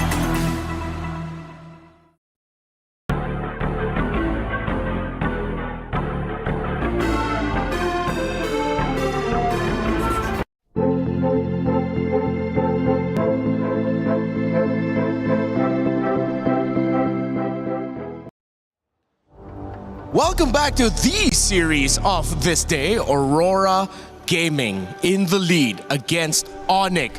1-0, dominant and undeniable. The force of nature that is the Northern Lights continue to shine bright. Let's see though if Coach Yeb and Coach CW will have something ready and in store to answer what has been a very problematic Aurora for the teams that have faced them. They look too damn good. Renmar and Gideon still here to call over the draft. The baseline of what everybody's expectations have been shifted. I am sure the pick'ems are going insane right now, and not to mention that this map reveal might actually be extremely important to what the next plan might be coming from Aurora. We get dangerous grass this time round, and luckily it wasn't the flying clouds. Yeah. But maybe we might have something new. Yeah, for sure. If it was the cloud, then I think it would not have boded well for Onyx, because I think some of the more unique picks in the metagame does arise out of flying cloud because of how fast you can quickly come back into the fight and into the map. So I feel like maybe it's really just because I have a lot of doubts about the hero. But I think it is warranted to deprioritize the Eudora, because when you rush it too early, you end up going up against a Uranus that you won't have enough damage for, or you're lacking reach. And the problem for Onyx, they didn't have enough damage for Lunar's Uranus. Look, I think, of course, Luna's Uranus was going to be a little difficult to get through, but that early game actually went exactly how Onyx wanted to go. But this time around, the adaptations are starting to come on in. They're still going to get rid of the Paquito, but of course, they're putting Selena as a priority here on blue side. Yep, that is a very worthy ban. I think Rosa's impact in the previous game was undeniable. Arrow after arrow, and you were pointing it out to me behind the scenes, the trap placements were perfect. Constant vision reading. And I think maybe that's why Onyx just couldn't get a footing in the game 2-3 minutes into the game. After the first minute where they got the kill on Tianzi, good. After that, it feels like their map movements were just red nonstop. Exactly, and that's why it's always important, because information allows you to make better decisions at a faster rate. And Aurora will always able to assess, well, or at least assess exactly where they need to be. Oh, hey, top side, we've got 3 traps there. We just saw Fanny Abaddon. We got to immediately start moving over to the purple buff side and start stealing away resources. But this time round, at least for Onyx, a lot of respect is put on Aurora. Getting rid of not only Selena, they make sure that Fanny is out of contention. This means the Ling and Herrera trade is in effect. And Aurora will keep it open. Which one is it going to be, Onyx? Are you going to get the Ling, or are you going to get the Herrera? Because you know Aurora will get the other. It's the Herrera for Onyx. Yeah, knowing Kyrie, I think Herrera makes a lot of sense, especially considering that they're working a lot on the early stages of the game against Aurora. But then we jump back, right?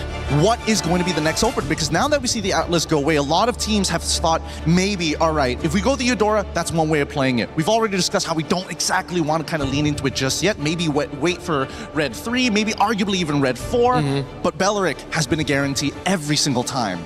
I'm okay with the Belleric. I'm gonna pause on my dogging on Eudora for now, but let's see how they'll be able to translate that in game. I think I wouldn't mind a Uranus or Esme or something like that really early on. something that demands a really good damage profile to give it a lot of difficulty, so that you force out some early, faster scaling heroes from Aurora. You can save your roam pick for later and adjust it in the second phase. You still have quite a wealth of options depending on which way you're going through. Uranus is the pickup, one of my wish lists. All right. See if they'll keep that up. Let's see if the second part of it is going to complete themselves, because we've seen a lot of blue sides reveal their lanes super early, but this time they're making sure that they have a little bit of everything, right? We've got our EXP already set. We've already made sure that we at least have single target lockdown in case that Ling shows up here on red 3. And I think that Aurora needs to make some difficult decisions here, because Tianzi isn't going to get an assassin. Then what does the team kind of pivot towards to? And I think it has to be Sigaboom at this point. Yeah. Still gonna be the Ling. Comes in at red 3. You're now going to be looking at the priorities for the gold lane and the EXP lane for Aurora, unless they're looking to shift that Belleric into the EXP lane and then surprise with a roam pick that we aren't expecting it later on. Meanwhile, for Onyx, pretty honest already, you know that Cho is going to be going into the center of the map. And then you're waiting for their mid and their gold laner. Oh, really great ban here. Good ban. Yeah, I mean, I'm expecting Esmeralda on the side of Onyx side just to kind of, free up some space here and make sure at least Lutfi is going to have a much better matchup to try and control this lane. They knew that Paquito was kind of out of the question, and thankfully Freya got banned out for the side of Aurora. Now Esme, the expected ban. We come back to Aurora one more time. Is it going to be heavy? Maybe even a Lilia? I feel like, unfortunately, Lilia now, her HP is just way too low against these assassins, against these burst mages. It might not be worth it. Wonder if anyone's cooking up something unique here. So far, though, we can still expect the usual options in gold to pop up. You could even think about maybe Aurora is still considering the Harith, knowing that you wouldn't expect something like a glue to show up. The Vexana in its range plus its AoE would have been detrimental for a Harith. Maybe if you take away a million, no? Okay, they'll take out a Brody. So you still have Moskov, Harith available.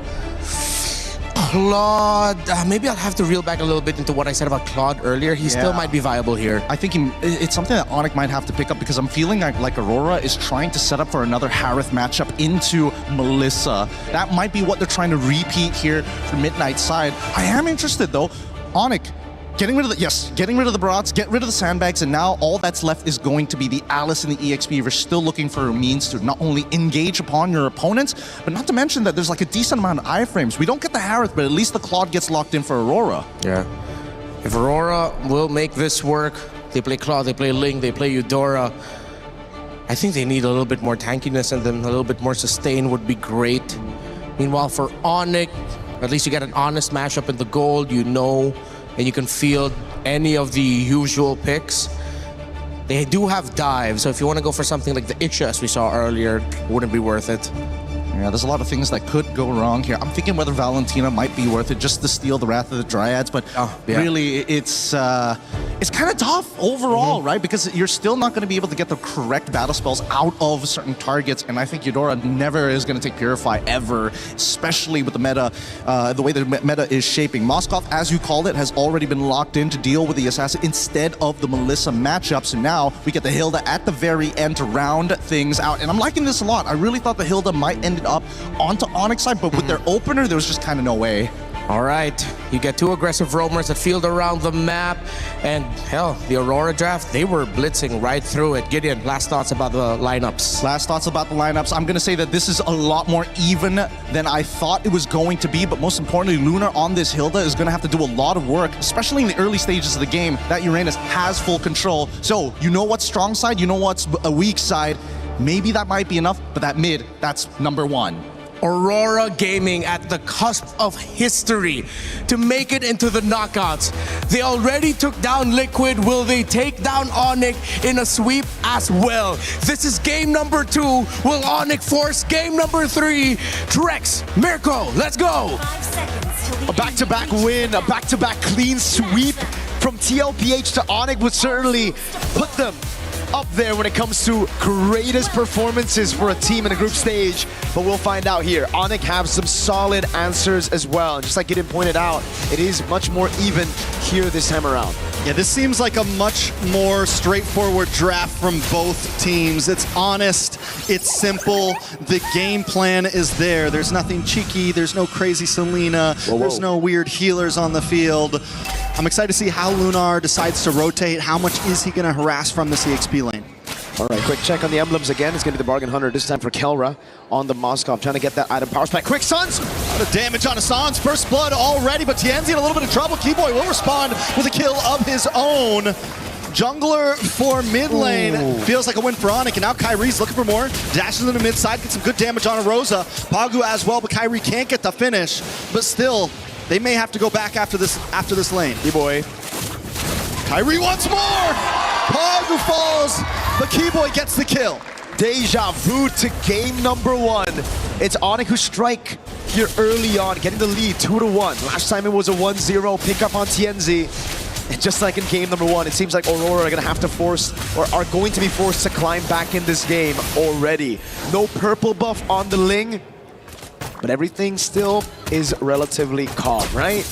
Some pretty good picks here and there. Yeah. Just that. I mean, overall, they're going to go back and forth. It's the same thing we saw last time, like you said. Last time it was 2-2 in the first 3 minutes. Gold sitting at a standstill. TNZ, just like last time, takes a death right in the beginning of the match. Can he recover like he did last time? Kyrie, though, it's sad that those kills had to go into the pocket of Keyboy. 2-0 and 0 would have looked a lot better in Kyrie's hands, but still, a win is a win in the book of Onyx right now. Turtle is up. Tempo-wise, Aurora have been able to keep up with Onyx, and the thing is, with Rosa staying alive earlier in that skirmish, he'll be able to get level 4 before Sans. Sans has gone to the XP lane, soaked in the entire wave, and still isn't 4 just yet. He'll get 4 very soon. But that means Tienzi will almost a steal. What a crazy SOD to be sending there. Sans steals the Wrath of the Dryad. Lunar again with a tempo in the bottom lane. Onyx on the turtle. Yeah, Lunar's going to have to try to make his way up. Tienzi is looking for a possible steal here. Lunar is going to try to open things up. Kyrie still able to get it. Tempest of Blaze does come down right next to Kyrie. Kyrie takes a bit of damage, forces the top side. Rosa falls to Loopy, but Tienzi also low, and Keyboy gets the kill. Onyx finally responding in game number 2 as Pagu falls. Sigiboom comes in with a blazing duet, but unable to get the finishing blow on any members of Onyx. Keyboy still chasing down Lunar. Loopy uses the flicker, gets the final hit. No, it's Keyboy who dashes in to finish him off. A big win from the Sky Kings, this time on Turtle number 1. They learned from their mistakes. It was an insane utilization of the untargetable by Kai again to react to Pagu with the Wrath of the Dryad flicker combo. Then he outplays the situation, gets away, and baits everybody into this skirmish.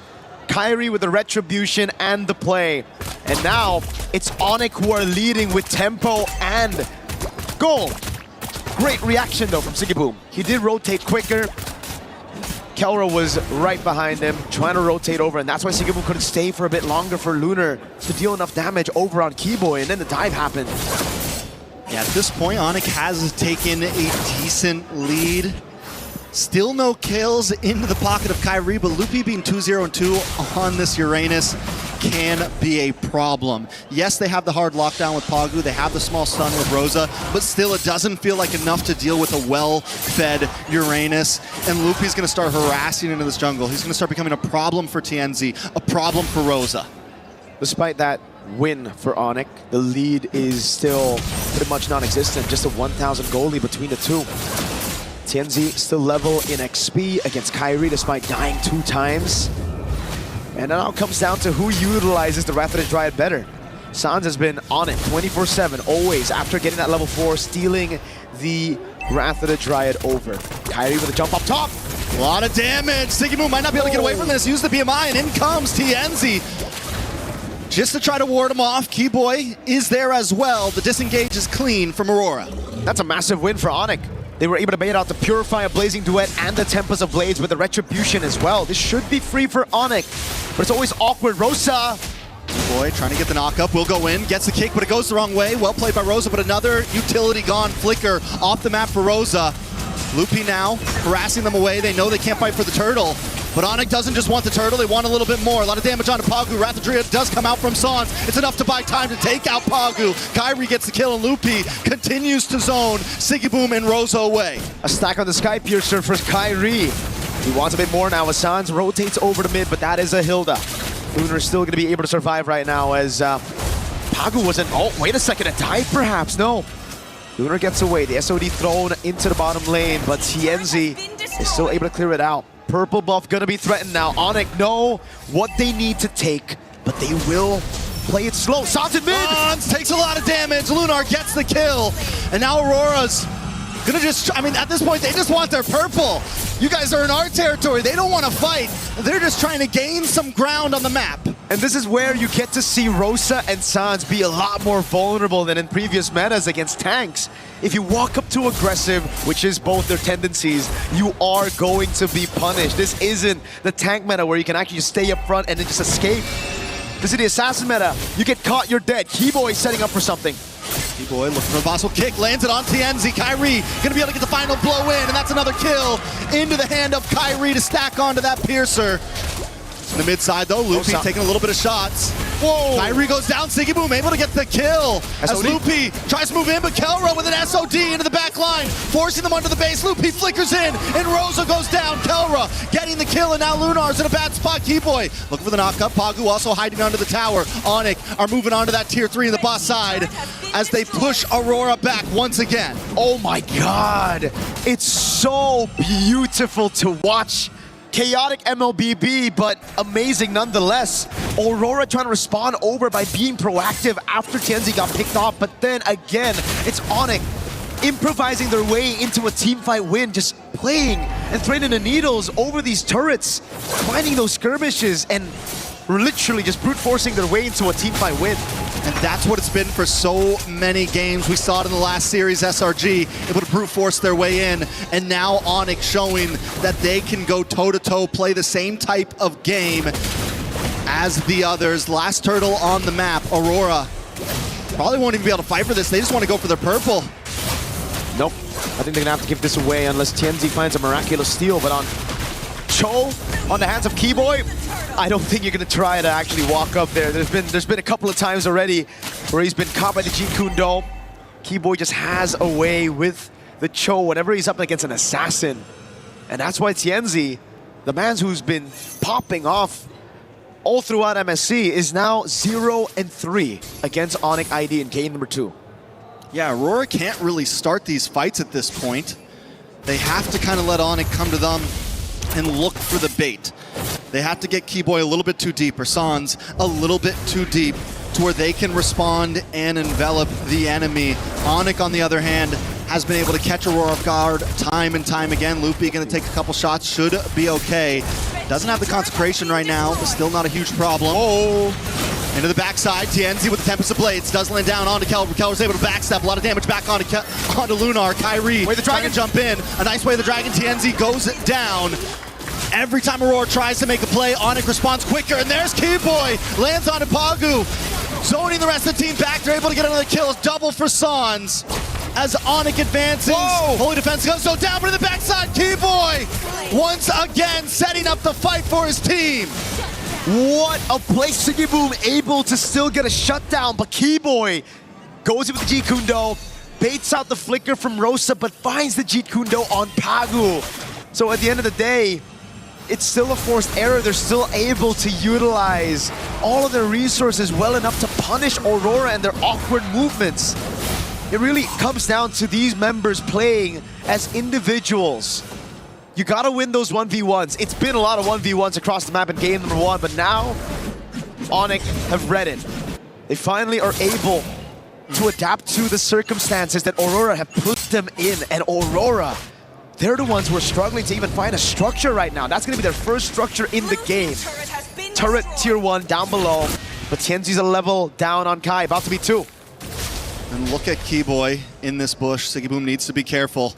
May get caught out here. And I feel like so much is on the shoulders of Sigiboom right now with the game that TNZ has had. He's just not able to fully pop off. He has been a target for so long. Holy moly. Sigiboom, on the other hand, still has the ability to scale up But to be able to do that, you need Pagu, you need Lunar to be able to set something up for the team. I'm surprised Onyx aren't just blitzing the Lord right now, knowing that Kyrie is 3 whole levels ahead of TNZ, and they have Moskov to play out in the side lane. But they're gonna take it slow. Aurora are the ones holding the Lord, but look at Kelra up top. This is a bad move. Kyrie forced away. A big kick by Keyboy with a wave of dragon onto Rosa. Rosa's gonna go down. Kyrie able to get the kill. Now Pagu also caught in between 3 members as Loopy in the backside zones them all back. Kelra up in the top side, chipping away at this tower. Roars is trying to defend the base. Now look at the damage on TNZ. Tempest of Blades comes down, but it's just not enough. Songs into the backside. Lunar, Aurora are scattered as Oni close in onto the base to tie this game, tie this series. But they gotta wait for another wave. It's Lunar, 4 seconds on the clock for Rosa, 8 for Pagu. Can they bide enough time? Can they hold the defense? Onyx knocking at the door, another wave of minions comes out. Pagu's there as well, doesn't have a Wrath of Dream, but look at the big stun, look at the damage from Rosa. Aurora Gaming live to go another day as Lunar dashes in, gets pushed back, and Onyx has to run away at this one. That was a bit of greed from Onyx. They got everything. Yes, good place by Aurora, but Onyx stayed too long when the Lord was up as well. They could have backed off, went straight for the Lord, but instead they tried to double down on the end and they got caught. That's the thing. That's the beauty of this meta. Doesn't really matter if you're 8,000 gold ahead. One mistake can set you back, and it almost did. What is that damage? It's a whole 1,000 gold difference in the mid lane, yet Rosa was able to burst down these squishy members of Onyx. Oh, Aurora really wished for TNZ to be up right there, dude. That would have been the dream for the burst to come through, TNZ to respawn just on time, getting the pitch poised. But even then, Onyx still have an 8,000 gold lead. They have that far lane control, and they're going to try to burst this Lord. Even if Pagu had the Wrath of Dread in that split second there, he was still waiting on cooldown.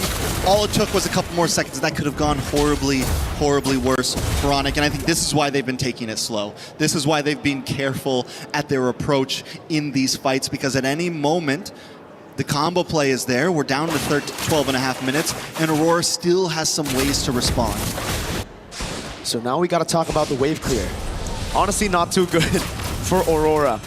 In a way, usually when you have a Ling, you can actually split these minions apart. You can stagger the waves just by clearing the side lane. But with a Moskov on Onyx's hands, with a 9,000 gold lead as well, don't really think that's going to happen. Onyx are going to be able to handle all 3 waves. So Aurora, they might have to lose all their base turrets if they want to survive in the game. All right, Aurora going to be able to defend down the mid. They clear the tower, but a Lord is coming down the top as Onyx moves on to the boss side wave.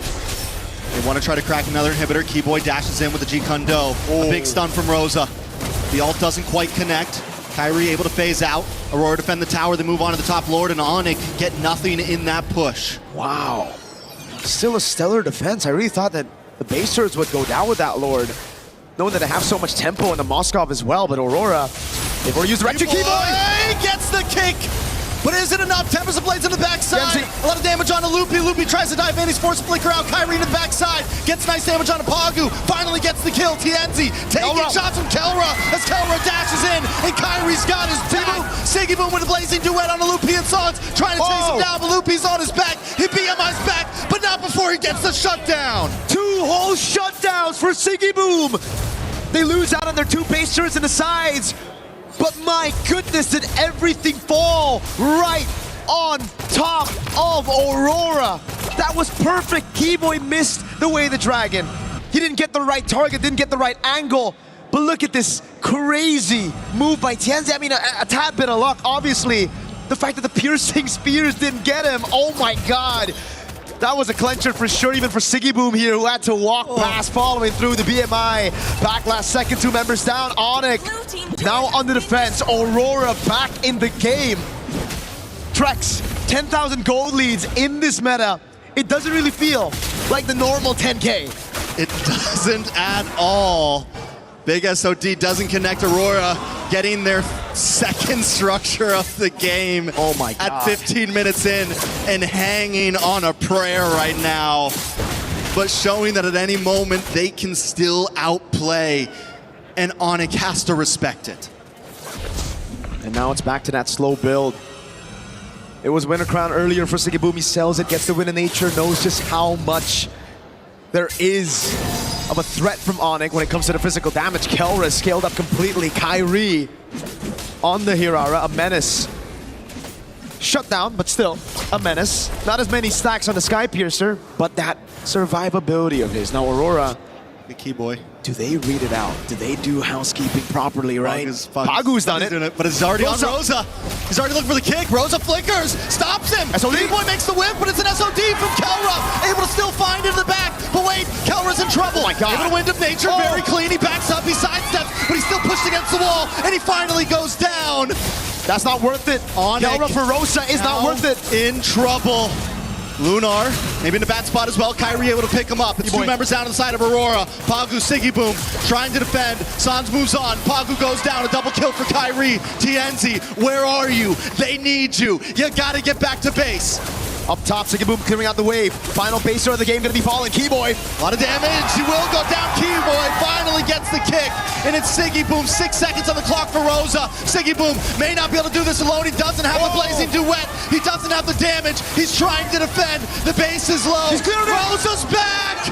And Kyrie's down. No way. Aurora still holds on. The iframes are there. But Onyx wants to end it. Can Rosa do it on his own? And Lunar's back up. The base not down yet. But finally, Kyrie and Onyx tie the game. What a game! What a series to the end of that push! Rosa keeps everybody on the edge of their seats. Onyx still though, holding on, utilizing the leads and pushing through with the iframes to touch from those stuns. Kyrie said it in an interview. This is our meta. And to level this series 1-1 in a battle from a promotion to knockout stage.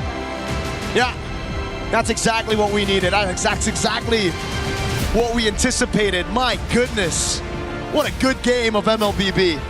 What a good series. We still got one more to go at this point. I want 4 more of those. Yeah, just give me the best of 7 at this point. Let's just keep it going. Oh man, God. That was just beautiful, beautiful, beautiful MLBB, man. From both sides, even Aurora defending for that long, trading off. Rosa comes back up, Siggy Boom hangs on, but Onyx did not want to they didn't want to turn around. This is all or nothing right here. We're either finishing this or we're losing this. There were no breaks. They took it out, right? There was a nitro button and they definitely put it on. The gear from 1 to 6 as well after that first turtle. And it was Aurora playing on the back foot for such a long time. It's impressive, honestly, how they were able to turn things around for just a bit. Especially here. It just came down to hero plays after hero plays for Aurora to stay in the game. That game was only, what, 18 minutes, something like that? It felt like a 25-minute game.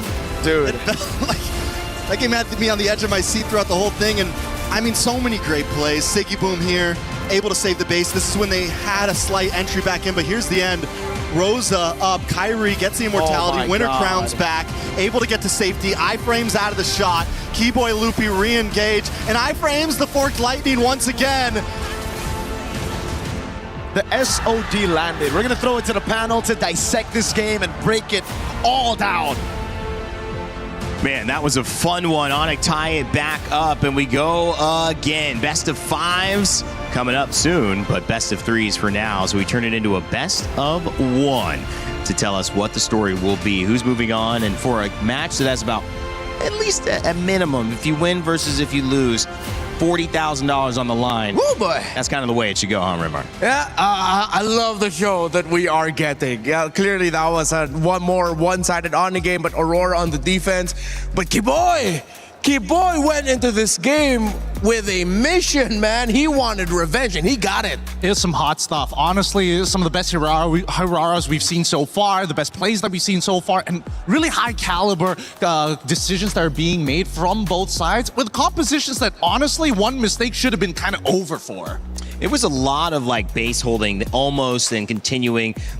Gideon, was this on in your mind more of the fact that Onyx was making a moment that shouldn't have been a moment, or were they needed to be more aggressive? Were they less patient? Was it just really good defense by Aurora, even though they should have died in some of those earlier moments? What do you think about those base defenses, how they kept going? Well, I think a lot of it just really boils down to how you kind of envision your opponent, right? I think they understand that Aurora is coming in really, really hot right now, and if they drag the game out any longer, the higher the possibility that maybe they were going to drop the game afterwards. Obviously, there were some moments where maybe the most correct play was to go down to the Lord, but why risk it when TNZ has been this close every single time to stealing away neutrals? So just pushing and pushing, saying we got to end it now. This is it. We throw it all against the wall. It worked. I mean, it was great to see Onyx bounce back. And Rinmar, I know you got some plays that you've lined up for us in terms of how that game went. What did you catch when you were looking at game 2? Well, I was looking at the draft first and foremost. Gideon and I had some very important discussions about it. Looking at the draft, of course, our priorities over the side for Onyx. We both really liked that the choke came out early. So the orders have been a little bit twisted, but then just keep in mind, all right, Gideon, I need your help out here. All right. You don't need to put your armor on me, but I like it. So I like it too. It's great vision. Somebody take a photo of this. Smile. So the Joe actually came out of the first phase alongside with the Hirara, and the pick that I really liked coming out of the first phase was the Uranus. Onyx knew that Aurora needed to pick the Ling at the 3rd slot here, and that's exactly what they did. Because if they wanted to match the Esmeralda into the Uranus, they can't. If they prioritize the Esmeralda over the Ling, they're losing the Ling, and then suddenly they're down on Assassin. They needed to rush the Ling at red 3. They banned out the Esmeralda later on. Now, I feel a little bit vindicated with my, I wouldn't call it hatred, but dislike for picking up the Claude and the... Yeah, you do. Eudora early on. It doesn't work. Especially with the Uranus up, but... Gideon made a fair point that it was the Cho coming out early that was really good. You want to hop in real quick as to why you really like the Cho coming out? Because the beautiful thing about the Cho is that it forces a lot of gold lane matchups to be skewed in one favor or the other because of Flicker. Sometimes, especially when you're facing off things like Harith, or when you can get run down by someone like Claude, having Flicker is the make it or break it in that laning phase. So here, especially when it comes down to first phase Cho, there was a lot of value because you see Sigabum now has to take Purify. Yeah, all right. So now let's go back to the first play that I want to break down here. This was like the first big team fight for Turtle number 1, if I'm not mistaken. So this got stretched out, and you can see the difficulty here for Aurora when it comes to fighting, especially with the presence of the Uranus around. You see how much hell Ludwig is giving them with the movements that he's making in the fight, but then most importantly, the impact of Kiboy on the Cho. Those two together early on gave a lot of problems for Aurora in the team fights because of the single target lockdown of the Cho, the AoE that he has, and if ever Aurora miss their timing, miss their opening in the team fight, it's going to be the Uranus slowly punishing them with the creeping damage that he provides. And the final play that I would like to break down, if ever we don't get to see the really awesome final fight in the Siege, is this one. This was the dagger fight that solidified the lead. See, Kiboy, again, starting it out, marking TNZ, marking Aurora really well, and that forced Aurora to respond. But with Kyrie holding the bush, he would get spotted out in AoE, but watch out for Sans coming in with a Valentina ult to get the kill there onto Sigibum, and then Kelro landing the SOD in time to join the fight and deliver the dagger. That was the win that solidified the lead and the win for Onyx. I hope it was Onyx, otherwise we're here for no reason. It's a 2-0 to Aurora. Just kidding. It's Onyx. They tied it up. It's 1-1. And, that was a great breakdown, Rinmar. And also, you mentioned Mozkov, and that's SOD, and the fact that he has played such a big role in this tournament. It feels like it's been the decider in so many different games, whether it's been the main thing or whether it's been that extra thing that just pushes them over the edge, especially with the Hararas, with the Chos, as this instance you said. Valentina worked out pretty well in mid as well and kind of like stabilized for them. And, I just wonder, what do you think? The lane continues to go down in win rate. We see the Harara go up in win rate again, Gideon. Do you really think it's that matchup? I mean, other question, how do you enable the Ling enough to where you start moving this around back in the other direction? That's a great question. I think a lot of it comes down to priority, right? That's why we see a lot of these highly defensive plays coming out from a lot of teams who is like, oh, you know what? Because Hirara is actually so good at clearing these waves early on, especially at level 2, they look for these fights. So it's a game of rock, paper, scissors. It's either I invade, you defend, or I attack your mid lane, try it, make sure I get some battle spells, or maybe I trade junglers. Either way, it's about punching above your weight and getting as much of value as you can with as minimal discounts as possible. Yeah, the tradings early on, especially for those picks, is getting really quite difficult. I think Hirara is just such a really great pick. The multiple iframes that you get, the multiple dashes. I know Ling has a slightly similar kit, but again, it's the difference in what happens if suddenly one of the main pieces you need around to help support the Ling. We think of Ling as an independent hero, as an assassin, but it does need some help as well. It needs some sandbags. It needs someone to help crowd control and peel for itself if ever it decides to finally join in with the Tempest of Blades. But what happens when the Hilda gets taken out early? What happens when the Bellary gets taken out early? It gets difficult for the Ling and TNZ to start making a move of when to go in. It feels like it just has a higher floor than the Hirara, right? I mean, in terms of being able to execute it, I would say. I think I might have reversed that in the way that I was trying to explain it, but you need more elements to make sure your Ling is absolutely dominating the way that a Hirara feels like. If she's a first pick, there's so many different ways that we're seeing lineups built to exploit what she does well, and she's getting the job done. I mean, you can't have a 75+ win rate without that, right? You have to be flexible. So it seems like maybe that could be a priority going into it in terms of, even though somebody gets Ling, somebody gets Hirara, is it really an even trade anymore? Yeah, I think it's the acceptance of, I'm going to play for the later stages of the game and Hirara wants to play in the early stages of the game, right? It's very clear identities when these jungles have to actually battle against each other, because even so, there are some pros and cons, right? Despite Hirara having 4 abilities at level 2, Ling can cross the map in less than 3 seconds, right? You're giving away pressure for extra strength when you are playing this Hirara. So that's why it really boils down to that mid lane. And I think that a lot of teams have started to recognize right now, hey, if we can influence the lane with our picks, Cho, very good example of this, to force people to take out Purifies, I think then it starts to open your mind to what other options you have of what truly is strong side and weak side. Yeah, so we might need to revisit the importance of showing up Cho a little bit earlier in the draft, as Gideon pointed out. For me personally, the type of mid laners that you have and the damage profile that you have, looking at the opposing EXP laner. If Eudora's up, I really don't like to pick it up if the Uranus is around, if the Barretts is around. Yeah, Onyx coming back from that first win. We thought Aurora was going to continue on doing what they did, early, quick success, and now Onyx has forced Siggy Boom, and the first time Aurora's coach, Midnight, to come up with another plan. This is their first loss of the tournament so far. I think at this point, maybe they just go for the trade. They go for the Ling Hirara trade. They got to ban one of those options. Ban one of those out, pick it up, and then force the other to play a different kind of assassin? Exactly, because so far blue side first picks have been very interesting when it comes down to like whether or not you're going to get one of these assassins. So the 2 predicaments that we're currently in, the Hirara Ling, on top of the fact that, you know, Atlas, Beleric, and Valentina are still highly contended. Now that we're adding Cho to the mix one more time, I think now, especially with both of these teams who heavily depend on both Ziggaboom and Kelra, there's more priority for the supports to go up. With the rivers being the map that we're playing now, you're gonna have to commit abandon to Freya at some point. You always expect with Freya in rivers to always join Turtle One. That's a given. If it's not going to be the Freya, then it's a really fast rotating gold laner to see if they can build an early lead, similar to the Claude that might want to join in, or a Moscow, you SOD in for Turtle One, and then you just walk back right quick through the river as well. Well, the Atlas and the Marcel taken down, Fanny as well.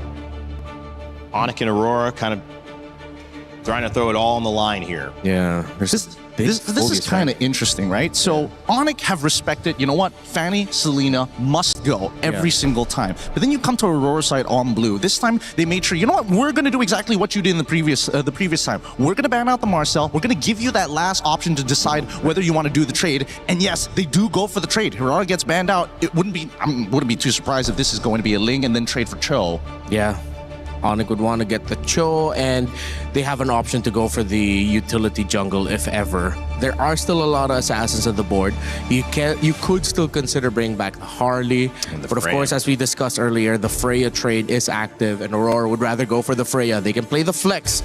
They have options for it. They don't need to rush showing it whether it's going to go into the EXP or gold. Interesting. It just means that they're more confident in that in comparison to giving TNZ an option or trying to expand the pool just a little bit more, which means that Onyx at this stage need a decent amount of peel. They could go for traditional counters, but that might reveal too much early on. I think it's going back over to the Eudora once again. You think Aurora is going to be crazy enough to go again with that Raphael in mid, Barrett's XP, Freya Gold? They could set it up. They could set up for it, but they need something that like hard scales in that jungle, and without the Harara early on, I think now they need something else to kind of fulfill that position. Ooh, Pack. Ooh, an early Paquito. Now that's interesting. So I think they're also opening up their options as a flex in the gold. So if ever that Freya goes gold, then you send the pack on over, and then at least you get a fighter trade in the gold lane. So that means the Esmeralda, Ruby, Trigger Fingers need to be there. So let's see whether we find any of those indicators in this draft. Then, if you're already getting rid of Zushin, I would have imagined that they would look for something a little bit more peely, right? Or at the very least, the Cho at some point of time. It makes a lot more sense now for Aurora than earlier, now that they've shown the Ling. But even so, I still think that there's a lot of value in it. It also makes sense to take out the Jushin if ever you're going to be going for like a full dive, because you guys do not want to get like all crowd controlled up in the air by Jushin. So that might have already been a tell by Aurora that despite this looking like a flex, this could be a close to mid-range style of composition for Aurora. And yeah, here we go again with the Uranus coming out early. They get the Belleric. I wonder if they're trying to bait out and signal to Onyx like, hey, commit a ban into the Rafaela in the second phase. We did it before, we'll do it again. It's a tanky lineup right there as well. A lot of front line and presence. We mentioned Rivers rotating will be on the docket. Yeah. And the interesting thing is that they're trying to... I feel like they're trying to get in the head of Onyx because within the draft lobby itself, they got Rosa to pick up the Uranus. So it's like sort of telling Onyx, hey, maybe you want to consider that this might actually be going to a mid lane, and then we're going to be pulling out a lot more surprises. So draft lobby in-game, interesting mind game stuff going on right now by Aurora, potentially. Yeah, it's putting Onyx in a pretty awkward position because last time they didn't have to worry like too much about certain things, and they were also actively banning out the Paquito. Now they kind of have to take it away to deny options, but now once again, you get this Eudora, and the same problems are going to occur. It's great when you're trying to peel away this Freya from you before her ult gets ripped, but even so, that pressure, we've seen many, many times, you lose that out fast. It is a question of sticking to what is good, what is available, and trying to make it work, but also it's a question of how can we not get surprised. Eudora is certainly not a surprise, which means maybe Aurora expected this. You would have probably thought, okay, Eudora Ling available, so that's probably what they'll go to. But do they have an answer? Something sneaky? I'm thinking whether or not this could be a potential Kimmy angle as well. That's another thing that I'm scared of. Yeah. Oh, they're banning out the Guinevere just to make sure that these neutral objectives are going to be less easy to contest for, especially since you have anti-CC with Violent Requiem. Esmeralda, really good ban here. And this is an admission from Midnight. It's like they recognize that both sides could actually lean into the double fighters. Yeah. So now, that might actually be a bit of a reveal of where the Uranus is already going. Because if you ban out the Esmeralda, it makes a lot of sense that the Uranus is going EXP, the Freya gets sent to gold, the Belleric is at Rome, so now you're just waiting for mid and jungle. Because I was thinking, I wonder if Aurora drafted something that would be a surprise. Yeah, exactly. Like, is it crazy flex that the Belleric could still go XP, that the Uranus could still go jungle? That's why I'm thinking, like, is Uranus jungle going to be up to speed to the Ling? And then I realized, no, it's going to be way too slow. Is Uranus, Rome, Belleric XP, Freya gold an option? Uranus, Rome, a little bit kind of funky. It would be Belleric XP definitely good. Oh, they banned out the Rafaela. I love it. I love it. This is a position that Midnight wanted them to at least say, hey, recognize me, look at me, right? Get rid of the Rafaela. And now that you've committed to it, I want to see what the conversion is going to be at the end of the day, right? Because, again, Midnight's got a lot of plans, and at the same time, he's shocked us in the first couple of days. If he's got something else in that pocket of his, I'm interested to know why. I do like this. Double Fighter's been talked about, but we'll see if that ends up becoming a reality for either of these teams. Still on that final ban phase for Aurora. What will they take away? Oh, they got rid of the carry. That thicker lineup is going to be a lot more. It's going to be real hard to get through. And now that they've already locked the Eudora for themselves on the side of Onyx, they don't even have the option of Gord to lean into after to try and deal with the frontliners. What does that leave us with? There's not a lot of good support options here as well. I mean, you can sort of go Badan just to like slow peel stuff, but after game number one, I think that Kiboy is going to have to take a step back here as they get the Barats. Yeah. I wonder, are they crazy enough to send that Uranus to XP? You pick up.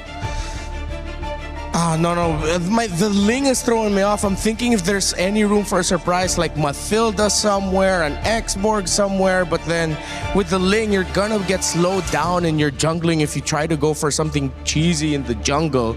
I'm gonna be honest with you, Matilda is looking real good for either side. Really? Yeah.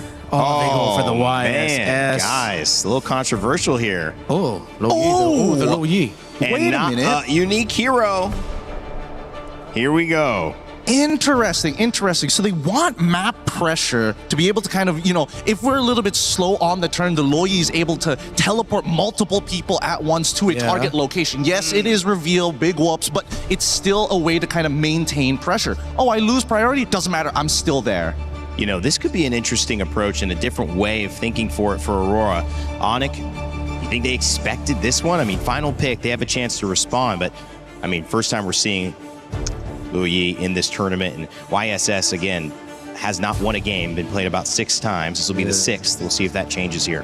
Let's see if they'll make it work. You see some cursed options so far, and I think this will balance things out in terms of like the cursed option curses, I guess, with the Eudora getting picked, knowing that the Uranus is still open, the YSS getting picked, knowing that it's going to be a little bit slower because there's the Bears on the other side. Oh, interesting choices, but with the Low Yi, this might be the X factor. Whoever flickers first loses. Yeah, pretty much. Well, it's going to be a flicker battle. This could be over in a flicker as well, because you see these two teams, how good they are, how effective these drafts can be. But only one is going to move on into your knockout rounds. One will still be alive and will join another elimination game. But for game 3, it needs no hype added. It's a big one. Onyx trying to take down Aurora Gaming. Let's send it over to our casters, Mirko and Trex. Here it is, the final game of the series. It's Mirko and Trex to bring you the action of this game 3, and conclusion awaits us. The climax, here we go. I'm not ready for it, Mirko. I'm not ready for it. We got a Luo Yi. Midnight's either cooking or overcooked with this one, but so far he has been a chef in the draft. Let's see if this one is going to pull it off. Mirko, any thoughts on the way this draft turned out? Okay. Just against these very low-range targets, the Luo Yi makes a lot of sense, I'll be honest with you. Back in the day as well, when it comes to the utility jungles, man, like the Barat's over, everybody who wants to stick together, they kind of get countered by the Luo Yi, right? So it's AoE damage that Aurora are playing around. And they have a very good front to back. If they can somehow get the tempo, which should be kind of like the win already, just based on the composition here, on those side lanes, they can play around Rosa early on. So we'll find out. Again, it's the Wilderness Blessing with the Braves by Rosa. Even though he's on the Luo Yi, does a lot of good damage on Onyx composition, still got to get that safety net, man. A little bit of sustain.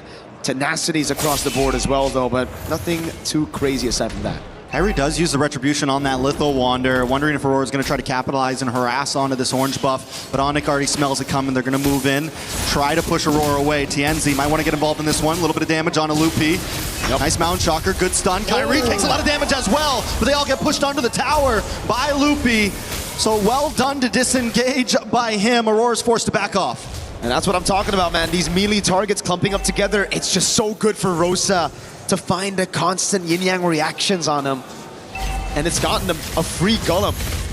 Yeah, they should be able to get this one. Let's see which way it goes. Oh. TNZ actually does. Oh, TNZ down! First blood, I think that's 3 games in a row. First blood's on to TNZ, but Rosa does find Sans a quick trade. Hasn't been the best 2 games for TNZ, man. Onyx really have set their sights on him.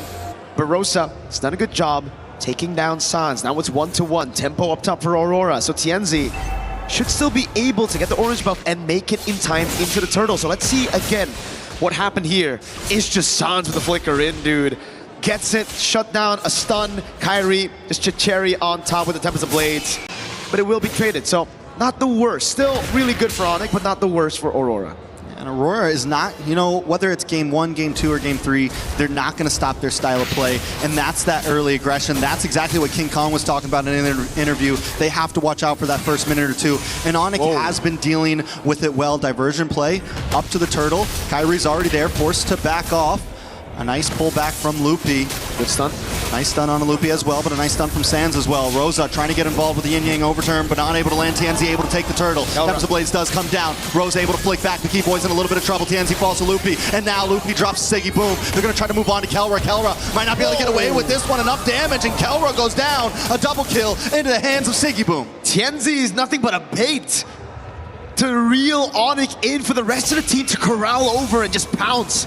Siggy Boom with the rotation, similar to Kelra. Kelra had the instant rotation first, but again for Siggy Boom, it's about waiting for those resources to be depleted by Onyx already from the rest of the team for him to come in as the main carry. 2 kills over, now the gold lead as well. They even got the neutral objective with that turtle earlier, so man, Aurora really cooking. Maybe that's how you make the Yi Sun-shin work. Every other team, they pick the Yi Sun-shin, they play around the Yi Sun-shin. Aurora like, this is the Yi Sun-shin, he's a support. He gets the turtle, he dies, then we kill you, and that's just the goal. You know, but honestly, this has been the start for TNZ in all 3 games. Even in game 1, he got hit by Keyboy, died very early on.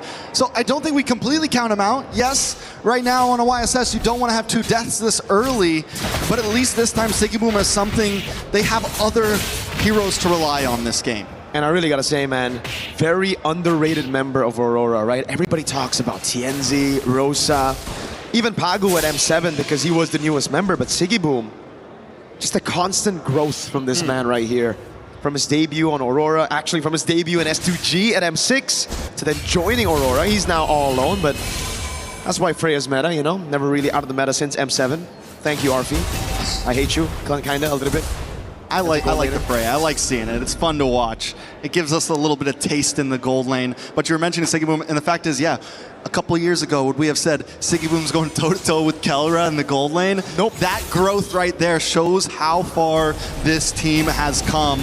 But Onyx has the talent to match it, has the talent to snuff it out. Keyboy works his way down, gets caught by the yin-yang, will have to back off. Loopy taking a lot of damage as well, may not be able to get away from this. Siggy Boom gets a knock-up, and Lunar gets the kill. A nice taunt on to Keyboy as well. Keyboy able to dash away to safety, but Aurora get another objective. And the diversion again, sending them over to orange buff. Kyrie isn't even gonna try to contest it. Wow. They know there's no chance. Hey, it's just so good from Aurora. Dude, they're, oi, you get reactions. That's it. Bada bing, bada boom. San just got cooked. Again, he's been getting cooked. Kyrie gets an orange buff though. He steals one back. So Kyrie's constantly being proactive on the map. Boom. Now, Siggy Boom up against Kelra. Siggy Boom up against Kyrie.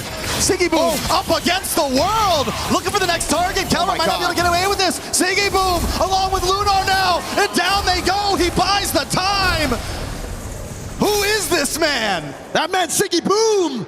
Really puts the boom at MSC right now with the Freya 3-0-1 in a 2v1. He likes those odds, just go straight through Onyx. Lunar with the backup, immaculate.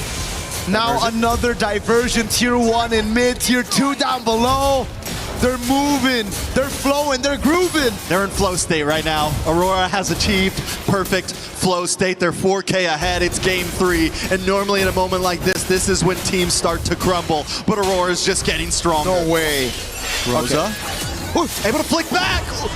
One more shot. Kyrie, can Lunar chase him down and at least even the playing field? Lunar doesn't have a flicker. Kyrie should be able to get away. He gets out. Wait. Oh, was it close? You thought that was a seal, bro?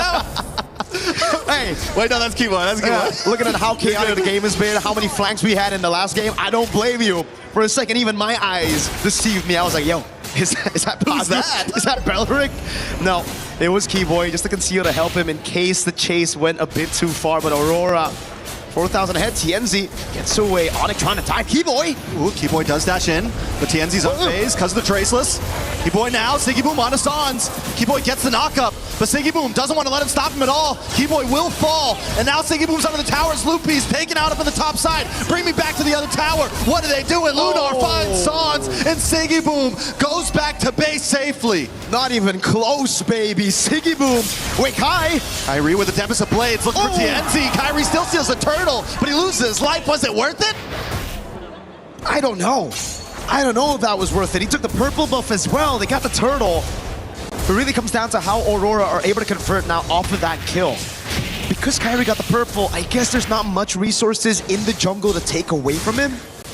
That very clearly should have been a free turtle for Aurora, so I guess if we look at the conditions, sure, it's pretty worth, right? All right, it's the only thing they can get. It's the only thing they can At least get. you got something. They got something. That's what we're looking at. Fair enough, fair enough. Lunar on the Uranus this time, you know, last Who's gonna time. deal with this guy? Nobody. Nobody. They have they got a little quick sun from Sans. They have the big knockup. They do have crowd control, don't get me wrong. But are you going to waste all of that on Uranus when you got Siggy Boom jumping around? Nope. Uh-oh. No purple buff this time. Yenzi. Kairi with the back and forth will not get taken down, but Siggy Boom's there. He's forced to jump off the wall. Pagu not going to chase him down. Back in the mid side, Onyx just trying to defend. Tienzi is up in levels, 3 whole levels up against Kairi. Remember, folks, this is a 0% win rate Yi Sun-shin that he's on right now. No other team has made the Yi Sun-shin work. I've seen worse odds. You've seen worse odds, yeah. Again, Onyx, it almost seems like they have the... Oh, good seal from Pagu. San's gotta be careful, he doesn't have flicker. They're trying to bait something out here. Pagu's on him, Pagu's on him. Loopy won't be able to get away, but look at Keyboy with the knockup 1-2. Tienzi though still finds Loopy and they're all dashed in. Pagu falls, Kairi trying to dash back, but he gets pulled in once again. It's a double kill for Tienzi. It's a full team wipe. Aurora, the holy defense. They need another wave. They shouldn't be able to end it here, but wait, they still have a cannon minion. Lunar tanks it! This is bad. Lunar taking the shots. That saves the cannon minion. Oh my God! Aurora are gonna move on to the base. Can they finish it here? Another team crumbles. Another team falls. And Aurora walks over into the knockout stage. First it was Liquid, now it's Onyx. Aurora with a statement, a declaration as they make it to the knockout stage. Winning on a Yi Sun-shin that looked unwinnable. 0% win rate before Tienzi got his hands on it. The Loyi, another pick by Midnight Parating Handa. Siggy Boom with a performance of a lifetime on that Freya. And in the backup of Pagu, the tank of Lunar. Impeccable.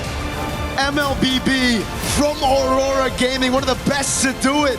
One of the best group stage runs ever. TL, then Onyx, are you kidding me? There are no more excuses. There's no one saying, oh, they're overhyped. Oh, it's a fluke. Nothing like that.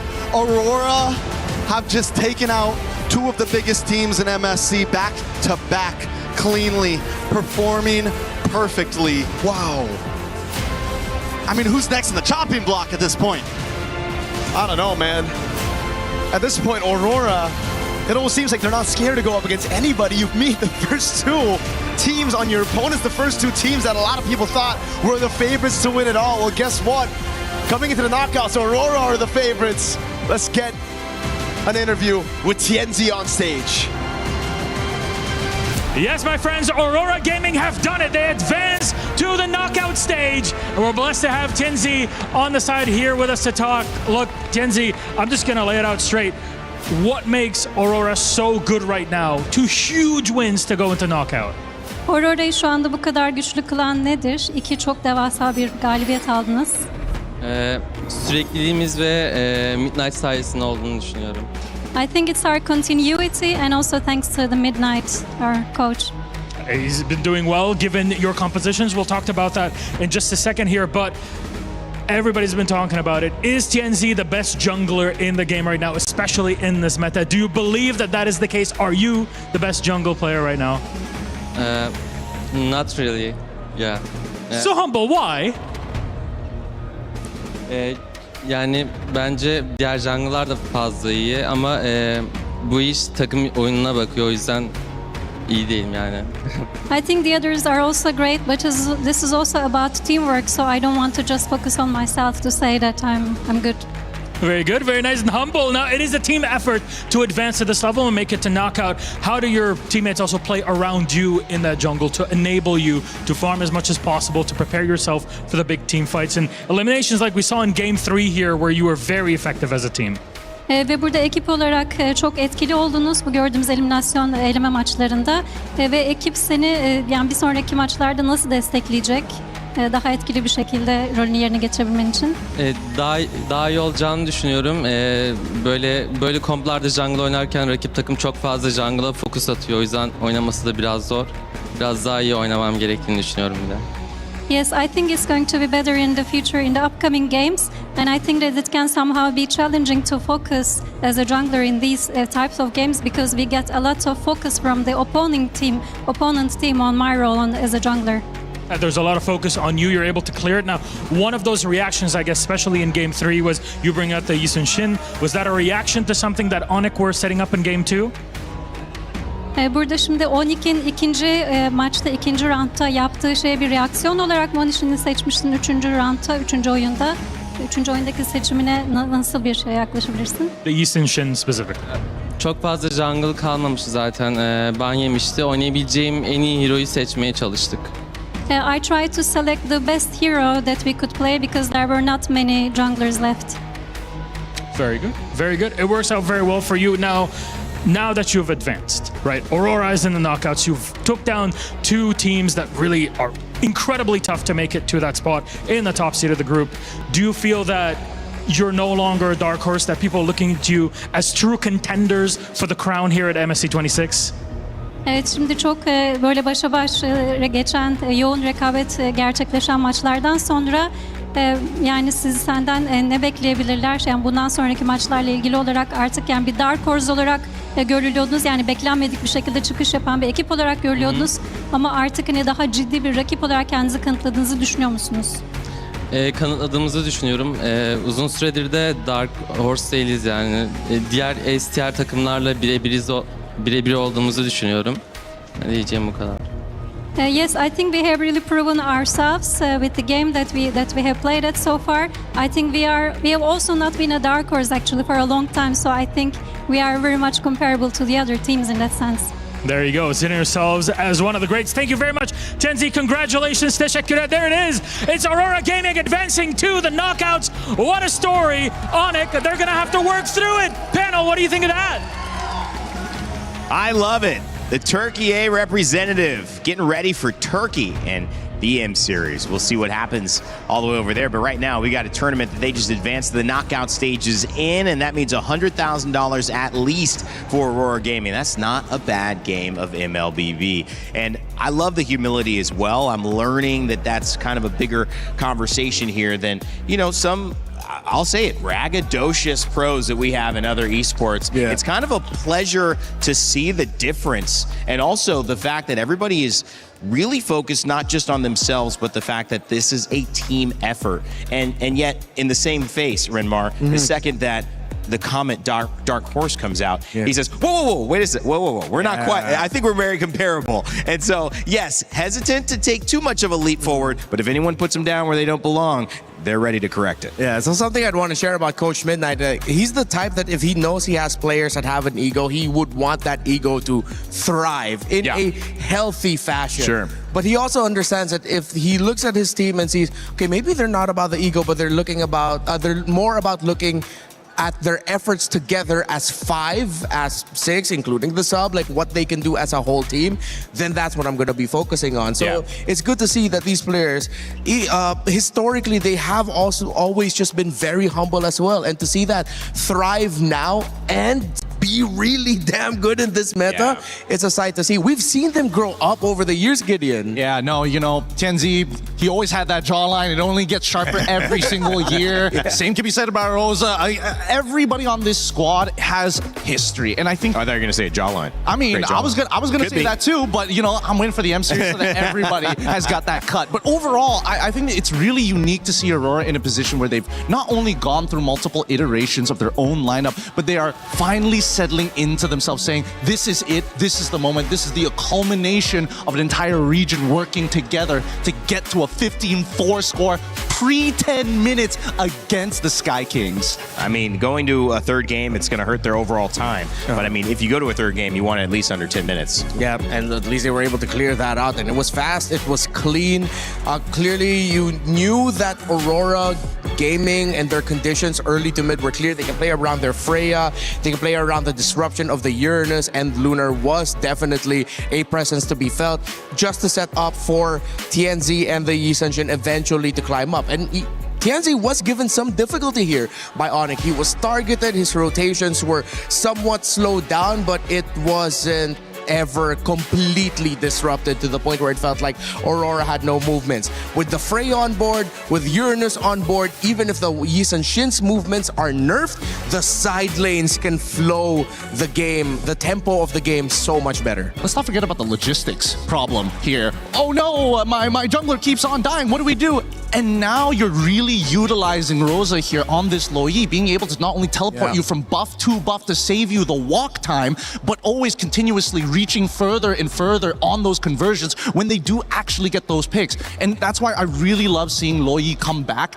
in this particular game, playing from behind instead of ahead for the first couple of minutes of the game until they really started to ramp up and hit the nitrous button, because then they took everything. Gets me excited about when we start heading to best of fives. I mean, that's going to be fun, because then you're going to have adjustment after adjustment. Now, after what we just saw was a great and first time seeing Lo Yi that worked out for Aurora Gaming. Renmar, I want to get your thoughts. You've got some Telestrator lined up for us. Yeah, okay, so we're not going to be looking into the highlights of the game specifically here a lot. We're just going to go back into the draft. I marked here for you all what the first three picks were on both sides. It was Freya, Blue 1, and then Belleric 2-3 alongside the Uranus, and then the Paquito as the first pick alongside the Eudora, and then they picked up the Link. Again, okay, maybe I wouldn't once push the issue about picking up Eudora when the Uranus is open, but I feel like the pick that actually delivered the death knell was, well, two of them specifically. You get the Barretts over here, which would eventually get picked up at the red 4 slot, if I'm not mistaken, and then the Lo Yi that Gideon got to mention. So the interesting thing about the Lo Yi, besides the fact that with what Gideon mentioned, with it being able to deliver the team around the map faster if ever the Yi Sun-shin's rotation was nerfed, look at it from a team fighting perspective. You have the Paquito in the gold lane that I feel like was decided very early on by Onyx, but then there was a reaction from Coach Yeb by the end of the draft where he realized, man, I need to pick to round this out. They picked up the Minotaur, because in every team fight, once they were all fighting as 5v5, there was so much difficulty for the Paquito to get close. Even the Barretts didn't feel chunky enough up against all that shred and the burst that the Lo Yi has. Then it got to the point where Freya has damage, Yi Sun-shin has damage, and Oni cannot fight comfortably. They're fighting under a lot of crowd control. They're fighting under a lot of damage. Look at the composition of Aurora, and you can just imagine how much of a nightmare it is to deal with that if you are the Paquito. There is just way too much to deal with. And if you are one of the main damage dealers, like I needed 3 circles just to make the point really felt that the Paquito would have struggled in every team fight. Add to that as well, if you cannot get the early game domination that you need with the Ling and Eudora, you're not going to get a good bridge into the mid to the late game. And what stops early game dominations most frequently? It's lineups that have the Uranus and the Belleric. Those are tempo stoppers for lineups that want to snowball fast. That's an amazing breakdown. Thank you, Renmar. And thank you for the attempt to hold the microphone, Gideon. He just went by himself there. He ripped it. He ripped it. He didn't like your hug before? I didn't realize that. I was like, oh yeah, I was holding my mic. Thank you though. Thank you. Hey man, I was in the zone. I'm just a bench warmer here. Today's schedule coming up on your screens in just a moment. We are almost done. We've got one more series, and this is not an important one at all. Just kidding. It's Team Liquid PH, who are your champions of last year, going up against Entity 7. The GOAT, Carl Teasy, will he find a way to come back after a loss against Aurora Gaming and stay in this tournament, or will this be the end and we will guarantee a new champion? Entity 7 has a lot to prove, considerably the underdogs in this matchup. However, Gideon, we have seen a lot that we didn't expect in this tournament so far, so no one's counting anyone out yet. Absolutely, but it's about the level of polish coming into this tournament, and so far Team Liquid has shown that they're a little bit behind on what they were going to. Well, I don't know if it's they're behind or whether they're like holding back on what to show in these tournaments, because remember, our format isn't like, oh, we go through a round robin of a group stage. No, it's immediately, you got 2 lives, you mess that up, you don't get a second chance. So I think Entity 7, if we need to see something good, first off, foundation, game and polish. All right, well, let's make sure you guys are watching because you can get your pick'ems for that final match. If you haven't done so already, before it gets going, let us know who you think is going to win. Is it going to be Team Liquid PH? Is it going to be Entity 7? We will follow along with the fan vote and give you guys information on where it stands before we head into game. Before we do that, we're going to get the teams back on the stage, take a little bit of a moment away right now and let you listen to the Saudia radio comms from yesterday's matches when we come back, our final series of the day.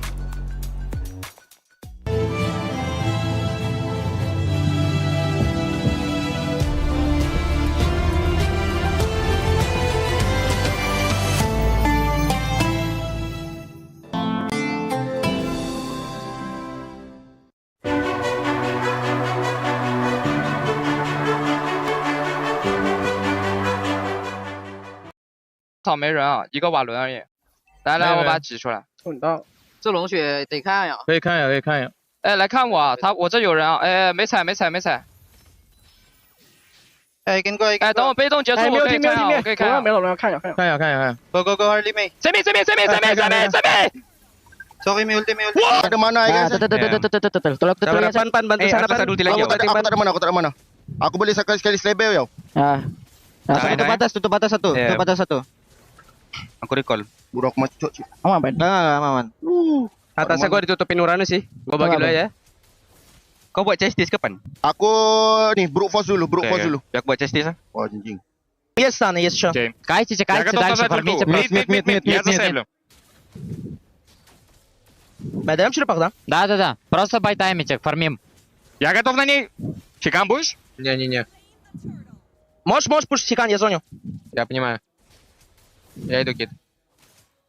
Парень, мы точно не можем? Херара, блядь, одно хп бегает. Я даю все скиллы.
Play is in our DNA.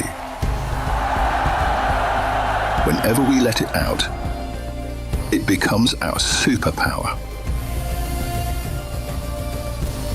Now imagine an entire city being built to supercharge it. Kadir City, powered by play.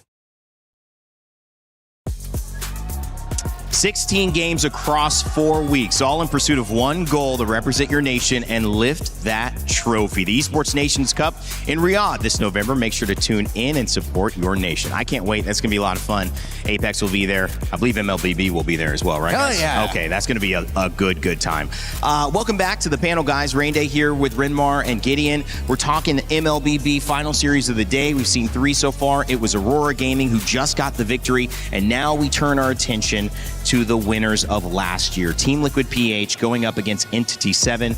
I would say, Rinmar, it is a significant upset, despite, even great competition of Aurora, to see Liquid in an elimination match this early. But if any team has the ability and the experience to bounce back, it's certainly this team. Yeah, I mean, they've already gone through a lot of hardships over the years, and when it comes to their tournaments, of course, they do have that DNA to bounce back. And we do have this very specific thing about Liquid. We call it Galit na Liquid, which is angry liquid, right? Yeah, angry Liquid. When they come from a loss that they least expect, suddenly they bounce back in the next series looking like killers. And that is something that Entity 7 should be kind of afraid of. I mean, you got to play your own game, Gideon, but the fact that you're going up against the caliber of players on Team Liquid PH, it's got to mean you can't just play your own game, right? You got to be aware of who you're playing against. Oh, absolutely, 100%. Especially, at least there's a lot of material to kind of look through to see how Liquid is going to play in the first place. True. And I think that, unfortunately for Entity 7 in that region of the world of the Americas,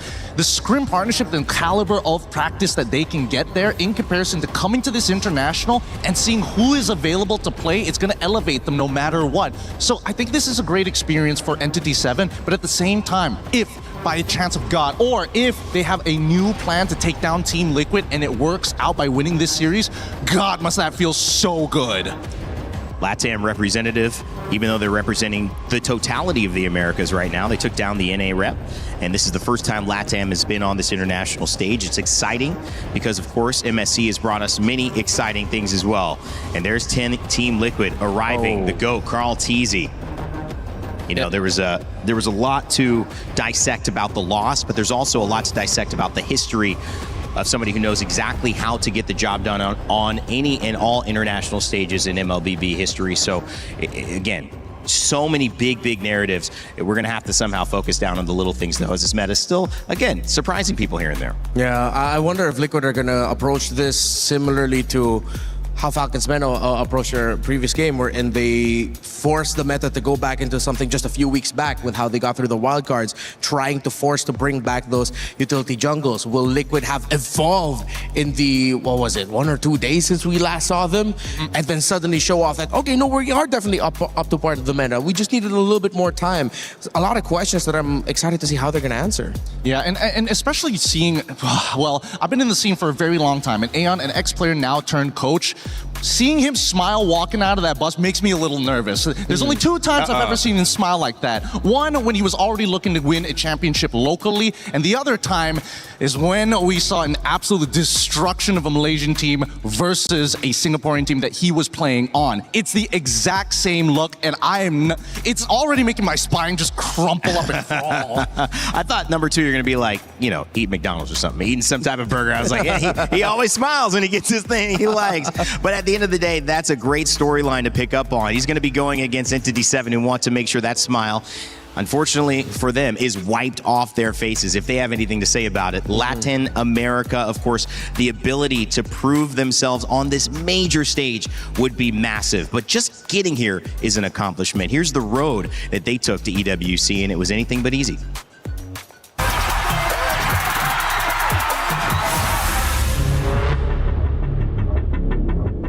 Yo me uní a Entity 7 en esta MST Hammer Season 1 porque Akashi y Bagin me llamaron. Después fui con Shin y Hidden Bush. Este roster es similar al de la M7 con Black Sentence. Oh, now just 2 members. Down goes Detective. And ladies and gentlemen, we have Black Sentence. Com a junção que teve da América do Norte e América do Sul, eu acho que elevou o nível das duas regiões em si, porque a gente não se jogava junto contra. Eu acho que a América do Norte é uma região bem forte, inclusive tem players que já ganharam o MSC, então elevou o nível de todo mundo e a gente consegue chegar mais preparado para jogar o stage internacional. Este es el momento en que esa llave se convierta en de ustedes. Esa llave va a ser con la que ustedes abran la EWC. Norteamérica y Sudamérica no han encontrado un avance porque creo que deberían mejorar los tratos por parte de las organizaciones hacia los jugadores, como también apoyarnos más y dejar de odiarnos entre nosotros, porque al final somos una región y hay que apoyarnos mutuamente. A última vez que eu joguei em evento internacional foi o M5, acabamos não indo tão bem, mas eu acho que deu para pegar bastante aprendizado, pegar bastante experiência internacional de evento presencial. Eu acho que dessa vez vai ser diferente.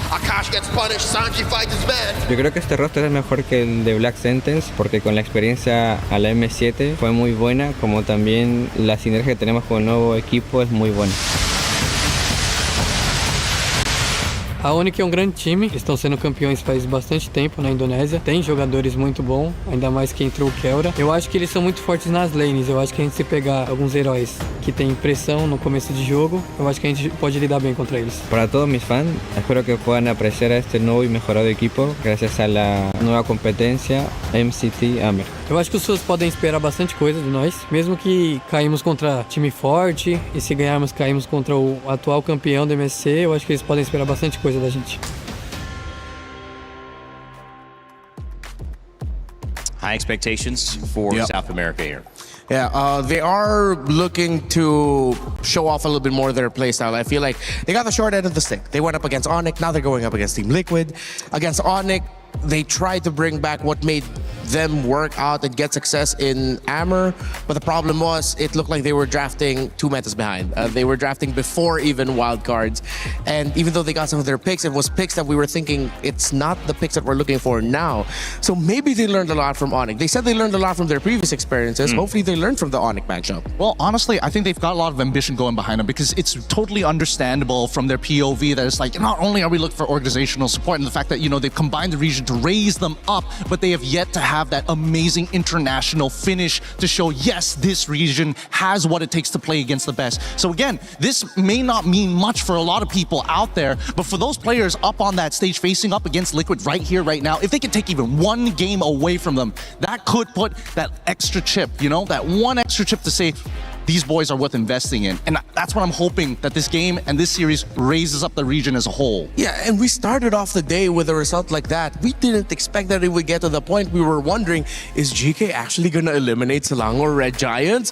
What if how we started off the day is how we're going to bookend it? What if we get to the point where we're wondering, I can't believe Entity 7 might be close to beating Liquid. This is the MSC where surprises come every single day, every single match. I'm not going to completely turn off the idea that Entity 7 might come running right out of the gate. Yeah, you can't do it because again, you have expectations and sometimes you just set yourself up to be surprised. On this side though, we have to look at Team Liquid PH, and when you look at this roster from Sanford to Sanji to JP to Teddy to the GOAT, Carl Teasy, who back at MSC 25, I tried to say this in a different way, but said, yeah, I've done it. I've accomplished everything that can be accomplished, and accepting that honor is a very good thing for him to say, this is where I am at now. Where can they go from here? Because as defending champions, of course, they have high expectations and high hopes. They're going to work their best. But what have they learned from that earlier loss this week? We had a chance to sit down and talk with Sanji about it. We're now here over with Sanji. It's so good to see you again, Sanji. Yeah, good to see you again. Good to see me again. That's great. It's mutual. So Sanji, we didn't get to talk to you after your match loss yesterday. What did you think happened in that match? I think we're surprised. Their drafting is so good, and now we're very confident. You're very confident now because I think a lot of the casters, especially the ones on the panel, they were talking about the early game. I feel like TL usually dominates the early game, but Aurora gave you kind of a hard time. And your upcoming opponent, E7, likes to play the early game. So what do you think about that, Sanji? Now our enemy is like, we read, it's like, and before we face Entity, we have a Scream, and we know that's their gameplay, and they love the early game. And Aurora, we're not having the info. That's why we lost. Okay, so you didn't have a lot of info on Aurora, but upcoming against E7, you're confident? Yeah, I'm very confident. Very confident. So talking about the picks, you mentioned some surprise picks, and I think a lot of us were also very surprised. Rafaela mid lane, Sanji. What's going on in the mid lane? I don't know, maybe a lot of heroes came back, and I think even if you pick like Angela or like Matilda, I think it's okay. Okay, so there's a possibility for those two heroes to come back in the mid lane. Have you heard about the new rumor? Fighters in the mid lane? Yeah, I heard. Is that something that could possibly pop up here in the meta? I think it's possible because of the like strong mid. So that's why fighter is good also. Okay, but do you like it? Do you like this meta? Does it suit you, Sanji? Yeah, I like it. You like it? Yeah. So are we expecting some crazy picks maybe coming up from you? Not for me. I think for my teammates. Okay, we got a little bit of info there. Thank you, Sanji. But after that, obviously you're coming into this. Do you have maybe a message for Entity 7? I think good luck and have fun and give the fans the best team. Oh, Best show? The best show. The best show. Okay. Thank you so much. This was very fun. Sanji, good luck on your next match, and we're throwing it back to you guys.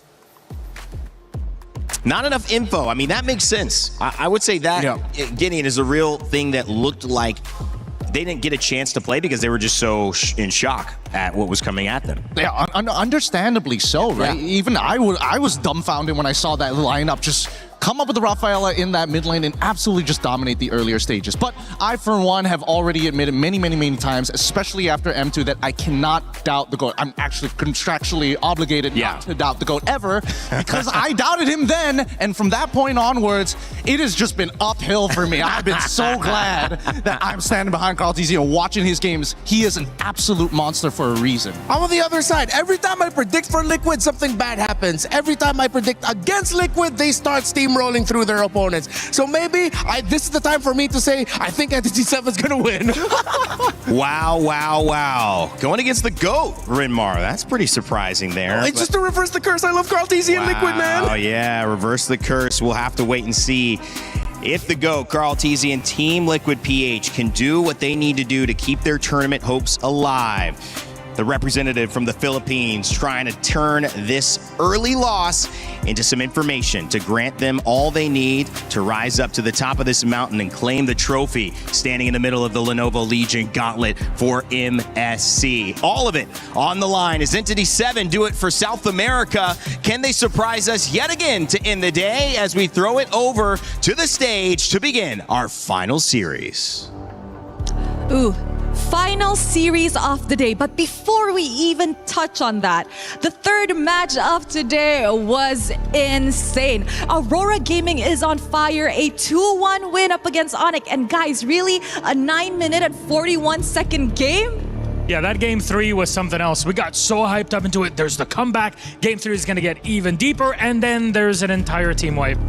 And the game falls apart for Onyx. And that's just how the story sometimes goes. That's how Onyx crumbled at the end of it all. But that just means Aurora Gaming can advance on to the knockout stage. Sorry, that's just how it is in competition. Onyx run is not done yet. They'll continue on in the matchups in the lower bracket tomorrow. However, we still have our final matchup for the day, and this one is eliminations, which means it's fun, which means one key will be crushed in the end of it, and one team will be sent home. So please join me in welcoming our first squad on the stage, Entity 7! The luck of the draw put them against Onyx in their opening series of the group stage. And after the loss, it's out of the frying pan and into the oven. The top team from the Americas has gone through even tougher times. And this is the moment to evolve into their final form under pressure.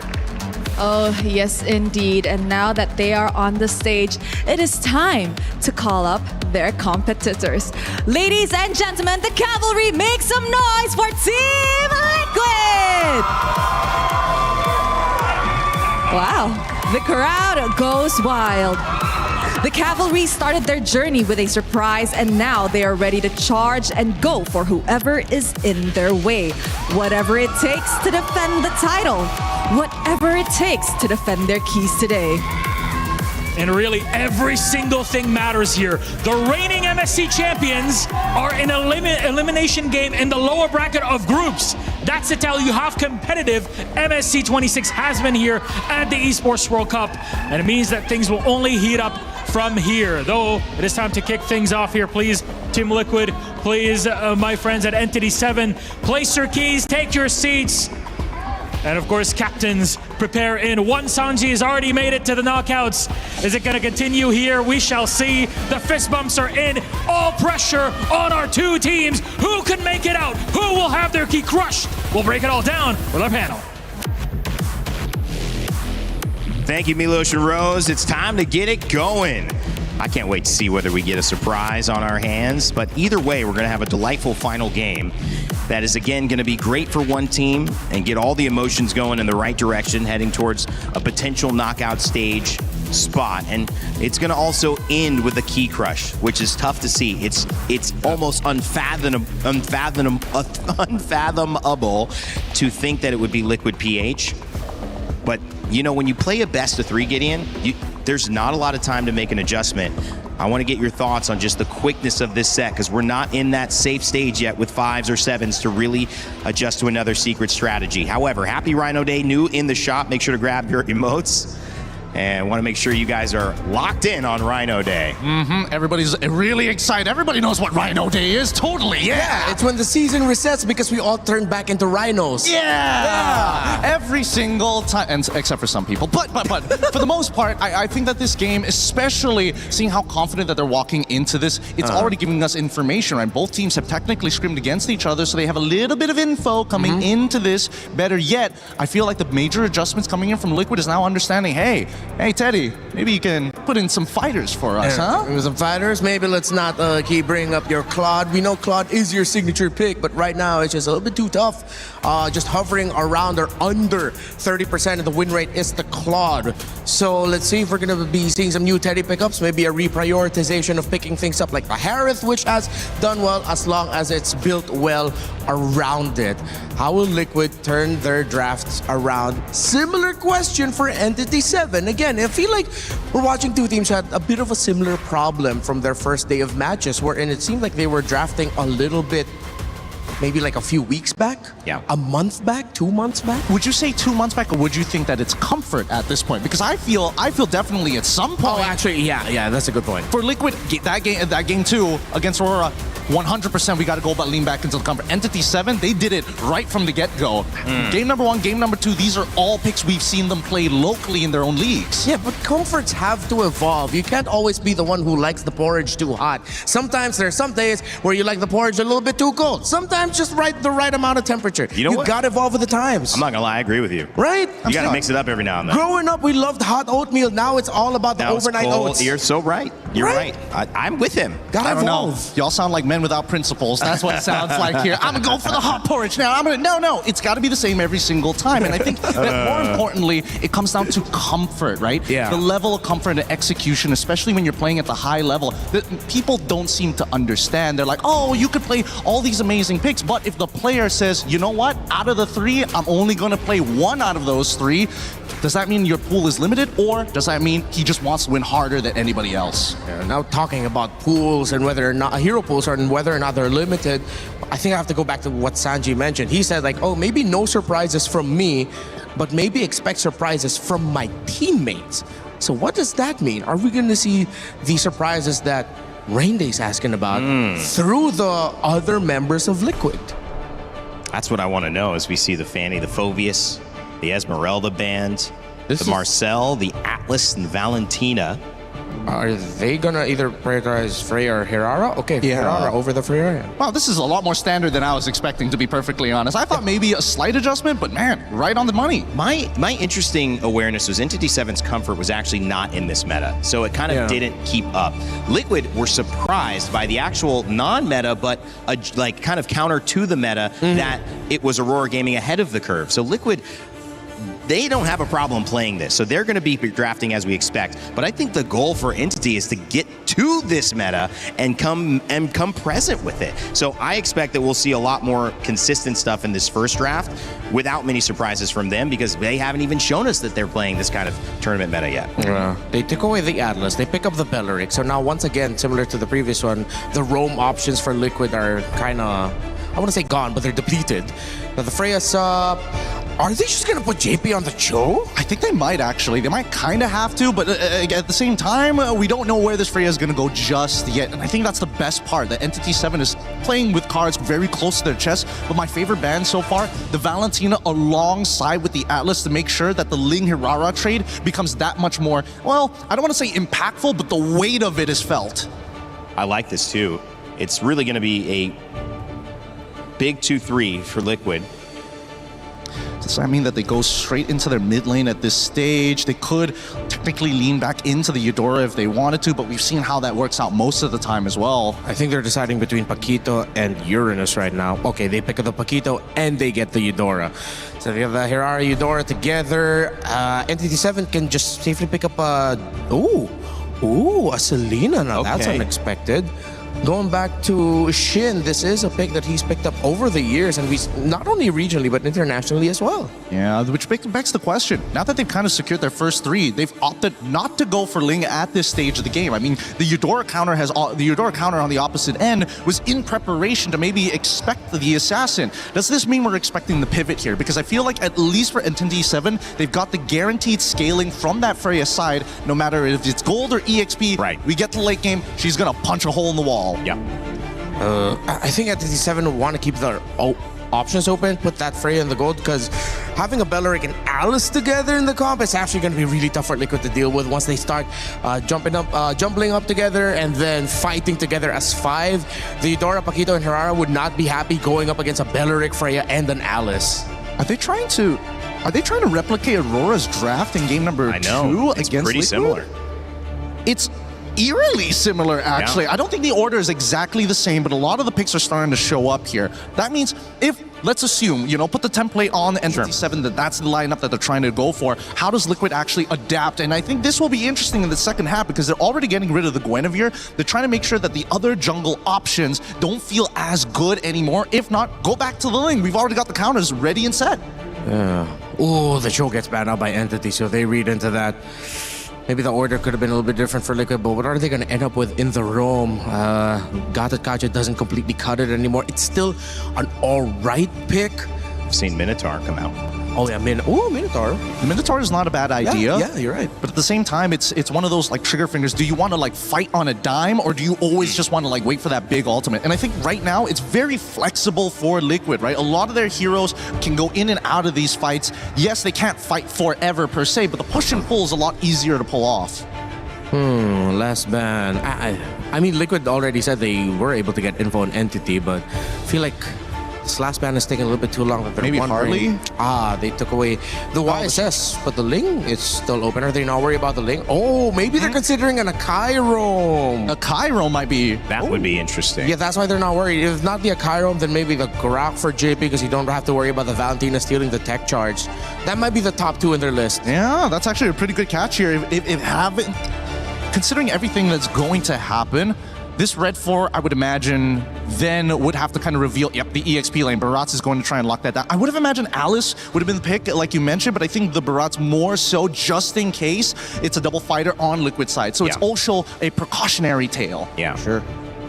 Still 2 picks for Liquid, as one more for Aurora and for Team Entity 7 in response, kind of doing what Aurora did earlier on. And now 3 more picks before we jump into game 1, which will set the tone for this elimination match in our final series of the day. Seems like they're going to be stuck with just one source of magic damage, and that's the Eudora. If they go either Akai or Grok in the roam, it's going to be stacked with physical. Oh, they go the Uranus? Okay. Oh, they're going to go gold lane Paquito up against the Barretts, the Belleric, and the Freya. Yeah, this one's tough. This one's really, really tough. And Rainday, he's got it right on the money. The Minotaur gets locked in here. And Entity 7, I'm looking at their composition. This last pick, they played this draft real nice. Yes, really nice. And then they end up with the Moskov. Wow. This, I don't like it, man. This looks like it's gonna hurt for Liquid. Entity 7 might have walked away with this one draft-wise. Hey, it's not over just yet. There's still a lot of micro mechanics when it comes down to like the laning phase here. Absolutely. I'm most interested in whether or not Teddy on this Paquito has what it takes to go up, especially against the Moskov on the opposite side. The good news maybe is that even though they're seeing some good heroes here, not a total surprise for Liquid. So caught off guard, maybe not. And for the side of Team Entity 7, the fact that they are in this meta now and not playing maybe a meta you could have seen 2 months ago, it's got to feel good for South America. It's SA versus the Philippines. It is an elimination match. It's our final series of the day. Man, oh man, MSC is only getting more fun from here on out. Let's kick off our last series. It's NED7 versus Team Liquid PH. And here we go. It's our final match for today. Today's been jam-packed with quality. Let's see if this one can bring it as well. Team Liquid Philippines facing elimination after, as Coach Aeon put it, getting punched in the face. Can they readjust this quick against a team like Entity 7, who, yes, I have to agree with the panel, Trex, I like the draft from them in game 1. Yeah, they are picking up little things that we have been seeing throughout this event and implementing it into their own strategies right now. Whereas on the side of TL, this is textbook for them, right? Yes, we do get to see Carl Teasy on the Harara, but everything else is comfort in a sense. Teddy, we had a couple hiccups the other day, right? And this time we're going to get to see him on the fighter, on the Paquito. Hopefully he's able to play through, but whoa, a lot of damage on the Begin. JP, first blood. First blood going to the hands of JP, but nonetheless, TL scoring that first kill here for the game. You know, an arrow's going to land. Oh, good rockets too. They'll burn the flicker out from Sanji. A lot of damage. Shin able to get the kill onto Sanji. It's going to be good for E7, able to kind of tie things up. Okay, so E7 gets one back. JP dealing with some pokes here too, avoiding that arrow. That's going to be a very important thing for TL as they approach this. We've seen only a handful of players play the Selena currently. I'd say they're specialists more than anything. As we look at the emblems here real quick too, nothing crazy across the board. A whole lot of tankiness built in to the lineup for E7, even tenacity for Doom here. You know, you talk about Teddy, the struggles that he had, I'd say the same for Doom, you know, in that gold lane that he had to deal with against Onyx. So it's just the nature of the gold laners right now, and that's why back in the interviews, they had talked about, you know, for some of the gold laners out there, yeah, we like to play the fighters if we can, just because, again, this meta currently puts a lot of pressure on those traditional marksmen in the gold lane. Yeah, I feel like it's got to be a little bit relieving too sometimes to switch it up, play something that, yes, Paquito is still very micro-orientated for a fighter, you know, but it's a bit more straightforward than the amount of decisions sometimes you have to make on that marksman now. Speaking of him, Teddy will be trying to rotate his way up to this turtle. Nice knockback on a JP. Sanford in the midst of it all. Brought down to about half health. SOD does connect. Tied on Bush, able to get the turtle. Carl Teasy taking a lot of damage. Ooh. Teddy on the run. And Entity 7 is collapsing onto Team Liquid. Entity 7. They gave the call there, and they're going to take more as well. Sanford in a little bit of trouble as well. Forced to dash through. Entity 7, they get a purple. They get a turtle. They get 2 kills. They're looking good right now. Man, what a play. I was expecting Teddy to look for that opening to go and initiate that fight. I'm not sure what the call was there, but look at the replay brought to us by SCC. Again, it looks like they're in position for this, but then they just kind of decided this wasn't the fight they wanted to take because of that tankiness up in the front line that E7's lineup gives them with that Belric and, of course, even hide on Bush on the Barretts, plus that Freya. So, you know, and at the same time, Doom just got to go ahead and chill in his lane. All right, on the top side, Akashi and Sanford just having a little standoff, nothing too major. And everything kind of goes back to a standstill. I'm wondering if, honestly, this might be a time that Entity 7 needs to push in a bit. You have the Barat's jungle. You have that tankiness. You have that Ube-type strat that can bully a assassin jungle. Teddy. Teddy takes a lot of damage, gets caught up. Entity 7 just collapsing once again, consistently looking for plays across the map. Hey man, we talked about, you know, you pick up the fighter so you don't have to deal with too much of the bullying. You're still gonna get bullied, it's just you can survive it a little bit more. As we saw, even though Teddy had to burn the flicker, we'll see where TL looks to make a play. They're really centered around that top side of the map. Again, a part of this is, again, allowing that Harara in the hands of Carl Teasy to go ahead and get farmed up, get what you need to do. We've seen it also in the previous series where, Beautiful play by Team Liquid. The stun, the knock-up, and Carl Teasy comes in to help clean things up. A kill goes to Sanji, a kill goes to Carl. As I was just saying, hold on. They're going to push Hide on Bush out of his jungle, so getting some back here. But that's one of the things I was about the Eudora. Whoa, Daytona's welcome. Daytona's welcome. Gonna get him against the wall. Sanford does pop the consecration. Should be able to get away from this though. Turtle is up. Entity 7 does back off a bit as Shin fires off an arrow. Okay, no Daytona's welcome available. There is a Retribution, plus the Wrath of the Dryad, so they're still going to contest this. They're actually going to get in range to fight for this Retribution for the Turtle. Wrath of the Dryad does connect onto one. Hide on Bush able to take it right out of Carl Teasy's fingertips. Carl Teasy trying to dash back, trying to get to safety as Hide on Bush gets chased down by Sanford. Carl Teasy re-engages, gets a kill onto Shin, and Sanford up in the top side. One more hit, and Hide on Bush goes down. Sanford doesn't want to let him go, but he doesn't connect. Sanford gets the dash through, but he's going to take a tower shot and fall down himself. Hide on Bush gets the kill for that one. It's a back and forth battle, but TL does come out on top of this one. Yeah, they might have lost the turtle in that, but they definitely got the kills. And I think that's what TL wanted to go ahead and get. Again, they're scaling up Carl Teasy here on this Hirata, and Sanford goes in just to, you know, it's a bit of a sacrifice whether he went down or not, but ends up pushing them off of that space so they couldn't follow through the team fight. That's big for them. Looking at the replay, again, we expected Entity 7 to fight this, with the tools at hand. But again, fighting into this whole mid lane. Penguin. Big attack from TL here. NTD7 just trying to defend. They don't want to force anything. Gold still at a minimum. Only about 750 into the hands of TL. NTD7 has taken the first tower on the map. TL needs to start converting this lead into something more than just kills and gold. Yeah, NTD7 letting Doom kind of build up on here and on this Moskov like we've seen many times. That may be a play in itself that they want to lean towards, but they're going to just watch this tier 1 turret up top get taken down. It's worked on slowly but surely, but Doom, again, a play here for them is to build it up. The problem is because of you have JP on this Minotaur, and I think his first item that he locked in was the Chastised Pauldrons to go and help with some of that attack speed. His setup plus Sanford's zoning potential is what is the obstacle for NTD7. Plus that damage that we saw, you know, with Eudora needing just basically 2 items to really pump out that damage. The stun that comes with that, and then followed through for either a Paquito from Teddy to come through or Carl Teasy on the Harara is what is working so well synergistically for TL's lineup. But still, you know, fighting for this turtle, see if they can secure it. E7's done a great job securing the 2 turtles already. As, again, playing around this tankiness. An arrow. Big stun does land on to Sanford, forced to use the Consecration plus the Purify. He is a sitting duck at this point as Carl Teasy moves in as well. Nice detonus welcome on to Sanford. Wow. But a big dive in from Akashi. But the knockup still connects and SOD as well. Doom able to get the shutdown on to Carl Teasy. Getting some nice gold as Teddy's on the run. And E7 splits up, splitting TL apart. Sanford, the last one to go down. It's nothing but JP left. A turtle, the third and last turtle, into the hands of NTD7. NTD7 is making it work right now. Again, give it to Hide on Bush to go and win the retry battle against Carl Teasy now. That's 3 for 3 for Turtles. And the rest of the team to fight into that team fight. Again, Doom has been farming his mind out, and then he just comes, joins the fight with an SOD, and helps turn things around. This is why they were talking about it in the draft. How good this composition from NTD7 is, and how well-rounded of a profile for damage that it has too. I mean, the tankiness alone helps place things up. And then if you just follow up an arrow from Shin, it's almost an easy catch with the Daytona's Welcome, the Wrath of Dryad, and then to pump out the damage.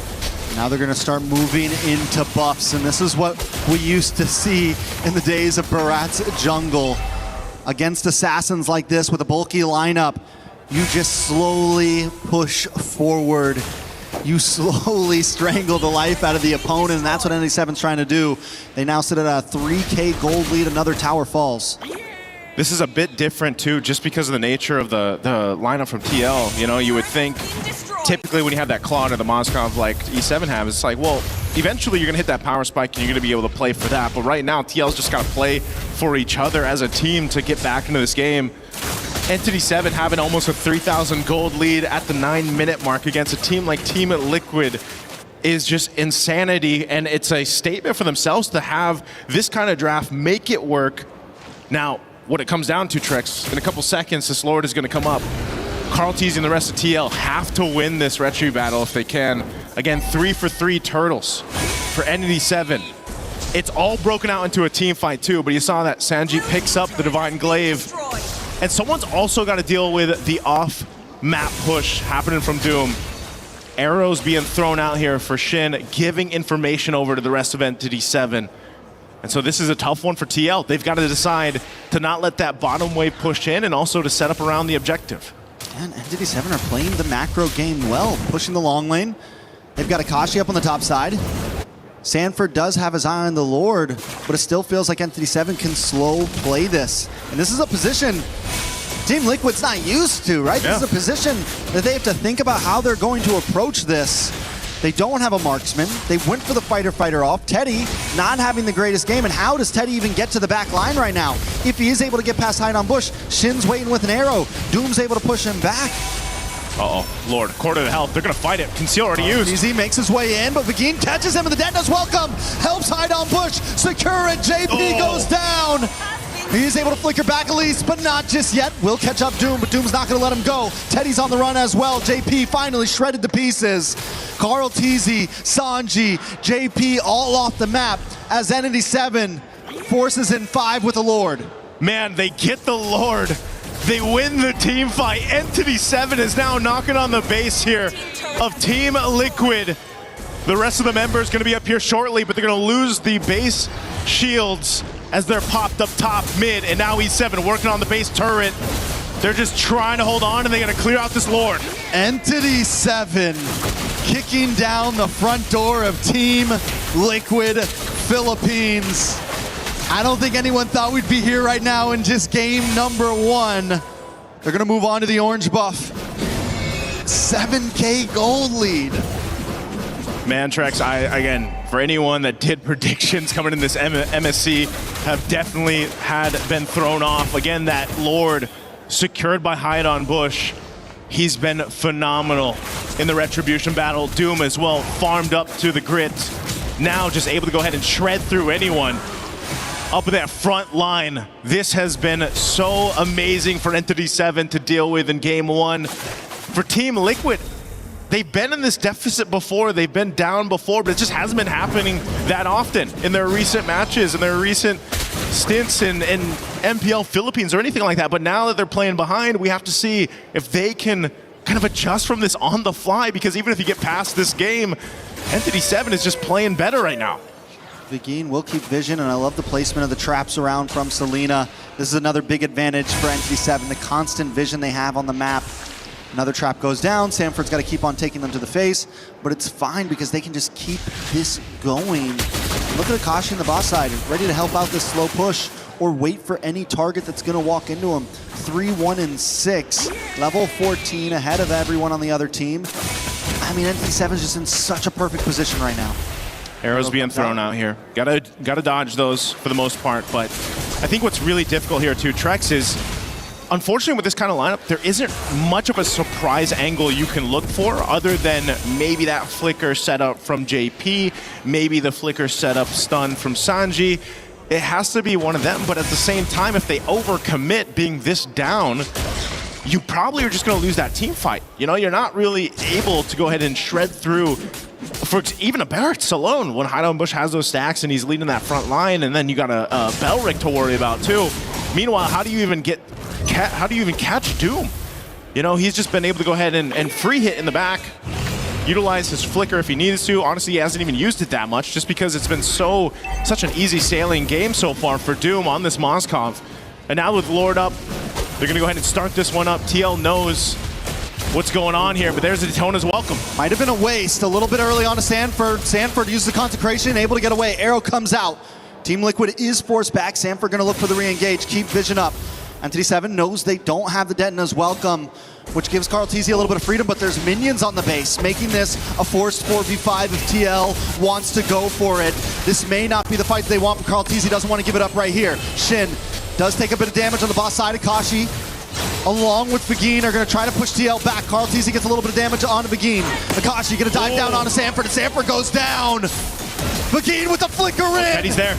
Looking for two, but only catches one. But a big Minoan's Fury in response. Doom falls. Teddy to the backside. But E7 aren't done just yet. They're going to move on to KarlTzy. KarlTzy dashes back. Kashi doesn't want to let him go just yet. Hide the combo. This is the knockback. Shin, it's a lot of damage. KarlTzy still under with the iframes, but he finally falls. And now it's Akashi up against Teddy, the 1v1. But Shin shows up to help the jump. Minions on the top side. 6 seconds for Sanford.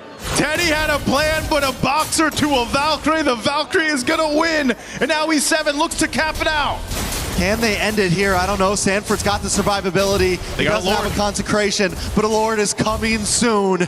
Team Liquid on the brinks of losing game 1. Sanji's back up. I think Entity 7 has to make the call to back off. Oh, man. So they stay in the game.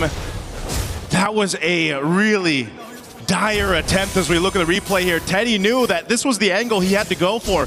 He's completely stacked up there on the combo, goes in, finds Doom, the perfect target. But again, because of the nature of how far behind they are in terms of items, this fight would have been very different if they weren't down 7,000 gold, but still, nonetheless, it's a good fight for Team Liquid to get some gold in their pockets. Again, you can still see some of the frustration across the faces here of TL, KarlTzy especially, but they still have 2 base turrets. I think the question still stands, can they actually contest the next Lord that comes up? Because even that fight was all just started up. I mean, they do get lucky with the RGN, right? Lord will be spawned on top side. They still have a disadvantage in the long lane, but it's not as bad as before. Yeah. Not as bad as it was before, with the fact that inhibitor's gone on the top side. Sanford already kind of holding positioning, but again, the traps from Salida, constant vision. Akashi just combing out in this bush. The positioning from E7 is good. Man, you're looking at this across the board too, you know. There's not much of a difference too much across, except for the XP lane. But Sanford on the Uranus is still going to be that tanky guy to go ahead and do this. Again, part of it is given that vision around the objective. If he has to pop the Consecrate, that ultimate, it's fine. He can go ahead and sustain himself. Obviously, if he gets a little bit tankier, then he's able to go ahead and do that much better for TL. But still, most of their fights that they're going to have to win have to come through these weird angles into the team fights, or just a setup of the lifetime for JP or Sanji. But they'll buy time as much as they need to go ahead and kind of catch up on the itemization here. You know, across the board, 10 seconds for that lore to be up here as we look at this. Once again, you know, it might take some fancy footwork from Carl Teasy too. And Sanford getting a little more defense built in now for that physical defense. Lord is up. They have to get in position. And yes, as you mentioned, that RNG, at least it's on this top side where that turret is busted for TL. So they can clear out, manage these waves, but it's already going to be started up very quickly by Entity 7 here. Half health on the Lord. They'll still respect what Sanford and the rest of TL can do. Yeah, they're letting the reset happen a few times, still taking it slow. They know they have the general push on the bot side. Entity 7 doesn't need to rush things, but the thing is the clock is ticking, and TL are getting more and more items. We already saw in the last fight they could almost break it even, and that is in a deficit, let alone when things get tied out. Ooh. This is still Team Liquid we're talking about, but the Tono's welcome does lock on to JP. Maybe not the best target, but it is a target indeed, but JP responds back with a beautiful Noon's Fury. Item push brought down low. Carl Teasy forced to dash away, but looking for the re-engage. Unable to connect on anyone. Doom in the backside, able to push Sanford away. JP trying to run as Entity 7 closes the space. They're going to go for the Lord instead. They don't want to force the fight, and I think it's a smart move. As you're seeing through that fight, Teddy has no option to go in. You know, he might be fully stacked, full health, but if he does go in and get caught through all of that, then they lose that damage from TL. So it's just sort of this push and pull to see what they can get out of Entity 7 and see if they can make them overstep. But so far, Entity 7 hasn't fallen for it. They've done a really good job at just kind of taking their time, stalling this out. JP's got an immortality now, though, too. And so once again, they're going to wait for that reset to come through for the ultimates. Fighting for this Lord. There's a big wave of bot, though. And Akashi's going to go have to deal with this. TL knows this. They have some information. Can they blitz the Lord before Akashi makes his way back up? But there's just too much of a risk. Shin throwing out these arrows, giving the vision. A stun on Van Nguyen. Well, Doom is here, so it's just, again, not favorable for TL right now. I think it's a smart move from Akashi to just turn back. It's okay if you lose that tower right now. Let things even out. Akashi trying to push JP down. Brings down to about half health. Carl Teasy looks for the re-engage. Nice. Big hit from Vagine. Akashi able to find Sanji. JP, immortality pops. Akashi finds Carl Teasy. And Entity 7 is taking him down one by one. Immortality pops onto Teddy. Entity 7 doesn't even want the Lord. They're going to go for the base. They're going to go for the base here, It's Trex. Sanford, Carl Teasy still on the map. No, everyone's gone but Sanford. And Entity 7 with the upset of game one. Take it. They take it, man. They take it from Team Liquid. Entity 7 surprising everyone. I mean, they looked a little surprised themselves, but what is going on here?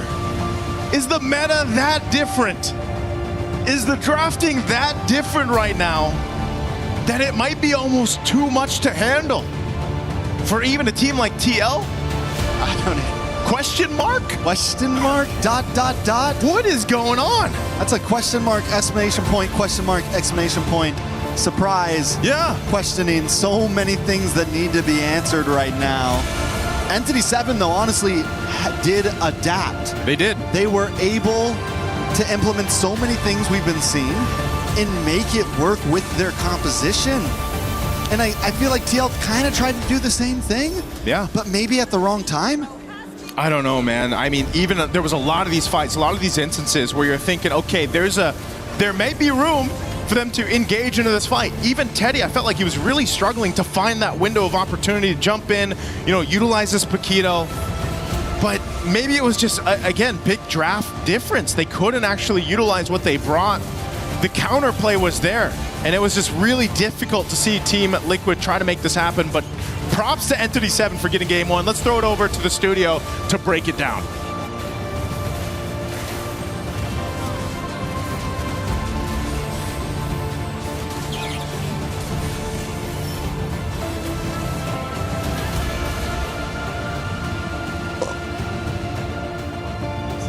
Well, with that, we see another upset. And I love how this is giving us an MSC to remember, and definitely one that has shaken this MLBB world by storm. It is a Entity 7 victory in Game 1 over Team Liquid PH.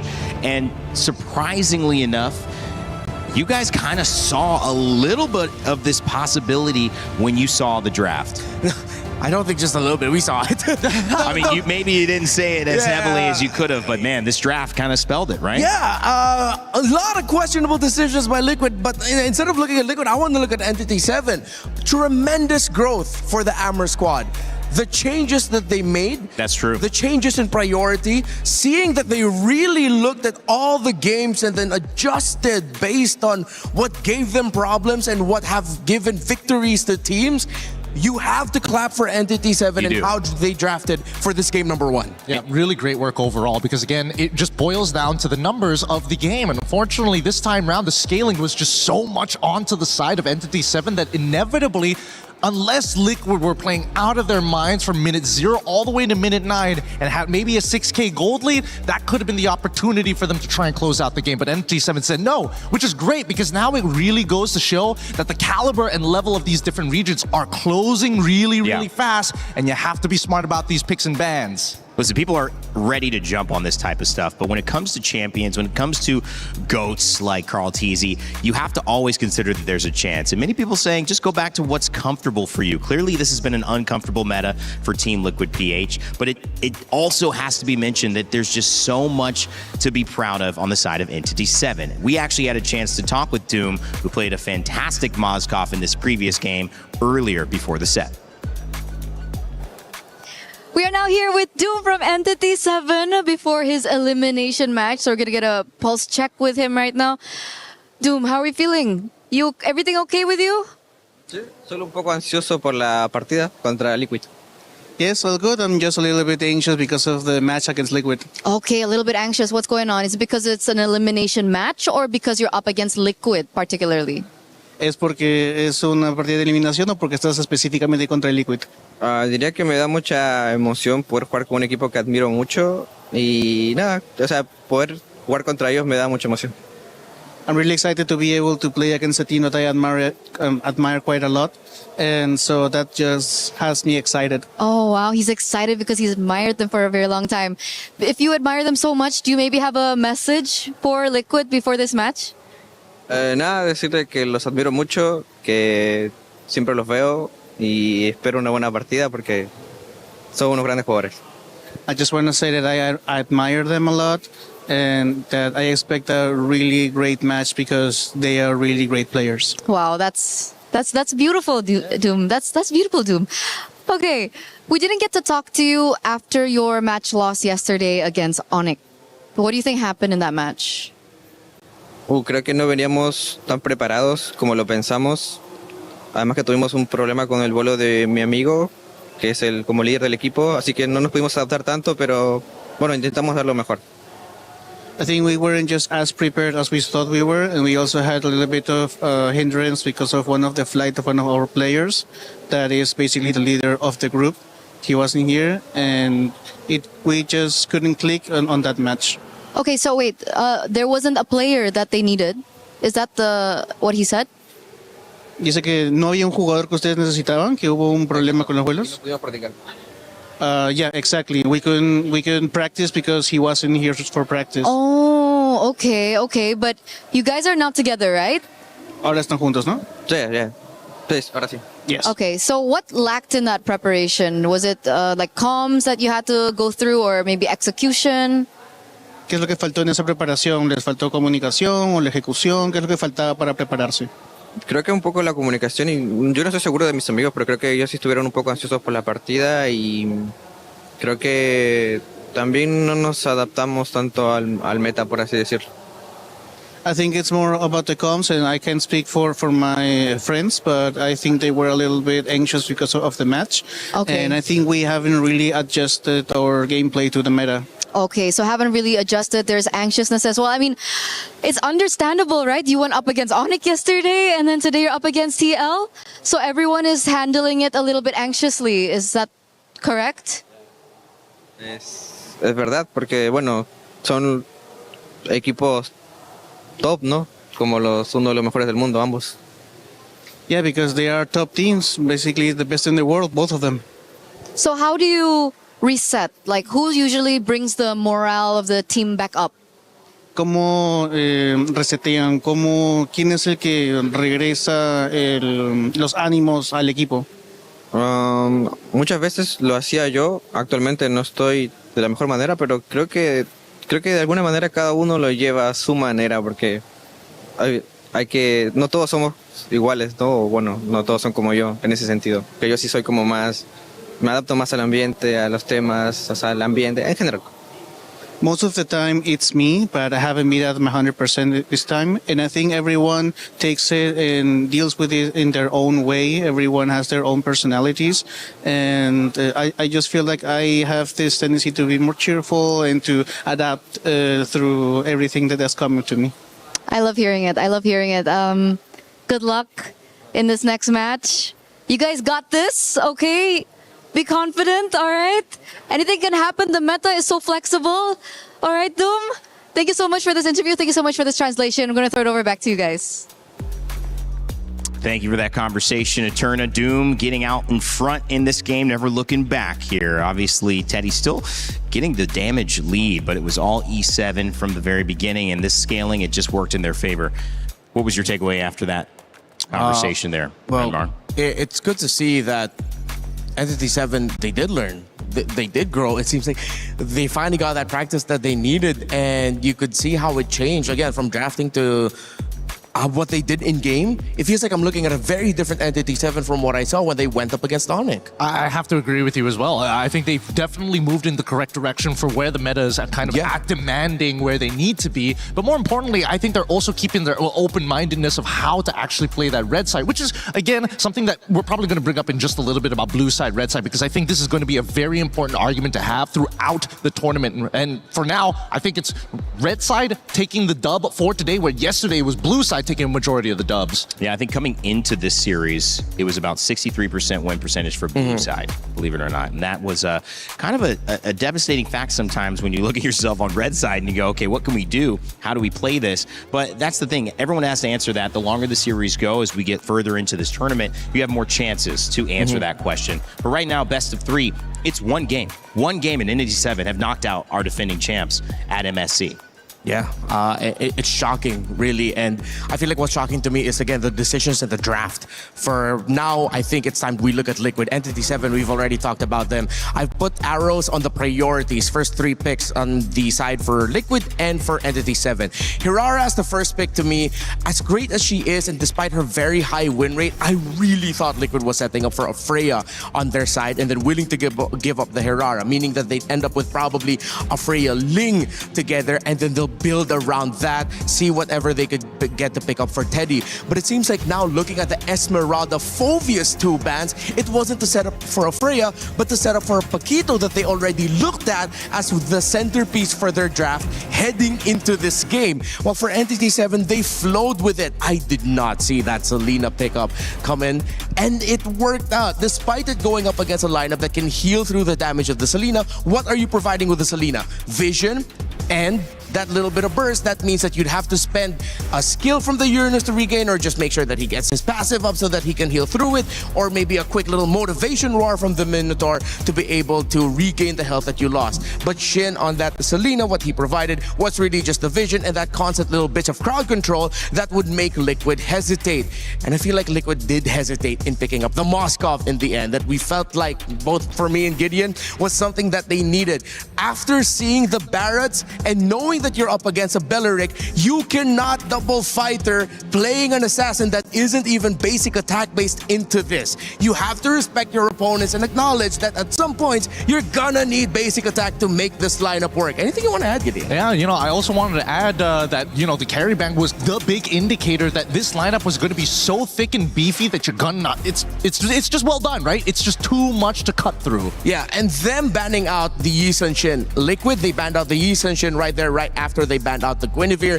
I felt like they did not see this Barretts at Red 4 coming. They didn't expect that a Barretts would be slot into the jungle instantly, making it such a difficult lineup to go up against for a lineup that has an assassin and 2 fighters in the side lanes, no basic attacks whatsoever. It is a very difficult thing to anticipate all of this, especially in this position. You have to kind of feel for Liquid PH, who got up against Aurora and were like, okay, what is this? No one's played that at all. We haven't seen it still. We haven't seen that come back out. And then you go and you look at a situation where you don't have a lot of time to iterate. You don't have any other tests. And now when you get a test, you're seeing something a little different as well, although it's a little bit more on pace, guys.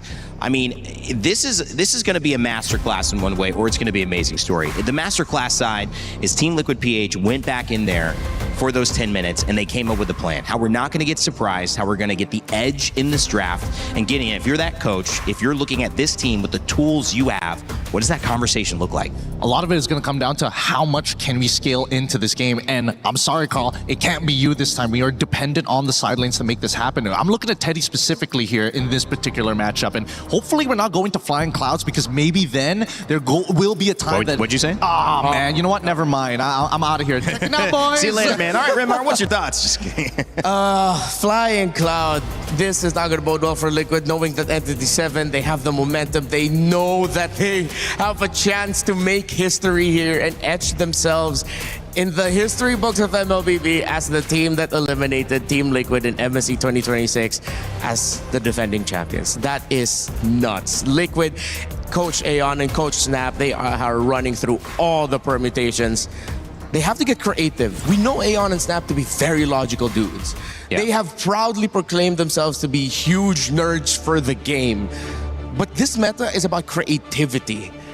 It isn't just about the permutations, it's how creative you can get with all the numbers here presented. Not just creative, but also getting into the minds of your opponents. If you understood their top 5 list, that helps you so much walking into this draft. And immediately, surprisingly enough, Team Liquid said, you know what? One more time. We're going to go back on that blue side. We're going to contest. But interestingly enough, Entity 7 are the ones who are banning out the Freya. Yeah, they don't pick it up for themselves. They opened up the Valentina that they banned out earlier, and I think this might be a Valentina Belleric.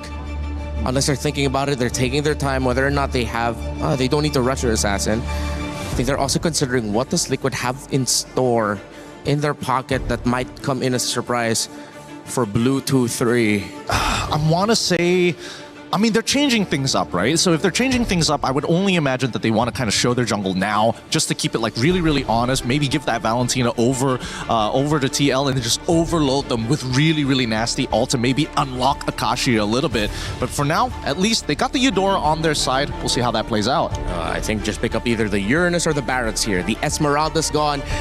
No need to go for double fighter. There's the Barretts, and then you... Okay, if it's not the Uranus you're getting... Oh, maybe they're... Oh, wait, no. Yeah, you can get a gold laner. It's fine. Get a Moskov or something like that. Or Cho, just lead them on a little bit. Red herring them. Make them take purifies. Yeah, that Cho was taken away in that second ban phase, so not available. This time it is available. Oh, yeah. The Barat's Cho. Maybe prioritize the Cho and then you adjust your mid lane and gold lane picks for later.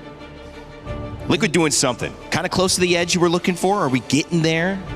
I think we're almost there. I think now that I like that they took the Barats away. Yeah, getting rid of the Barats is already one thing, right? But the question is where exactly he goes into the EXP, and now you also have to make sure that this is going to be somewhat of a dead lane, right? Because looking at the way that Team Liquid kind of wants to hold out is, can we get Carl back into the turtle site without getting messed up by like a bajillion different ults? I think the Valentina makes a lot of sense because Beleric is on the opposite side. Yeah. But right now, we need to make sure that at least the big ones, the Alices, are kind of out of the way, the hard divers. And I think that's why they picked up the Valentina, that if ever, depending on the pick of Entity 7 and the Alice is still open, and if you cannot ban the Alice, I'm talking about Liquid here, at least they have the Valentina to steal the ultimate of the Alice away just to balance things out.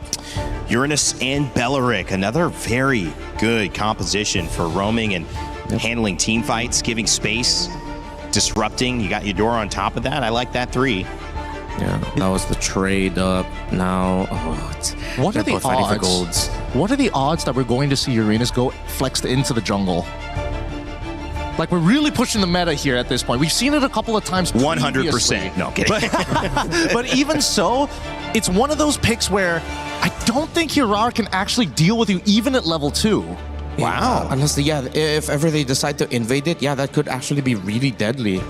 Joe taken away again in the second ban. It will work out. Yeah, if the problem of the Uranus against the Hirara and farming is speed, then why don't you take away that problem just by invading? You have the Beleric and Eudora together. Okay, yeah, I think Liquid do need to watch out for that. Yeah, even a Paquito is kind of dangerous on either side. So this could be interesting. These 2 picks at the very end determined a lot as well, but it was already looking good last game for Entity 7 after the first 3. It still looks good, but definitely by stealing that Barrett and then having the Hirara, the Valentina, Liquid playing with a little bit more of an option in case another surprise, a spanner is thrown in the works. Okay, with the Moskov taken out, Liquid and Entity 7 still have a pool. If ever Entity 7 decides to pick up the carry, you can still trade out Melissas, Brodies, Claudes. I think you have to be careful of when you pick up the Claude, because if you pick it up too early, it's going to be an easy Brody pickup. I completely agree. At this stage, I think we're now stepping on like really dangerous territory for either side as they're looking to try and make sure that they get one over the other. Chobans make a lot of sense. I agree with the Claude at the same time, but now that we're getting rid of the high loss, it will give us an idea. It feels like Entity 7 might just be leaning back into, you know what, we need that scaling marksman just one more time if we're going to have that invade, because we know which side is strong. But if mid doesn't push out, it's not going to happen. Look at that. 4 bans towards the heroes of JP. That's 4 roams taken away. It's a lot of respect on the side of Entity 7. Are they setting up for a Melissa? I feel like they're setting up for a Melissa. Yeah. Melissa with an 83% win rate coming into today after 6 games. Claude, you mentioned as a counter, actually only a 33% win rate, guys, despite being the most picked. Because, bit of a Ling Hirara conversation there. Yeah, exactly.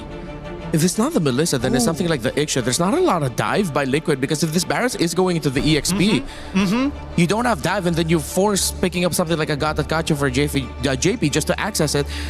But then, Entity 7 can hold off onto their gold pick for last. I think they just need to take a deep breath here. We need to see if this is going to be an assassin, or it's just going to be something else entirely, right? I think that's the one confirmation that we need, because the Ixia is 100% possible for TL side, plus they can add the Matilda on top of it to really tie this composition together. Yeah, EXP Barretts, Matilda, and then close it out with an Ixia.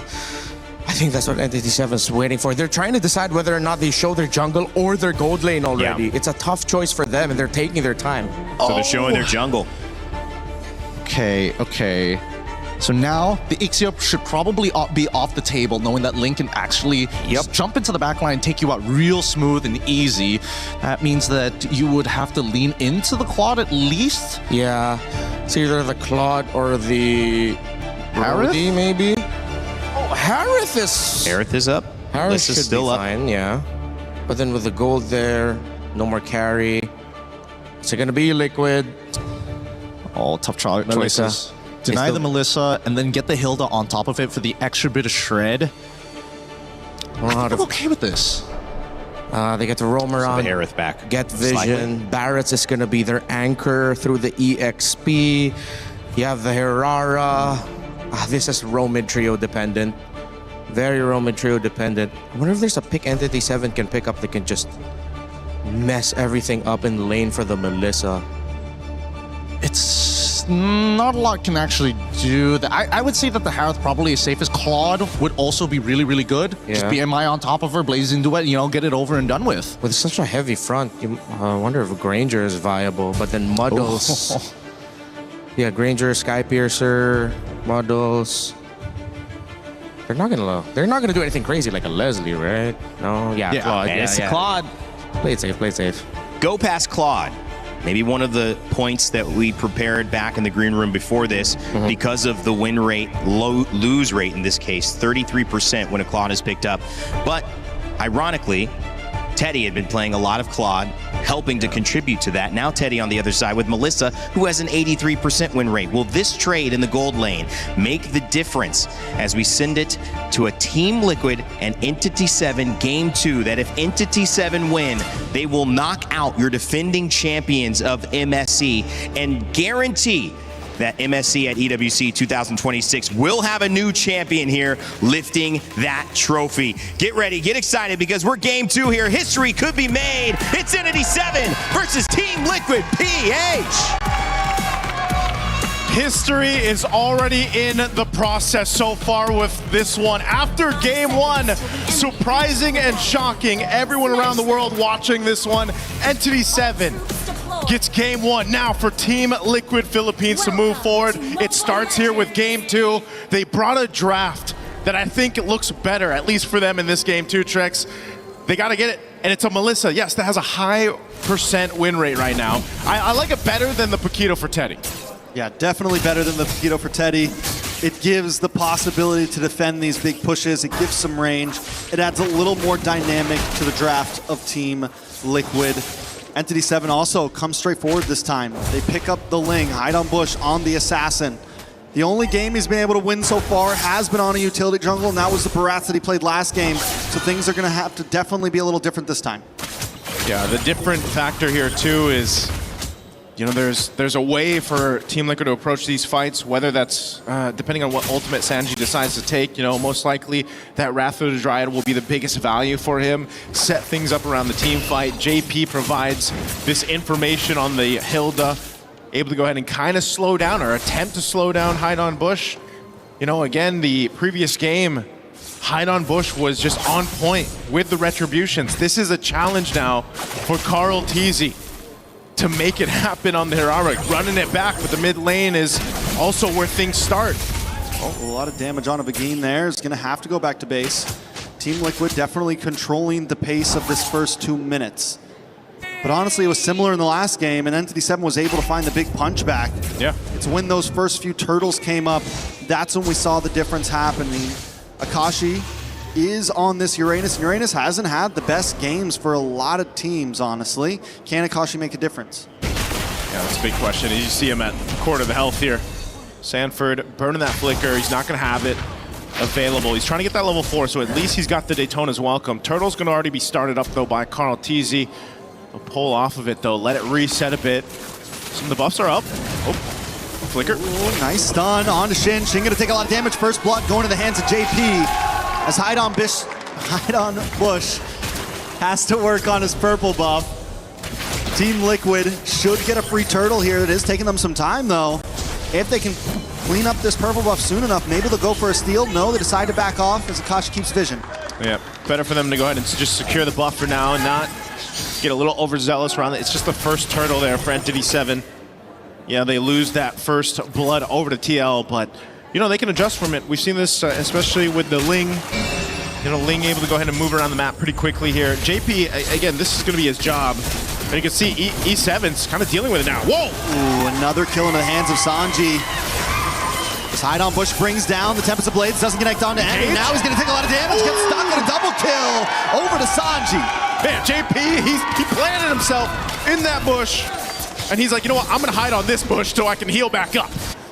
Very well done. I like your way with words, sir. Thank you. On the top side. You know what? That's what you do. That's what you do when you have this job. But yeah, dude, it's already an early lead for TL off of this composition. You know, this is a very different start. This is the flow that Team Liquid is usually used to. And really a big part of it is just the amount of damage that they can do early on, and you know, setting things up around, again, the information that is provided by having a Hilda in the hands of JP. Oh, he could be in trouble. Nice hit on a JP there. Wrath of Dryad as well on a Sanji. Sanji's going to back off, get a couple free shots in as Carl TZ does miss the skill. Entity 7, TL, both go back to a standstill. But wait, no, Carl TZ, a lot of damage on a Shin. Is he going to go for the dive on the tower? Sanji tries to get another shot as well. Carl TZ going to move over to this purple buff. Doesn't have vision. JP's going to open it up for them.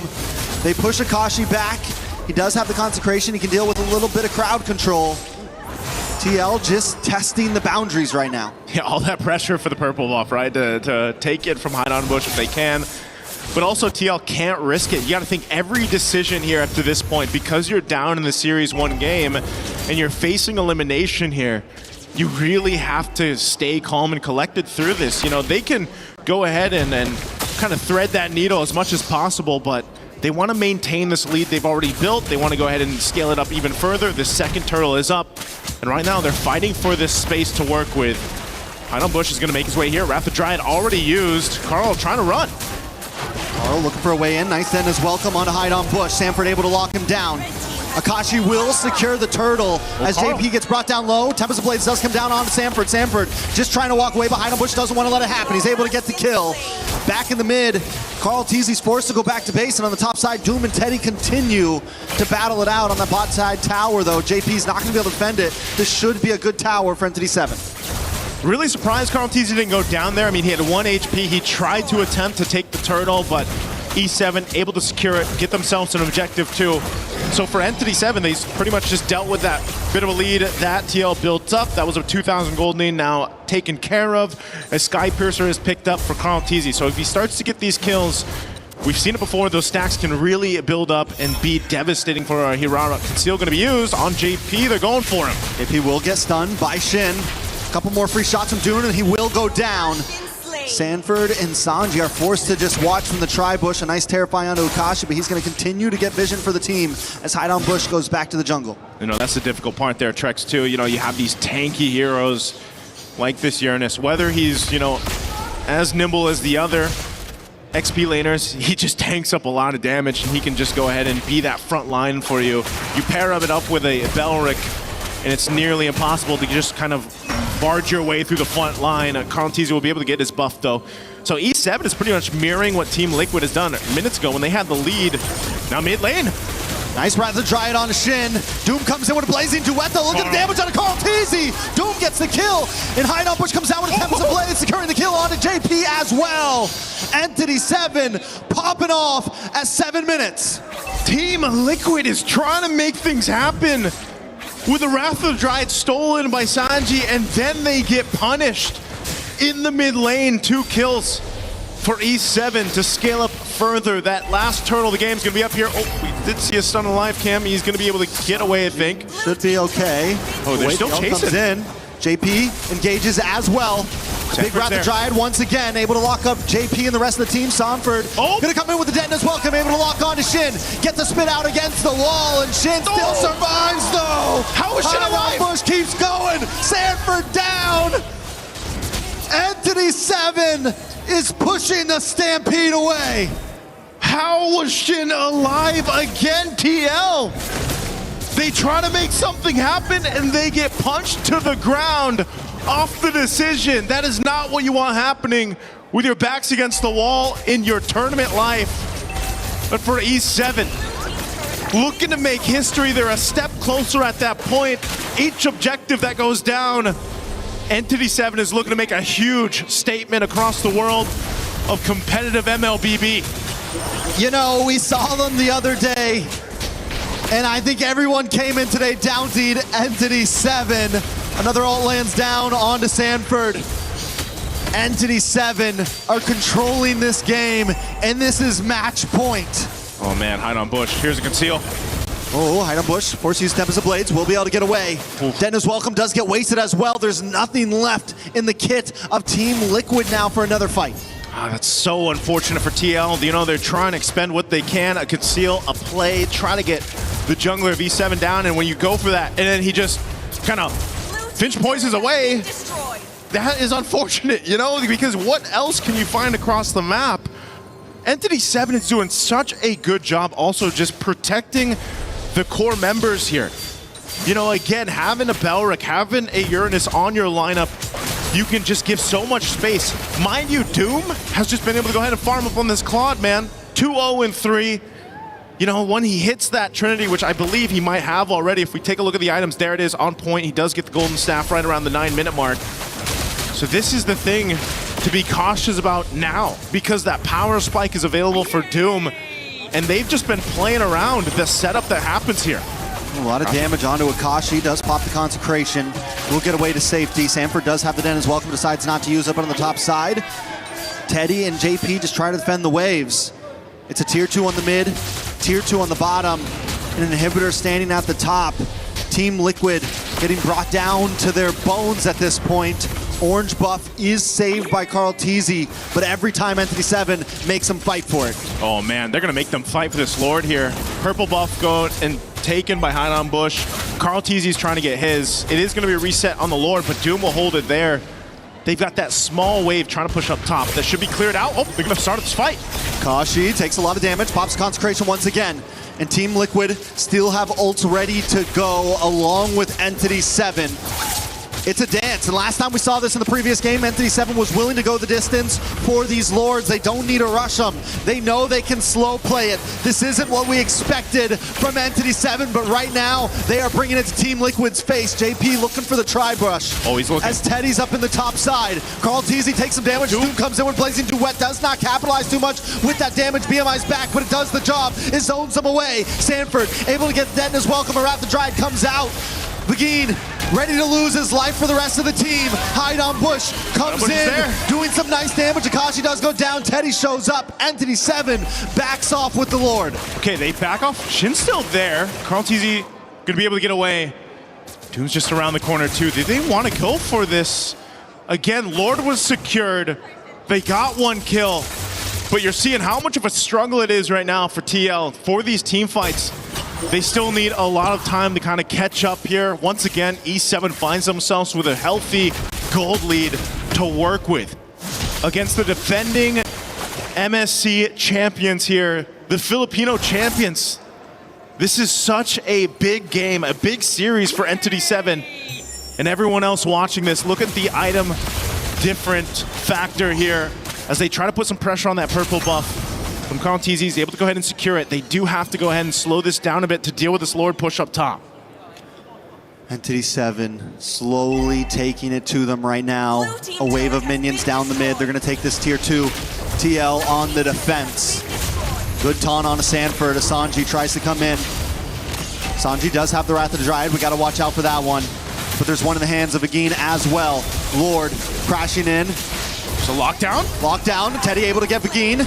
Lord does go down, and TL defend well, taking a member along with the Lord and losing no inhibitors. It's one small step in the right direction for Team Liquid.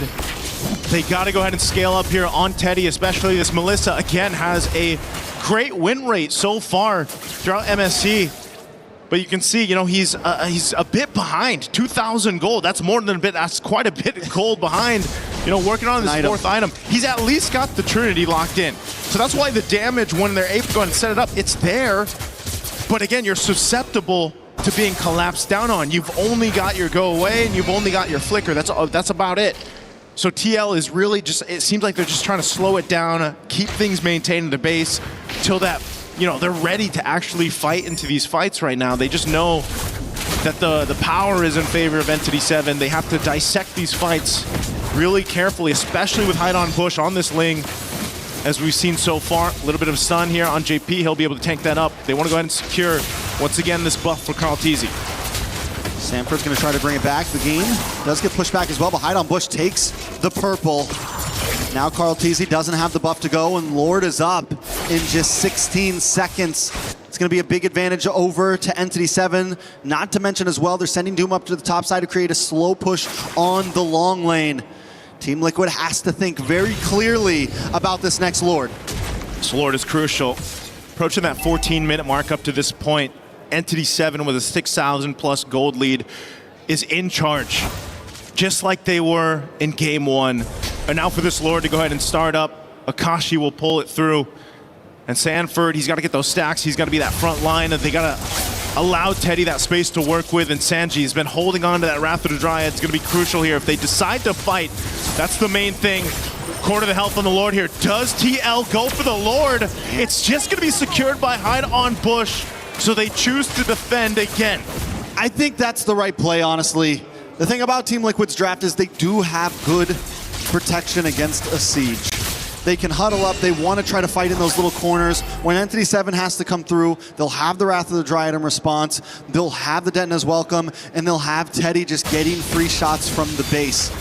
That's where they need to look for the big mistake, or that's where they at least need to buy some more time to get to this 18-20 minute mark to where gold is at a standstill. Man, again, if this Lord making its way up top, Entity 7 with a 7,000 gold lead. Maybe that's lucky for them as they approach the base. TL trying to clear this out. Again, they've got some key items picked up. Wind of Nature too for Teddy, so they can fight this if they need to lock it down here into the base. Lord's gonna charge in up top. Entity 7 looking to take out a base turret. Conceal gonna be used here. Conceal is used. Entity 7 breakthrough. TL's tournament life on the line. One more fight could end it all. Carl Teasy tries to look for the engage. Begin as well, entering through the Lord, crashes in. Doom forced back by the Muddles. Entity 7 just looking for towers. They know they can't brute force their way in right now. And with that, that'll be a successful defense for TL. Yes, they lost 2 base turrets, but given the situation, how far behind as a team they are, they hold on to 1. They potentially buy themselves a minute and a half or so to go ahead and catch up.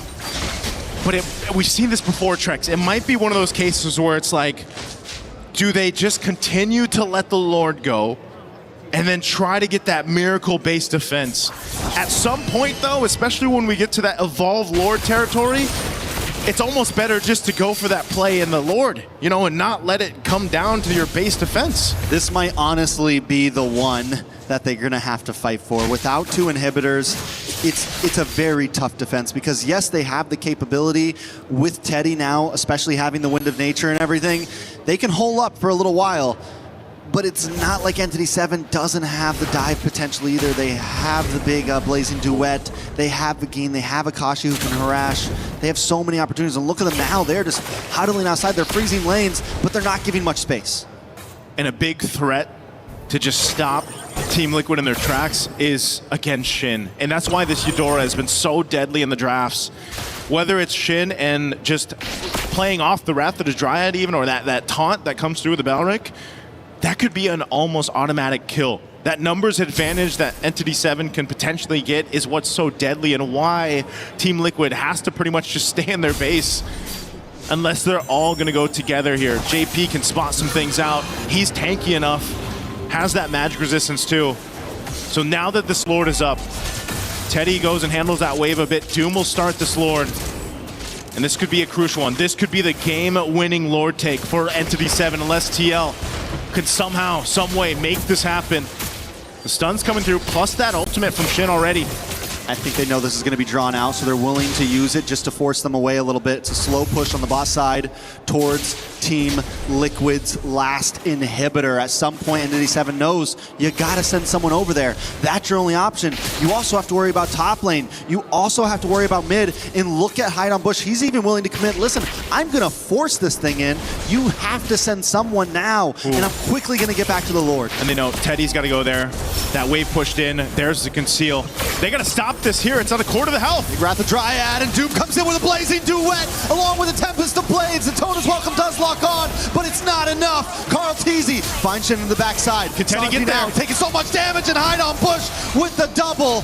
The go away does come out, but Entity 7 doesn't want to give it up now. It's just JP and Teddy up against them all with Carl Teasy. Entity 7's not going to force it in. They're going to go back to the Lord. They want to make this a guarantee.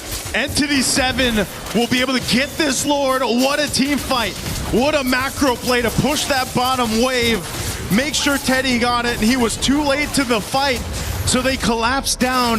Yes, TL's still going to be able to defend, but man, they expended a lot. Look at those battle spells.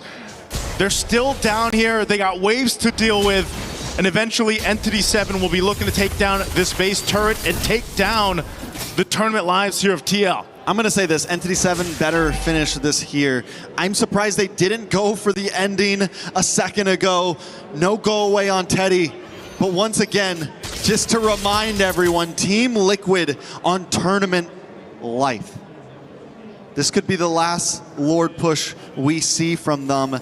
Can they make the Hail Mary play? Oh, they're going for it. Oh, Carl gets taken out by Shin, diving too deep.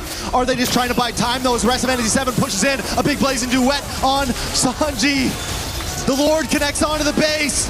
Teddy, 1v1 against Doom, and he gets the shutdown, the go away. Teddy is popping off right now, but is it enough to save the day as the rest of Entity 7 closes in? A tempest of blades to seal the deal, and Entity 7 comes halfway across the world to prove a point, to prove that the hunt's not over. The hunt wasn't over from the start. Everybody watching this is going to be in shock. Team Liquid Philippines will not move forward in MSC here at EWC 2026. Again, it's been full of surprises, Trex. This might be the biggest one yet. For those that don't know, Entity 7 came from the Development League of South America, worked their way on, took the MCT Amer champion, and now are sitting on the stage taking out the previous MSC champions. Some people shared their thoughts if Entity 7 should be here in the tournament. Well, I'm pretty sure now it's been quieted and the doubters are not there anymore, because talk about adding one to the list, to the hunt. Tough loss here for Team Liquid Philippines and all the supporters that they've had up to this point, man, and still will have moving forward, but it leaves you wondering what went wrong. What happened here from the drafts, from the execution? Is the meta again that big of a difference matter and a factor now, where teams are just adjusting quicker? It's an onion. The meta is unraveling piece by piece before us, and some teams are adapting quickly, some are adapting slowly. But let's go over to the stage. Rose, take it away. To say I am shook on this stage is an understatement. Entity 7 actually eliminates the defending champions from MSC at EWC 2026 in a sweep. Wow, first of all, Shin, congratulations. How are you actually feeling right now after doing that?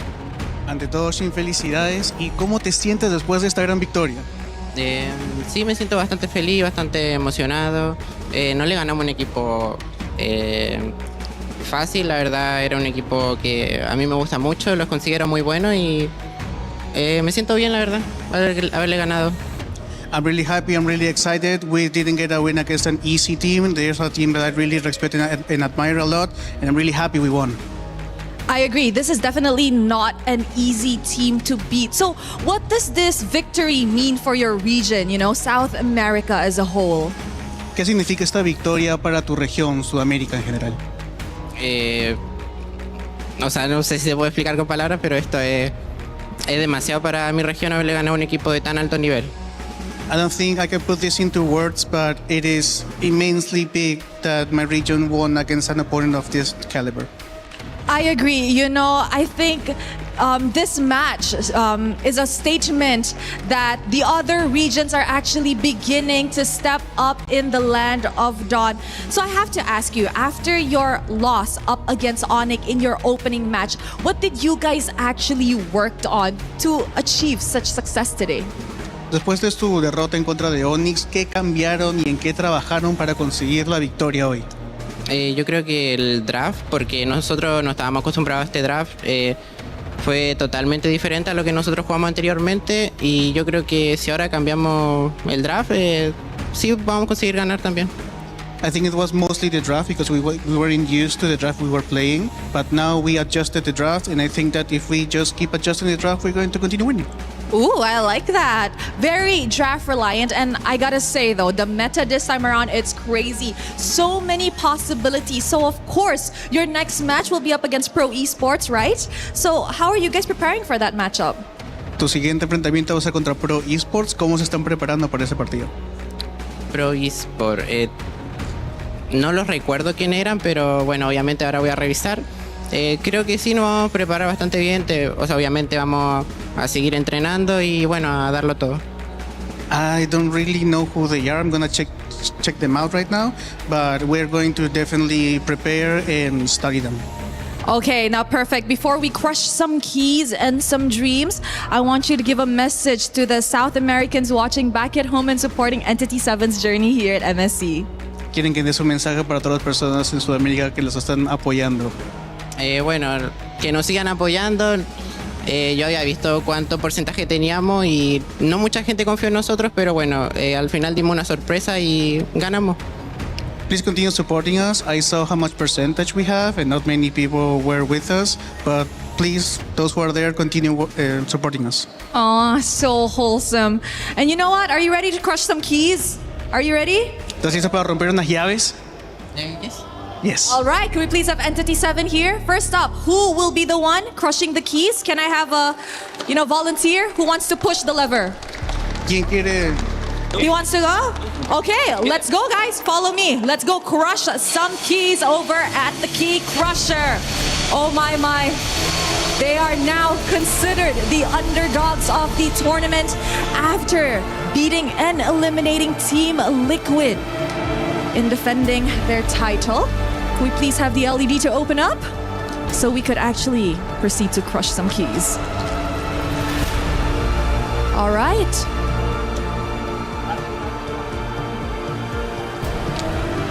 We are waiting. A little bit of a suspense. I think everybody was really shocked at what has played out just now in the Land of Dawn. Let us wait for a little bit longer. Oh, okay. Maybe we could ask Doom, how are you feeling? Excited.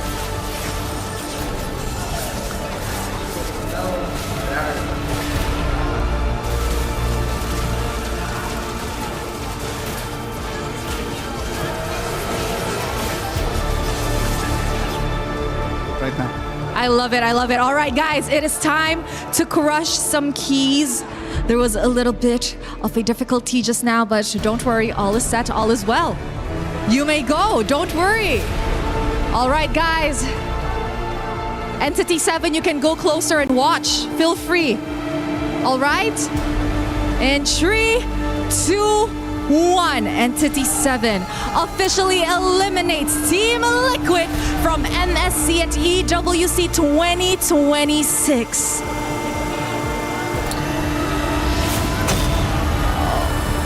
Oh, there you guys have it. And now we could pull the lever up so that we could see the keys of Team Liquid.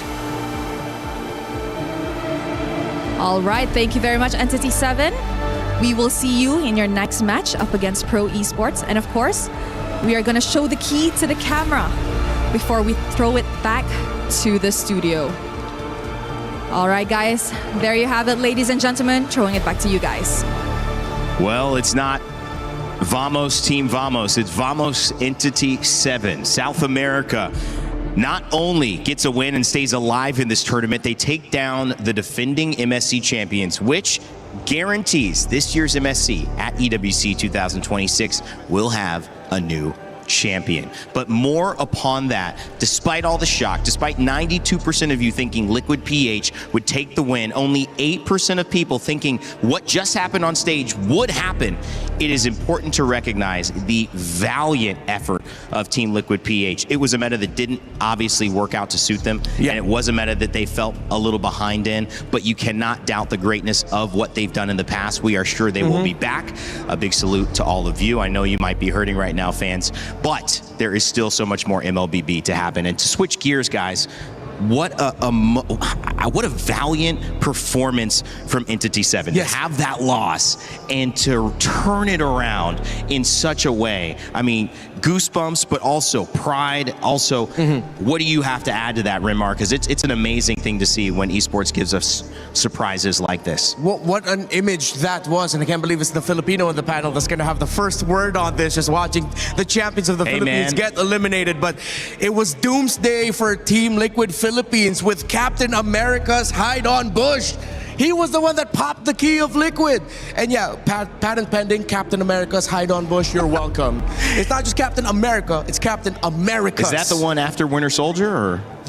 I don't know. I'm not sure with where we are at. Which one is that? Is that the spin-off? Or? But this is their moment. This is their movie. I'm pretty sure even they're wondering, wait, are we dreaming right now? You can see that a lot of them were coming off of that like, yeah. I can't believe it.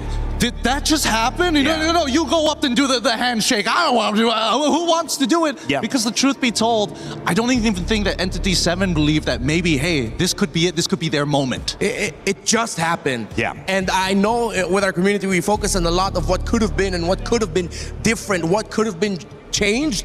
I hope we take this moment as an MLBB community to look at Entity 7 and raise them up. I agree. We don't know how longer else they'll be able to stay in this tournament, but what they did today was legendary. Hey man, it's the GOAT's gift. That's why when you are playing up against GOATs, he expects the best. And Entity 7 this time around, they say, you know what? We will rise to the challenge. We're going to take it to you. And at first, you might have been able to say the draft. All right, they got him on game one. That draft looked pretty good. You guys both said, wow, I'm feeling a little worried for Liquid. But in that second game, it was much more even. And it was an execution masterclass from what I see. Every single moment there was a Lord that needed to be fought over. Entity 7 had areas covered. Every single time there was a potential fair 5v5, someone was pushing a bottom lane or pushing a top lane, slowing the minion wave and forcing Liquid PH to then turn around and go, wait, we can't fight this 5. We got to go deal with that. Rimar, what did you see? Because it was so many levels that Entity 7 performed well. Yeah, it was 2 moments. We've already discussed the draft, and I think we can touch on the draft a little bit as the game is going on. Now, Gideon, I will need your help for this one.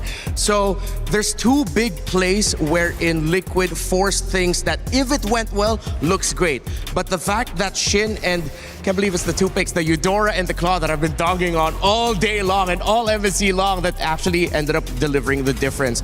Look at what Shin is gonna do here. Sanji will go in with the Flicker IMU steal of the Belleric Ultimate, gets 2. They are gonna be able to get 2 of their carries, the Claude and the Eudora. But look at where in the map Teddy is, just a little bit too far from the start of this. Now, if this was set up with Teddy much closer, that would have been great for Liquid and that would have been a big win for them. But as we play out the sequence, Shin is going to do something great here. Carl TZ already uses the Falling Maple. Shin flickered off to the side, and then watch here, just has the stun ready for Carl TZ. As Carl TZ comes out of the Falling Maple, Carl TZ gets stunned up, comboed, blasted, as Doom and the rest of Entity 7 can answer. Again, this was started because Liquid found a good opening, but Teddy wasn't close by.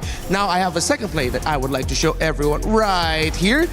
Almost a similar effect. Teddy too far. Sanford decided to go with the Flicker. Detonus welcome. Finds Shin, but not Doom. I think he was aiming for Doom, but overshot it with the Flicker, instead going after the Eudora. We play out the sequence, and as you see, as Doom gets to sidestep just a little bit, doesn't get completely demolished by JP, who jumps on him, but it wasn't in the right formation for Liquid. 2 of the big plays that turned this fight around completely in favor for Entity 7 was started off because Liquid, first Sanji, then Sanford, calling a fight with them not completely in position yet.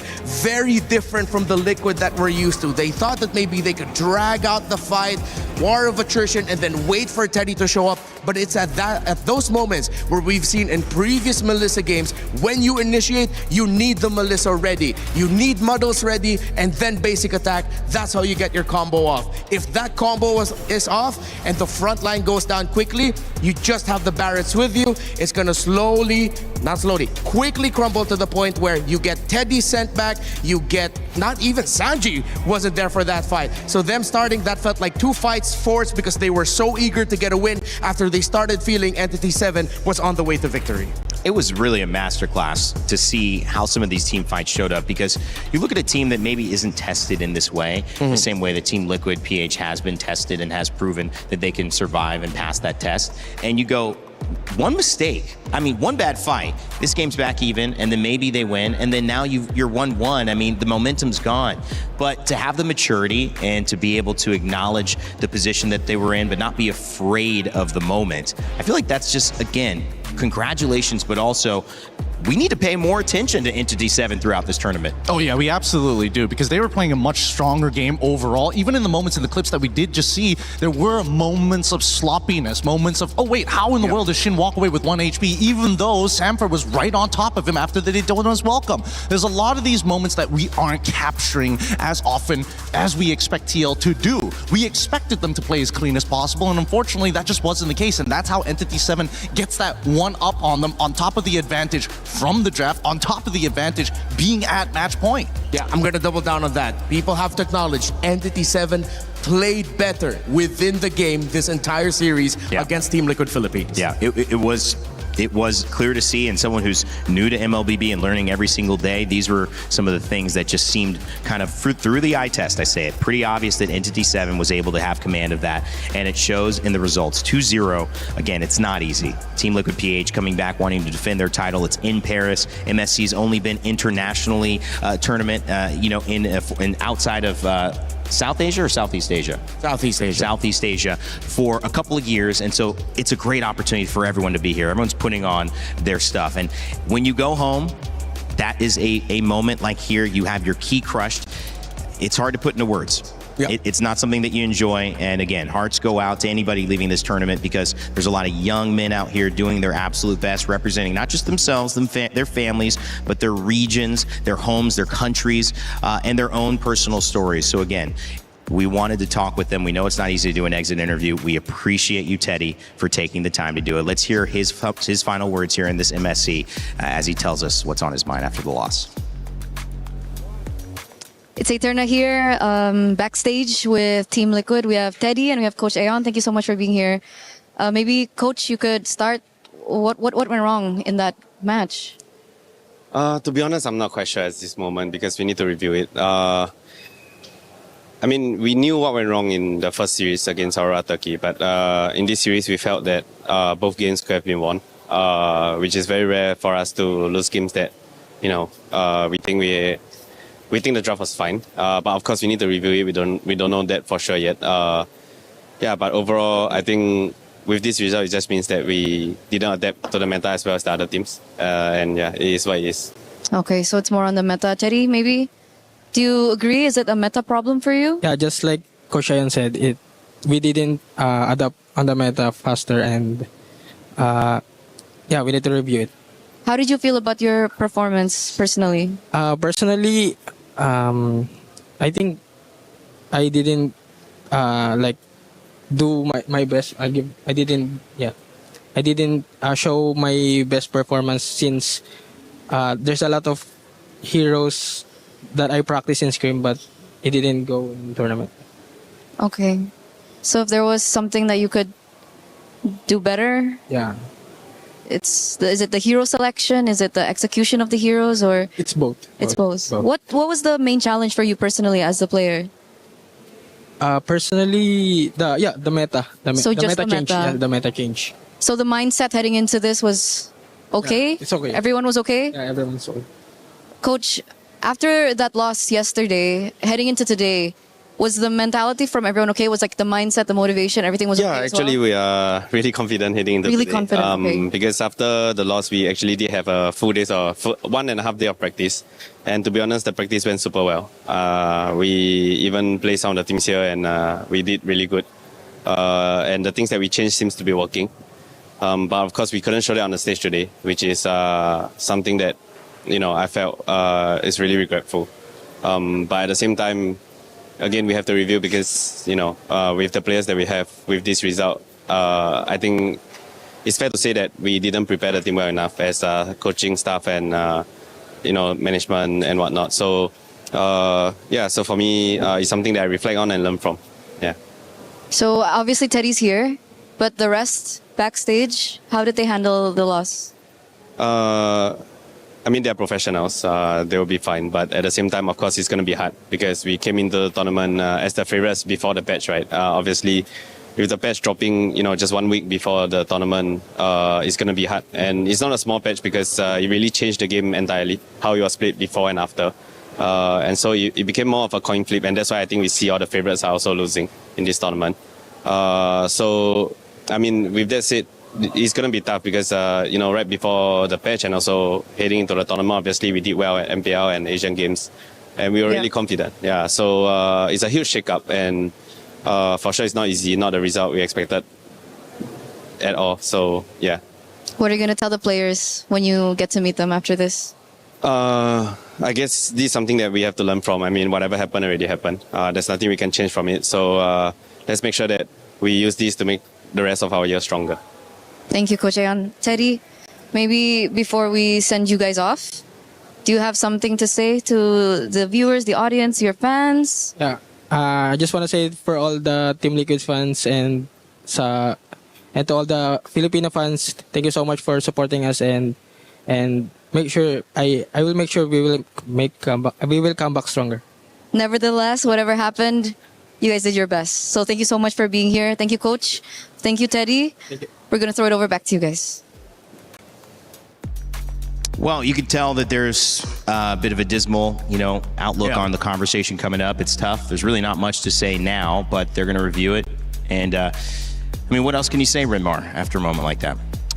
It's going to be a difficult comeback. I mean, again, we've already mentioned the Team Liquid. They've been through a lot. They are professionals, as Coach Ayan said, but it's tough. With the results that they were expecting and the results that they got in the end, I hope for the best for them and for all the teams that have been eliminated already in MSC at EWC 26. I hope for all of you, y'all come back stronger. Yeah, honestly, I'm just Teddy, such a young player of this caliber, of this age, playing on such a high level as well, having to do a loser's interview on top of that with their coach, really showing not only professionalism, but dear Lord, he's a strong boy. He kept it together for a while. Yeah. Like, that was a long interview. He kept it all together without breaking. Like, give me a tear, give me something, and I would have been like, he's a human. But no, he kept it strong, and it really goes to show that, hey, the rest of Liquid is supporting him, and they're standing behind the backs of the right players. I think they're going to do it better, but for now, it's just, you got to take the L's. Yeah. It's part of it is like, taking those losses are huge ways that you learn. I don't think you can really go through an entire career, or at least entire life. You get to a point, but then you have to learn at some point. You have to expand. You run into, this is my limit now. And, for some of these players, limits are championship titles across all major tournaments. Yeah. But can I keep doing it? Can I do it in a different patch? Can I do it with a week before that patch? There's always a new task. So that is life, growing, learning, and adapting. Of course, let's take a look at the schedule for today and what we have upcoming tomorrow as well to preview what's going on. It was GK Esports who went out against Selangor Red Giants. We also lost Team Liquid PH. Yangon Galacticos and Aurora Gaming have advanced to the knockout stages, so congratulations to them. Pro Esports and Onyx are still alive, but they will have to fight for their life. And that means that these decider matches are coming up very, very soon. You can see it here on the bigger graph overall. It is going to be Onyx versus Selangor Red Giants and Pro Esports versus Entity 7 to find our final four who will join the knockout stage. That is legendary for either Pro or for Entity to make it to the knockouts, if ever. Tomorrow in Group A, we're also going to look at the other side of the decider matches, where we've already got Team Vitality and Team Vamos securing their spots yesterday. We've seen True Rippers and Ignite Gaming go home, and it's now GZG, Guangzhou Gaming, and Team Spirit who are going to be fighting for one spot, while Team Falcons will get a spot. No, I'm not a mind reader or a fortune teller. It's just that it's Team Falcons PH and Team Falcons Meta fighting against each other. So some Team Falcons is going forward. That will be the other two teams in the Final Four to join our top squads. A lot of head shaking, guys. It's a tough day. It's tough to say goodbye. Yeah, Gideon and I are second shift. Gideon, look at the matches that we get, man. We get Onyx and Celigor in the Falcons match. I think it's necessary. I think, we lost Liquid today, and they already knew that, I was going to always, put my faith behind the Go, even win or loss, no matter what. They're just going to run us through the ringer one more time. You actually said Entity 7 would win. You were trying to reverse curse, but you actually said it. Okay, with that, final thoughts, Renmar, and final thoughts, Gideon, before we head out. It's a tremendous day. I'm happy for all the victors. Of course, I am sad alongside those who had to go home, but I celebrate those who move forward and the action that we've seen. MLBB, we keep getting in better and better. Yep, our fans, especially those coming in from Liquid, every single time you support this team, it's not the opinions that they care about, it's your faith, that blind faith that they're going to come back. And honestly, for Latam, really happy for the Amers as well. Entity 7, I hope this region continues to grow and maybe get 2 representatives next time. Well, some wonderful MLBB on display today, fellas. It's been a pleasure having you and all of our cast members, all of our guests as well. Ready to tune into tomorrow. I hope you are, because we have even more action, more teams going home, more teams getting crushed on what has already been a historic MSC. You wanted fireworks? You got it. There will be a new champion next week lifting that trophy, but you're going to have to stay tuned to see who it is. From behalf of all of us here at MLBB at EWC 2026, my name is Rain Day, and I'll leave you with the STC recap to finish off today.